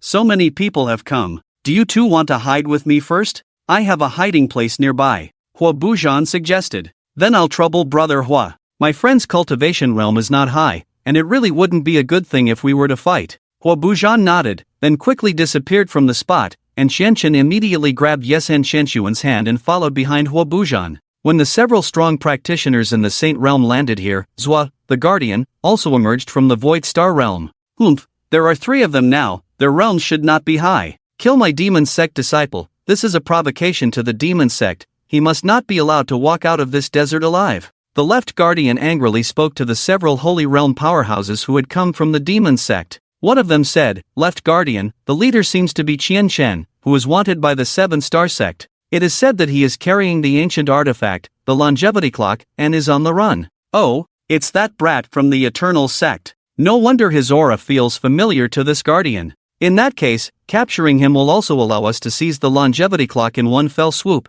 and the sect master will be pleased with this. The left guardian licked his lips, then personally joined the team to pursue Qianchen. The news of Qianchen's battle with 3 demon sect disciples was completely witnessed by Shadow Qianchen, and when he saw Huo Bujan saving him, he felt slightly surprised. Heh, I didn't expect him to have quite a few strong allies. It seems he has quite a bit of luck. Shadow Qianchen muttered to himself, then glanced at the dusk rain beside him and chuckled. Qianchen, along with Night God Qiansun and Huo Bujan, arrived at a not-so-small city in the middle of the Semblance Desert. According to Huo Bujan's introduction, this was a sanctuary built by the Sword Sect for the many swordsmen in the Semblance Desert. It was called Sword City. Most of the people in Sword City were practitioners from the Sword Sect, and the rest were some swordsmen who played with swords, specializing in sword-related immortal techniques. Many of them were famous swordsmen on the Eternal Continent. I didn't expect to find such a city in the desert. It's really quite impressive. Shen Shen curiously surveyed the entire Sword City.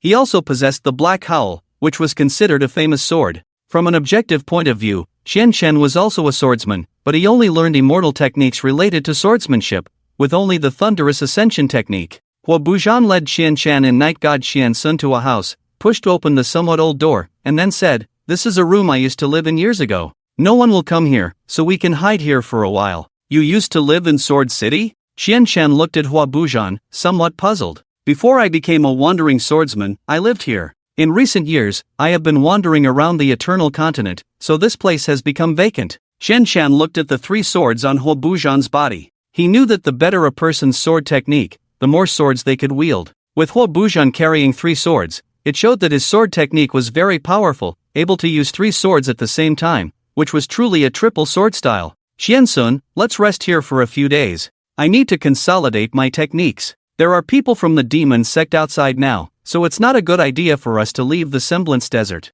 Night God Qiansun nodded and said, "If Big Brotherhood doesn't mind, we'll stay here for a while." "Heh, of course I don't mind. You can buy anything you want inside Sword City, and people from the demon sect generally don't come here." Huo Bujan smiled faintly. He was curious about what techniques Qianchen would be practicing. He knew that the talent reward Qianchen received at the 100 Sects Conference was the Netherworld Overlord body. Although it was a top-grade immortal body, it was not easy to control. However, he had seen Qianchen use the unique Netherworld 9 Forms immortal technique in his previous battle with the demon sect disciples. Night God Qiansun and Huo Bujan left the backyard space to Qianchen alone. Qianchen quickly took out one of the celestial realm immortal bodies and began to practice the second transformation according to the method recorded in the Netherworld 9 Forms. After starting to practice the technique, the immortal body slowly floated up from the ground, and the soul power on it began to merge into Qianchen's body. Qianchen quickly felt the wonders of the second transformation of the Netherworld 9 Forms. With the immortal body joining in, the process was much smoother than when he had absorbed herbs before, greatly increasing the speed of his practice. "Hey, it feels like the longevity clock behind me is also providing a faint energy. Could it be that the longevity clock can also assist in cultivation?" Qianchen faintly felt that the longevity clock on his back was slowly emitting energy. He tried to activate the longevity clock behind him. Perhaps he could slowly use it, rather than having to reach the Emperor realm to use it as he had heard when he fused with the longevity clock that day. Qianchen concentrated his soul power in the center and behind him, and indeed felt the longevity clock respond, releasing some power from it, which then slowly spread throughout his body. He felt that his bones had been tempered. "Great, I can indeed harness the power of the longevity clock." Qianchen was overjoyed, then softly recited a divine text, "Double the cultivation." A golden light emanated from Qianchen's back, and a semi-transparent longevity clock began to envelop his body, while occasional purple light emanated from his flesh. At this moment, in this mansion, Night God Qiansun cast his divine sense to observe Qianchen, while Huo Bujan also released a strand of his primordial spirit from his body to observe Qianchen cultivating the Netherworld 9 transformation technique. Both of them were shocked by the strange phenomena displayed by Qianchen. Who could have imagined that not only did Qianchen fuse with the ancient artifact, but he could actually use it? He can actually use the ancient artifact. What kind of monster did those 3 old guys from the Eternal Sect take as their disciple? Huo Bujan murmured. Night God Qiansun also smiled with a beautiful curve on her lips. "Not bad, his talent is even higher than mine. Perhaps he is the opportunity to help me become an emperor." As Qianchen cultivated the Netherworld 9 transformation technique, time flew by rapidly. The celestial body in the celestial realm quickly became withered, indicating that all the contained energy had been absorbed by Qian. He quickly took out 2 more celestial bodies from the Qiankuan bag. This time, in order to speed up the process, he immediately used the shadow clone technique. In an instant, there was another Qian in the courtyard. The 2 Qian sat back to back and began to cultivate the Netherworld 9 transformation technique at the same time. The 2 people who were secretly observing Qian were shocked by the sudden release of the shadow clone technique, staring in disbelief at the 2 Qian. He can actually use such a divine technique. How is this possible? I can't even comprehend how to release this divine technique. Night God Qian Sun was completely stunned by Qian's abilities. Huo Buzhan also took a deep breath. I only learned this divine technique after reaching the Emperor realm, but he learned it in the celestial realm. What kind of terrifying level has he reached in the divine texts? As Qian used the shadow clone technique, his other clone also quickly comprehended the second transformation of the Netherworld 9 transformation technique. A whole day passed, and his body was already soaked in sweat, but he had already successfully cultivated 40% of the second transformation. During this time, neither Huo Buzhan nor Night God Qian Sun disturbed Qian's cultivation. 2 days later, Qian had already absorbed all 3 celestial bodies in the celestial realm that he possessed, and had also completed most of the second transformation of the Netherworld 9 transformation technique. It seems that I still need 2 more bodies to complete the second transformation. Phew, I didn't expect that just the second transformation would require 5 celestial bodies to complete. I wonder how many bodies will be needed for the subsequent transformations. It was already late at night, but Qian felt particularly energetic. After completing the second transformation of the Netherworld 9 transformation technique, he clearly felt that his body had been greatly strengthened. Moreover, even his soul power had been greatly enhanced. He had a premonition that he might soon break through from the mid-stage of the fierce soul to the late stage. Walking out of the courtyard, he found that Night God Qian Sun had already fallen asleep in bed. The temperature difference between day and night in the desert was very large. Even though the sun was scorching during the day, the temperature would drop to an unbearable level at night. Qian took off his coat and draped it over Night God Qian Sun. Night God Chiharu, who was very sensitive, felt the warmth of the clothes draped over her by Qian. She didn't open her eyes, just a very nice curve appeared at the corner of her mouth. Have you finished cultivating your technique? Huo Buzhan appeared silently behind Qian and asked lightly. No, this technique takes a long time to cultivate successfully, but I have run out of the auxiliary materials I need. Without the auxiliary materials, the progress is too slow, and continuing to cultivate is not of much use. Facing Huo Buzhan, Qian had no reservations. Huo Buzhan nodded silently, and at this moment, he was very sure that Qian had indeed obtained the ancient book Nether 9 transformation technique that had long been lost. I didn't expect him to have outstanding talent and abundant cultivation resources. Who exactly is the master behind him? Just then, Qian saw practitioners flying their swords in the night sky, constantly scanning the ground, obviously looking for something. The disciples of the Yao sect have already come to the Sword City. It seems that it is not suitable to stay here for long. Qian looked at the disciples of the Yao sect flying in the sky and said worriedly, Brother Hua, do you plan to continue staying in the Halfsong Desert? Qian looked at Huo Buzhan beside him. Not necessarily. There is nothing in the Halfsong Desert that can continue to improve my strength. I have been a wandering swordsman outside for these years,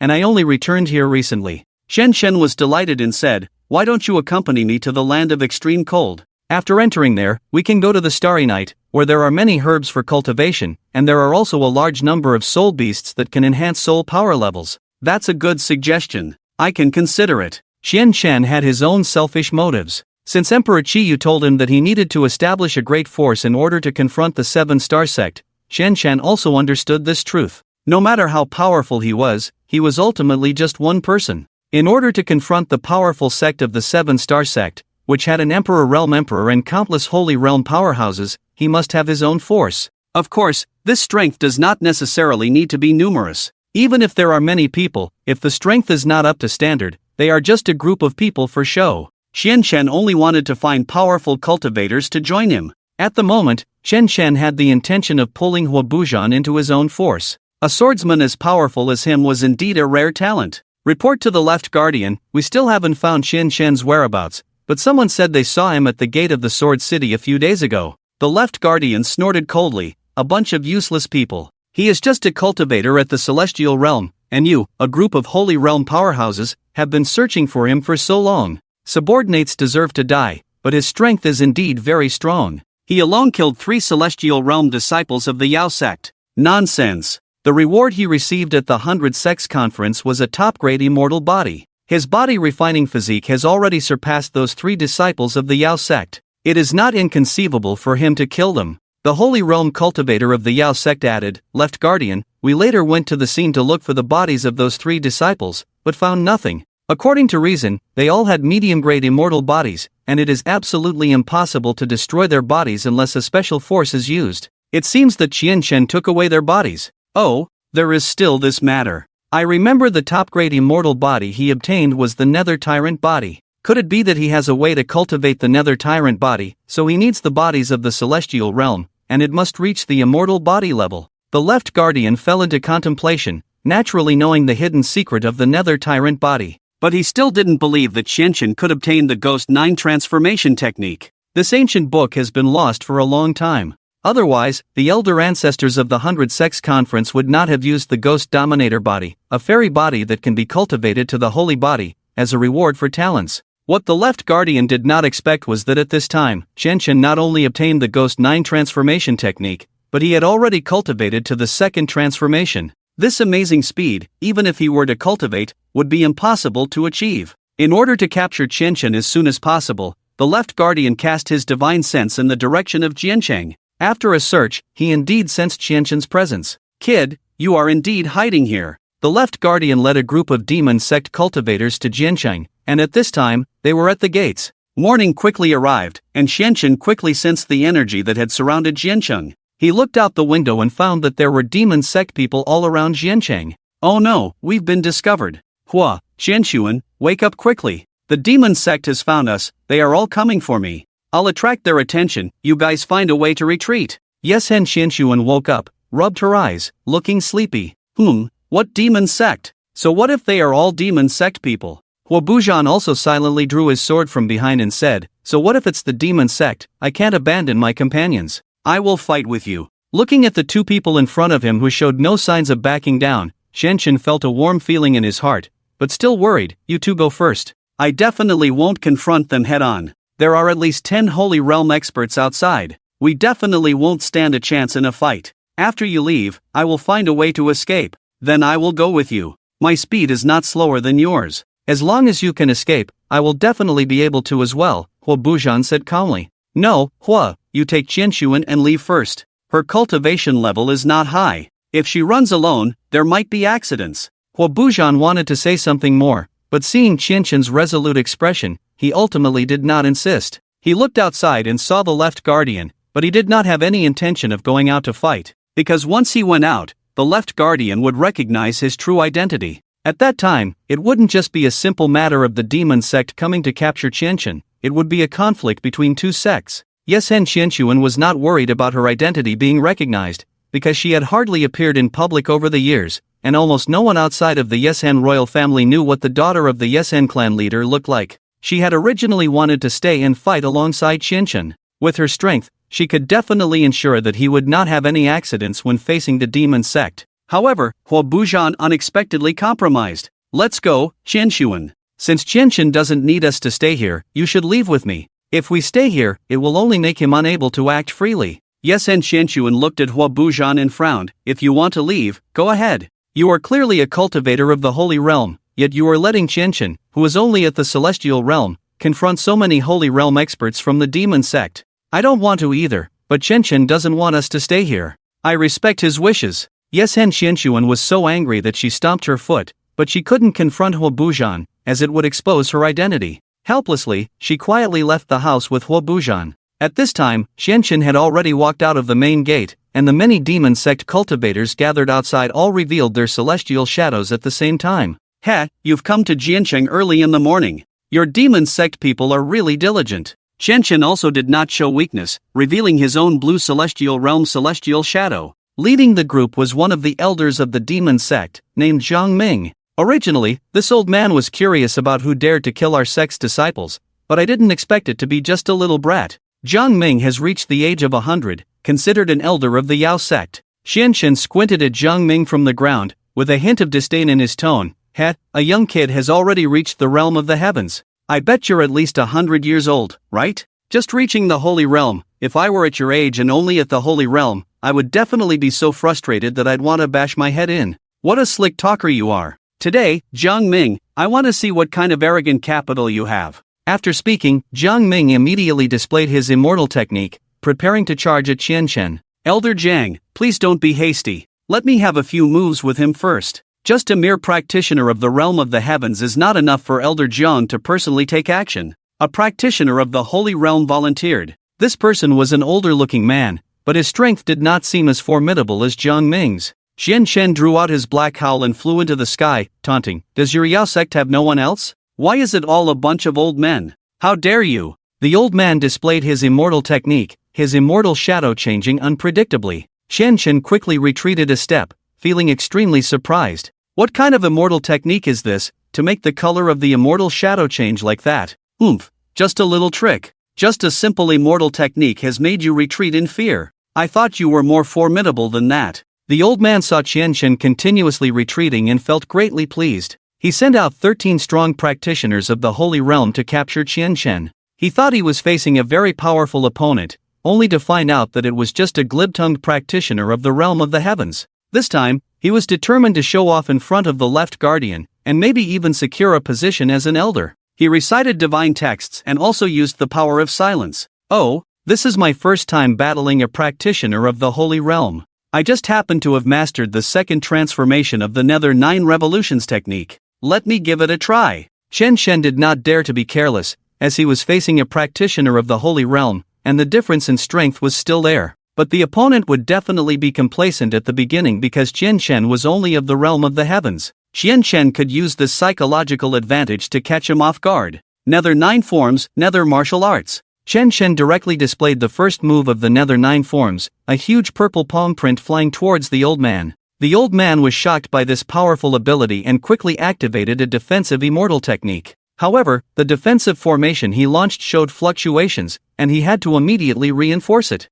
Such a powerful force. A practitioner of the realm of the heavens can display such an immortal technique, indeed has the capital of arrogance. But in front of the Holy Realm, the realm of the heavens can never win. Heavenly Demon's secret. Under the power of silence, the old man used a divine text immortal technique. Between the old man's lips moved slightly, and then a strange change occurred on his immortal shadow. The huge human-shaped immortal shadow gradually transformed into a very ugly demon, and then a purple light shot towards Qianchen. Not good. Qianchen chose not to use a defensive immortal technique to take this hit, knowing that any random immortal technique from a practitioner of the Holy Realm could seriously injure him. So he dodged the attack with a flash. Then he recited divine texts again, Ice Age. Qianchen did not intend to freeze his opponent with this immortal technique, but to slow down his movements, and then take the opportunity to launch another immortal technique. At this moment, Qianchen also noticed that Huo Bujan had already taken Night God Qiansun and fled from Sword City. He no longer intended to linger in battle and prepared to find an opportunity to leave. A mere parlor trick, you think you can trap me with this level of skill? The old man chuckled lightly, and the freezing that Qianchen had initiated almost had no effect on him. Heaven's punishment! Without delay, Qianchen once again displayed a controlling immortal technique he had learned from Night God Qiansun. This time, the immortal technique had an effect, indeed delaying the old man's activation of his immortal technique. The old man frowned slightly, and at this moment, Qianchen once again displayed an immortal technique. Ascend and Control Thunder Technique. Qianchen displayed the long-in-used divine flying thunder technique, and with a swift slash, a shadow of himself also swiftly struck out. Due to the speed of his sword, Qianchen's arms left after images as he struck 3 times in quick succession. 5 strikes in 1 second. This technique consumed nearly half of Qianchen's soul power, causing the elder to retreat in defeat, much to the impatience of Jiang Ming. You're actually being driven back by a celestial realm cultivator, truly bringing shame to the demon sect. Jiang Ming personally took action, directly using his own divine technique. Feeling the immense power of the technique, Qianchen realized that if this elder Jiang made a move, it would be difficult to escape. He seized the opportunity and unleashed the second stage of the recently mastered Ghostly 9 transformation technique. Ghostly 9 forms, River of Darkness. After chanting the divine script, the surroundings turned gray, and a black-gray water appeared behind him. His shadow also underwent a peculiar transformation, stepping on the black-gray river and creating a massive wave that surged towards the demon sect cultivators. Quick, activate defensive divine techniques. This technique's power is incredibly immense. Jiang Ming's expression turned grave. Although he couldn't believe that Qian Shen, only at the celestial realm, could unleash such a powerful divine technique, he couldn't afford to face it head-on for the sake of pride. The demon sect cultivators simultaneously activated their defensive divine techniques, but Qian Shen's unleashed technique was immensely powerful, overwhelming their ordinary defenses. Several Saint Realm cultivators were directly sent flying. "I won't play with you anymore, I'm leaving." Seizing the opportunity, Qian Shen opened a portal to the Void Star realm. However, at that moment, the previously hidden Left Guardian suddenly appeared, using a barrier divine technique. Despite chanting the divine script, the portal did not appear. Stunned, Qian Shen saw the Left Guardian retreating in the sky. Trying to escape to the Void Star realm, relying on this trick, you've played around with the Saint Realm cultivators a lot, haven't you? But in front of me, your trick won't work. The Left Guardian stood in the air, exuding a powerful aura. Qian Shen knew that this Left Guardian was formidable, likely reaching the Quasi-Emperor realm.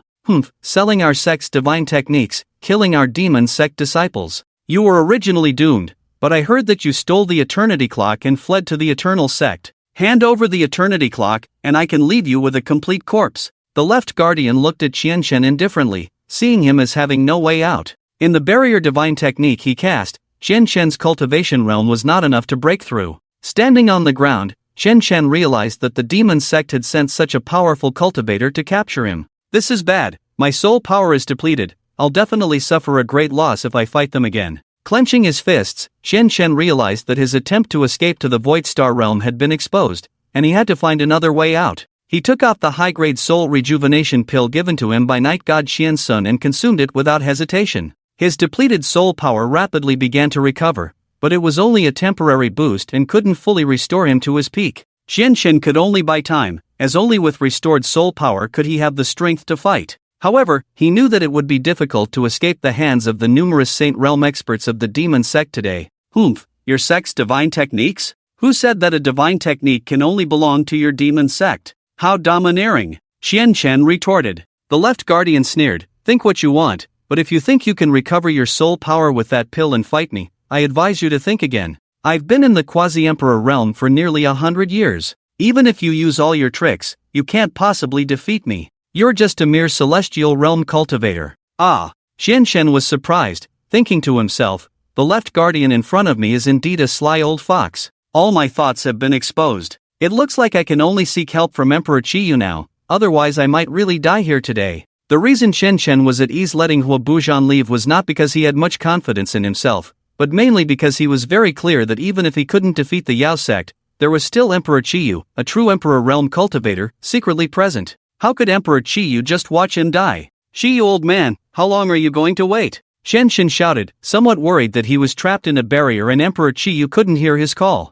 However, there was no response from the surroundings after he spoke. At this moment, the Left Guardian laughed and said, what's wrong? Is there still someone secretly helping you? This Guardian will give you a chance. No one who comes today can save you. With that, the Left Guardian was not worried at all about Qian Shen escaping, and lifted the barrier he had set. Qian Shen then shouted again, but Emperor Qiyu still did not make a move. Damn, could this old man really be ignoring me? Qian Shen was a bit confused, as Emperor Qiyu did not show any signs of appearing. Ha ha ha, your true companion is probably scared off by this guardian and ran away, right? Stop wasting time, bring out the longevity bell. This guardian will leave you as a complete corpse today.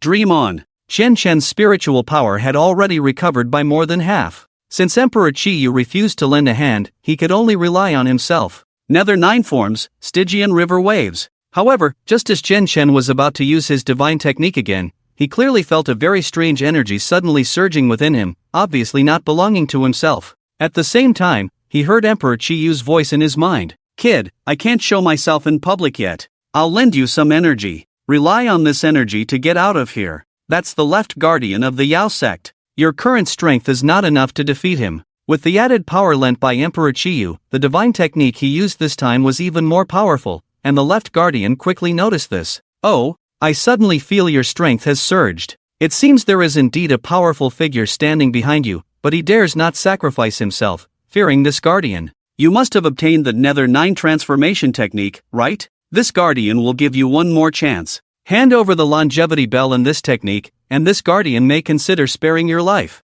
Qian Shen ignored the Left Guardian's words. His mind raced, considering how to escape in this situation. Use the divine technique you learned from that girl. With my Emperor's power, the effect will be greatly enhanced. Once again, Emperor Qiyu's voice echoed in Qianshen's mind. Qianshen fully believed Emperor Qiyu's words and immediately recited the divine script, Heaven's Punishment. As he spoke, strange black runes appeared on the bodies of the Yao sect cultivators, rendering them unable to move. Even the left guardian had these strange black runes on his body. What? How did you do this? The left guardian's face changed drastically, and Qianshen was also surprised by this effect. He quickly recited the divine technique to open the gate of void, and without hesitation, he fled into it, then closed the gate of void. At this moment, the left guardian broke free from the restraint, cursing angrily, "Who dared to act behind my back?" A mere celestial realm cultivator was able to use a divine technique to trap this guardian. Left guardian, should we enter the void star realm to pursue? Jiang Ming asked cautiously on the side. The left guardian was furious. "You bunch of useless people. You let a celestial realm cultivator escape from right under your noses. The location that appears after entering the void star realm is random. Even if we pursue now, we won't be able to find him again." After Qianshen entered the void star realm, Emperor Qiyu also appeared at this moment. "If you had not acted later, I would have died at the hands of those people from the demon sect. You really are merciless, not planning to act until the last moment." Shen Shen complained as he looked at the Emperor Qiyu in front of him. The Emperor Qiyu smiled bitterly and replied, "I didn't want this either, but unfortunately, you happened to provoke the demon sect. My current ghostly appearance is closely related to the demon sect's leader. If he finds out that I'm not only alive but also appeared in the semi-desert, he will definitely spare no effort to hunt me down." "Ah, the demon sect caused your physical transformation?" Qian Chen exclaimed. "Not only the demon sect, but also some other forces. It's all because I was too arrogant and attracted too much attention back then."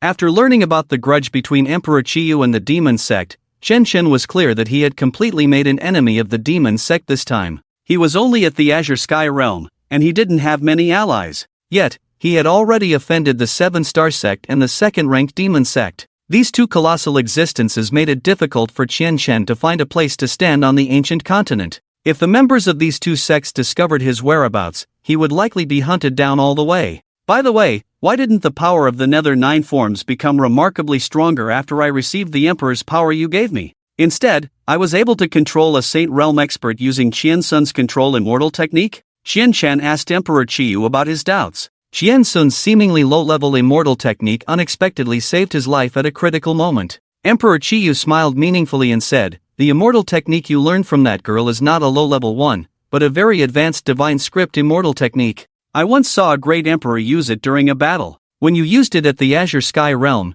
it couldn't exert its original strength. But after you obtained my emperor's power, this immortal technique displayed its true power. So, in the future, as your cultivation realm advances, this immortal technique will become even more powerful." Shen Shen was shocked to learn that the immortal technique he casually learned from Night God Qiansun was actually an immortal technique used by a great emperor. But where did Qiansun learn this immortal technique from? Shen Shen scratched his head. Emperor Qiyu laughed and said, "Perhaps this girl has a very powerful master, or maybe she has extraordinary talent. In any case, being able to learn this immortal technique, this girl is definitely not simple. Now that you have offended the demon sect, and their main base is in the semi-desert, I cannot always help you. It would expose my existence. So, you should leave here as soon as possible." "I understand. I plan to go to the land of extreme cold next. The entrance to the Starry Night is there, and didn't you find your herbs inside the Starry Night? I want to enter and cultivate the later stages of the Nether 9 forms."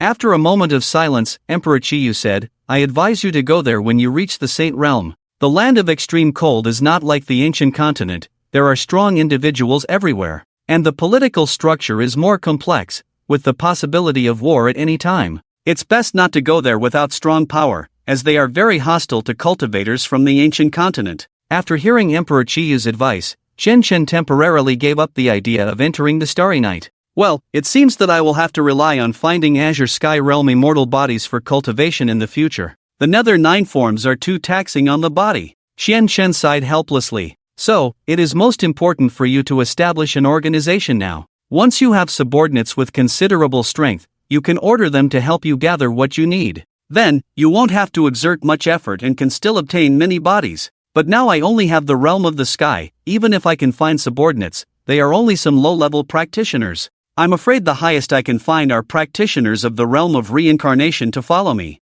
However, Emperor Qiyu smiled meaningfully and said mysteriously, "This is not true." Who said that in the realm of the sky, you cannot find subordinates of high realms? Your mastery of divine texts is more powerful than those who have entered the realm of quasi-emperor. Not only can you understand all divine texts, but you can also write numerous super high-quality immortal arts. With this advantage, you can find many followers. Of course, the premise is that you do not expose your true cultivation realm. Just then, a practitioner passed by, and Emperor Qiyu disappeared instantly. Shen Shen knew that he did not want to expose his own existence and did not care about Emperor Qiyu's sudden disappearance. But Emperor Qiyu's words enlightened Shen Shen. "Yes, I don't necessarily need a high cultivation realm. I can pretend that my cultivation realm is very high. Even if I am about to be exposed, I can push Emperor Qiyu to the forefront and show off my strength. I can find many followers with extraordinary strength here." With this in mind, Shen Shen excitedly left the Void Star realm. At the same time, in a certain place in the Void Star realm,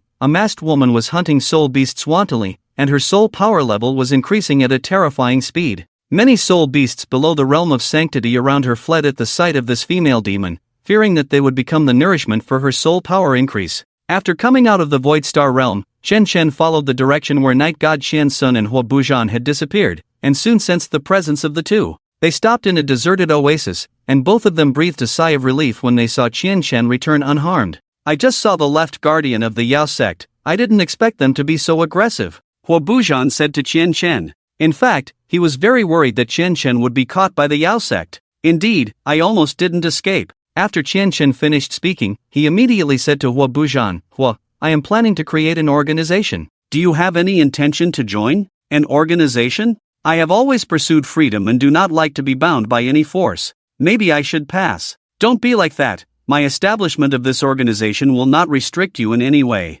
Qian Shen thought it over. Hua Buzhan was a very strong practitioner, and it would be a good choice to have him join. No matter what, he had to make him join even if he had to beg. "The organization I am establishing is called Showman. It is different from those sects, and there are no cumbersome rules." After weighing it for a moment, Hua Buzhan finally decided to join the Showman established by Qian Shen. Perhaps it would have an unexpected effect on him in the future. "All right, then I will join this Showman." When he heard that Qian Shen was going to establish Showman, Night God Qian Sun, who was standing nearby, was also eager to try. "I also want to join Showman, and give me a position of authority." Night God Qian Sun walked to Qian Shen's side and shook his arm. You are only in the realm of the void. Maybe you should forget it. I originally planned to only recruit practitioners above the realm of the void." Qian Shen was a bit embarrassed. His plan was to recruit a group of powerful practitioners, otherwise, if the cultivation realm was too low, it would not be of much use to him, and it would become a drag on the organization. It was not that Qian Shen looked down on the weak, but in the future, this organization would have to fight against the 7-star sect, and even fight against the Yao sect. In this case, a low cultivation realm was likely to become a sacrifice. "You look down on me just because I'm in the realm of the void." Night God Qian Sun pouted. "And being in the realm of the void is no longer considered a low realm. Among many sects, being in the realm of the void is also a strong existence. It's just that your perspective is too high." Shen Yi suddenly realized that the words of Night God Qianshuan were not wrong. The void realm was not a low-level cultivation realm. It's just that his starting point was the void realm, and he had never experienced the process of advancing from the Stillwater realm, so subconsciously he felt that the void realm was not a very strong existence. In fact, cultivators in the void realm have already surpassed 90% of the cultivators in the immortal cultivation world. Qian Shen remembered the words that Emperor Qiyu had told him in the Void Star realm. The heavenly punishment divine art used by Night God Qianshuan was a very powerful existence. She either had a powerful cultivator behind her, or she had a very formidable master, so she had a strong background. But based on this reason, Qian Shen was enough to let her join the Autumn Gate. At that time, Night God Qianshuan would also be a trump card of the Autumn Gate. "Well, I'll make an exception and let you join the Autumn Gate. Then give me a position of authority." Qian Shen was somewhat helpless. He always felt that she was joining the Autumn Gate just to satisfy her own whims, without any sense of responsibility as a member of an organization. Qian Shen sighed and then said, "Since there are not many people in the organization at the moment, I'll give you the position of deputy leader." "Great!" Night God Qianshuan jumped up happily. Then Qian Shen said, "Let's not stay in the half-buried desert any longer. The demon sect now knows that the longevity clock is in my hands and they are searching for me everywhere." "Qianshuan, have you thought about where to go next?" Hua Buzhan asked. Qian Shen shook his head. Originally, he had planned to head straight to the extreme cold land, but with the warning from Emperor Chiyu, he decided to make plans after reaching the Holy Realm. Now, suddenly without a destination, he felt a bit lost. Well, let's leave the half-buried desert first and then make plans. The people of the demon sect are watching me, and I dare not continue to cultivate here. The three of them immediately prepared to leave the half-buried desert. In order not to attract the attention of the demon sect, Shenshin decided that the three of them would act separately, but not too far apart, maintaining a certain distance. After that, Shenshen, Night God Xianshuan, and Huobujan made some simple disguises and set out to leave the half-buried desert. To leave the half-buried desert, they had to pass through a place called Sand City, the largest city in the half-buried desert, where there were many cultivators from the Qingyun Pavilion and the Demon Sect. At this time, Elder Chi Hua of the Seven Stars Sect had just arrived here.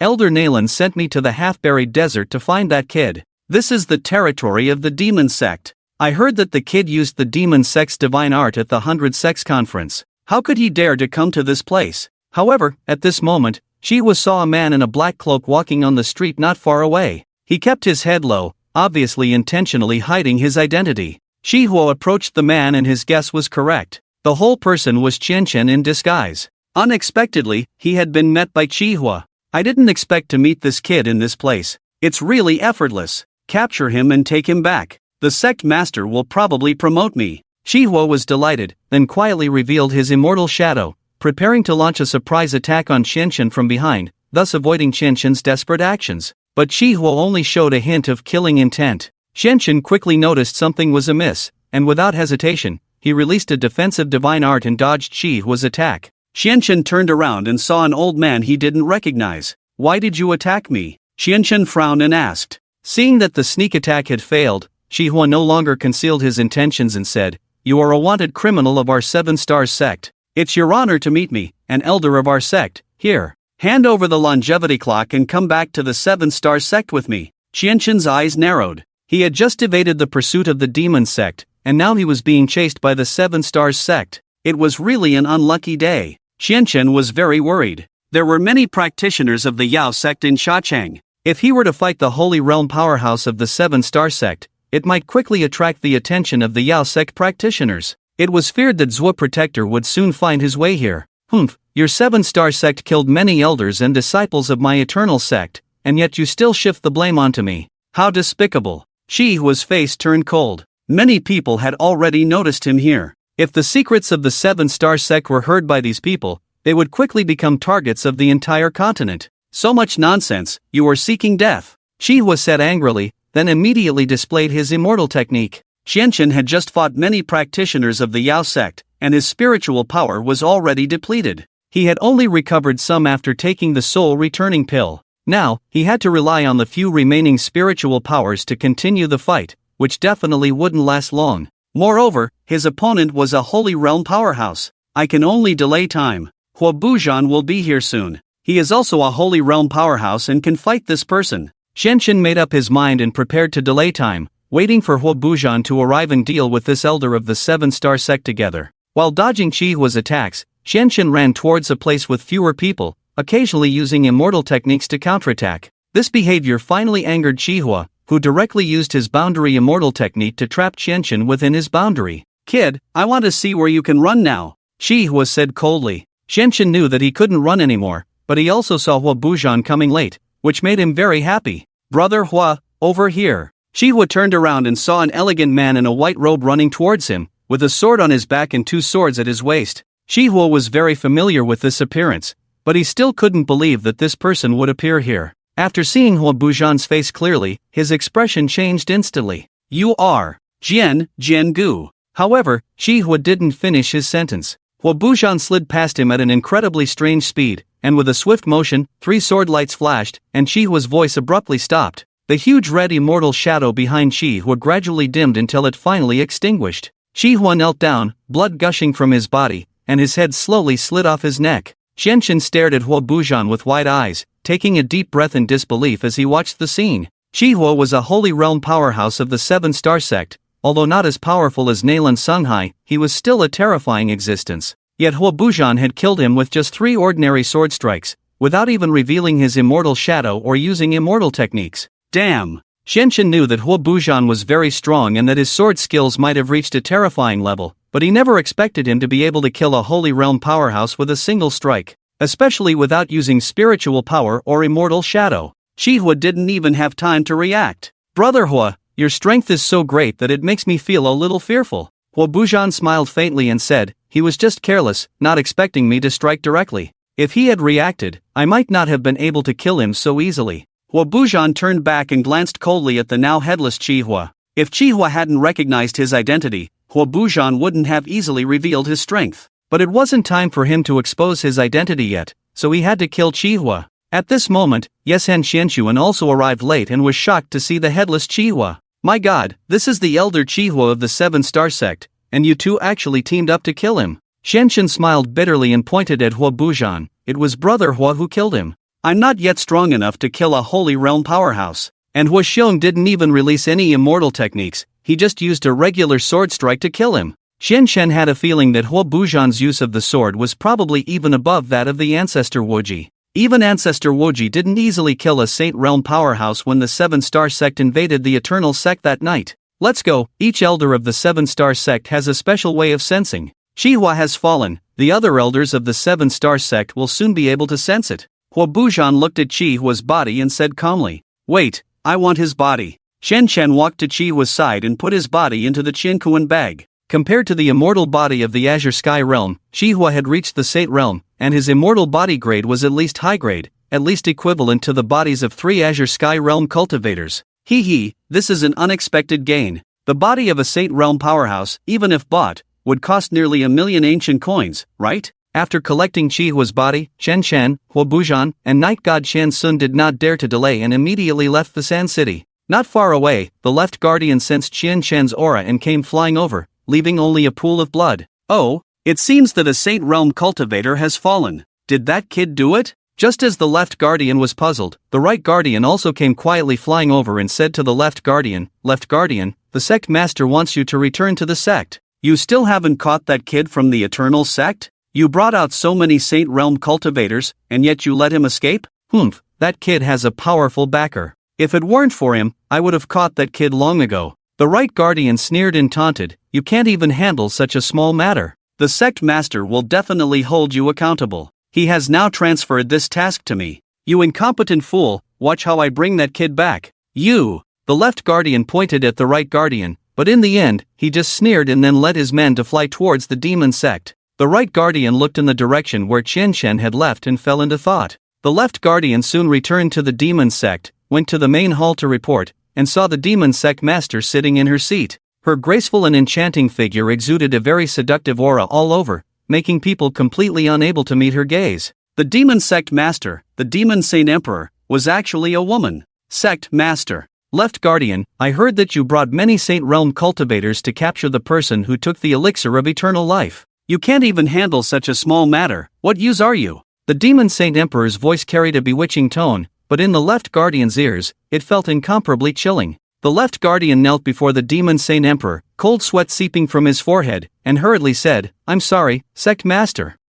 This sect doesn't have time to punish you now. Just now, this sect received news that the Black Gold Ape Clan chief in the Void Star Realm has broken through to the Emperor Realm. The left guardian was shocked. Emperor Realm? The Black Gold Ape Clan chief has actually reached the Emperor Realm? Shouldn't it be the only spirit beast in the Void Star Realm to reach the Emperor Realm? The Demon Saint Emperor nodded, then extended her slender finger to beckon the left guardian forward. The left guardian knelt forward, and the Demon Saint Emperor said softly, no matter what method you use, find a way to get me a drop of that black ape's blood. Now that the 10 major sects are all restless, this sect must also prepare for the coming disaster. The left guardian looked embarrassed. Sect master, when the black gold ape was in the Saint Realm, it was already very difficult for us to approach it. Now that it has reached the Emperor Realm, if we want to get its blood, I'm afraid. Difficult? The left guardian suddenly felt a murderous intent and was so scared that he kept kowtowing to the Demon Saint Emperor. I understand, even if I have to risk my life, I will get you the black gold ape's blood. In the void of the starry realm, standing in front of the huge bronze door that Shenshin had encountered before was the chieftain of the Black Gold Ape Clan. At this moment, he had already transformed into a human form, and he spoke to the bronze door, help me become an emperor. After I find my son outside, I will come back to help you get out from inside. A burst of laughter came from inside the bronze door, and a voice slowly said, "My matter is not urgent for now. After you reach the Emperor realm, many humans in the outside world will have their eyes on you. Your essence and blood are precious, so you should be careful." The chieftain of the Black Gold Ape clan snorted coldly. "When I was in the Holy Realm, there were hardly any humans below the Emperor realm who could threaten me. Now that I have reached the Emperor realm, even practitioners of the Emperor realm will find it difficult to approach me. In any case, you should still be careful. When you reach the outside world, remember, there are two things in this world that should not be looked at directly, the sun in the sky, and the human heart." Soon, Xianchen and the other two passed through the Sand City and arrived at the edge of the semi-desert desert. With just half a day's journey left, they would be able to leave the semi-desert desert. I always feel that there is a strange power in the semi-desert desert, not from the pressure of the strong, but rather a power that does not belong to this world. Xianchen looked back at the semi-desert desert and said to himself. Huo Buzhan calmly said, "The semi-desert desert is the last place where a god appeared in the cultivation world. There are many secrets here. Moreover, a natural disaster is about to come, so it's not strange for mysterious powers to appear here." Huo Buzhan had long figured out the anomalies in the semi-desert desert, but at this moment, he had no interest in dealing with these matters. The sun in the semi-desert desert was extremely scorching. In order to avoid attracting attention, Xianchen and the others had to leave on foot. The sun made Yeshen Xianxuan very uncomfortable, and she kept asking Xianchen to use his fairy art to cool the surroundings. "I say, Xianxuan, you are too delicate. I used up almost half of my soul power to cool the surroundings and block the sunlight for you. If we encounter enemies later, my combat power will be greatly reduced from the beginning." Xianchen complained. Isn't Huo Buzhan here? His strength is so powerful that it doesn't matter whether you are there or not. Just obediently cool the surroundings for me. I have delicate skin and tender flesh. I feel sorry for myself being sunburned by the sun. As a big man, don't you know how to cherish and protect jade? Xianchen sighed helplessly, thinking that he had brought along a spoiled lady. After looking at the map, Xianchen realized that after leaving the semi-desert desert, they would need to cross a high mountain to reach the next city. Xianchen had already realized that he had reached the realm of the firmament, and the soul power consumed by the divine arts he used was extremely huge, especially the two divine arts brought by the Netherworld 9 transformations, which consumed nearly 2 to 3 times the soul power of ordinary divine arts. So now, he was only at the mid-stage of the fiery soul in terms of soul power level, and his soul power was clearly insufficient in battle. He had to quickly improve his soul power level. After leaving the semi-desert desert, I will absorb the body of Chihua first, and then I should be able to completely practice the second transformation of the Netherworld 9 transformations. In addition, Xianchen had already begun to plan how to recruit high-level practitioners to join the Autumn Gate he had created. The more people joined, the sooner he, as the Gate Master of the Autumn Gate, would be able to issue tasks and establish positions such as elders, gradually expanding his influence. In the evening, as the sun gradually set, the horizon turned into a golden line, and Xianchen and the others finally left the semi-desert desert. That mysterious power suddenly disappeared, and Xianchen suddenly felt extremely relaxed. The three of them headed towards the mountains, and Xianchen said to Yeshen Xianxuan and Huo Buzhan, "Let's find a cave to rest first. It will take at least 2 days to cross this mountain, so there's no rush for now." Regarding Xianchen's request, the two of them didn't say much. Huo Buzhan was originally a person of few words, and Yeshen Xianxuan didn't care either. She followed Xianchen's words very obediently. In the evening, the three of them found a well-located cave, and Huo Buzhan suggested going to the nearby stream to catch fish for dinner. Yeshen Xianxuan also expressed her desire to take a walk in the mountains, ultimately leaving Xianchen alone in the cave. What Xianchen didn't know was that both of his companions had hidden their true identities. After they left, they didn't do what they said they would do. However, after the two left, the Emperor Qiyu appeared quietly next to Xianchen. "Little ghost, it's quite unexpected for you to obtain the body of a Holy Realm cultivator. This is much more powerful than the bodies of the Sky Realm cultivators you had before." The Emperor Qiyu was in a good mood because the faster Xianchen's strength improved, the closer the day would be for him to recover his physical body. "I didn't expect Huo Buzhan's strength to be so strong. He killed the elder of the 7-star sect without even using his immortal techniques." The Emperor Qiyu smiled and said, "That person's strength is not simple. In today's world, there are few swordsmen who can use the 3-sword style, and he is probably the most terrifying among them. Even your master, the infinite sword saint, is not as good as him. Alright, I won't disturb your cultivation. If you absorb this Holy Realm body tonight, you will probably be able to comprehend the third transformation of the Netherworld 9 Revolutions technique. Your cultivation speed is truly terrifying. If I had the Netherworld Tyrant body and then cultivated the Netherworld 9 Revolutions technique, it would probably take me a year to reach the third transformation. After the Emperor Qiyu left, Qianqian immediately entered a state of cultivation. He released the Holy Realm body of Qihua from the Qiankuan bag, and after scanning it with his divine sense, he was pleasantly surprised to find that Chihua's body was actually of the highest quality. Chihua probably never expected his own strength to be so great, and to be directly killed. Qianqian sneered, then began his cultivation. He could clearly feel the powerful energy contained in the body of a Holy Realm expert. He once again activated the energy of the longevity clock to accelerate absorption. Before long, Huo Buzhan returned with a few fish skewered on his sword. Seeing Qianqian still cultivating, he did not interrupt him, but silently started a fire to grill the fish. After several rounds of cultivation, Qianqian had already mastered the Netherworld 9 Revolutions technique to perfection, and the flow of energy within his body was extremely smooth. With the simultaneous operation of the longevity clock, his cultivation speed had reached a terrifying level. Qianqian did not notice at all that his immortal shadow had already been activated. He was originally at the Sky Realm, and his immortal shadow should have been blue. However, due to his cultivation of the Netherworld 9 Revolutions technique, the blue humanoid immortal shadow gradually changed, and a faint armor-like appearance appeared on the immortal shadow, emitting a purple golden light. Huo Buzhan, who was on the side, was also attracted by the sight, and was surprised to see the change in Qianqian's immortal shadow. Is this the blessing of an ancient artifact? Without the blessing of any spirit beast's blood essence, relying solely on the cultivation technique to cause the immortal shadow to undergo such a change, this is truly unheard of. It seems that before the cataclysm, he may have the potential to become the youngest Emperor Realm cultivator on the ancient continent. At the same time, the shadow of Qianqian, who was still in the half-hidden desert with Muyu, also sensed the strange change, and began to emit a purple golden light. The shadow of Qianqian murmured softly, then began to use his divine sense to sense the changes in the main body of Qianqian, showing a hint of surprise on his face. I didn't expect him to be able to cultivate his body refining to such a level. It really broadens my horizons. After pondering for a moment, the shadow of Qianqian smiled at Muyu and said, Xiaoyu, let's go. During these days of getting along, Shadow Qianqian has developed a different kind of feeling towards Muyu. I will take you into the Void Star Realm, capture the Star Realm Dragon. With the Star Realm Dragon, your strength will greatly increase, and breaking through the Holy Realm is just a matter of time. Shadow Qianqian glanced indulgently at Muyu. During the cultivation period, Qianqian never stopped except to eat the grilled fish made by Huo Buzhan. This time, absorbing the supreme quality immortal body of the Holy Realm took Qianqian 2 days and nights, but this time his absorption was more delicate, even his soul power had improved. Just a little bit more, I should only need one more battle, and my soul power level will reach the late stage of the fierce soul. Qianqian thought to himself, but he had absorbed all the energy in the late fire body, leaving nothing behind. At this point, Qianqian's second turn of the Nether 9 transformation technique had been completely mastered,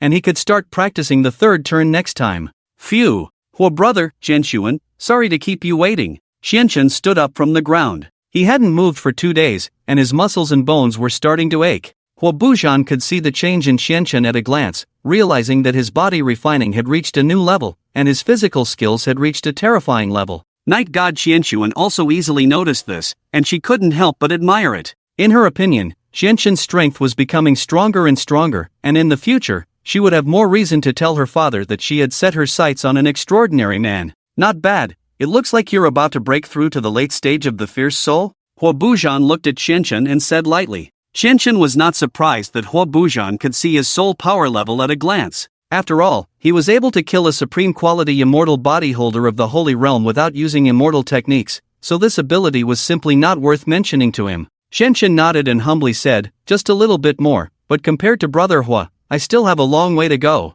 You are progressing very quickly. Although my strength is currently above yours, I think it won't be long before you catch up to me, or even surpass me. It's just a matter of time. This was not Huo Buzhan's flattery to Qianqian, but a heartfelt sentiment. Qianqian possessed the longevity clock, which was an ancient artifact. Once he reached the Emperor Realm, Qianqian's strength would immediately undergo a qualitative leap. Even though there were already dozens of practitioners in the Emperor Realm, none of them could use an ancient artifact like him. At most, they could only borrow the power of the artifact. And Qianqian, who was only in the Celestial Realm, could use the energy of the longevity clock during his cultivation. Night God Qianqian pouted and said, every time you get a new body, you have to stop and wait for you for several days. Next time, can you find a more interesting place so I can go out and play while you cultivate? It's because I'm wanted. It's easy to attract the attention of the 7-star sect and the demon sect when I cultivate in crowded places.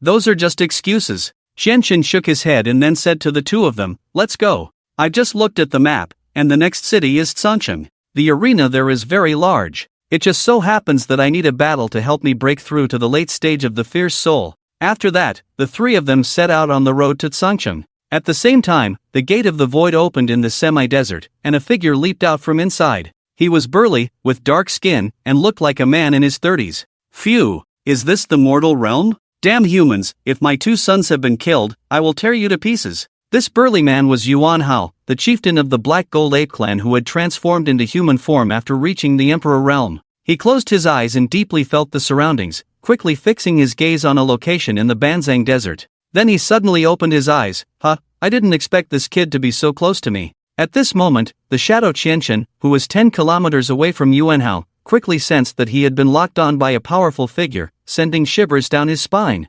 Oh, I've actually been targeted by a certain emperor. It's really surprising. Could it be that kid causing trouble, and this emperor has locked onto the wrong person? Shadow Qianchen muttered to himself. At this time, he had not yet reached the realm of an emperor, and he was unable to resist a true emperor-level powerhouse. Moreover, he was accompanied by Mu Yu, making it even more difficult to act. Xiao Yu, let's enter the Void Star realm now. Someone is targeting me. Shadow Qianchen said lightly, then opened the gate to the Void Star realm. However, even after Qianchen and Mu Yu entered the Void Star realm, the surveillance on them still existed. Obviously, this surveillance was not eliminated after entering the Void Star realm. Shadow Qianchen felt puzzled and made a decisive reaction. Door Emperor. Shadow Qianchen didn't care about exposing his relationship with the Door Emperor in front of Mu Yu. At this time, he was at the quasi-emperor level, just one step away from the emperor level, and he couldn't afford any mistakes now. The next second, a door appeared in front of Shadow Qianchen, and Mu Yu exclaimed, "This is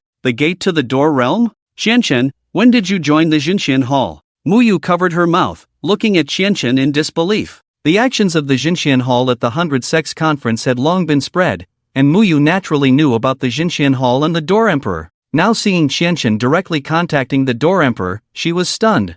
"I'll explain to you later. Now I've been targeted by an emperor-level emperor. I can only evade his pursuit by entering the Door realm." Shadow Qianchen didn't waste any words, and led the still unresponsive Mu Yu into the Door realm. At the moment the Door realm closed, Yuan Hao had already torn through the impulse and used spatial jumps to reach here. At this time, Shadow Qianchen was nowhere to be seen.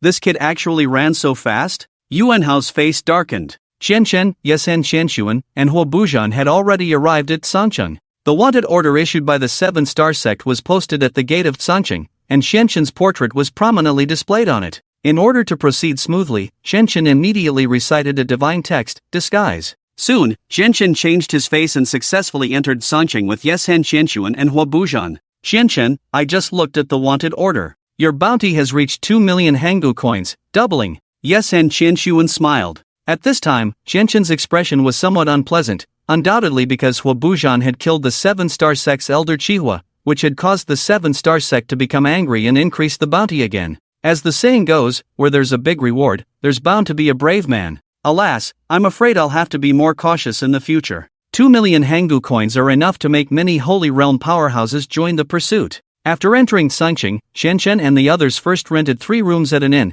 planning to stay in Sancheng for a few days. "I want to go to the arena. Do either of you want to come with me?" After packing up, Qianchen asked Yesen Qianshuan and Huo Buzhan. "No, I want to have a good sleep. I've been in the mountains these past few days, and sleeping has been very uncomfortable." Yesen Qianshuan yawned and waved her hand at Qianchen. "I'm going to the auction house to see if there's anything I need. If I have time later, I'll go to the arena to find you," Huo Buzhan said. Seeing that neither of them wanted to go to the arena with him, Qianchen didn't say much more and went to the arena alone. The arena in Sancheng is quite famous in the Hanggu continent. Although there are no particularly famous sects in Sancheng, there is a very large family here, the Shao family. Before going to the arena, Qianchen walked around the streets, and Emperor Qiyu appeared next to Qianchen in a black cloak. "Hey, old man Qiyu, you dare to appear on the street now? Aren't you afraid of being seen by others?" Emperor Qiyu laughed lightly under the cloak and said, "When I can appear openly by your side, I am sure that there is no one nearby who can expose my identity." "Oh, if that's the case, then both Qian Sun and Huo Buzhan might be able to recognize your identity, so you have never appeared when they were around me? Emperor Chiyu still smiled and said in a meaningful tone, one is a girl who can use the Emperor Realm divine art, and the other is a swordsman who can kill a Saint Realm powerhouse without using divine art. Can their identities be simple? Xian Chen fell silent. He had always thought that the identities of Night God Xian Sun and Huo Bu Zhan were not simple, but when he heard from Emperor Chiyu that their identities were not simple, he still felt surprised. After a long time, Xian Chen asked, what are their true identities? Since they haven't chosen to tell you, it wouldn't be fun if I were to blabber, but now it seems that at least they're hiding their true identities has no intention of harming you. If someone hiding their identity by your side threatens your life one day, I will naturally intervene to save you and tell you their true identities. Seeing Emperor Chiyu say this, Xian Chen did not ask further. Emperor Chiyu also fell silent. It seemed that his appearance was not meant to tell Xian Chen anything. As he was about to leave, Xian Chen suddenly spoke again. Can you tell me how long it will be until the calamity arrives? Emperor Chiyu was surprised that Xian Chen would ask such a question. After thinking for a moment, he said, if nothing unexpected happens, the calamity will arrive within 5 years. If someone like the person who cooperated with the Gate Emperor and used the divine art forbidden technique at the 100 Sects conference does it again, the calamity will accelerate, and it may even arrive as soon as tomorrow. Xian Chen nodded. At this point, he had also arrived outside the arena gate, and Emperor Chiyu disappeared from his side. The calamity. Only by advancing to the Emperor realm can one increase the chance of survival during the calamity and find a way to return to the original world. Wearing a white mask, Chen Chen entered the arena. Because all the information in the entire Cultivation world's arena is interconnected, Chen Chen's identity in the arena is called Prisoner Bird because of the successful cross-level battle in the last match, and his current record is 2 wins and 0 losses. Soon, Chen Chen was matched with an opponent, who was at the same realm as him, both being practitioners of the Tsangqiang realm.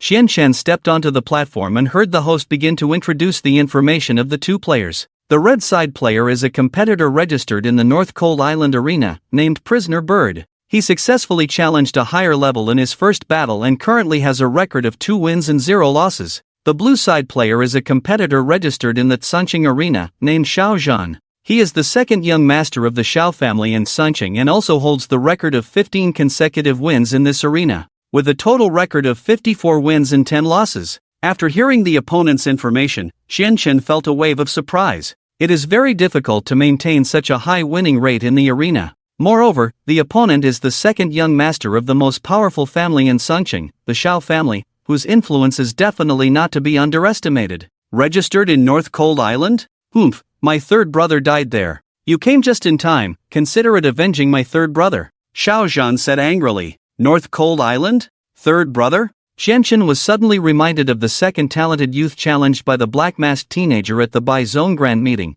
a practitioner from the Yao sect named Xiao Shun. Could it be that this Xiao Shun is from the Xia family in Sancheng, and he's precisely the third young master of the Xia family? Xian Chen was somewhat speechless, thinking that Xiao Shun was not killed by him, but just because he was a competitor registered from Beihan Island, does that mean this account should be settled on his head? Brother, your third brother's death has nothing to do with me on Beihan Island. We are just competing fairly. There's no need to have the mindset of killing each other. Xian Chen advised. He just wanted a battle to improve his soul power level, not a life and death fight. Xiaozhan snorted, stop the nonsense and come at me. Xiaozhan's killing intent surged, and his immortal shadow was directly exposed. As a practitioner of the Tsangqiang realm, the blue immortal shadow faintly revealed a black gold color, which was supposed to be a human-shaped immortal shadow but looked a bit like a black golden ape. Ha! Is this a special ability? The immortal shadow actually has this. Xian Chen looked at Xiaozhan's immortal shadow and felt puzzled. At this time, voices of discussion came from the audience.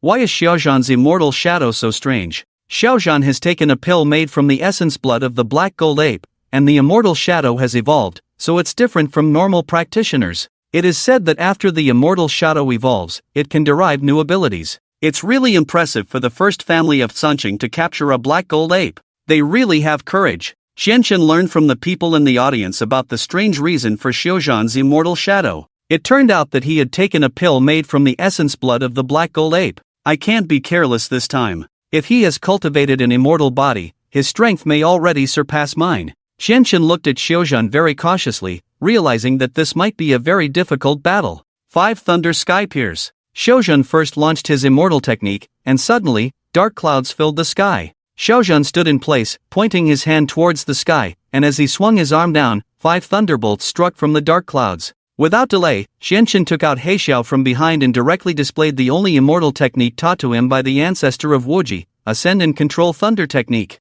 Because Qianqian had already reached the Zhangqiong realm at this time, even without using the divine version of the Ascend and Control Thunder technique, its power had reached a terrifying level. As Qianqian swung Heixiao down, bolts of thunder also descended from the sky, mutually cancelling out the thunder launched by Xiaozhan. You have some strength, but this is just an appetizer. The real deal is coming next. Xiaozhan started again, and his immortal shadow also raised its arm towards the sky, with strands of lightning surrounding it. Xiaozhan's immortal shadow swung its arm, and countless thunderbolts descended from the sky. Qianqian immediately dodged around, but still couldn't help being hit by several thunderbolts, feeling a numbness all over his body. Damn, this technique is like using cheats. With so many thunderbolts, isn't he afraid of depleting his soul power? Qianqian encountered such an opponent for the first time, who started off directly with a big move, as if he didn't care at all about his own soul power consumption. 9 styles of the Netherworld, Nether River Barehanded Technique. Fighting against Xiaozhan, Qianqian felt extremely tricky.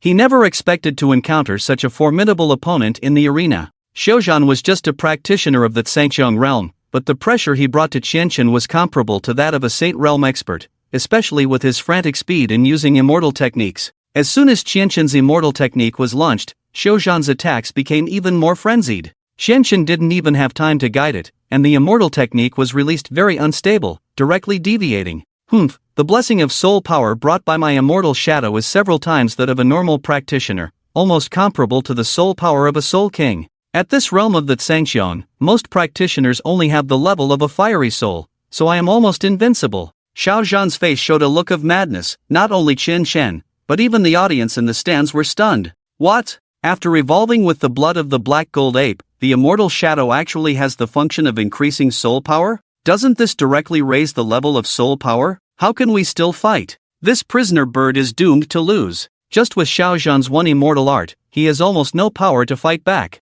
Qianqian continued to evade Xiaozhan's thunder attacks, but he was still occasionally hit. Qianqian realized that if this continued for a few minutes, he would be defeated under this relentless bombardment. Damn, it's just thunder strikes. His immortal art has actually inspired me to develop a new divine script immortal art. With a flash of thought, Qianqian dodged the last thunder strike and flew into the air, reciting the divine script, 10 million volts. However, after reciting this divine script immortal art, nothing happened. Xiaozhan on the opposite side was stunned, then burst into laughter. Haha, I thought you could release some powerful immortal art, turns out you're just shouting nonsense. If you haven't mastered the divine script immortal art, go home and practice. Let me send you off this arena. Xiaozhan's immortal shadow raised his arm again, and several huge and incomparable thunderbolts descended from the sky, directly striking Qianqian. However, this time Qianqian did not dodge, allowing the thunder to strike him. Many spectators in the stands covered their eyes, unable to bear watching Qianqian's impending misery. However, the next moment, several thunderbolts all struck Qianqian, but he was unharmed. However, there were lightning threads gradually appearing around his immortal shadow, just like Xiaozhan's immortal shadow. How is this possible? Xiaozhan was dumbfounded. That was a charged thunder strike just now. If a practitioner below the void realm was hit by this thunder strike, they would die on the spot. Even a practitioner of the firmament realm would at least faint on the spot due to heart paralysis. But the current Qianqian was unscathed. Xiaozhan refused to believe it and struck Qianqian several times with thunderbolts, but Qianqian just stood calmly in place, looking at Xiaozhan with a calm expression. Now it's my turn. Qianqian leaped up, and his immortal shadow was already filled with lightning threads. With a thought, he gathered all the energy of these lightning threads in his palm, and once again launched the divine script immortal art. Nether 9 forms, Dark River Empty-Handed Technique. This time, the purple palm print of the Dark River Empty-Handed Technique was surrounded by lightning, and it rushed towards Xiaozhan at an extremely fast speed. Xiaozhan was unable to dodge and watched the huge palm print coming towards him, and was directly knocked out. Qianqian took advantage of the situation and recited the divine script, Heavenly Attraction of Myriad Forms. However, before the dust on the arena had cleared, a huge figure rose from the arena, easily blocking Qianqian's attack. Qianqian was surprised and kept retreating. At this moment, he found that Xiaozhan had actually merged with his own immortal shadow, enveloping his entire body. Under normal circumstances, immortal shadows would keep their eyes closed, which was the biggest difference between immortal shadows and physical bodies. But at this moment, Xiaozhan's immortal shadow had opened its eyes. Damn, what ability is this? Even in the previous battles of the Holy Realm, I have never seen a practitioner merge with their own immortal shadow. You don't understand, do you? This is the ability brought by the blood of the black gold ape. It's called the true form of the immortal shadow. Xian Shen heard the discussion from the audience, and for a moment, he felt like giving up this match. Xiao Zhan's immortal art had exceeded his understanding, and continuing the fight might bring unnecessary harm to himself. You are the first practitioner to force me to use the true form of the immortal shadow. Your immortal art is indeed mysterious. At least in so many years, I have never seen. Xiao Zhan's voice also became very magnetic, like an electric sound. Xian Shen was about to admit defeat to the host, but the next moment, Xiao Zhan launched another attack, forcing Xian Shen to immediately activate the power of the netherworld body to strengthen his body. If I had known that the black gold ape could bring such miraculous effects, I wouldn't have sold those two to the arena. At this moment, Xian Shen realized the usefulness of the black gold ape and regretted his foolish actions once again. Xiao Zhan's speed was extremely agile as he wielded a thunder-formed electric trident and forcefully thrust it towards Xian Shen. In desperation, Xian Shen pulled out the black howl to block the attack. However, to his surprise, the black howl showed cracks, causing Xian Shen to retreat repeatedly. I didn't expect his strength to be so powerful that it cracked the black howl with his attack. Xian Shen was somewhat angry, as the black howl was the only thing left to him by the ancestor of infinity. Netherworld 9 forms, Stygian river waves. Divine punishment. At this moment, for some reason, Xian Shen felt a tremendous energy about to burst out of his body. He felt a dull pain in his back, and the next second, his clothes exploded. The longevity clock tattoo on his back emitted a golden light, quickly enveloping Xian Shen's entire body. When the golden light dissipated, Xian Shen's immortal shadow was already holding an immensely large golden clock, which was the longevity clock.